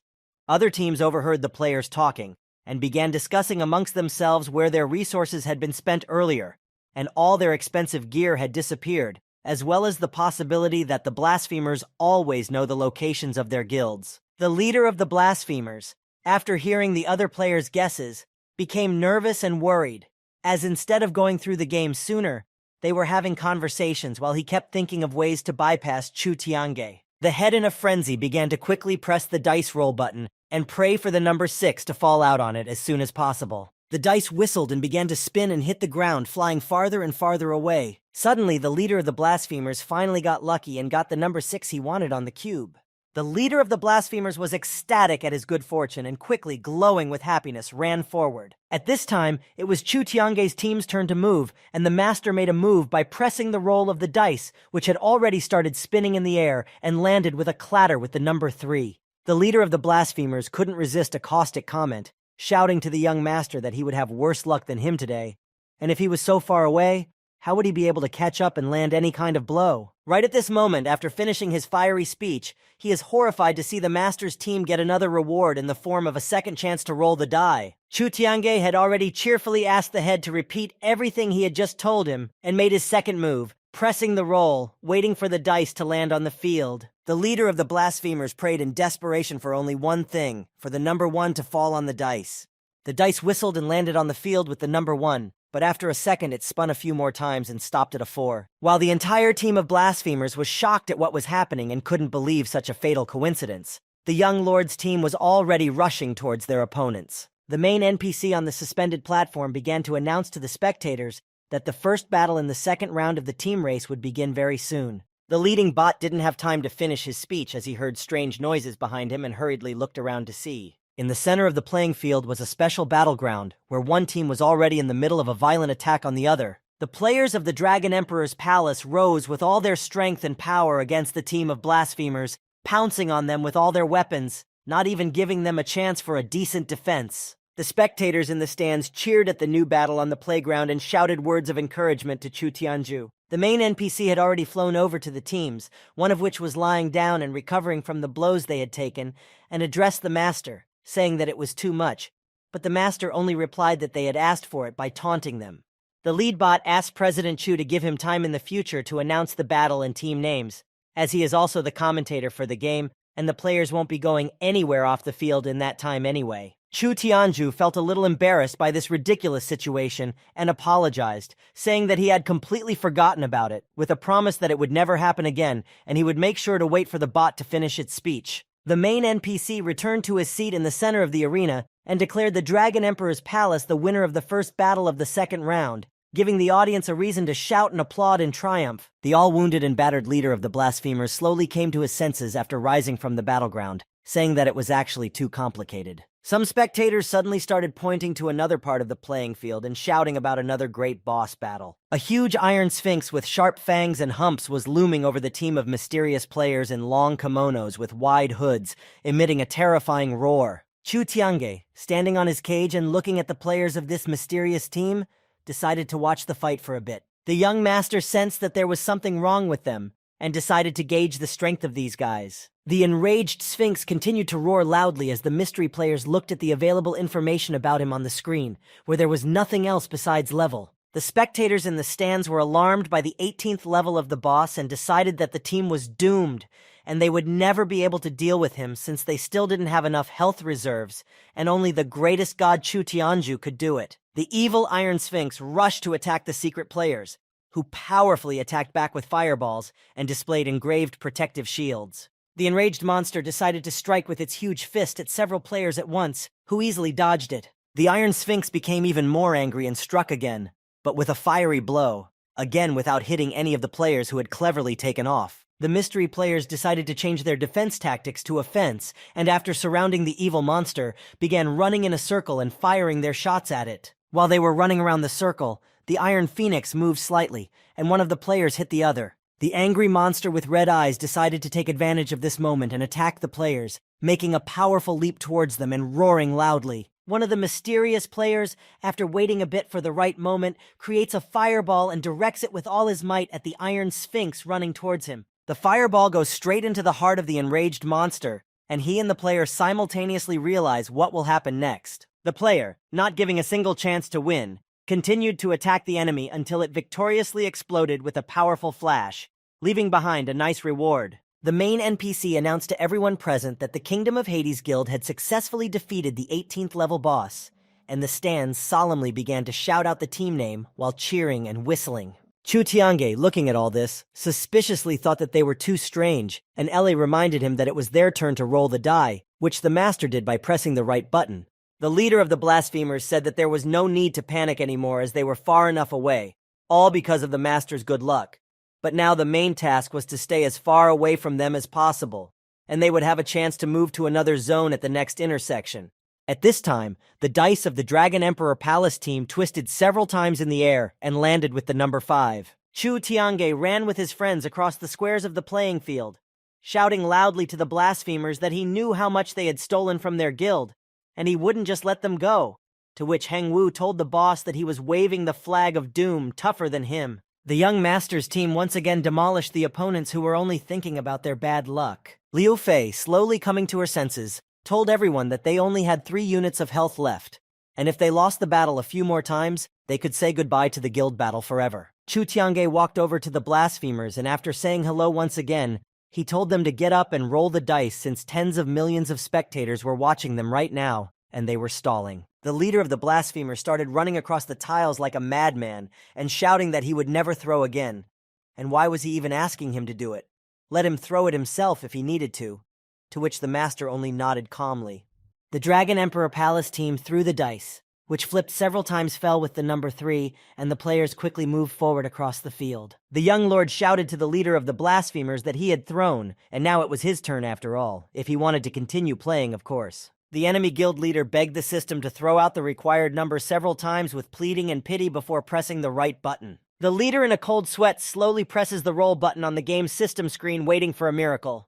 The dice begins to spin rapidly on its axis now and then, bouncing into the air. All the members of the blasphemers team watch the dice with bated breath in languid anticipation. The dice makes one last flip and deftly lands with the number 3. The head of the rival guild immediately realizes that luck has turned away from them as quickly as it caught up with them, and they are doomed to failure once again. Meanwhile, in the arena, the other teams were fighting, and the head NPC was commenting on how the boss had placed group shackles on the third 4 positions of the Sea Dragon Guild, and they had lost the ability to move, which meant the failure of their plan.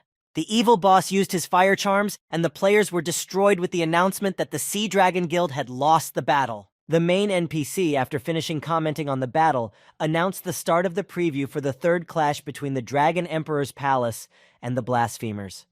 The young lord and his buddies powerfully attacked the enemy team, who couldn't understand why they kept bumping into this particular guild, and used crushing fire techniques. The spectators from the stands watched the battle and noticed that the Blasphemer Guild's health had dropped to 0, and according to the rules of the battle, they would be eliminated and unable to participate in the next tournaments of the game. Mao Yun admired the work they had done, and said that the other guilds looking at this would no longer dare to attack them, to which the master said that they wouldn't touch them themselves unless there was a serious reason, as the lesson would be devastating. After thinking a bit, Mao Yun came to the conclusion that now the other guilds would spy on each other, and the Blasphemer faction was no more and would not exist. The young lord suggested that the players try to continue the game, as there was a boss ahead that might be high-leveled. The third brother agreed with the master with childish excitement, and said that the other guilds were in the middle of a battle, and needed to gather all the treasures to find a bigger battle than the Blasphemers, who only had a few people on their team.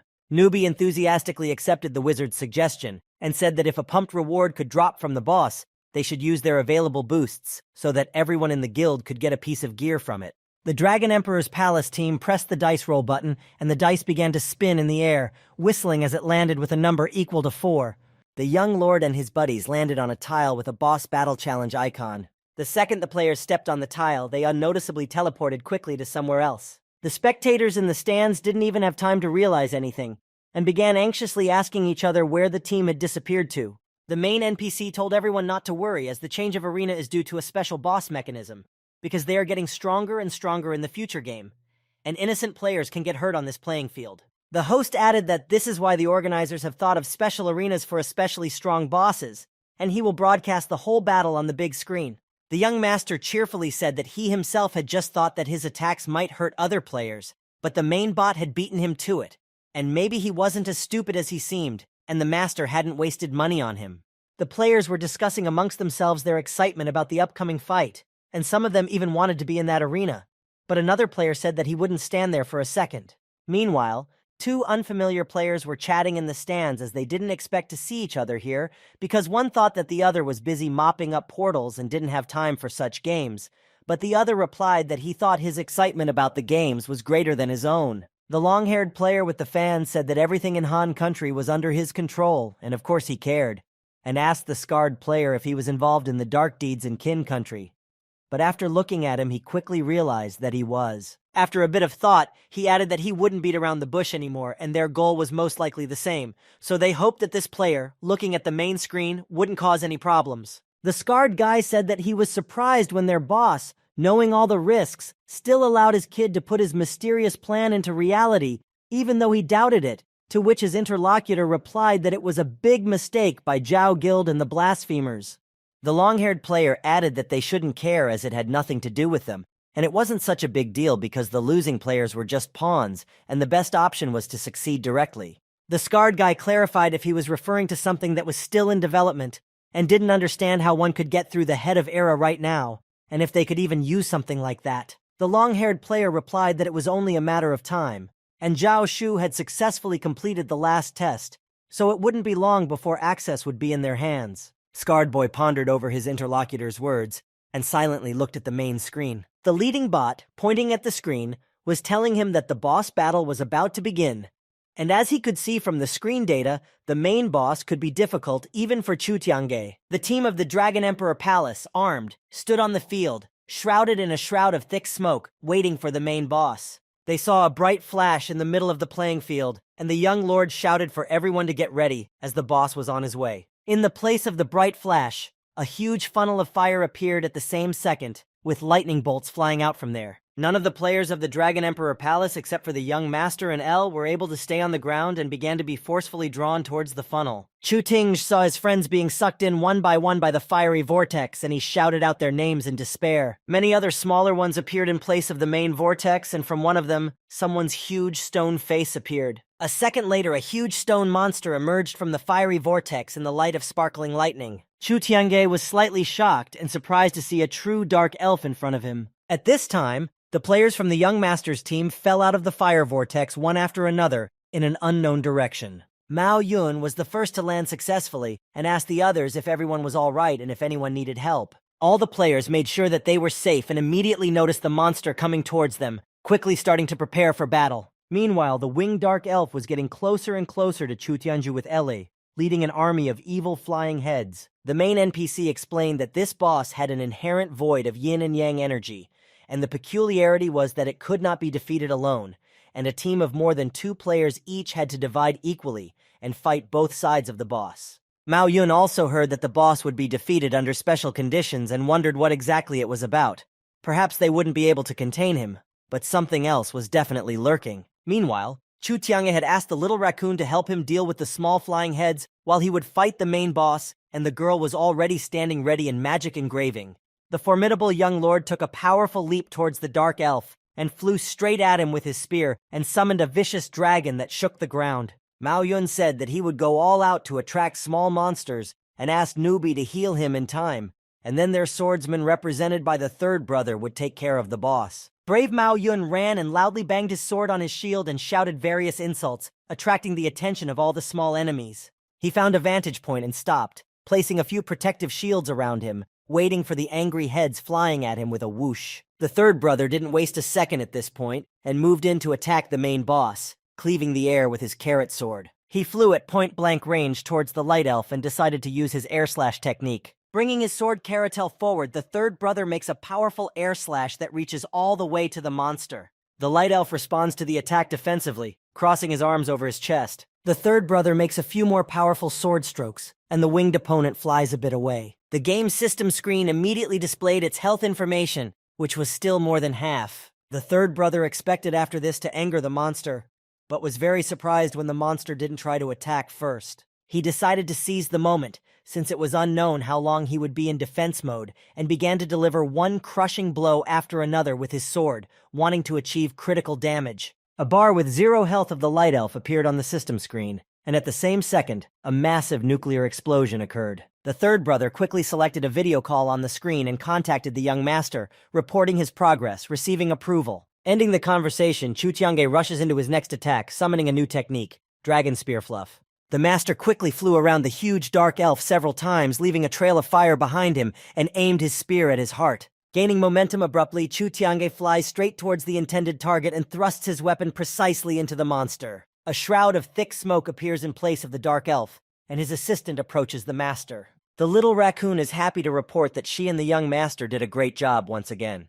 Chu Tiange doesn't seem to be listening to the girl, and only thinks about how suspiciously strange everything is, because after the destruction of the main boss, there wasn't even the slightest hint of any explosion. The master doesn't have time to develop his thought in his head to the end, as bright lightning and sparks start flying out of the maelstrom of fire. The young master and the little raccoon are in a state of paralyzing shock, mouths open at the sight now before them. From the main vortex, the unharmed dark elf once again emerged unharmed, accompanied by fireballs, lightning, and sparks. Chu Tiange stares at the monster in amazement and loudly shouts that there simply can't be such a thing, as he had definitely finished him off. The rest of the Dragon Emperor Palace's team members look forward and are also puzzled in shock as to how this could have happened and what is even going on. The huge winged light elf was moving away from the red flaming maelstrom towards the frightened players of Chu Tiange's team. The spectators in the stands were also obviously perplexed as to why the boss was being transferred with full health, and thought that God Chu Tiange himself would probably need the help of a healing potion as well.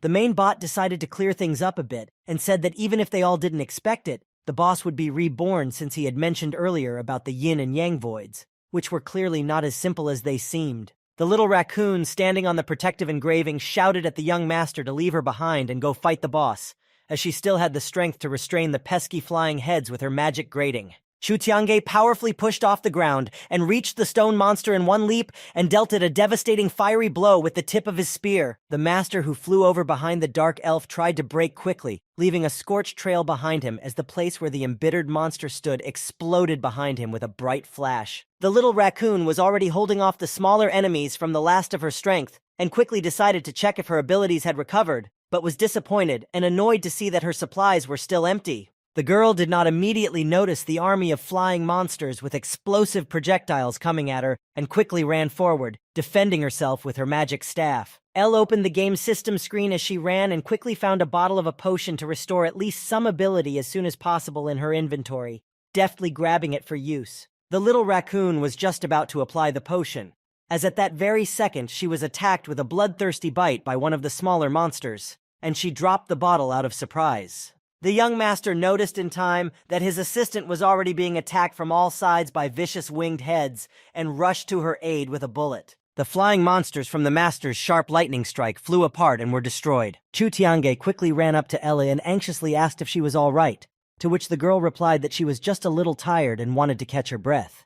The young lord was still irritably trying to figure out why these small monsters and their evil boss were not being killed in any way, and if it was all about the stealth condition. At the same time, on the other playing field, the other players were fighting the light side of the boss, dealing devastating blows to the enemies one after another, and helping each other. Mao Yun, surrounded by an army of abominable flying heads, was shouting to his friends that all his strength was running out, and he was unlikely to last much longer. The healer, who had been holding a healing shield all this time, also informed everyone that she could no longer heal anyone, as she had run out of wizard magic and urgently needed at least one blue potion. The third brother shouted that according to the rules of the game, they were now both fighters of the same rank and had no blue scale, nor did they have blue potions. The spectators in the stands visibly began to worry about the Dragon Emperor's palace team, as they realized that they had probably run out of all available resources, and there were too many small monsters with some simply immortal boss to defeat them. The mysterious players from the Kingdom of Hades team were quietly watching everything that was happening on the main screen.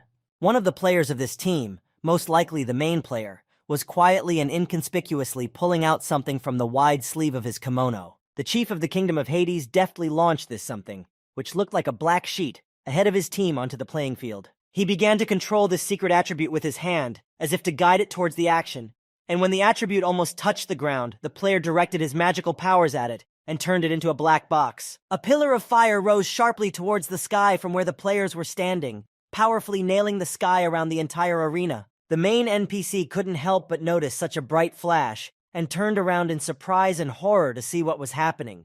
Beginning to realize who was about to appear, the sky turned black in an instant, thickening the clouds and forming a spiral-like funnel shooting out electric lightning. The spectators in the stands were distracted from watching the main screen and waited with bated breath to see what would happen next. The leading bot, quickly realizing what was about to begin, in fear began to shout loudly to all the players to quickly leave the stands and run as far away as possible. A creature with sharp claws and a vicious grin began to appear from the shining hole of the funnel, accompanied by lightning discharges. The players in the stands finally understood the meaning of the words of the main NPC and began to run between the rows in panic, not realizing what kind of monster was about to emerge and what they would have to endure. A moment later, a monster in the form of an angry, powerful dragon with huge wings completely appeared out of the celestial vortex, emitting a roar. The spectators from the stands tried to leave the arena with the monster as soon as possible, running to all possible exits, but all entrances and exits were blocked and inaccessible for some unknown reason. The players didn't know what else to do and panicked and tried to exit the area, but as it turned out, they couldn't leave it either for some reason. The leading NPC realized that it had begun, and the dragon was holding all the players here, as they must join the battle and not leave until the very end. But one thing he could not understand was how the monster got loose, as all precautions had been taken before the games. The stands of the guild battle were noticeably empty because of the scattered players, and those who were still there were running in terror and begging for mercy and withdrawal from the game, while the dragon was aiming at them from above and destroying everyone with magical flames. The young lord heard something amiss and quickly opened the system screen to communicate with the main NPC, inquiring what they had going on up there in the first place, and where this black dragon had come from. The lead bot seemed to be confused himself, informing the master that he himself didn't understand how it had happened, and the 45th level boss, the ghostly hunting dragon, had gotten loose, though it was securely sealed and unmentionable. The ghostly dragon continued its destructive mission and sizzled the still hopeful players on the field. The bot appealed to President Chu in horror to hurry up, as one guy has control over the dragon, and all the players must join the battle with no way out, and even if there was a complete loss of health, they wouldn't get out until the boss was killed. He also added that only the young master will be able to destroy the monster and save them all. But the master didn't understand how to defeat the yin and yang void, and quickly asked the bot how else he can get out of there. The master NPC, in his usual slow manner, as if nothing threatened his safety, began to leisurely tell him that the essence of the strategy to battle the yin and yang void was this. Naturally, while the bot was about to lay it all out, the sinister dragon heard him and immediately rushed towards him, carrying the bot far beyond the stands. Chu Tiange was still trying to contact it and calling out loudly, even though he already realized that it was useless and they were doomed to fight on their own. A worried L approached the young lord and began to ask what they should do now, and he in turn, trying to calm them down, exhaled deeply and said that they should relax and take things a little easier. Suddenly, an alert came up on the game's system screen with a new inventory being obtained from the list they already had. The young master was a little surprised, as this was definitely not the time when he would be buying anything, but of course he decided to see what was there, pressing a button on the monitor. In front of the master, the greatest attribute, a dragon totem with immense strength and power, appeared on the screen. As Chu Tiange gazed at the totem with bated breath, the dragon's eyes looked directly into his eyes, and something like a simultaneous exchange of energy in the light of blue radiation occurred, energizing the young master with new power. The system announced to the master that he had learned a new passive ability, Dragon Vision, and could see through the movement of the living, and depending on the difference in strength, had extremely high predictive power. In the air, several fire whirlpools were in the same place as before and emitted electric lightning. The young lord carefully watched the whirlpools in anticipation of the next enemy portion of monsters. As expected, numerous vicious flying heads began to fly out of the fire whirlpools one by one, heading towards the master and LA for another attack. Chu Tiange, having gained new strength, only waited for the vile monsters to emerge from the black holes and ran headlong into a retaliatory attack. The young lord pushed off the ground hard, jumped high, and was already flying with his spear towards the enemy army and the main black hole. In the fiery vortex where the master had struck a crushing blow, there was a nuclear explosion, and all the small monsters that appeared from there immediately began to die one by one. All that happened immediately noticed the dark elf and came into a frenzy of rage, surrounded by the negative energy of all his dead subordinates. Since there were quite a lot of small monsters, because the main body of the army was coming out of the main funnel, which was destroyed earlier by the young master, the dark elf began to literally suffocate from the huge flow of negative energy absorbing him and could not do anything about it. When all the negative energy of the destroyed flying heads had been completely absorbed by the boss, he would turn into a magical electrified ball along with it. Chu Tiange was just standing nearby and watching the entire process, happy and admiring his work, because it was finally possible to return to the arena. The master decided to talk about everything, and thus help his friends to defeat the enemy as soon as possible, cheerfully explaining to them to look carefully at the funnels, as one of the black holes is the main and part of the boss's body, and also it doesn't move and they just might break this mechanism. The third brother was of course happy about this news, but there was still anxiety on his face as he couldn't figure out which of all the black holes was the main one and how he would find it. Mao Yun informed his buddies that he had one last ability left, which would temporarily protect him from the damage he received and tease the small monsters. The brave guy asked his friend not to waste the power of magic healing on him, and to go with his third brother to find the right black hole while he would attract small monsters. Newbie tried to contradict him somehow, but Mao, quickly running away, shouted to her that they needed to protect the third brother, as he was their last hope for salvation. The guy ran across the battlefield and once again loudly banged his sword against his shield and shouted insults to the flying heads, drawing all their attention and taking them away from the boss. The third brother started a quick calculation in his head that if the period between the summons of the small monsters was 30 seconds and there were about 2,000 of them on the field, Mao Yun would only be able to support one wave, which meant that he only had one single chance. For some reason, he remembered the national competition that took place about 2 years ago. The competition was frisbee shooting, where a flying disc is launched and players simultaneously shoot it with a shotgun until the first hit. Both players were focused on shooting accurately and confident of their victory as they looked at the launched disc. One of the players took quick aim, and a moment later made a deafeningly accurate shot. The third brother thought about the fact that one wrong shot in the air had caused that player to lose the competition. He quickly realized that the situation then was very similar to the one in front of him now, only he was facing this evil monsters and needed to accurately hit the right black hole. Newbie anxiously shouted to the third brother that the small monsters were already rushing towards him, but he didn't lose hope, for there was still his team around, and Mao informed him that he couldn't destroy them now. The third brother, having the right attitude, triumphantly ran forward in the light of bright lightning, shouting to his friends that this time everything would definitely work out. He quickly ran towards the fire funnels emitting real evil and tried to quickly figure out which one was the main part of the mechanism. The third brother noticed that one of the funnels kept summoning and emitting evil monsters, so he decided to take a chance. Powerfully pushing off the ground, the swordsman approached the desired black hole and was about to attack it. Almost reaching the necessary funnel, the third brother is attacked by flying winged heads and has to quickly defend himself by taking several hits. The healer immediately noticed the damage her buddy received and channeled her regenerating powers to heal him. The third brother was completely absorbed by the vicious monsters attacking him and was only thinking of one thing.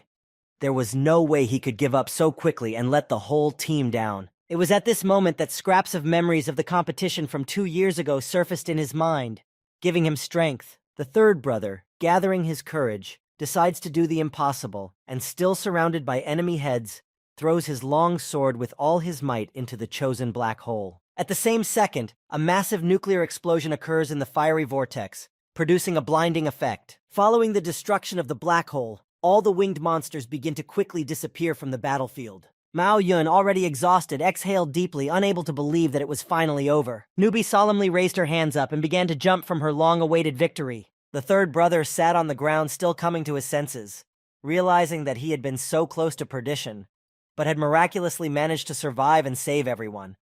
The light side of the boss began to absorb the negative energy of the destroyed small monsters, emitting a loud roar. Boss, joined together with the flow of negative energy, formed a magical electrified ball surrounded by lightning discharges. At the same second, all the players from the field instantly teleported to the same playing field as the young master and L. The third brother cheerfully ran towards the master, reporting their teamwork and long-awaited victory over the monster. Chu Tiange, shaking his buddy's courageous hand, said that he didn't doubt him in the slightest and was confident that he could do it. While the friends were exchanging friendly remarks, the little raccoon called everyone to look forward at the yin and yang void. 2 huge balls of black and white color, respectively named yin and yang, were moving towards each other in a shroud of thick black smoke. A moment later, the balls powerfully flew into the air, leaving behind fiery trails and circled around each other, emitting lightning and sparks. For a while, they rapidly spun in a circle, as if they were exchanging energy, and frantically rushed towards each other. The young lord looked on in bewilderment at this breathtaking spectacle and didn't want to believe that they were rejoicing in their victory too soon. Finally, the balls of emptiness stopped spinning and twirling, and with a powerful pull, merged into one huge ball, depicting a full-fledged picture of the yin and yang symbol in front of the still astonished players. In the center of the ball appeared the head of a stone elf, bifurcated front to back into both sides of the boss, dark and light at the same time. From the merged yin and yang voids, a huge, powerful elf emerged menacingly, gaining the power of both sides at once and emitting a spirit of evil and hatred for everything around him. The entire Dragon Emperor Palace team stared at the elf in amazement, realizing that this was the main boss of this round. The stone elf looked even more terrifying and embittered than when it was split into 2 monsters, and walked forward towards the players, angrily snarling and grinning. Chu Tiange, despite all of the elf's majesty, was confident in his strength and decided that he could handle it. The young lord pushed off the ground with a powerful jerk and flew towards the formidable monster, shouting to everyone that he would take care of everything himself and only heard warnings from his friends. The stone monster gained a new double mighty strength and immediately aimed magic whirlwinds at the master flying at it. Chu Tiange deftly dodged all the blows in his favorite zigzag form and continued flying with his attack on the enemy. The master landed his first crushing blow on the stone elf who tried to repel the attack. The young master had no intention of giving up and resorted to using his favorite technique, Dragon Fury, cleaving the air with fire. Chu Tiange flew from the monster that was slipping away from him as it tried to defend itself with several powerful attacks at once. After flying around the monster several times and landing, the master would push off again to jump in another attack. The stone elf decided to respond to the attack and flew straight at the young master at breakneck speed, displaying its sharp claws. The monster landed with a thunderous crash and literally crushed the place where Chu Tiange was standing, shooting out fire lightning and bombs. The stone elf hoped for victory, but the young master managed to slip away from the attack in time and quickly flew around the monster from behind for another strike. The master's spear shimmered, charging up with a new stream of power, and Chu Tiange summoned a crushing attack from the evil earth-crushing dragon, flying at him from his second elf's side. And then the master, in a rage, notices the other side of the monster begin to activate in battle, and opens its jaws with something glowing. Out of the stone elf's mouth comes a ball of magic surrounded by spherical lightning and a stream of energy. At the same second, a powerful stream of magical attack spews out of the ball, demolishing and destroying everything in its path. The players of the young lord's team watch in horror and loudly shout his name several times. Chu Tiange managed to dodge the monster's crushing blow just in time, and as it turned out, he had completely forgotten about its other body part on the backside. The buddies saw the living master in the light of the flickering attack, and the third brother quickly commanded everyone to urgently run to his aid. The other side facing the players immediately noticed the impending attack and prepared to attack first, forming a magic ball with paralyzing lightning. The enraged elf launched the ball and it exploded on the way, throwing streams of negative energy and destructive blows at the players, who flew backwards with a whoosh. This made the young lord mad, and he decided to take extreme measures and call upon a hidden skill, Taiku Dragon Breath. At the same second, the powerful bodies of several intertwined dragons appeared in the air, flying in a fiery light towards the angry opponent. The dark elf did not expect such fury and power from the master, and with a roar, he took the power of the ancient dragons launched at him, not even having time to defend himself and dodge. Another powerful nuclear explosion, from which everything around him exploded and flew far in different directions, blinding everyone with a bright light. The bifurcated elf survived the crushing blow, but was noticeably badly hurt as he was unable to even take a step, slowly swaying in place. The system screen immediately displayed a bar with up-to-date information about the health of the stone elf, or rather his two personalities in one body, decreasing exponentially and tending to zero with every second. A few moments later, there was no trace of the stone elf, and in its place in a pall of thick smoke was a huge scorched hole in the ground with a kind of shimmering portal above it. The third brother and the rest of the players were once again amazed at the young master's power, splitting both space and time at once with a single blow. Chu Tiange immediately realized that this was the portal through which they would finally be able to leave this playing field and return to the arena, and he loudly called out for everyone to follow him into it. The players immediately rushed into the teleport vortex after the master one by one, wanting to get out of here as soon as possible, and didn't even turn back once. The whole team instantly moved through the portal back to the arena, where there were only empty and half-destroyed stands. Master and his friends saw the surviving players trying their best to attack the ghost dragon and defend against its ferocious flames. Mao Yun opened his mouth and declared that it was a real mess, while the third brother wondered how they should fight the 45th level boss. Around the stands, all around the arena, the souls of the destroyed players hovered in the air and literally filled the entire field. The dead players, or rather their souls, were communicating amongst themselves as to why they were still here and not returning to the objection field, suggesting that they were now being affected by the dragon's reinforcement on their forceful hold and would not be able to leave the fight or resurrect until they finished off the boss. It came to one of the players that they had been trapped in this arena from the moment they came here to watch the games. Some of the players hovering in the air noticed Chu Tiange, who had returned with his team on the battlefield. The master had summoned his faithful assistant to help, and the latter was already dragging someone by the collar in his teeth to his master's feet. Ursha, responding to the young master's call, dragged the main bot to the master's side, putting him in his full favor. Chu Tiange was no longer going to wait a moment, waiting for any explanations, and menacingly asked the lead NPC how to understand all this and what was going on here in general. The bot guiltily began to tell him that he didn't know much himself, as such monsters were locked in separate subspaces beforehand, and only weak bosses could get out into the arena.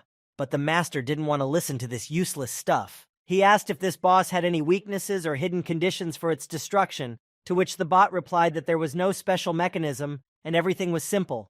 It was necessary to lower its health level to 0. The master commanded the third brother and Mao Yun to go and gather as many surviving players from the field as they could, and prioritize taking those with remote and elemental abilities while he looked for an opportunity to destroy this monster. It was up to Newbie and the little raccoon to use his abilities to revive the dead players in as many as he could. The young lord himself rushed towards the dragon, and on the way ordered the enraged dog to try and find a way to get its attention. Ursha ran forward and began barking loudly and menacingly at the ghostly dragon hunter, thus managing to draw its gaze to himself. Chu Tiange flew at the mighty dragon and sent it a disc with a seal of fire, releasing explosions upon contact with the surface. When the disc reached and touched the dragon, it turned into a multitude of explosions, dealing several strong blows at once to the monster, taking them painfully. Chu Tiange thinks that the moment of truth has arrived, and this will be the end of the legendary battle, bringing his spear over the dragon and screaming his demise with a single blow. At the same second, there is a blinding flash, preventing anyone from seeing anything clearly, and a piercing roar. Suddenly, the master, who obviously did not expect it, flies out of the bright splash and falls down quickly, not having time to group or somehow stop. Behind the fading flash, the same evil dragon hovers in the air, and on either side of it fly at breakneck speed Ursha and the young master.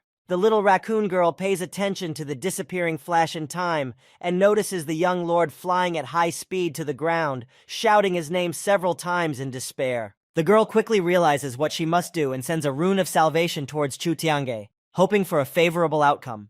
The master practically reaches the very ground, as at that very moment, the rune of salvation transforms into an underhanging net and literally catches him from the clutches of demise, cleverly unfolding right underneath him. The little raccoon was terrified and finally exhaled loudly, realizing how close her young master was to the end and how she had arrived just in time with her rune. Chu Tiange lay in the net and slowly came to his senses, as he didn't quite yet realize what had happened to him up there, how he had ended up here in the first place, and most importantly, why. The little raccoon immediately rushed to the master's aid, quickly running to him and inquiring about his health and well-being. Chu Tiange fully recovered, stood up and said that he was absolutely fine, but he still didn't understand what had just pushed him backwards with such power up there. At this time, a worried head NPC ran up to the players and nervously asked how the president was feeling and if he had lost health. The master looked wistfully at the ghostly dragon that continued to sizzle all remaining living things on the field, and asked the leading bot what abilities this monster had, for he had practiced finishing it off. But something could be pushed back by Chu Tiange himself. The leading bot asked for a moment to ponder, and a little later said that he remembered besides the dragon retention enhancement about its dragon blood, special immunity to any kind of damage below 65 points. He decided to elaborate a bit more on the dragon, calling it a blood rebel, as its crushing attacks have a high probability of causing a powerful critical hit. The monster also has destructive tracking, which is when it unleashes a quick attack on a target with high physical damage. The dragon's next ability was the Breath of Evil, with which it deals a large amount of magical damage to enemies in the form of a straight flickering beam. The final ability of the main boss was the dragon's reverse scale. When more than 5 groups of enemies on the battlefield die, the effect of bouncing attacks would appear. After listening carefully and thinking for a bit, the master decided that presumably his skill had bounced due to the large number of dead players on the battlefield. Chu Tiange began to quickly question the master bot if the dead and surviving players could somehow leave the field or the game so that he could safely perform his attacks, which the bot seriously pondered over. After thinking for a bit, the host informed that there was one way. It could buy back the dead members of the teams, where the price per person would be 100 gold coins at a time. The host, in a cold sweat, feverishly began to make a quick calculation in his mind to buy back all the destroyed players. Suddenly interrupting the main bot's musings, a pile of gold coins began to pile up in front of him without stopping. When the young lord finished, the practice leader was bathing in a sea of gold, covering himself with practically an entire head of gold. Chu Tiange ordered the head bot to hurry up and buy back all the players for him, and if they died again, to buy them back once more. And the bot shouted happily that everything would be executed in the best way possible. The enraged dragon hunter rushed with an intimidating roar after Hirsch, who was fleeing across the player field from him. The young master looked closely at the flying fire-breathing dragon and was already contemplating the best option to attack the monster. The master powerfully pushed off the ground to leap towards the dragon, which continued to actively scorch the battlefield and everyone in its path, and shouted various things at it, thus taunting it. Formidable Chu Tiange swung his spear for the first strike in this party, hitting the mighty dragon's target precisely. The attack only angered the fire-breathing monster more, and with a savage grin it pushed the young master heavily aside, preparing to strike back accurately. The dragon has no time to do anything, but at that very second the master summons a force of furious thunder, illuminated by lightning balls and bright shimmering sparks. The young master rushes at full speed towards the enemy monster, and thrusting his spear forward, it hits precisely the torso of the angry dragon, leaving behind flaming rings around it. The great Chu Tiange's next crushing blow is a blow to the face of the wild beast, enraging it even more and leaving a couple of flaming rings around it. The game system screen updates with the monster's health status, where the bar with its life level is already less than half. The ghostly dragon decides to go on the offensive in anger and abruptly flies over the master, leaving behind only a trail of dust and dirt. The monster prepares anew in its mouth magic ball with electrified lightning and is about to deliver its crushing blow with fury. The little raccoon immediately notices the dragon's intentions and shouts to the young lord with a warning of impending danger from the enemy side. Chu Tiange is not even going to retreat that easily, and in a moment decides to use his new passive skill Dragon Gaze, and his eyes emit a powerful stream of deep radiation.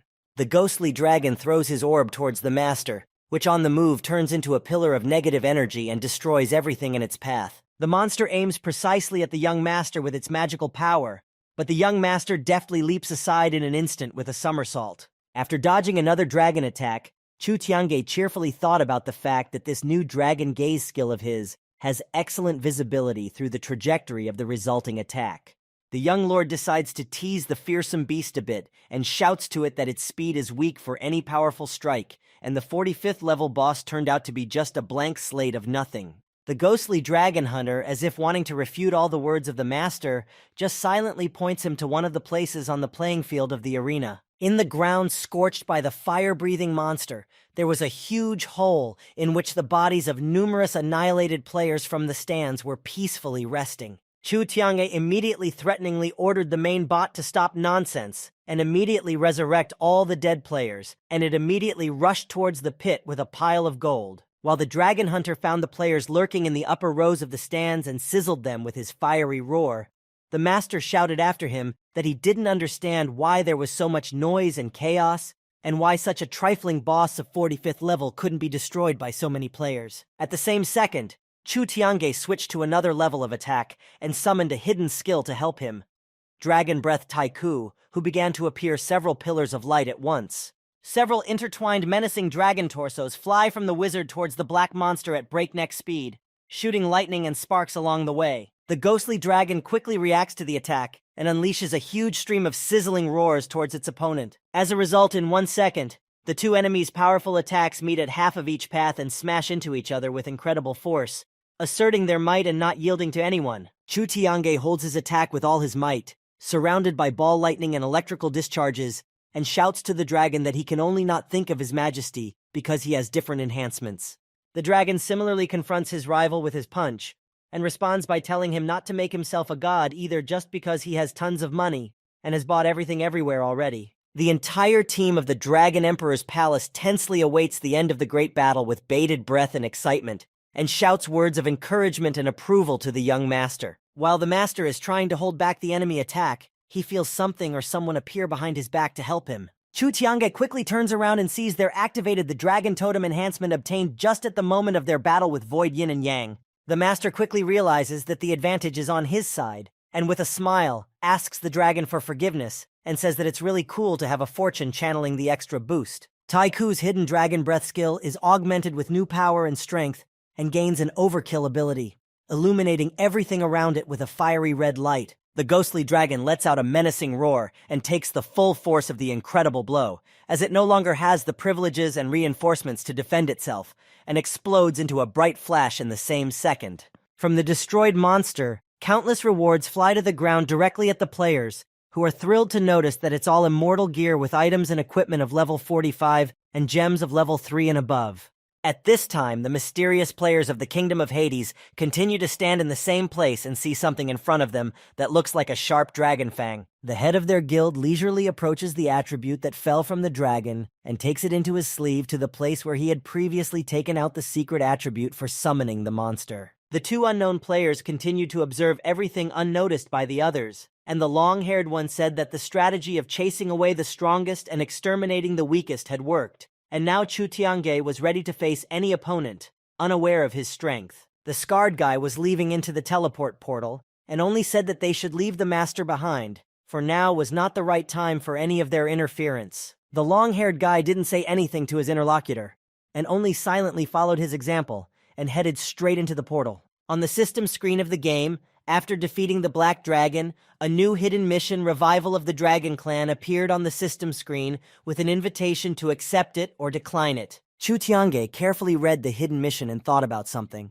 The master simply couldn't refuse the Dragon Clan Revival, being the heir of the Dragon Emperor, and pressed the confirmation button. Information about the reward and mission requirements should have appeared next on the system screen, but the corresponding fields were blank. The young lord was angered by the lack of mission information. After all, it meant that he had to figure out what to do with it there himself. Mao Yun ran around the arena and shouted that finally the rewards had finally stopped falling down, and in full huge piles lay all over the playing field, and there were enough for the entire guild by a large margin. Little Raccoon offered to clear the field of rewards and return to the palace since the other players were worried about them, and he agreed. Chu Tiange was heading towards the main NPC and asked for a more detailed explanation about what ended up happening here. The host began to reply that he didn't know himself, as the project developers had said that all the monsters had been firmly locked up by them personally in special subspaces from which, theoretically, it was impossible to escape. The master also asked that since the guild battle competition had come to an end, what he should do with all those rewards, putting the bot in a stalemate. Chu Tiange menacingly asked the master bot if he wanted to stash away all the money he had given him for the resurrected players, since it had not been fully utilized. The master bot quickly realized the essence of the conversation and said that since the only survivors in this competition were the players of the Dragon Emperor's Palace team, the entire reward belongs to them only. The master left and thanked the bot, saying that he would gladly accept all the rewards and let him take as many as he needed to fully restore the arena. The lead NPC shouted words of thanks and good wishes to the master until he turned around and was about to say something else. The young master sternly asked the bot which NPC had summoned the Black Dragon after all. The master wasn't particularly sure if the Ministry of Defense and the Ministry of Criminal Affairs were allowed to identify special bosses for system missions and asked why he was interested. The master told the story of the hidden mission and that he accepted it, of course, since he was of the ancient dragon lineage, but he didn't see any detailed instructions, so he wants the person who set it all up to question him and find out what happened to the Black Dragon at the same time. The leading NPC said it would be on him and vowed to find out all the information he needed. The young lord and his team finally returned to the Dragon Emperor's palace, where the other players were already waiting and solemnly welcomed them. The team had brought a giant mountain of expensive rewards and gold with them to the guild, and one of the players said to quickly inform all the players who weren't online right now to log into the game to evenly distribute it all. Chu Tiange, after greeting the people from his headquarters, started whistling loudly. The Divine Phoenix quickly responded to his call and recognized that Master had summoned it to absorb the bounty. The Master approached the pile of gold and informed it that it could eat as much as it needed to level up quickly. Though the Guardian Beast was famous for being greedy, even he was unable to take in so many rewards at once. The Master clarified that he was not asking him to take them all at once,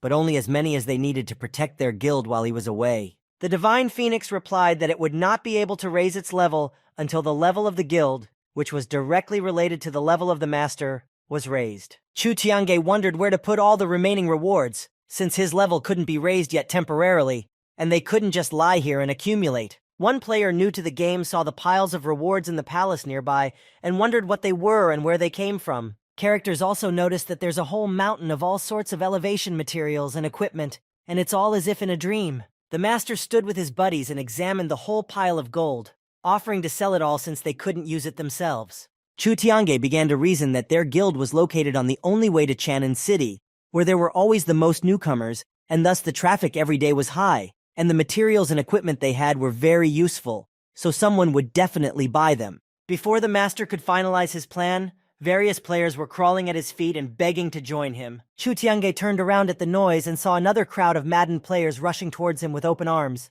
shouting nonsense. The Divine Phoenix turned towards all these players and sneezed loudly, spewing out a fiery breath. The Master grinningly asked the Guardian Beast what it was doing. The Phoenix obediently bowed and replied that he was allergic to dogs, especially licking dogs. The Ursha standing nearby immediately reacted to such a speech from the bird and turned around in bewilderment. Chu Tiange summoned the strongest players of his team to advance to new victories as he solemnly raised his hand with his spear upwards. The young Master's team had reached the 30th level dungeon of the Devil's Inferno and fought valiantly against the mighty King of Purgatory. Chu Tiange gave the giant monster a crushing blow and it was defeated in the same second, exploding from within. After the Dungeon King exploded, various rewards of different levels sprinkled in its place. The game's world announcement turned to Chu Tiange's team, congratulating Chu Tiange for passing the Devil's Hell dungeon in just 14 minutes, and the player levels rose one after another. Mao Yun exclaimed that level 30 was completely worth it because his upgrade was instantaneous as much as level 24. A congratulatory world announcement announced that Chu Tiange had reached the 30th level and opened the country's authority system. The Master immediately opened the country authority map and began to quickly study the skills and abilities he had obtained. He noted with some annoyance in his eyes that these achievements were still weak for him. The little raccoon reminded the young Master that this was already the maximum level of the dungeon available in Chan'an City. Chu Tiange turned to the girl, saying that there were high-level dungeons near Luoyang City because there were about 10 to 20,000 players alone, and they could form their next guild assignment there. Third brother enthusiastically supported the boss's idea, saying that players would always get better with time, just like they once did. Chu Tiange expressed his approval of the plan and told everyone to sort out their rewards to leave for Luoyang City as soon as possible. The Master picked up one of the bows and said that there were no archers among them, and he didn't need it, so it would be better to pass it on to the guild for someone. The third brother hesitantly asked the young master to pass the bow to him if possible. Chu Tiange recalled that his friend had previously had a career as an archer, but after one incident he had stopped using it. The third brother confirmed the boss's words, saying that after defeating Void Yin and Yang, he felt attracted to the game again, and thus wanted to try again. The master was pleased with this decision of his friend and gladly gave him the bow, accepting the words of gratitude. Newbie decided to intervene in the conversation between the buddies and offered to continue later, as she was already a bit sleepy. Chu Tiange looked at the clock in the screen in surprise and didn't even realize that it was already so late, and in reality, it was already deep into the night. Master decided that everyone should get a good rest and suggested that everyone go out and meet tomorrow. The young master was already standing in his office asking his uncle how things were going with the funding, having learned that the current exchange rate was mostly stabilized, but the trade turnover had started to increase day by day, and now up to 10 million coins could be traded in the game every day. The master said with a satisfied look that they could now carry out their plan, and in the near future gather a group of players in the game and allow them to go offline in a specially prepared area with game booths for them. Butler reported that he had already started preparing the grounds and booths, and currently 50 players could go offline unhindered, but he didn't have time to finish as he heard an alert sound on his tablet. Uncle Yin Li looked at the screen and said that the IP of that Dark Sky player had reappeared. Butler opened the detailed map with the tracking beacon and started the download. Master reported that the first few pages on the forum were just solidly covered with news of this and cries for them to finally battle. Uncle reported that this player was using an anti-tracking device and he couldn't pinpoint his exact location, but roughly speaking, Dark Sky was somewhere in this city, and in the game, it was close to Luoyang City in Tang Country. The master immediately perked up upon hearing about Luoyang City and said that it was a great coincidence, as his future path in the game lies just through there. The butler began to tell him that this city is surrounded by dungeons ranging from level 30 to level 60, and this guy's importance has obviously been determined, but one thing that is not yet clear is whether he is their friend or foe. The master only smirked and said that it didn't matter at all since he was going to make this city his own anyway. He adopted a fighting stance and loudly announced that if he couldn't convince this player, he would have to settle the dispute with his fists. Chu Tiange was already in the game and the head bot was introducing him to their chief martial minister of Chang'an City. The young master politely extended his hand to the minister and introduced himself, seeing only the stern face of the latter. The minister did not reciprocate the master's favor and immediately said that if he was that Chu Tiange, then according to the guild battle, he should not approach him with such a question after receiving his reward. Chu Tiange was once again convinced that his pumped-up NPC friendliness skill didn't work for everyone. The master immediately asked what he meant since the boss had caused such chaos in the arena and he refused to investigate further. The minister replied that the master, as a player, doesn't need to know such a thing, and he's only here at all to tell him to never get involved again, not to chat with him. He finished his speech and headed away, saying that he had better get it right. Chu Tiange wasn't going to give up so easily, and informed the minister that he had recently raised the 30th level and hadn't had time to look at the authority system in this city yet, which caught the latter's attention. Raising the prestige meant that he could improve the prestige of different locations in Shan'an, and for 10,000 gold, he could purchase 1 prestige point for 1 location, which meant that when the master maximized the prestige, he could become the owner of that location. After everything, the master began to push the buttons of increasing authority at a frantic speed. The world announcement announced that player Chu Tiange had reached the maximum prestige level of the Chang'an City Watchtower. Next was the master's congratulations on reaching the maximum prestige level of the herb store. Within a few seconds, several dozen prestige level congratulations from different locations rained down on Chu Tiange. The main NPC shouted for the minister to hurry up and apologize, because when the master bought up all of Shannon, he would have to pray and sleep outside. Chu Tiange, with a sly grin, loudly informed everyone that it was too late. The world announcement congratulated player Chu Tiange for reaching the maximum level of authority in Chang'an City and unlocking the title of Lord of this city. The young lord slowly walked towards the minister sitting on the ground. Mar Yun approached the master and gave him a stone to massacre the frightened minister. Chu Tiange took the stone and said, either he would throw the minister straight into the street or they would talk calmly. The minister immediately grabbed onto the master bot and started shouting how wrong he was and apologized to the president. The head bot quickly kicked the minister with his foot, reminding him that Chu Tiange was now the lord of the city. The minister quit tearfully begging for mercy and praising the new lord. The master grudgingly reported that the situation was still unpleasant because he had to buy up all of Shan'an, which also took quite a long time to deal with, for some unfortunate conversation with him. The master, throwing out a stone, suggested that the minister hurry up and tell him what was up with the guild battle, and the head bot hurried him up. The minister began to tell how after they left they went to the arena to check everything, and the people from their department found that the subspace with the dragon was not destroyed from the inside, and they found the blood of a young dragon on the field, which made the black dragon fierce and raised its damage. After a second, he continued that after its death, the black dragon gives away rare materials and the cursed dragon fang, but the soldiers didn't find it anywhere and no one had it. The master wondered if someone in the competition might have stolen the fang. Chu Tiange asked the master to find a list with all the contestants and spectators and sort through it, and he would look into it later. El approached the master and said that he was too impulsive and spent as much as 500 million for authority. But he only said that it was a small thing, and it would pay off very soon. The young master showed the girl on the screen that all players would pay a certain tax for NPC expenses, and their guild members could use it for free. He also explained to his girlfriend that he was going to buy authority as early as yesterday, but he hadn't exactly decided on the location, so it was good that he had now bought everything at once together, to which Elle expressed great joy at the fact that they no longer needed to spend money. The players at the gates of the Dragon Emperor's palace were shouting to each other to rather run to the master, since he now had everything for free. A lot of players stood at the guild gates and solemnly shouted his name, welcoming the new lord to the city. Little Raccoon asked the master if what happened at the guild competition was related to the player who wanted to frame him. Chu Tiange thoughtfully said that he wasn't exactly sure of anything, but after recalling the mysterious players of the Hades Realm Guild, he had some guesses. Elle shook at the mere thought that if the Black Dragon was not defeated this time, they would all remain trapped there. Chu Tiange didn't share his friend's fear after all.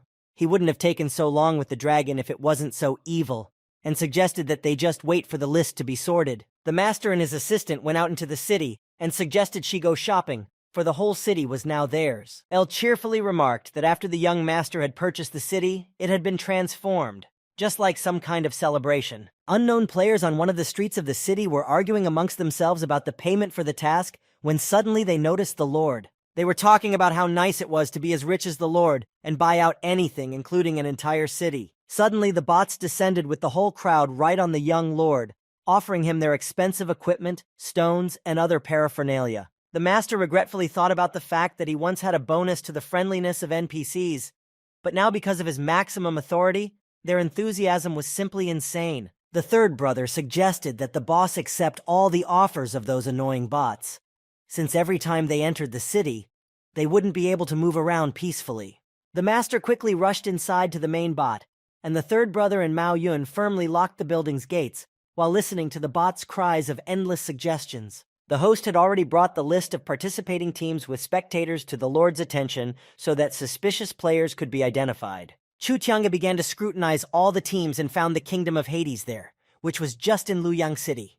The little raccoon noted that all the participating teams were from around Chanan City except for this one team from Luoyang City, which was very strange. The young master quickly ordered the main bot to prepare him all the available information about the Kingdom of Hades Guild in 3 minutes. Meanwhile, somewhere on the border of Luoyang City, a secret merchant was resting on one of the trees, snoring quietly. Suddenly, not far from that tree in the thick of the forest, there was a powerful explosion. From the unexpectedly loud sound, the mysterious merchant fell with a clatter from the tree to the ground. He got up and tried to come to his senses to realize who it was that was keeping him awake from early morning. The mystery merchant walked closer to the cliff to look at the clearing where the supposed explosion had occurred. He began to look closely at what was happening and noticed something already familiar to him. One of the players of the Kingdom of Hades was standing in the clearing, surrounded by golden rewards and doing some sort of energy exchange with the other players hovering in the air. The secret merchant looked at the guys he knew through his spyglass and realized that they had just passed the dungeon since they had such a good catch around them.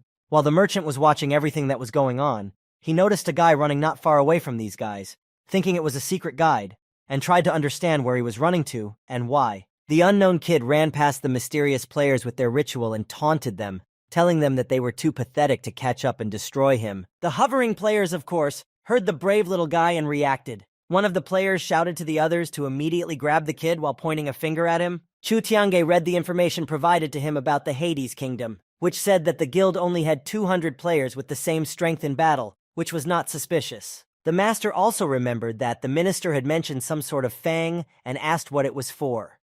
To which the chief replied that if he remembered correctly, the item was to be used for a special craft, and he'd better ask him about the details himself. The lead NPC quickly called the minister over to the young lord.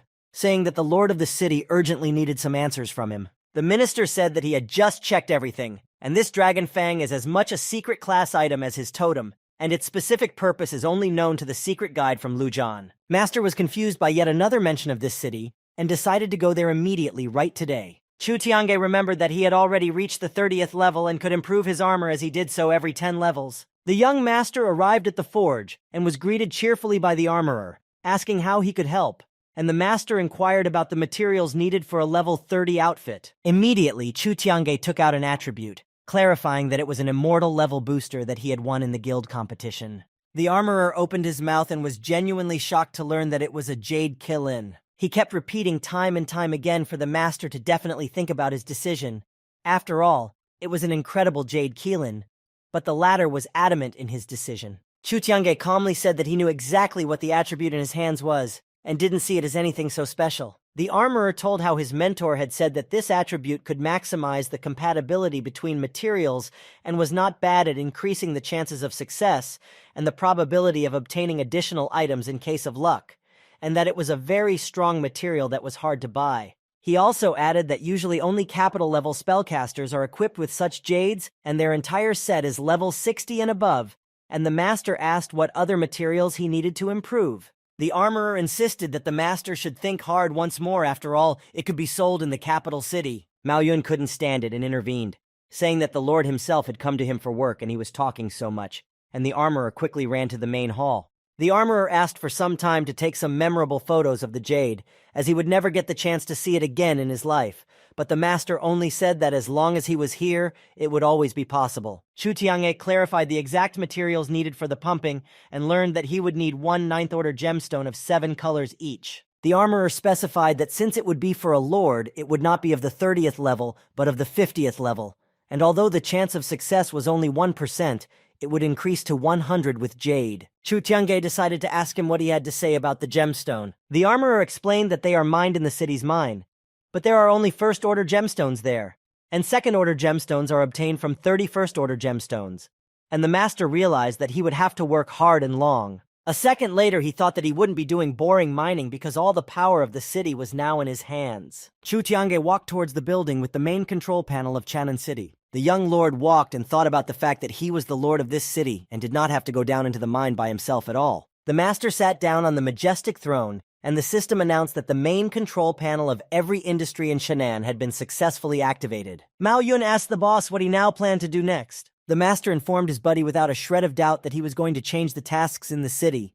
and quickly clicked something on the control panel screens. The players of the town, upon seeing the change, reacted violently to such a quick change of assignments. One of the players shouted to the others that they were giving as much as 10 gold coins for the ore mining mission. The players were pleasantly surprised that they were getting more coins for mining some ore than for monsters, and rushed to fulfill the mission. They worked non-stop in the mine, extracting gems for the master. A huge crowd lined up at the young master's throne, shouting about the large amount of gems of different levels and the need to take them soon. The master was visibly pleased with the work done, for everything was going according to his plan. The master would descend the stairs and announce to everyone that they would now see how he would be improving his equipment. The weaponsmith was broadcasting live on the chamber ball, saying that they would now see the 9th order gems and the Jade Kill-In. The players watched the broadcast on the screen and heard the armorer thanking the lord for giving him the opportunity to improve his equipment. The armorer moved to the main armor hall and said that he would stop talking nonsense and let everyone enjoy the process of upgrading their equipment. The main processor with the blue highlighted gear upgrades activated immediately after starting up. The material matching panel emitted sparkling discharges and lightning bolts. The equipment pumping process finally started, directing a stream of powerful light at the materials with the available armor. The equipment underwent the first changes in the fire glow light. The main processor released the last and most powerful stream of energy onto the equipment, which made the entire surroundings shudder. The third brother waited with bated breath for it to finish and quietly wondered if they had succeeded. When the pumping was over, a shroud of thick smoke dissipated around the main processor and there was nothing on the platform. The little raccoon was horrified to notice that the equipment was missing from the platform. The armorer was also shocked and thought that the improvement had gone off for some reason. At that moment, the room was blinded by a bright light and everyone inside turned to look at its source. A young lord slowly approached the players and the armorer, already in an upgraded outfit, emitting powerful streams of light and sparkling lightning. In front of everyone present stood Chu Tiange in all his majestic beauty, an incredible power emanating from every detail of the new armor. Behind the powerful master, the spirit of an ancient dragon in a blue glow appeared and roared loudly. The armorer shouted in shock that it had appeared, the hallmark of the Jade Killin. The system screen displayed information about the hallmark, detailing its strength and damage dealt with attack resistance. The young master was very satisfied and remarked that the Jade Killin was truly amazing and worthy of its rarity. Chu Tiange was fully prepared and informed his jubilant buddies that it was now time for them to head to the mysterious Luoyang City. Master told his friends that he had previously studied the map, and Luoyang City was the closest city to Chenan, but it was too far and too long to get there on foot. Chu Tiange decided that in order to avoid unplanned problems and conflicts, it would be better to use a disguise and activated the second account. In the same second, the rapid transformation and change of guise to another began. The master quickly opened the navigation map and began to look at possible routes and distances to the city they needed. He scrutinized all the routes and paths and was disappointed to find that it would take too long to get there, no matter which way he chose. Newbie said that nothing would help here anyway, and they just needed to activate the entrance to Chenan to open teleportation to Luoyang, and added that without that, they would just have to stick to their path, and soon they would reach the right place. Mao Yun, remembering the dog's former abilities, suggested that they just increase Ursha's size and give it a try. The guy didn't have time to say anything, as the pet itself pounced on him with a menacing bark, as if expressing its displeasure. Chu Tiange said that it wouldn't work, as this skill was only for combat and only lasted for 90 seconds, and besides, it would be too easy to use it. The young master added that relying on skills in such simple situations was not their style at all. Chu Tiange's team was walking along the cliff and heard the loud sounds of no one fighting nearby, assuming that someone was fighting bosses. The master immediately rushed forward, shouting to his buddies to rather catch up with him to check everything there. In the valley, a battle of a large armed army against a giant angry polar bear in armor was in full swing. The commander-in-chief ordered all his subordinates to hold formation, as the boss had entered a quiet phase, and they simply couldn't let him sneak away from them right now. He cheerfully shouted to everyone that this was an incredibly rare wild polar bear that could only be encountered in rare events, and if they destroyed it, they would definitely get rich. The army of soldiers, upon just hearing about the riches, immediately rushed towards the boss for future rewards. Many players simultaneously began to attack the polar bear using several types of powers and skills, thus making the already menacingly snarling beast very angry. Moments later, the same players were flying in different directions from the retaliatory powerful blows of the enraged wild bear. The huge monster came out of its silent phase mode and ruthlessly rushed straight at the players, viciously scattering and trampling them. The young lord's team moved closer to the cliff for a better view and watched as the wild rare bear mightily smashed the army so eager to get their hands on the bounty, they decided that it was time to intervene. Chu Tiange quickly formed a new plan in his head and suggested that everyone not walk but ride to Luoyang on horseback while looking at the polar bear, which shocked the little raccoon. The third brother happily supported the boss's plan, but Ele thought it was a bad idea, as they were unlikely to be able to just ride the formidable boss. The master cheerfully reminded his friends of his Beast King's skill, explaining that unlike the Hunting King's skill that archers had, his skill involved taming beasts in addition to hunting. The third brother began to recall this skill, where a high probability of perfectly capturing a monster appeared when it had low health and created a larger gap between strengths. The guy also remembered that this probability was very difficult to increase, and that was why few hunters used the Beast King skill. Chu Tiange calmly walked towards the beast, saying lastly that since no one had anything against it, he would be happy to go down to the wild bear for a talk. The rare polar bear with eyes red with anger went into bloodlust mode and destroyed everything and everyone in its path, powerfully waving its paws with sharp claws, letting the commander-in-chief know that their entire army would soon be defeated. At this moment, the young master ran headlong straight towards the enraged beast, and the player who spotted him was shocked with surprise. The master with a sharp jump pushed himself off the ground and flew straight towards the wild beast. The commander-in-chief, having recovered a bit, decided to save the unknown player from an unfortunate fate, and began shouting loudly for him to get away from the ferocious monster as it would not spare anyone. Chu Tiange was just above the wild polar bear's head, and prepared an engraved inscription disc to attack. The master took advantage of the moment of surprise and launched the disc, activating it and releasing a magical web. The already enraged polar bear began to shriek and lash out while Chu Tiange restrained it with the help of the engraved inscription disc. At one point, the beast could no longer bear to be bullied anymore, and abruptly stood up on its hind legs and growled menacingly as it tried to free itself. Mao Yun and his third brother were already quickly running to the young master's aid, shouting that they had better destroy the monster, for it had too much health to be tamed. The commander-in-chief, barely standing on his feet, said that this beast had 9 phases, one of which hit deadly, and it didn't even reposition what it meant to fight it in the bloodthirsty phase, not to mention that it was a 25th level boss. Chu Tiange stepped away from the polar bear for a while and slowly approached it, in parallel trying to calm it down somehow. The wild, embittered monster did not even think of calming down and growled menacingly, but the master did not give up and continued to talk about calmness and peace. Chu Tiange decided to touch the beast imprisoned in the magical web, but it immediately tried to bite him, viciously snapping its mouth. The master tried again and moved a little closer, reaching out to the wild polar bear, managing to overcome the beast's rage, and stroked it. The young master realized that he had defeated the bear, and began stroking it affectionately, speaking words of comfort to it, while the third brother once again admired his skills and abilities. Chu Tiange had already saddled the polar bear, having previously removed the cobwebs, and cheerfully turned to the surprised friends with a request to repeat to him everything they had said earlier. As due to the loud roar of the beast, he did not hear anything. Newbie excitedly said that her boss was really incredible, because she had never seen him play with such a skill before, or at least just practicing. The master suggested not to shine his power and skills and called everyone to join him since it was getting dark and they needed to get this bear on the road. And judging by the way he was fighting now, the speed should be pretty fast. The commander-in-chief shouted resentfully at the master that he shouldn't be so reckless. After all, this upgraded boss was discovered by his guild, and they had gone through fire and water fighting to defeat for hundreds of years, but these guys are just running away with the boss.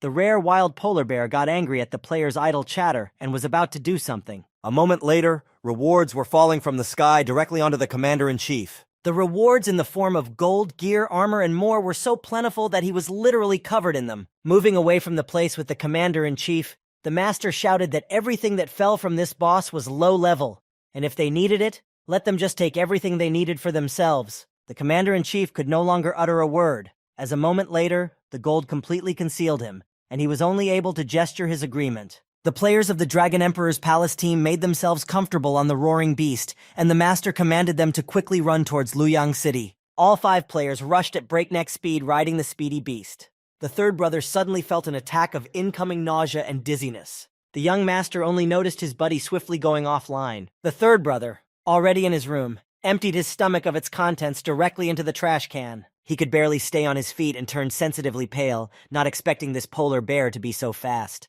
A couple minutes later, the third brother returned to his buddies in the game on the back of the wild beast that was rushing at full speed.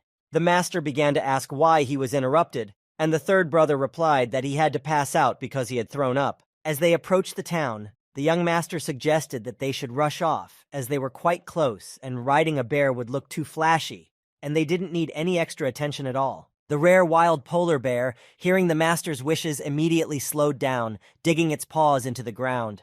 Chu Tiange was the first to jump off the huge, swift beast, and the rest of the team followed suit. The young master thanked the polar bear for its quick delivery and ordered it to head back. The players looked at the departing beast, and the master suggested that everyone go ahead to take a look at Luoyang City. Chu Tiange suggested that the team split up and go to the nearest guild to search for clues, and when they found the Hades realm, they should immediately notify the others. And since he had increased NPC friendliness, he would go look for that secret quest guide.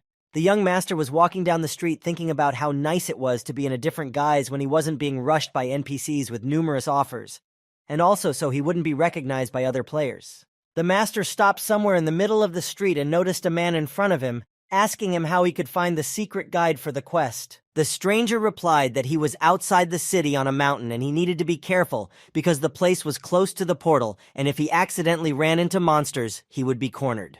Chu Tiange moved forward and went into one of the available buildings on the mountain where the guide was supposed to be. The master went inside and saw the building destroyed from the inside with a complete mess, thinking that something had definitely happened here. Not far away from the mountain in the thicket of the forest, the young master heard some loud noises and screams. The master turned around at the strange sound and ambiguously thought that the situation was clearly getting worse. Chu Tiange, without a second thought, decided to change his appearance back to his previous appearance to be able to reliably defend himself and attack if necessary. He walked towards the source of the sound and was suddenly thrown aside by some violent explosion. The secret guide once again taunted the Hades Kingdom Guild players by shouting out that they were too pathetic to catch him. The guide's words had already reached the chief of the entire player team, and he immediately decided to act. He sent a huge magic-grabbing hand after the secret NPC, being able to control it from a distance. The magical hand quickly reached the running secret guide and grabbed him tightly, clenching him into a fist. The NPC started screaming to be released immediately, as he was just a simple bot and they would definitely be punished for this. The secret merchant had been watching the unfolding action in the clearing the entire time and thought why they would have grabbed a regular secret quest guide. The chief of the guild held the secret bot in his hands similar to the way he held the players from his team on energy bonds, and said that he could do whatever he wanted since he wasn't afraid of some measly punishments. He pulled out the cursed dragon fang from his sleeve and thanked the bot for giving him the opportunity to use it for its intended purpose. Since he had already been pumped up enough, he had no reason to let it live, and finally added that a quick death was too boring, and he would check what else this attribute could do. The secret guide yelled loudly for help and tried to break free from his captivity, when suddenly he saw someone in the distance and the chief turned around to see a mysterious merchant peeking at them from the cliff. The terrified bot was screaming in terror to the merchant for help and rescue in the name of all that is holy. The main sent some of the players on energy links to look at the merchant, who was already quickly fleeing from his previous spot with the thoughts that if the guy decided to die, he shouldn't pull him along. The guild chief was already holding a sharp fang and magical light for the secret guide. The cursed fang turned into a sharp blade under the effect of magic, and the player said that he probably would have let him live and fall behind him, but he already knew too much. The main man abruptly launched the dagger straight at the power-hung secret bot for reprisal. The magical blade hit exactly in the heart area of the secret guide, flying through and making a huge hole there. The quest guide who died at the hands of the main quest guide fell to the cold ground with a rumble, emitting his last breath. The magic blade began to disappear instantly into the darkness after the job was done. The guild leader was disappointed once again, saying the testing of the weapon had failed once again. He quickly dialed someone on the system screen and shouted that this batch was once again not working and everything disappeared just like last time, asking the unknown to do things normally and intelligently for once. A voice from the screen told him to watch his language and be careful what he said, as there was no rush and their people had already stolen the samples they needed, but just needed a little more time to do it all. The chief immediately perked up and was visibly interested in what he heard, asking how they were able to infiltrate Chu Tiange's assistant Chu Tiange's lab and steal the samples. The voice calmly replied that it was of no concern to him at all, as there was only one thing he was required to do: defeat the young master. The players sent to track down the secret merchant quickly found him and surrounded him, cornering him. The mysterious merchant began shouting for them not to dare approach him and do anything about it, because his elder brother Chu Tiange would not be happy about it at all. One of the players joked that if Chu Tiange was his older brother, then he was definitely his uncle. Suddenly, a mighty golden-pointed spear flew out of nowhere at breakneck speed. The weapon flew straight at the player who had pranked the merchant and stabbed into his body, destroying him. From behind the hill, the young lord approached everyone present, leisurely picking up his incomparable weapon. The majestic and powerful Chu Tiange stood beside the destroyed player and said with a smirk that an incredible coincidence had just happened and his uncle had just passed away. The young lord didn't waste another second and rushed lightning fast towards the still surprised other players of the Kingdom of Hades. The players quickly regained their senses and began shouting to each other to scatter, powerfully pushing off in a leap. Chu Tiange also furiously pushed off the ground with his spear and flew towards the enemies. Chu Tiange flew above the player who had not had time to escape and had already swung his weapon at him. With one powerful strike, the young lord destroyed the enemy player, throwing him far back. To all that happened, a secret merchant quickly ran and shouted to the master to hurry and quickly find the other NRS that these players had swept over earlier to save him. The young master, following the mysteriously merchant's instruction, quickly ran forward with him to see what happened there. Chu Tiange came running and abruptly stopped exactly where the main guildmaster was standing and controlling the other players. The guild chief turned around at the noise and calmly said that he didn't expect to see him here. He next sort of gave a clarification as if to say that he didn't think he couldn't find him at all. It was just that he had come to him on his own and that was his luck. The young lord was serious and menacingly asked who was in front of him and if he was involved in coming to the guild competition. The main man woke up for something up his sleeve and informed him that the master was even smarter than he would have thought since he had found him so quickly. He took out a familiar attribute in magical radiance from his sleeve and shouted that he was sorry, as it wouldn't be long before Chu Tianju would have to pay dearly for his unquenchable curiosity. The young master, of course, recognized what he had gotten, for it was the cursed dragon fang that had so suddenly disappeared from the arena's playing field. The chief tossed the ancient attribute into the air and it underwent some kind of change.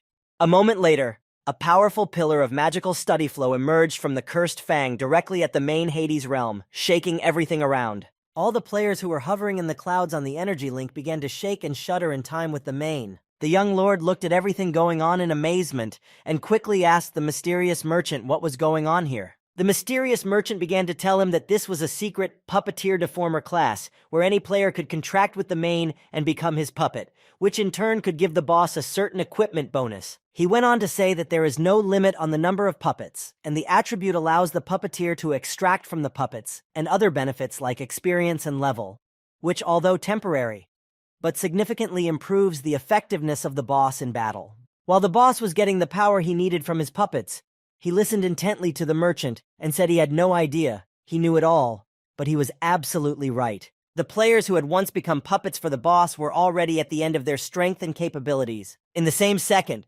something like a large magic ball formed around the main one and abruptly exploded, shaking the air. In front of the master stood the main, after fully improving his effectiveness in battle. He stood surrounded by several small magic balls, and a world announcement announced that the Waxia district's battle list had been updated, and the first place was occupied by Dark Sky with a battle strength of 40,000 points, and the second place was occupied by Chu Tiange with a gap of 10,000. At that same moment, the young master realized who was in front of him, the Dark Sky player. The master in charge, surrounded by the light of electrified lightning, replied that the master had guessed and was now most likely frightened. Chu Tiange seemed to become even more confident and said that he wasn't scared at all, but instead was very happy that after such a long time of waiting, a worthy opponent had finally appeared. The master added that before destroying him, he would ask about all the strange things that had happened recently and rushed with an attack towards the enemy. The master retaliated by sending his magic orbs filled with evil and magic at the young master.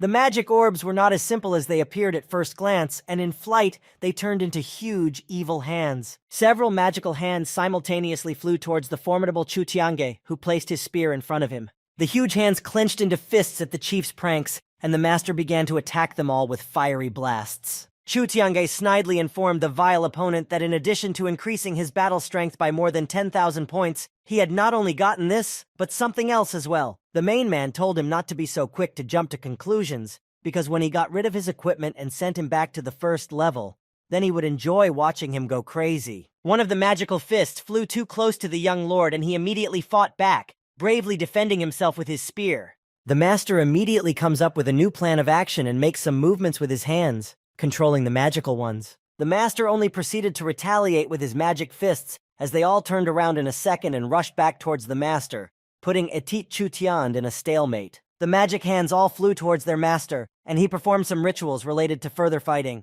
A second later, the magic hands were already looking at the master, charged with new strength and power in the light of ball lightning and sparks. The chief kingdom of Hades, like a madman, read some spell on the hands and directed them towards the young master, summoning a whiff of evil. In an instant, all the magic fists available on the field joined together and turned into one, depicting a powerful snake-like dragon that radiated evil and destruction and rushed at breakneck speed towards the master. The young master said with a chuckle that his opponent was very frustrating to him and summoned the hidden skill Taiku Dragon Breath, flooding everything around with fiery light and bright flashes with lightning. A majestic scene unfolded on the battlefield.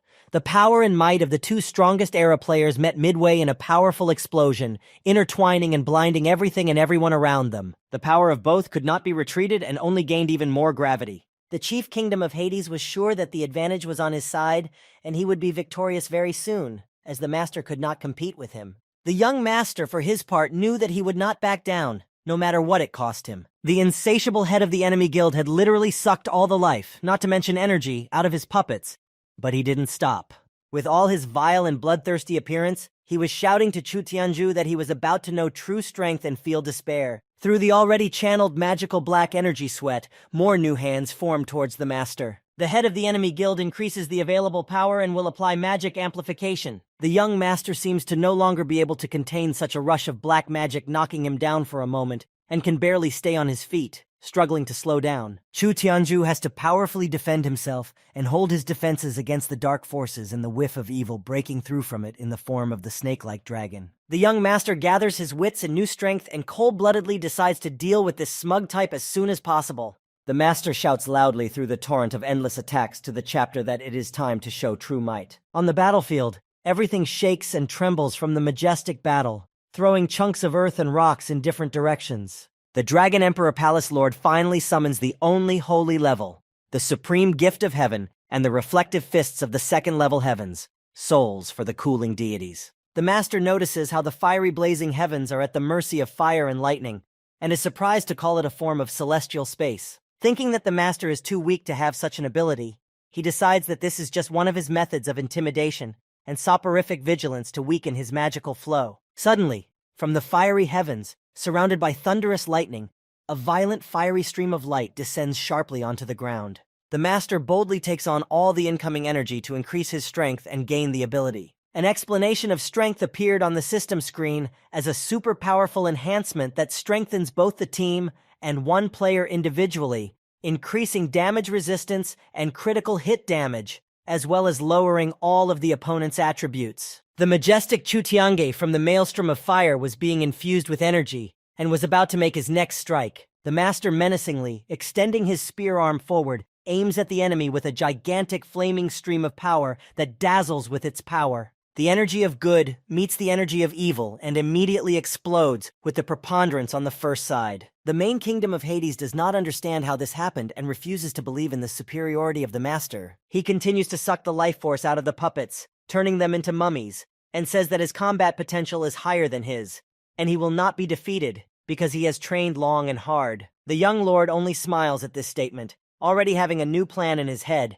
and calls his faithful assistant to battle. At the same moment, a menacingly barking dog appears on the battlefield from the system, ready to attack. At his master's command, Ursha quickly runs towards the head of the enemy guild, showing him with all his appearance that he is doomed. The head of the kingdom of Hades becomes furious, shouting unflattering remarks and threats at the master. Ursha immediately rushes at the master and sinks her sharp teeth into his arm. With eyes red with anger, the dog does not back down and mimics holding his hand in his teeth, growling menacingly and listening to the shouts and cries of his enemy. After a while, Chutiage loudly orders Ursh to immediately move as far away as possible. The clever dog is carried at full speed towards his brave and powerful master. Chutiange, meanwhile, sends Taiku's dragon breath towards his opponent, and the embittered monsters are carried at breakneck speed towards the main to fulfill their revenge. Another massive nuclear explosion occurs, shaking the ground and shattering rocks nearby. The head of the enemy guild cannot resist such tremendous force and jumps back sharply, flying far backwards.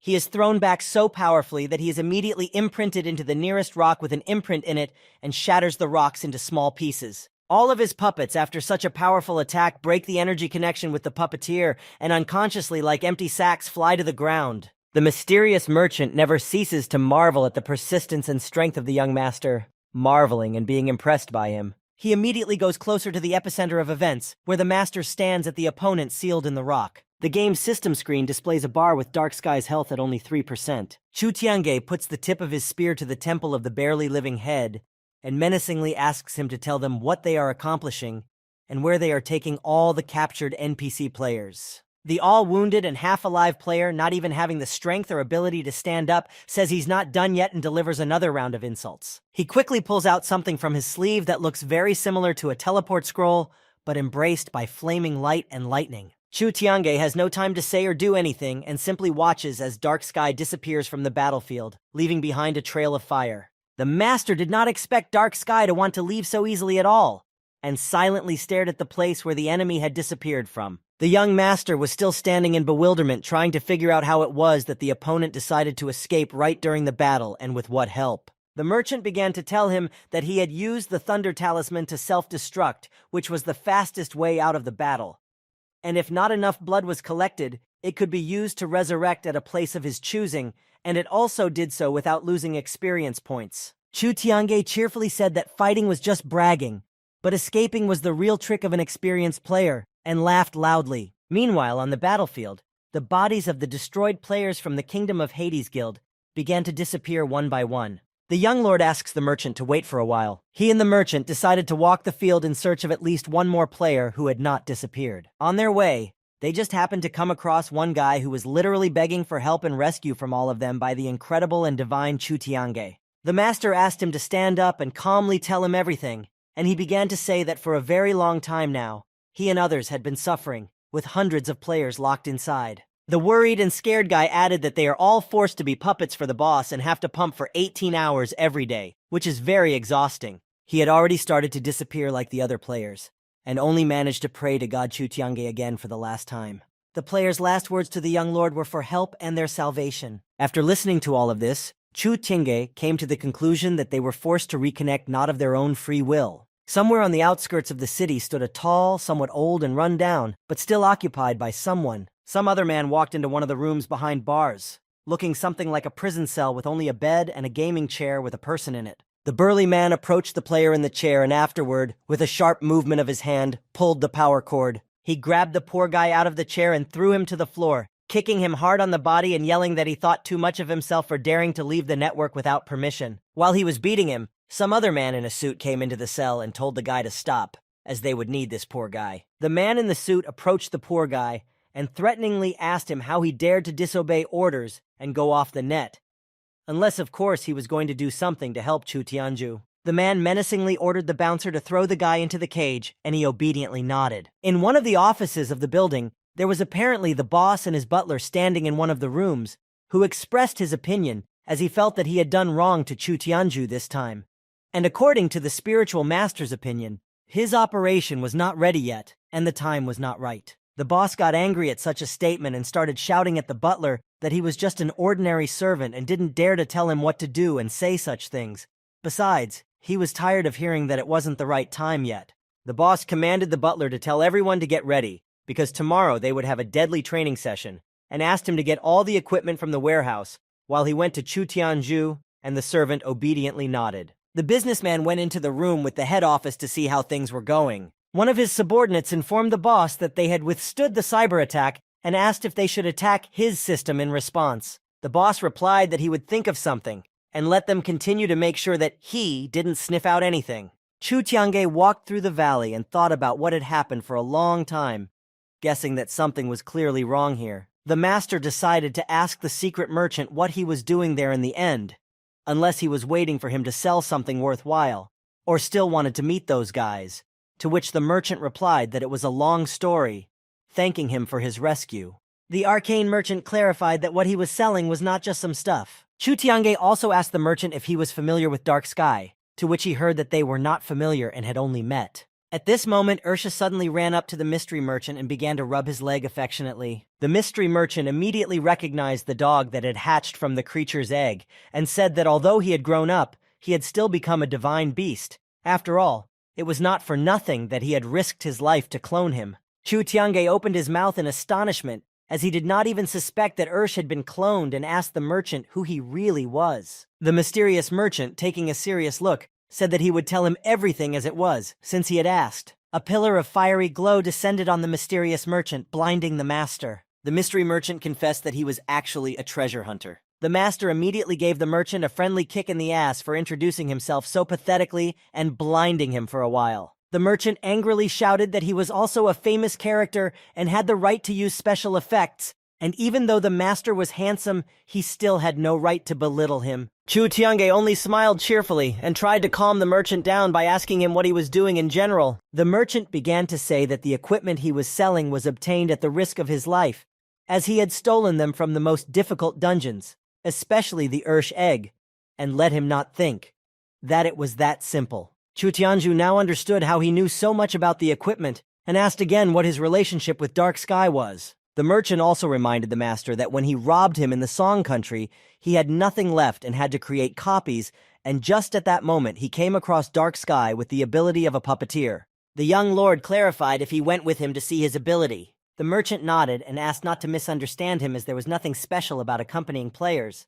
After all, it was a reasonable waste of resources. He summarized that anyway. This guy is obsessed with making spears and looting dungeons. But what happened between him and that unfortunate NPC he doesn't know about? At this time, his buddies were already rushing towards the young master at full speed. The third brother apologized for being late and asked what happened here while they were gone. The master asked the secret merchant to tell them everything, while he and the little raccoon went out for some business from the game to see the butler. Chu Tiange asked his uncle if he was able to find the right IP address, and he replied that their past attack had forced those to strengthen their defenses again, and they were also fighting in 48 places at the same time, so it was impossible to say with accuracy where they were yet. The butler disappointedly said that it was his fault for being too careless, and so the enemy had prepared better and he had missed the moment. The young gentleman asked his uncle not to blame himself, as it was his own fault because he could have guessed it, and the dark sky itself is not as easy as it seems. The little raccoon came into the room and anxiously asked what really happened in the forest and what this dark sky had done.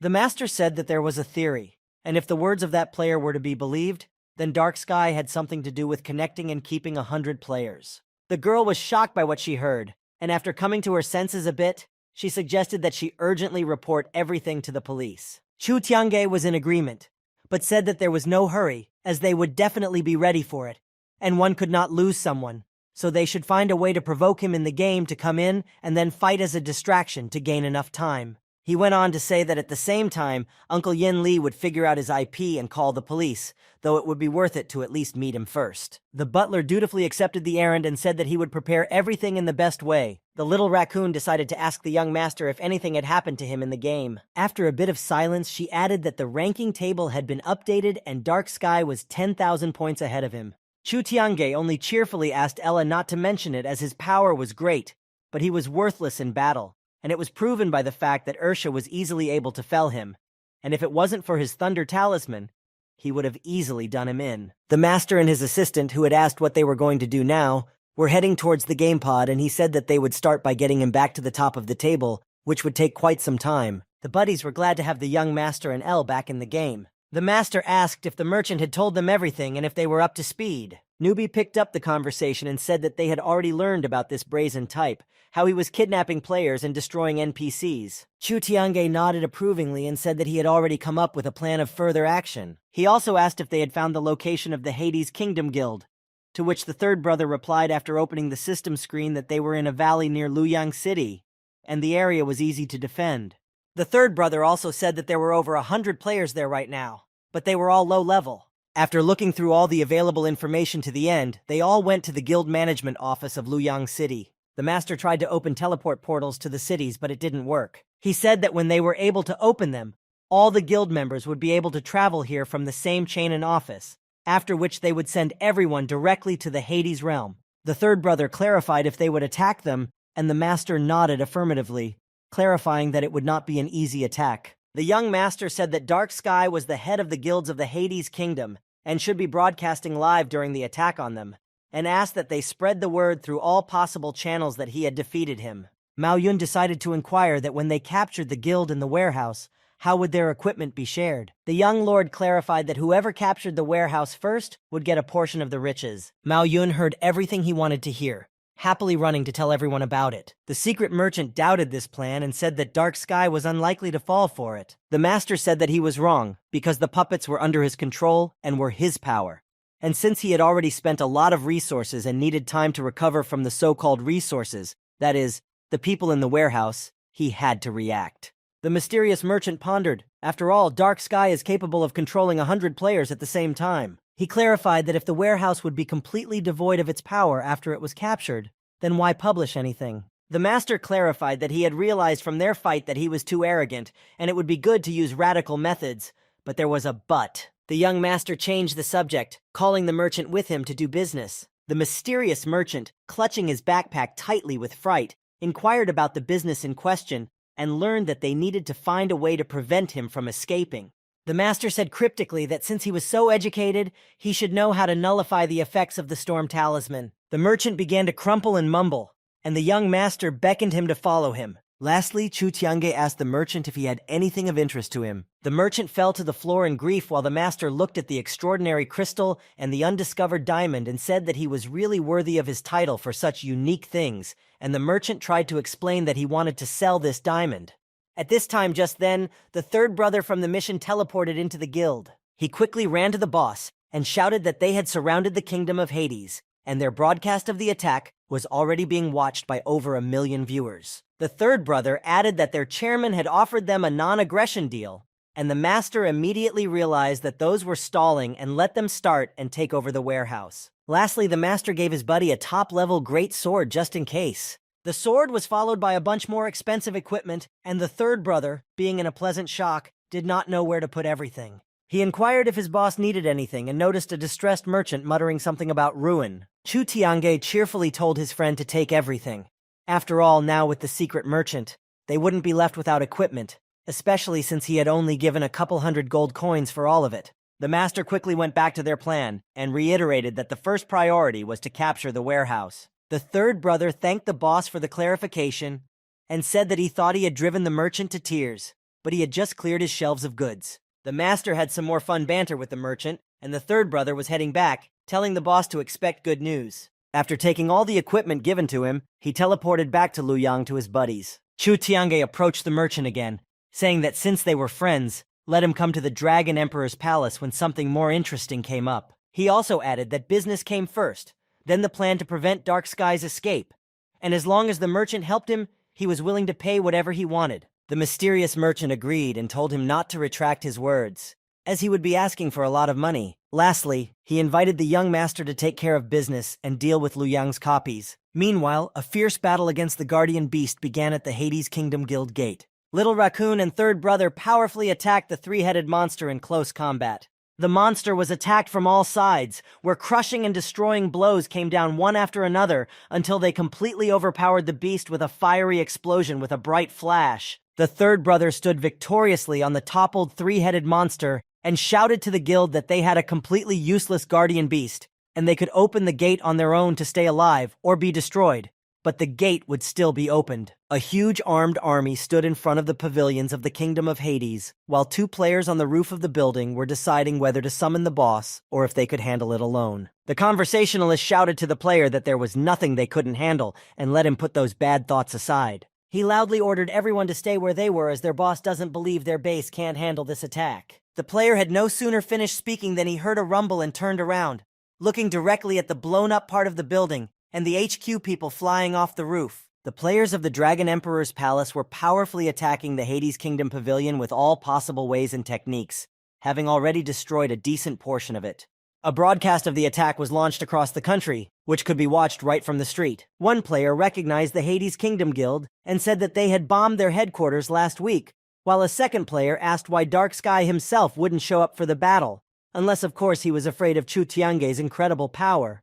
More and more spectators piled up at the live main screens, shouting out the name of the Lord of Chanan City. The enemy guild's pavilion shattered into small pieces from the attacking players blasting everything in their path. The worried player still insisted that his stubborn interlocutor should call their boss immediately, because they wouldn't stand up to such a powerful army with their level 15. The merchant and the master were approaching a valley where all the monsters were level 40, and the merchant warned that they were all very strong, and if he went in there, he would die, even if he was the greatest warrior. Anything could happen. The merchant took out something that looked like a compass to determine the way ahead. He took out a book and began to carefully read the incantation. Looking for 100 dragons. Looking at the mountains, you will come across trials. If the door has 1,000 locks, you will find a princess inside. The compass immediately activated, and the hand on the dial began to change values rapidly, stopping at one of them. The travelers heard over the cliffs in the thick of the forest the loud cawing of black crows. The young gentleman asked if the merchant was sure of his determination, and the merchant replied that the thing was not only for the sake of bringing good luck. The merchant, assuming the most serious look possible, said that the craftsman could doubt any NPS, but not him. The young master liked this answer, and showing a gesture of approval, beckoned the merchant on his way. The world announcement announced that player Chu Tiange had entered the dark forest of level 40 with someone, and the countdown would be over in 20 minutes. The mysterious merchant was angry at the system since it failed to announce him properly.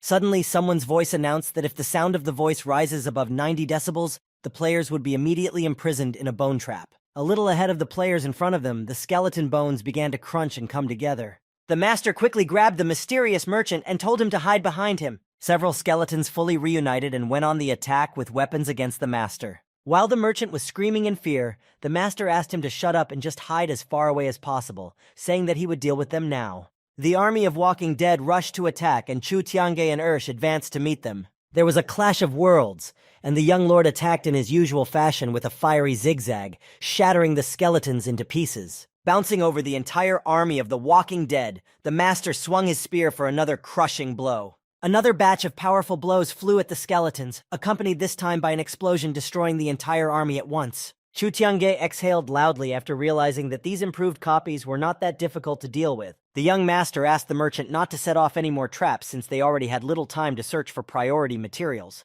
and the merchant agreed. Not even 2 meters away, the mysterious merchant accidentally steps on a small spider, thus destroying it. A world announcement announced that whoever destroys the spider will automatically be sent to the battlefield, and the corresponding activation symbol lights up beneath the master with the merchant. Both partners were tightly braided in the same second by a sticky but very strong web that appeared from the depths of the earth. While they were unsuccessfully trying to escape the trap, giant bloodthirsty spiders were already closing in on them.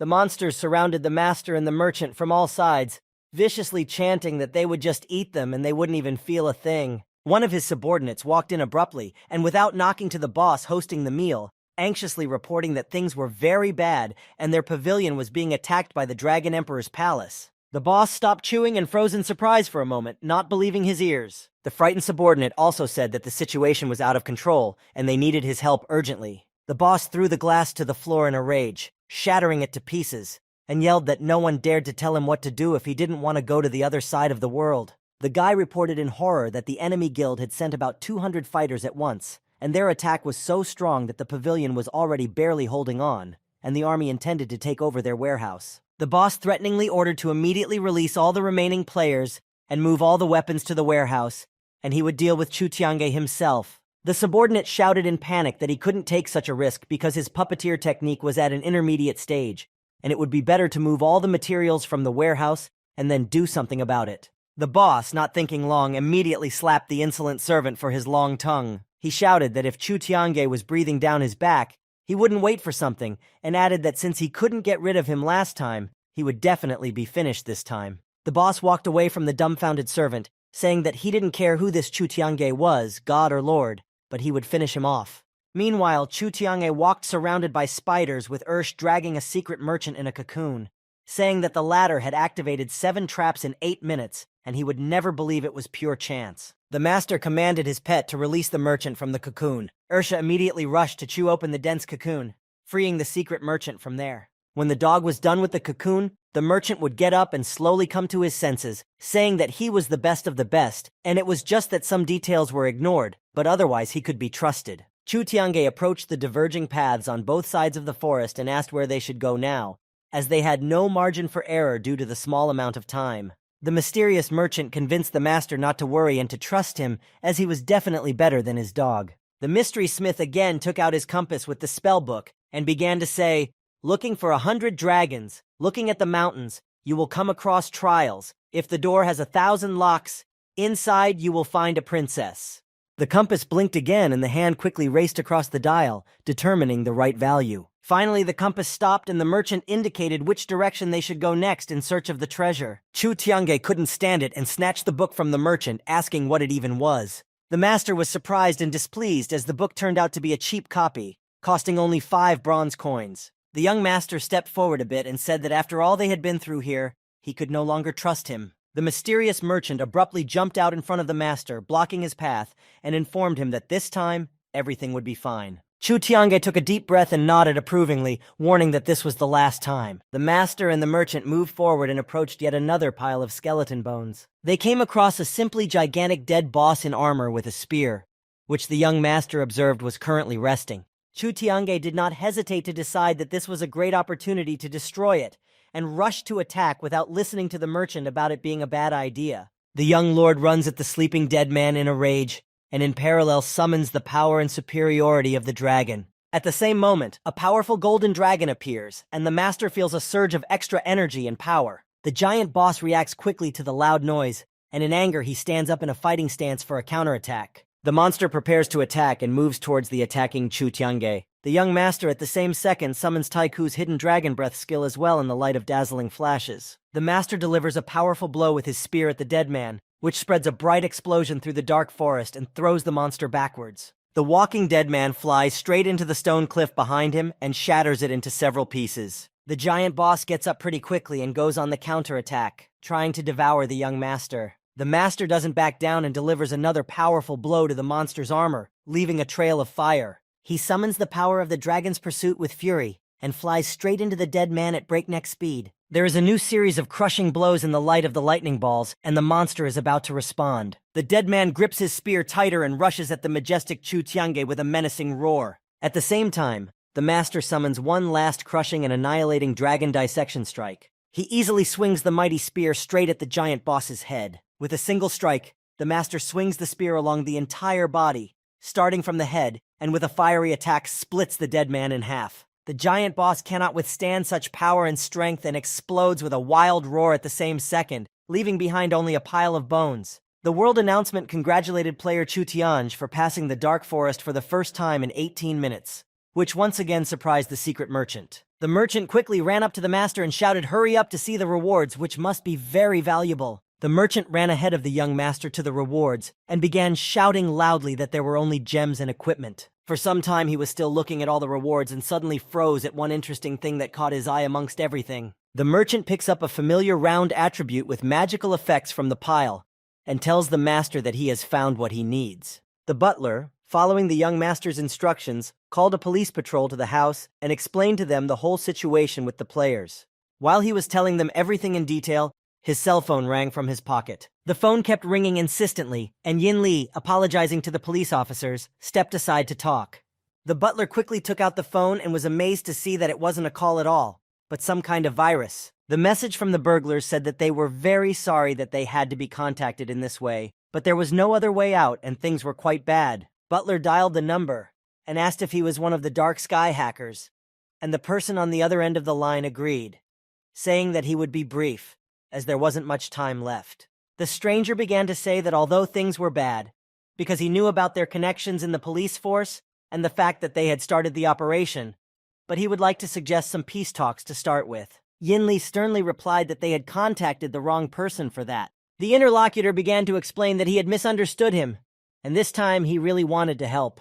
The master told the merchant that this time he had not let him down after all, and was able to find the right equipment, to which the merchant replied that the master should not think that all previous goods had come so easily to him, for he was really strong. The merchant reminded him of their previous agreement that he was free to ask for as much as he wished. The young master cheerfully agreed and said that he always kept his word, and besides, he wanted to remain friends with him because he really respected him deeply. The merchant, without saying too much, said only the sum of 20 million. He also added that he would actually get a lot more for his Ursh at the auction in the capital than he sold it for because of the 2 million limit. The master asked about the 20 million and asked if he wanted anything else. The merchant only nodded negatively, and Chu Tig wondered where NPCs could spend so much money. The merchant replied that he couldn't speak for everyone, but personally it was for food and a place to sleep. The secret merchant at some point couldn't help himself and cried bitterly, saying only that he needed them very badly. Chu Tiange did not question further as he realized that he had pressed on a sore point. In that very second, without further ado, the master in front of the merchant spilled out full bags of gold. The merchant had already taken the coins and was moving away when the master said one last time that he seemed to be an NPC with a sad story, and since it was so important, he wouldn't question him further and said goodbye. At the same moment, Chu Tiange heard an alert sound from the system and rather opened the screen. The butler reported the plan with the police with one caveat, and the young master realized that he shouldn't immediately destroy Dark Sky, but rather stall for a bit, to which his uncle reported the lives of 300 people in his hands. Having finished his correspondence with his uncle, the master noticed at his feet what appeared to be a roll of paper. He reached to pick it up and decided that it was a secret merchant who had dropped it as he was leaving in a hurry. Chu Tianj quickly unfolded the roll and saw on it a picture of a merchant with some unknown girl, but most likely very close to the merchant. A black armored van was dashing through the city along a certain route. Inside the van was a squad of armed special forces in full uniform. The butler's tablet received a notification with an unread message, and he pressed the open button. The message contained the coordinates of the Dark Sky base camp in the west of the city, in a poorly developed part, whose residential area had been bought by Zhao Group 6 months ago. But due to payment problems, the area had been closed for some reason. Butler stared at the screen in surprise, unable to believe his eyes. Zhao Group again. Yin Li immediately remembered that he already had a bad feeling about this, but he wasn't sure. Some guys were meeting on the grounds of a half-destroyed closed building. A squad of armed special forces under the commander's orders had already surrounded the building in question. Not far from the grounds of the closed building in the park, a black police van was parked in hiding. The police captain, watching the game broadcast with the butler, asked him if Dark Sky had appeared, to which Yin Li said that it would take some time to enter the game, but Chu Tiange would keep him there. The captain warned the butler when Chu Tiange and Dark Sky clashed, they would surround the house, but it would be quite difficult for the young master to hold out. On the battlefield at the enemy guild's gate, the people of the Hades realm began to retaliate with magic shots. Mao Yun ran to his buddies to let them know how bad it was, because some of the squad was injured by some explosion and disappeared. Dark Sky finally appeared at the pavilion's half-destroyed gate, who could be recognized from afar by the energy bond players hovering in the air. The butler immediately informed the surprised police captain that the Dark Sky player had appeared. There was a massive explosion on the field, sending players flying in different directions. Dark Sky stood on the roof of the main tower and controlled the puppets, blasting everyone on the field with magic shots. Newbie, healing all the players caught, shouted to all the mages to rather unite and create a shield. The players heard the healer's order and immediately rushed to fulfill it, creating protective shields. The mages stood to the last, holding their shields, but the Dark Sky's attack was much stronger. They were scattered in different directions in the light of bright flashes from a series of powerful explosions. Mao Yun shouted to all the first-line players to hurry up and run towards him, as the mages were already creating a teleporter for everyone to leave the battlefield faster. Dark Sky, watching everything that was happening, jumped from the tower to the ground with a sharp jolt. The guild leader of the Hades Kingdom Guild was beside the attacking players and shouted, "How dare they show up here and run away so shamelessly without worrying for their lives?" The spectators looked at Dark Sky and were amazed at his appearance and specialization, and concluded that no one had ever seen him before, and he would definitely defeat the Dragon Emperor Palace. One of the players looked for Chu Tiange and his buddies among everyone, and asked if Dark Sky hadn't been destroyed back in the last battle. The little raccoon reported that she needed some time to create such a large teleport, and asked her to hold out her buddies for as long as they still could. Dark Sky grinned and wondered why they were making such a fuss and commotion without his favorite Chu Tiange, or was he scared of him? Just at this moment, a rare polar bear was being rushed onto the battlefield by a young master on horseback. The polar bear did not give up its pace and crashed into the Dark Sky at full speed, delivering a powerful strike. The head of the enemy guild flew backwards from the surprise and powerful blow. Just like the previous battle, he was once again slammed into the wall, shattering it and leaving a deep mark in it. Dark Sky stood up and quickly came to his senses, menacingly asking what that was now. The mighty Chu Tiange stood in front of him and asked why he was looking for him. After all, he had to speed up because of this, and he couldn't even stop his beast in time, and that was the only reason why he crashed into him. Dark Sky advised the master to be less cocky because he was about to take everything he had and show him what true strength was. Chu Tiange reminded him that he had already heard that last time, but he ended up losing and also escaped, and all the players standing nearby laughed loudly. Dark Sky smirked and said that this time it would be different, and dozens of players were already running behind him. The players approached the head of the Hades Kingdom and waited for further action. Dark Sky directed his energy wires to connect to all the players at once at the same time. With his manipulations, the energizing wires successfully connected and activated. A moment later, all of these players fly into the air, losing control of their bodies and minds. Dark Sky takes out a player's card and informs him that he won't need it anymore, because once he wins, he will become the strongest player in the Tang Dynasty. Finishing his bombastic speech, he tears the card in half with a deft movement of his hand. The world announcement announces that the Huaxia District's player list has been updated, and in first place is Dark Place with a total power of 60,000 points, and in second place is Chu Tiange with 30. The third brother is puzzled as he tries to figure out how come their enemy has twice as many points. The other players were also outraged, allowing thoughts that it might be cheating, but in any case, fighting him would be quite dangerous, and risking the life of even the most majestic god Chu Tiange. The young lord orders the little raccoon to take everyone away quickly through the teleporter, but she refuses and wants to stay here with him. Chu Tiange tells the girl in a friendly manner that he really appreciates her care and kindness, but he'll be perfectly fine handling all of this himself. Elle is still wary of everything, and the master shows her a message from the butler on the screen, where he asks her not to worry about anything and let him handle everything on his own. The little raccoon starts to realize that they have some sort of plan and just asks him to be careful. The helper goes to the teleporter field with her friends and the rest of the players and moves home. Dark Sky notices the teleportation and summons a huge magical hand for the players, shouting that no one can escape him that easily. Chu Tiange immediately blocks his friends by powerfully pushing off and flying towards the enemy player and yells that his opponent is only him. On the move, the young lord summoned a divine staff and was about to use the lightning strike power on the opponent. Dark Sky met the strike in time, crossing his magical arms over his head as a defense. A moment later, a master with the power of fire flies towards Dark Sky with magical fists. Their powerful forces meet and repel each other without doing any significant damage to either player. After a short period of time, Dark Sky seems to gain the upper hand and delivers a brutal attack to the master, hoping for a quick victory. At the same second, Chu Tiange's mighty spear flies out through a shroud of thick smoke. Dark Sky catches the weapon right in front of his eyes at the very last moment. Dark Sky becomes enraged and, gathering all of his strength, powerfully strikes the young master with his magic fist, thus throwing him back sharply. The master, after flying a few meters and stalling, digging his feet into the ground, stops to catch his breath. Dark Sky arrogantly shouts to the master that if he naively thinks that he can defeat him with all this purchased equipment, he is very much mistaken. Chu Tiange quickly contacts Uncle Yin Li through the system and informs him that he can begin the task. The master replies to the enemy head that he dare not speak of gold in such a manner, and he will have to prove otherwise today for the enemy to see the power of his rich, ancient equipment. About an hour ago, when the secret merchant found a familiar round attribute in the dark forest, the master approached him with interest. Chu Tiange asked the mysterious merchant with obvious surprise what it was that he had found. The screen displayed information about the attribute he had found,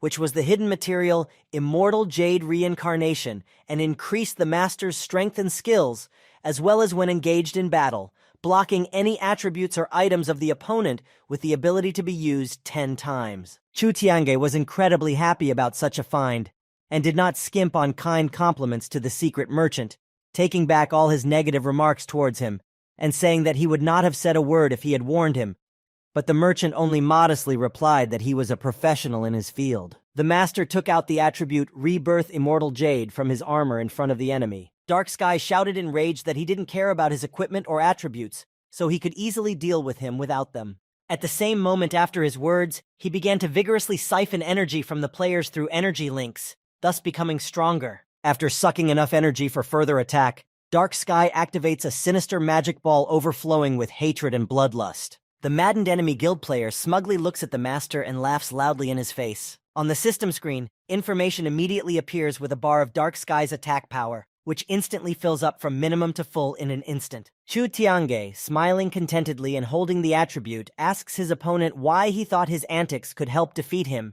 and added that he had spent as much as 20 million on everything, and would now happily try out the purchases in action.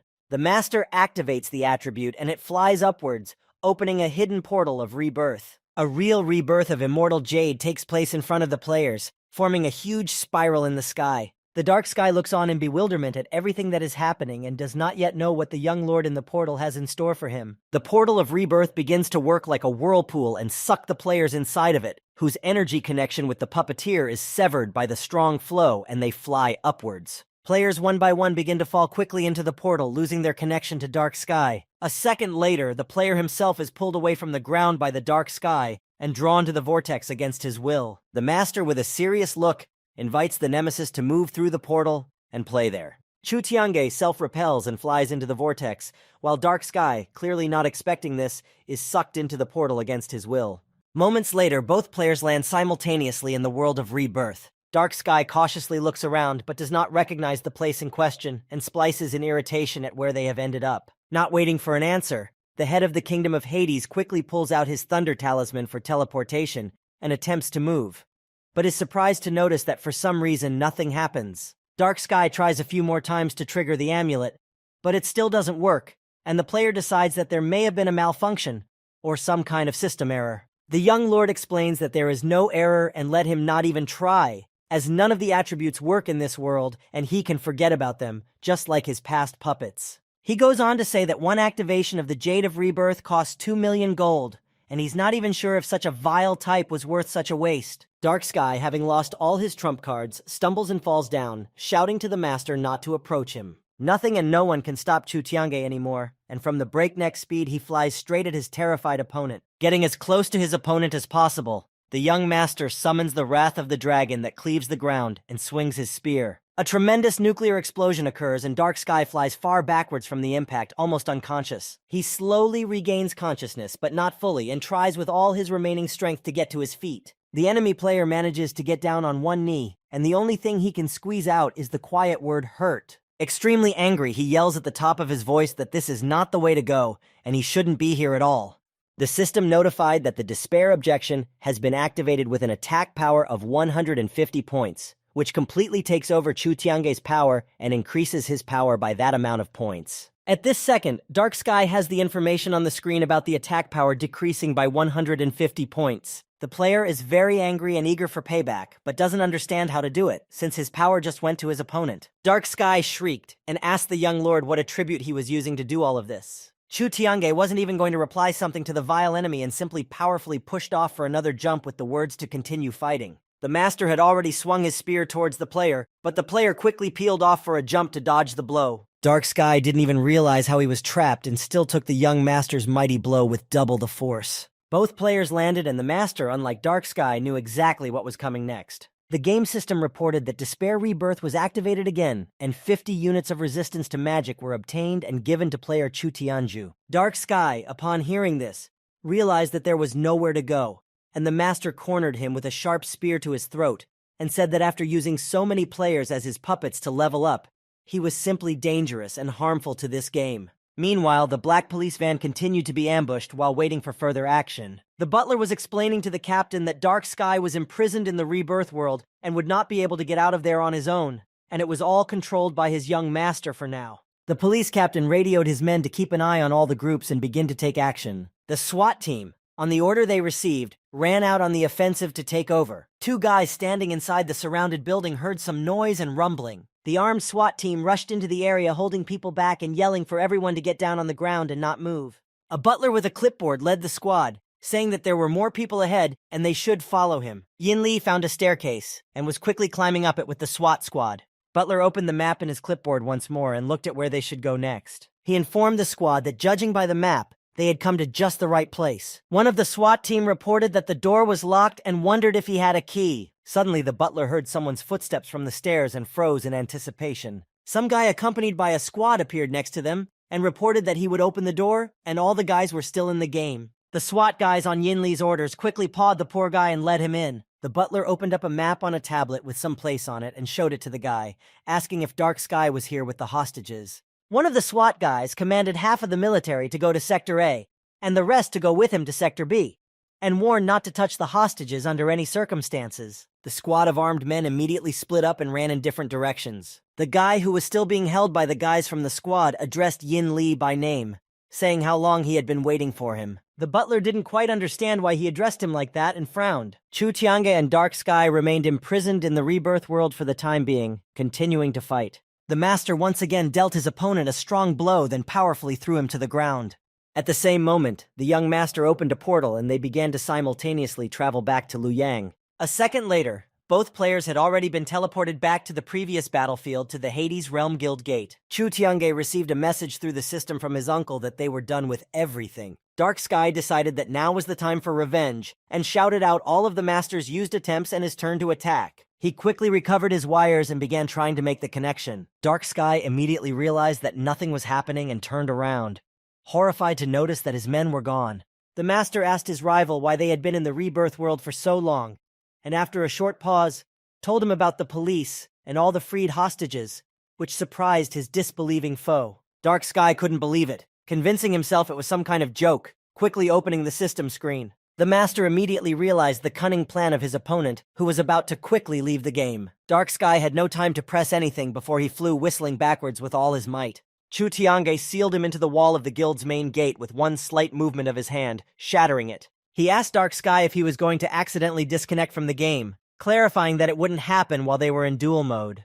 The master also reminded him that the one has a game capsule with communication, and until he disconnects, his people can't either. But that didn't seem to bother the cruel player at all, saying that these fools don't interest him at all. At the same second, Dark Sky pulled out his Thunder Talisman with excitement and said that the master seemed to have forgotten about their last battle.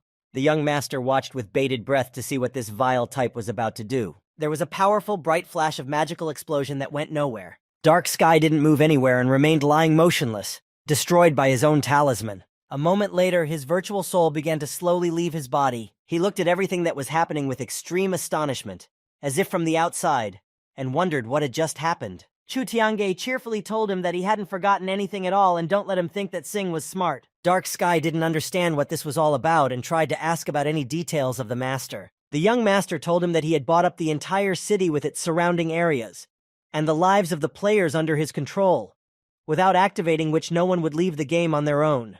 Darksky's soul was still ascending and he became enraged at what he heard. He started yelling that since everything had already happened according to his plan, he should let him out already.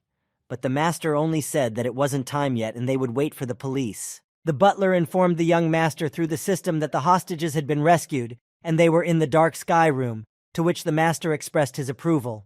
At that moment, the former boss of the prisoner's game booth opened and a SWAT team stood beside him. Dark Sky still couldn't believe that all this was happening to him and looked at the squad with astonishment. The SWAT team immediately grabbed and kicked the vile man to the ground. The former boss yelled for them to let him go immediately, as they would never catch him and would regret everything they had done. From the area of the building, a SWAT team was leading Dark Sky and the guy out under his arms. He saw the guy who had once served him and started shouting insults, adding that after doing such a despicable thing to the organization, he was definitely finished. Yin Li asked if his sentence would be reduced, to which the captain replied a possible yes, subject to certain conditions and rules and good cooperation. The guy thanked Yin Li for his concern and said that he admitted his guilt and was ready to suffer the punishment he deserved. As the guys were being led to the van, everyone heard a ringing squeak coming from both prisoners at the same time. The police captain, just in case, immediately yelled for everyone to disperse and let them go. The boss and his subordinate were both electrocuted at the same moment. A short while later, the two bodies without signs of life fell to the cold ground with a thud.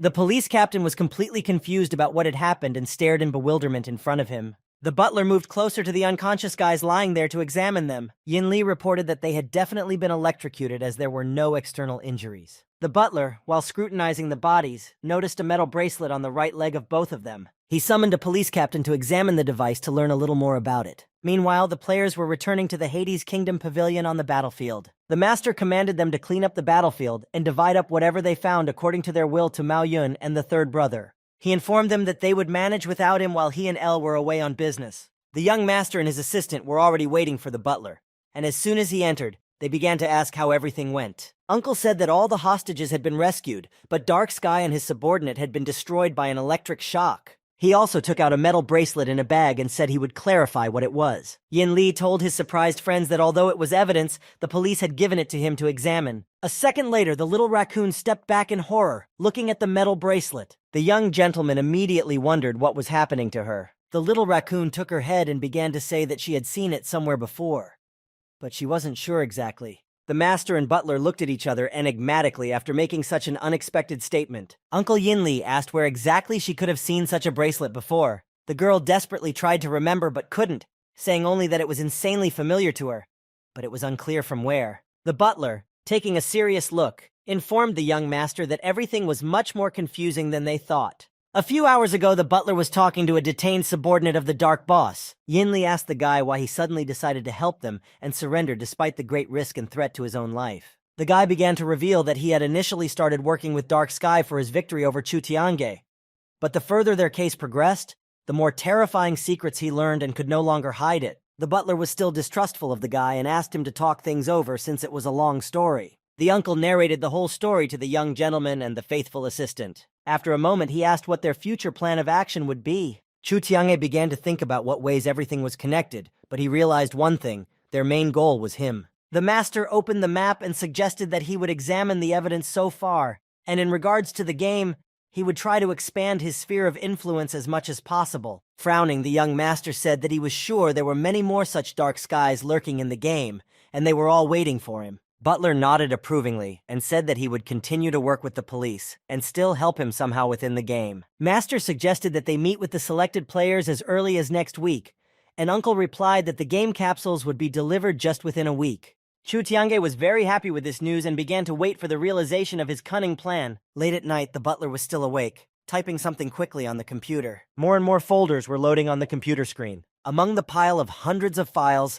the search engine finally stopped on a project called Phoenix. Butler was seriously thinking about something, remembering a recent incident. The guy had wanted to talk to him about something and asked him for a moment. After a bit of silence, he asked just about that very Phoenix project. Yin Li immediately reacted sternly to the guy's words, grabbing him by the throat. He pinned him firmly against the concrete wall of the building for a few minutes. The guy began to hoarsely shout that he didn't see anything except the name, and if it was important, he would keep quiet. The butler, still holding the guy by the throat, said menacingly that no questions were allowed. A while later, Yin Li let go of the kid and the kid fell to the floor with a clatter. Butler snapped out of his memories and decided to open the Project Phoenix folder. As he waited for the opening to load, he sank into even older memories. The butler stood in the study of the young master's father and inquired about what he could do for him.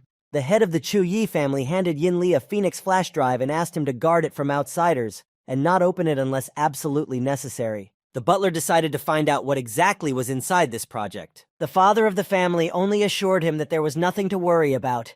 It just needed to be used at the right time. After a bit of silence, he added that by doing so, he would protect the young lord. The butler looked at the worried boss and became a bit anxious as well. Meanwhile, in Singularity's organization, 6 men invariably stood in the main room. The elevator doors opened into the room with an unknown man surrounded by guards. All 6 bowed respectfully and greeted the formidable boss. The uniformed man approached one of those standing by the desk and asked to explain what they had going on here. The subordinate began to say that there was nothing to worry about and explained the situation, where Chu Tiange already owned many areas of Tang country and was trying to take over this entire country altogether. Frowning, the boss inquired if Dark Sky was now left without any shelter. The subordinate nodded in agreement and revealed that they had also asked him to change the name of the guild, and immediately felt the boss's hand around his neck. The boss held the subordinate tightly and warned him that if he did anything else without him, let him not expect any more help. The other subordinates watched all this in silence, and one of them seemed to want to say something. A moment later, the man asked to tell the boss that they could only withhold all the information,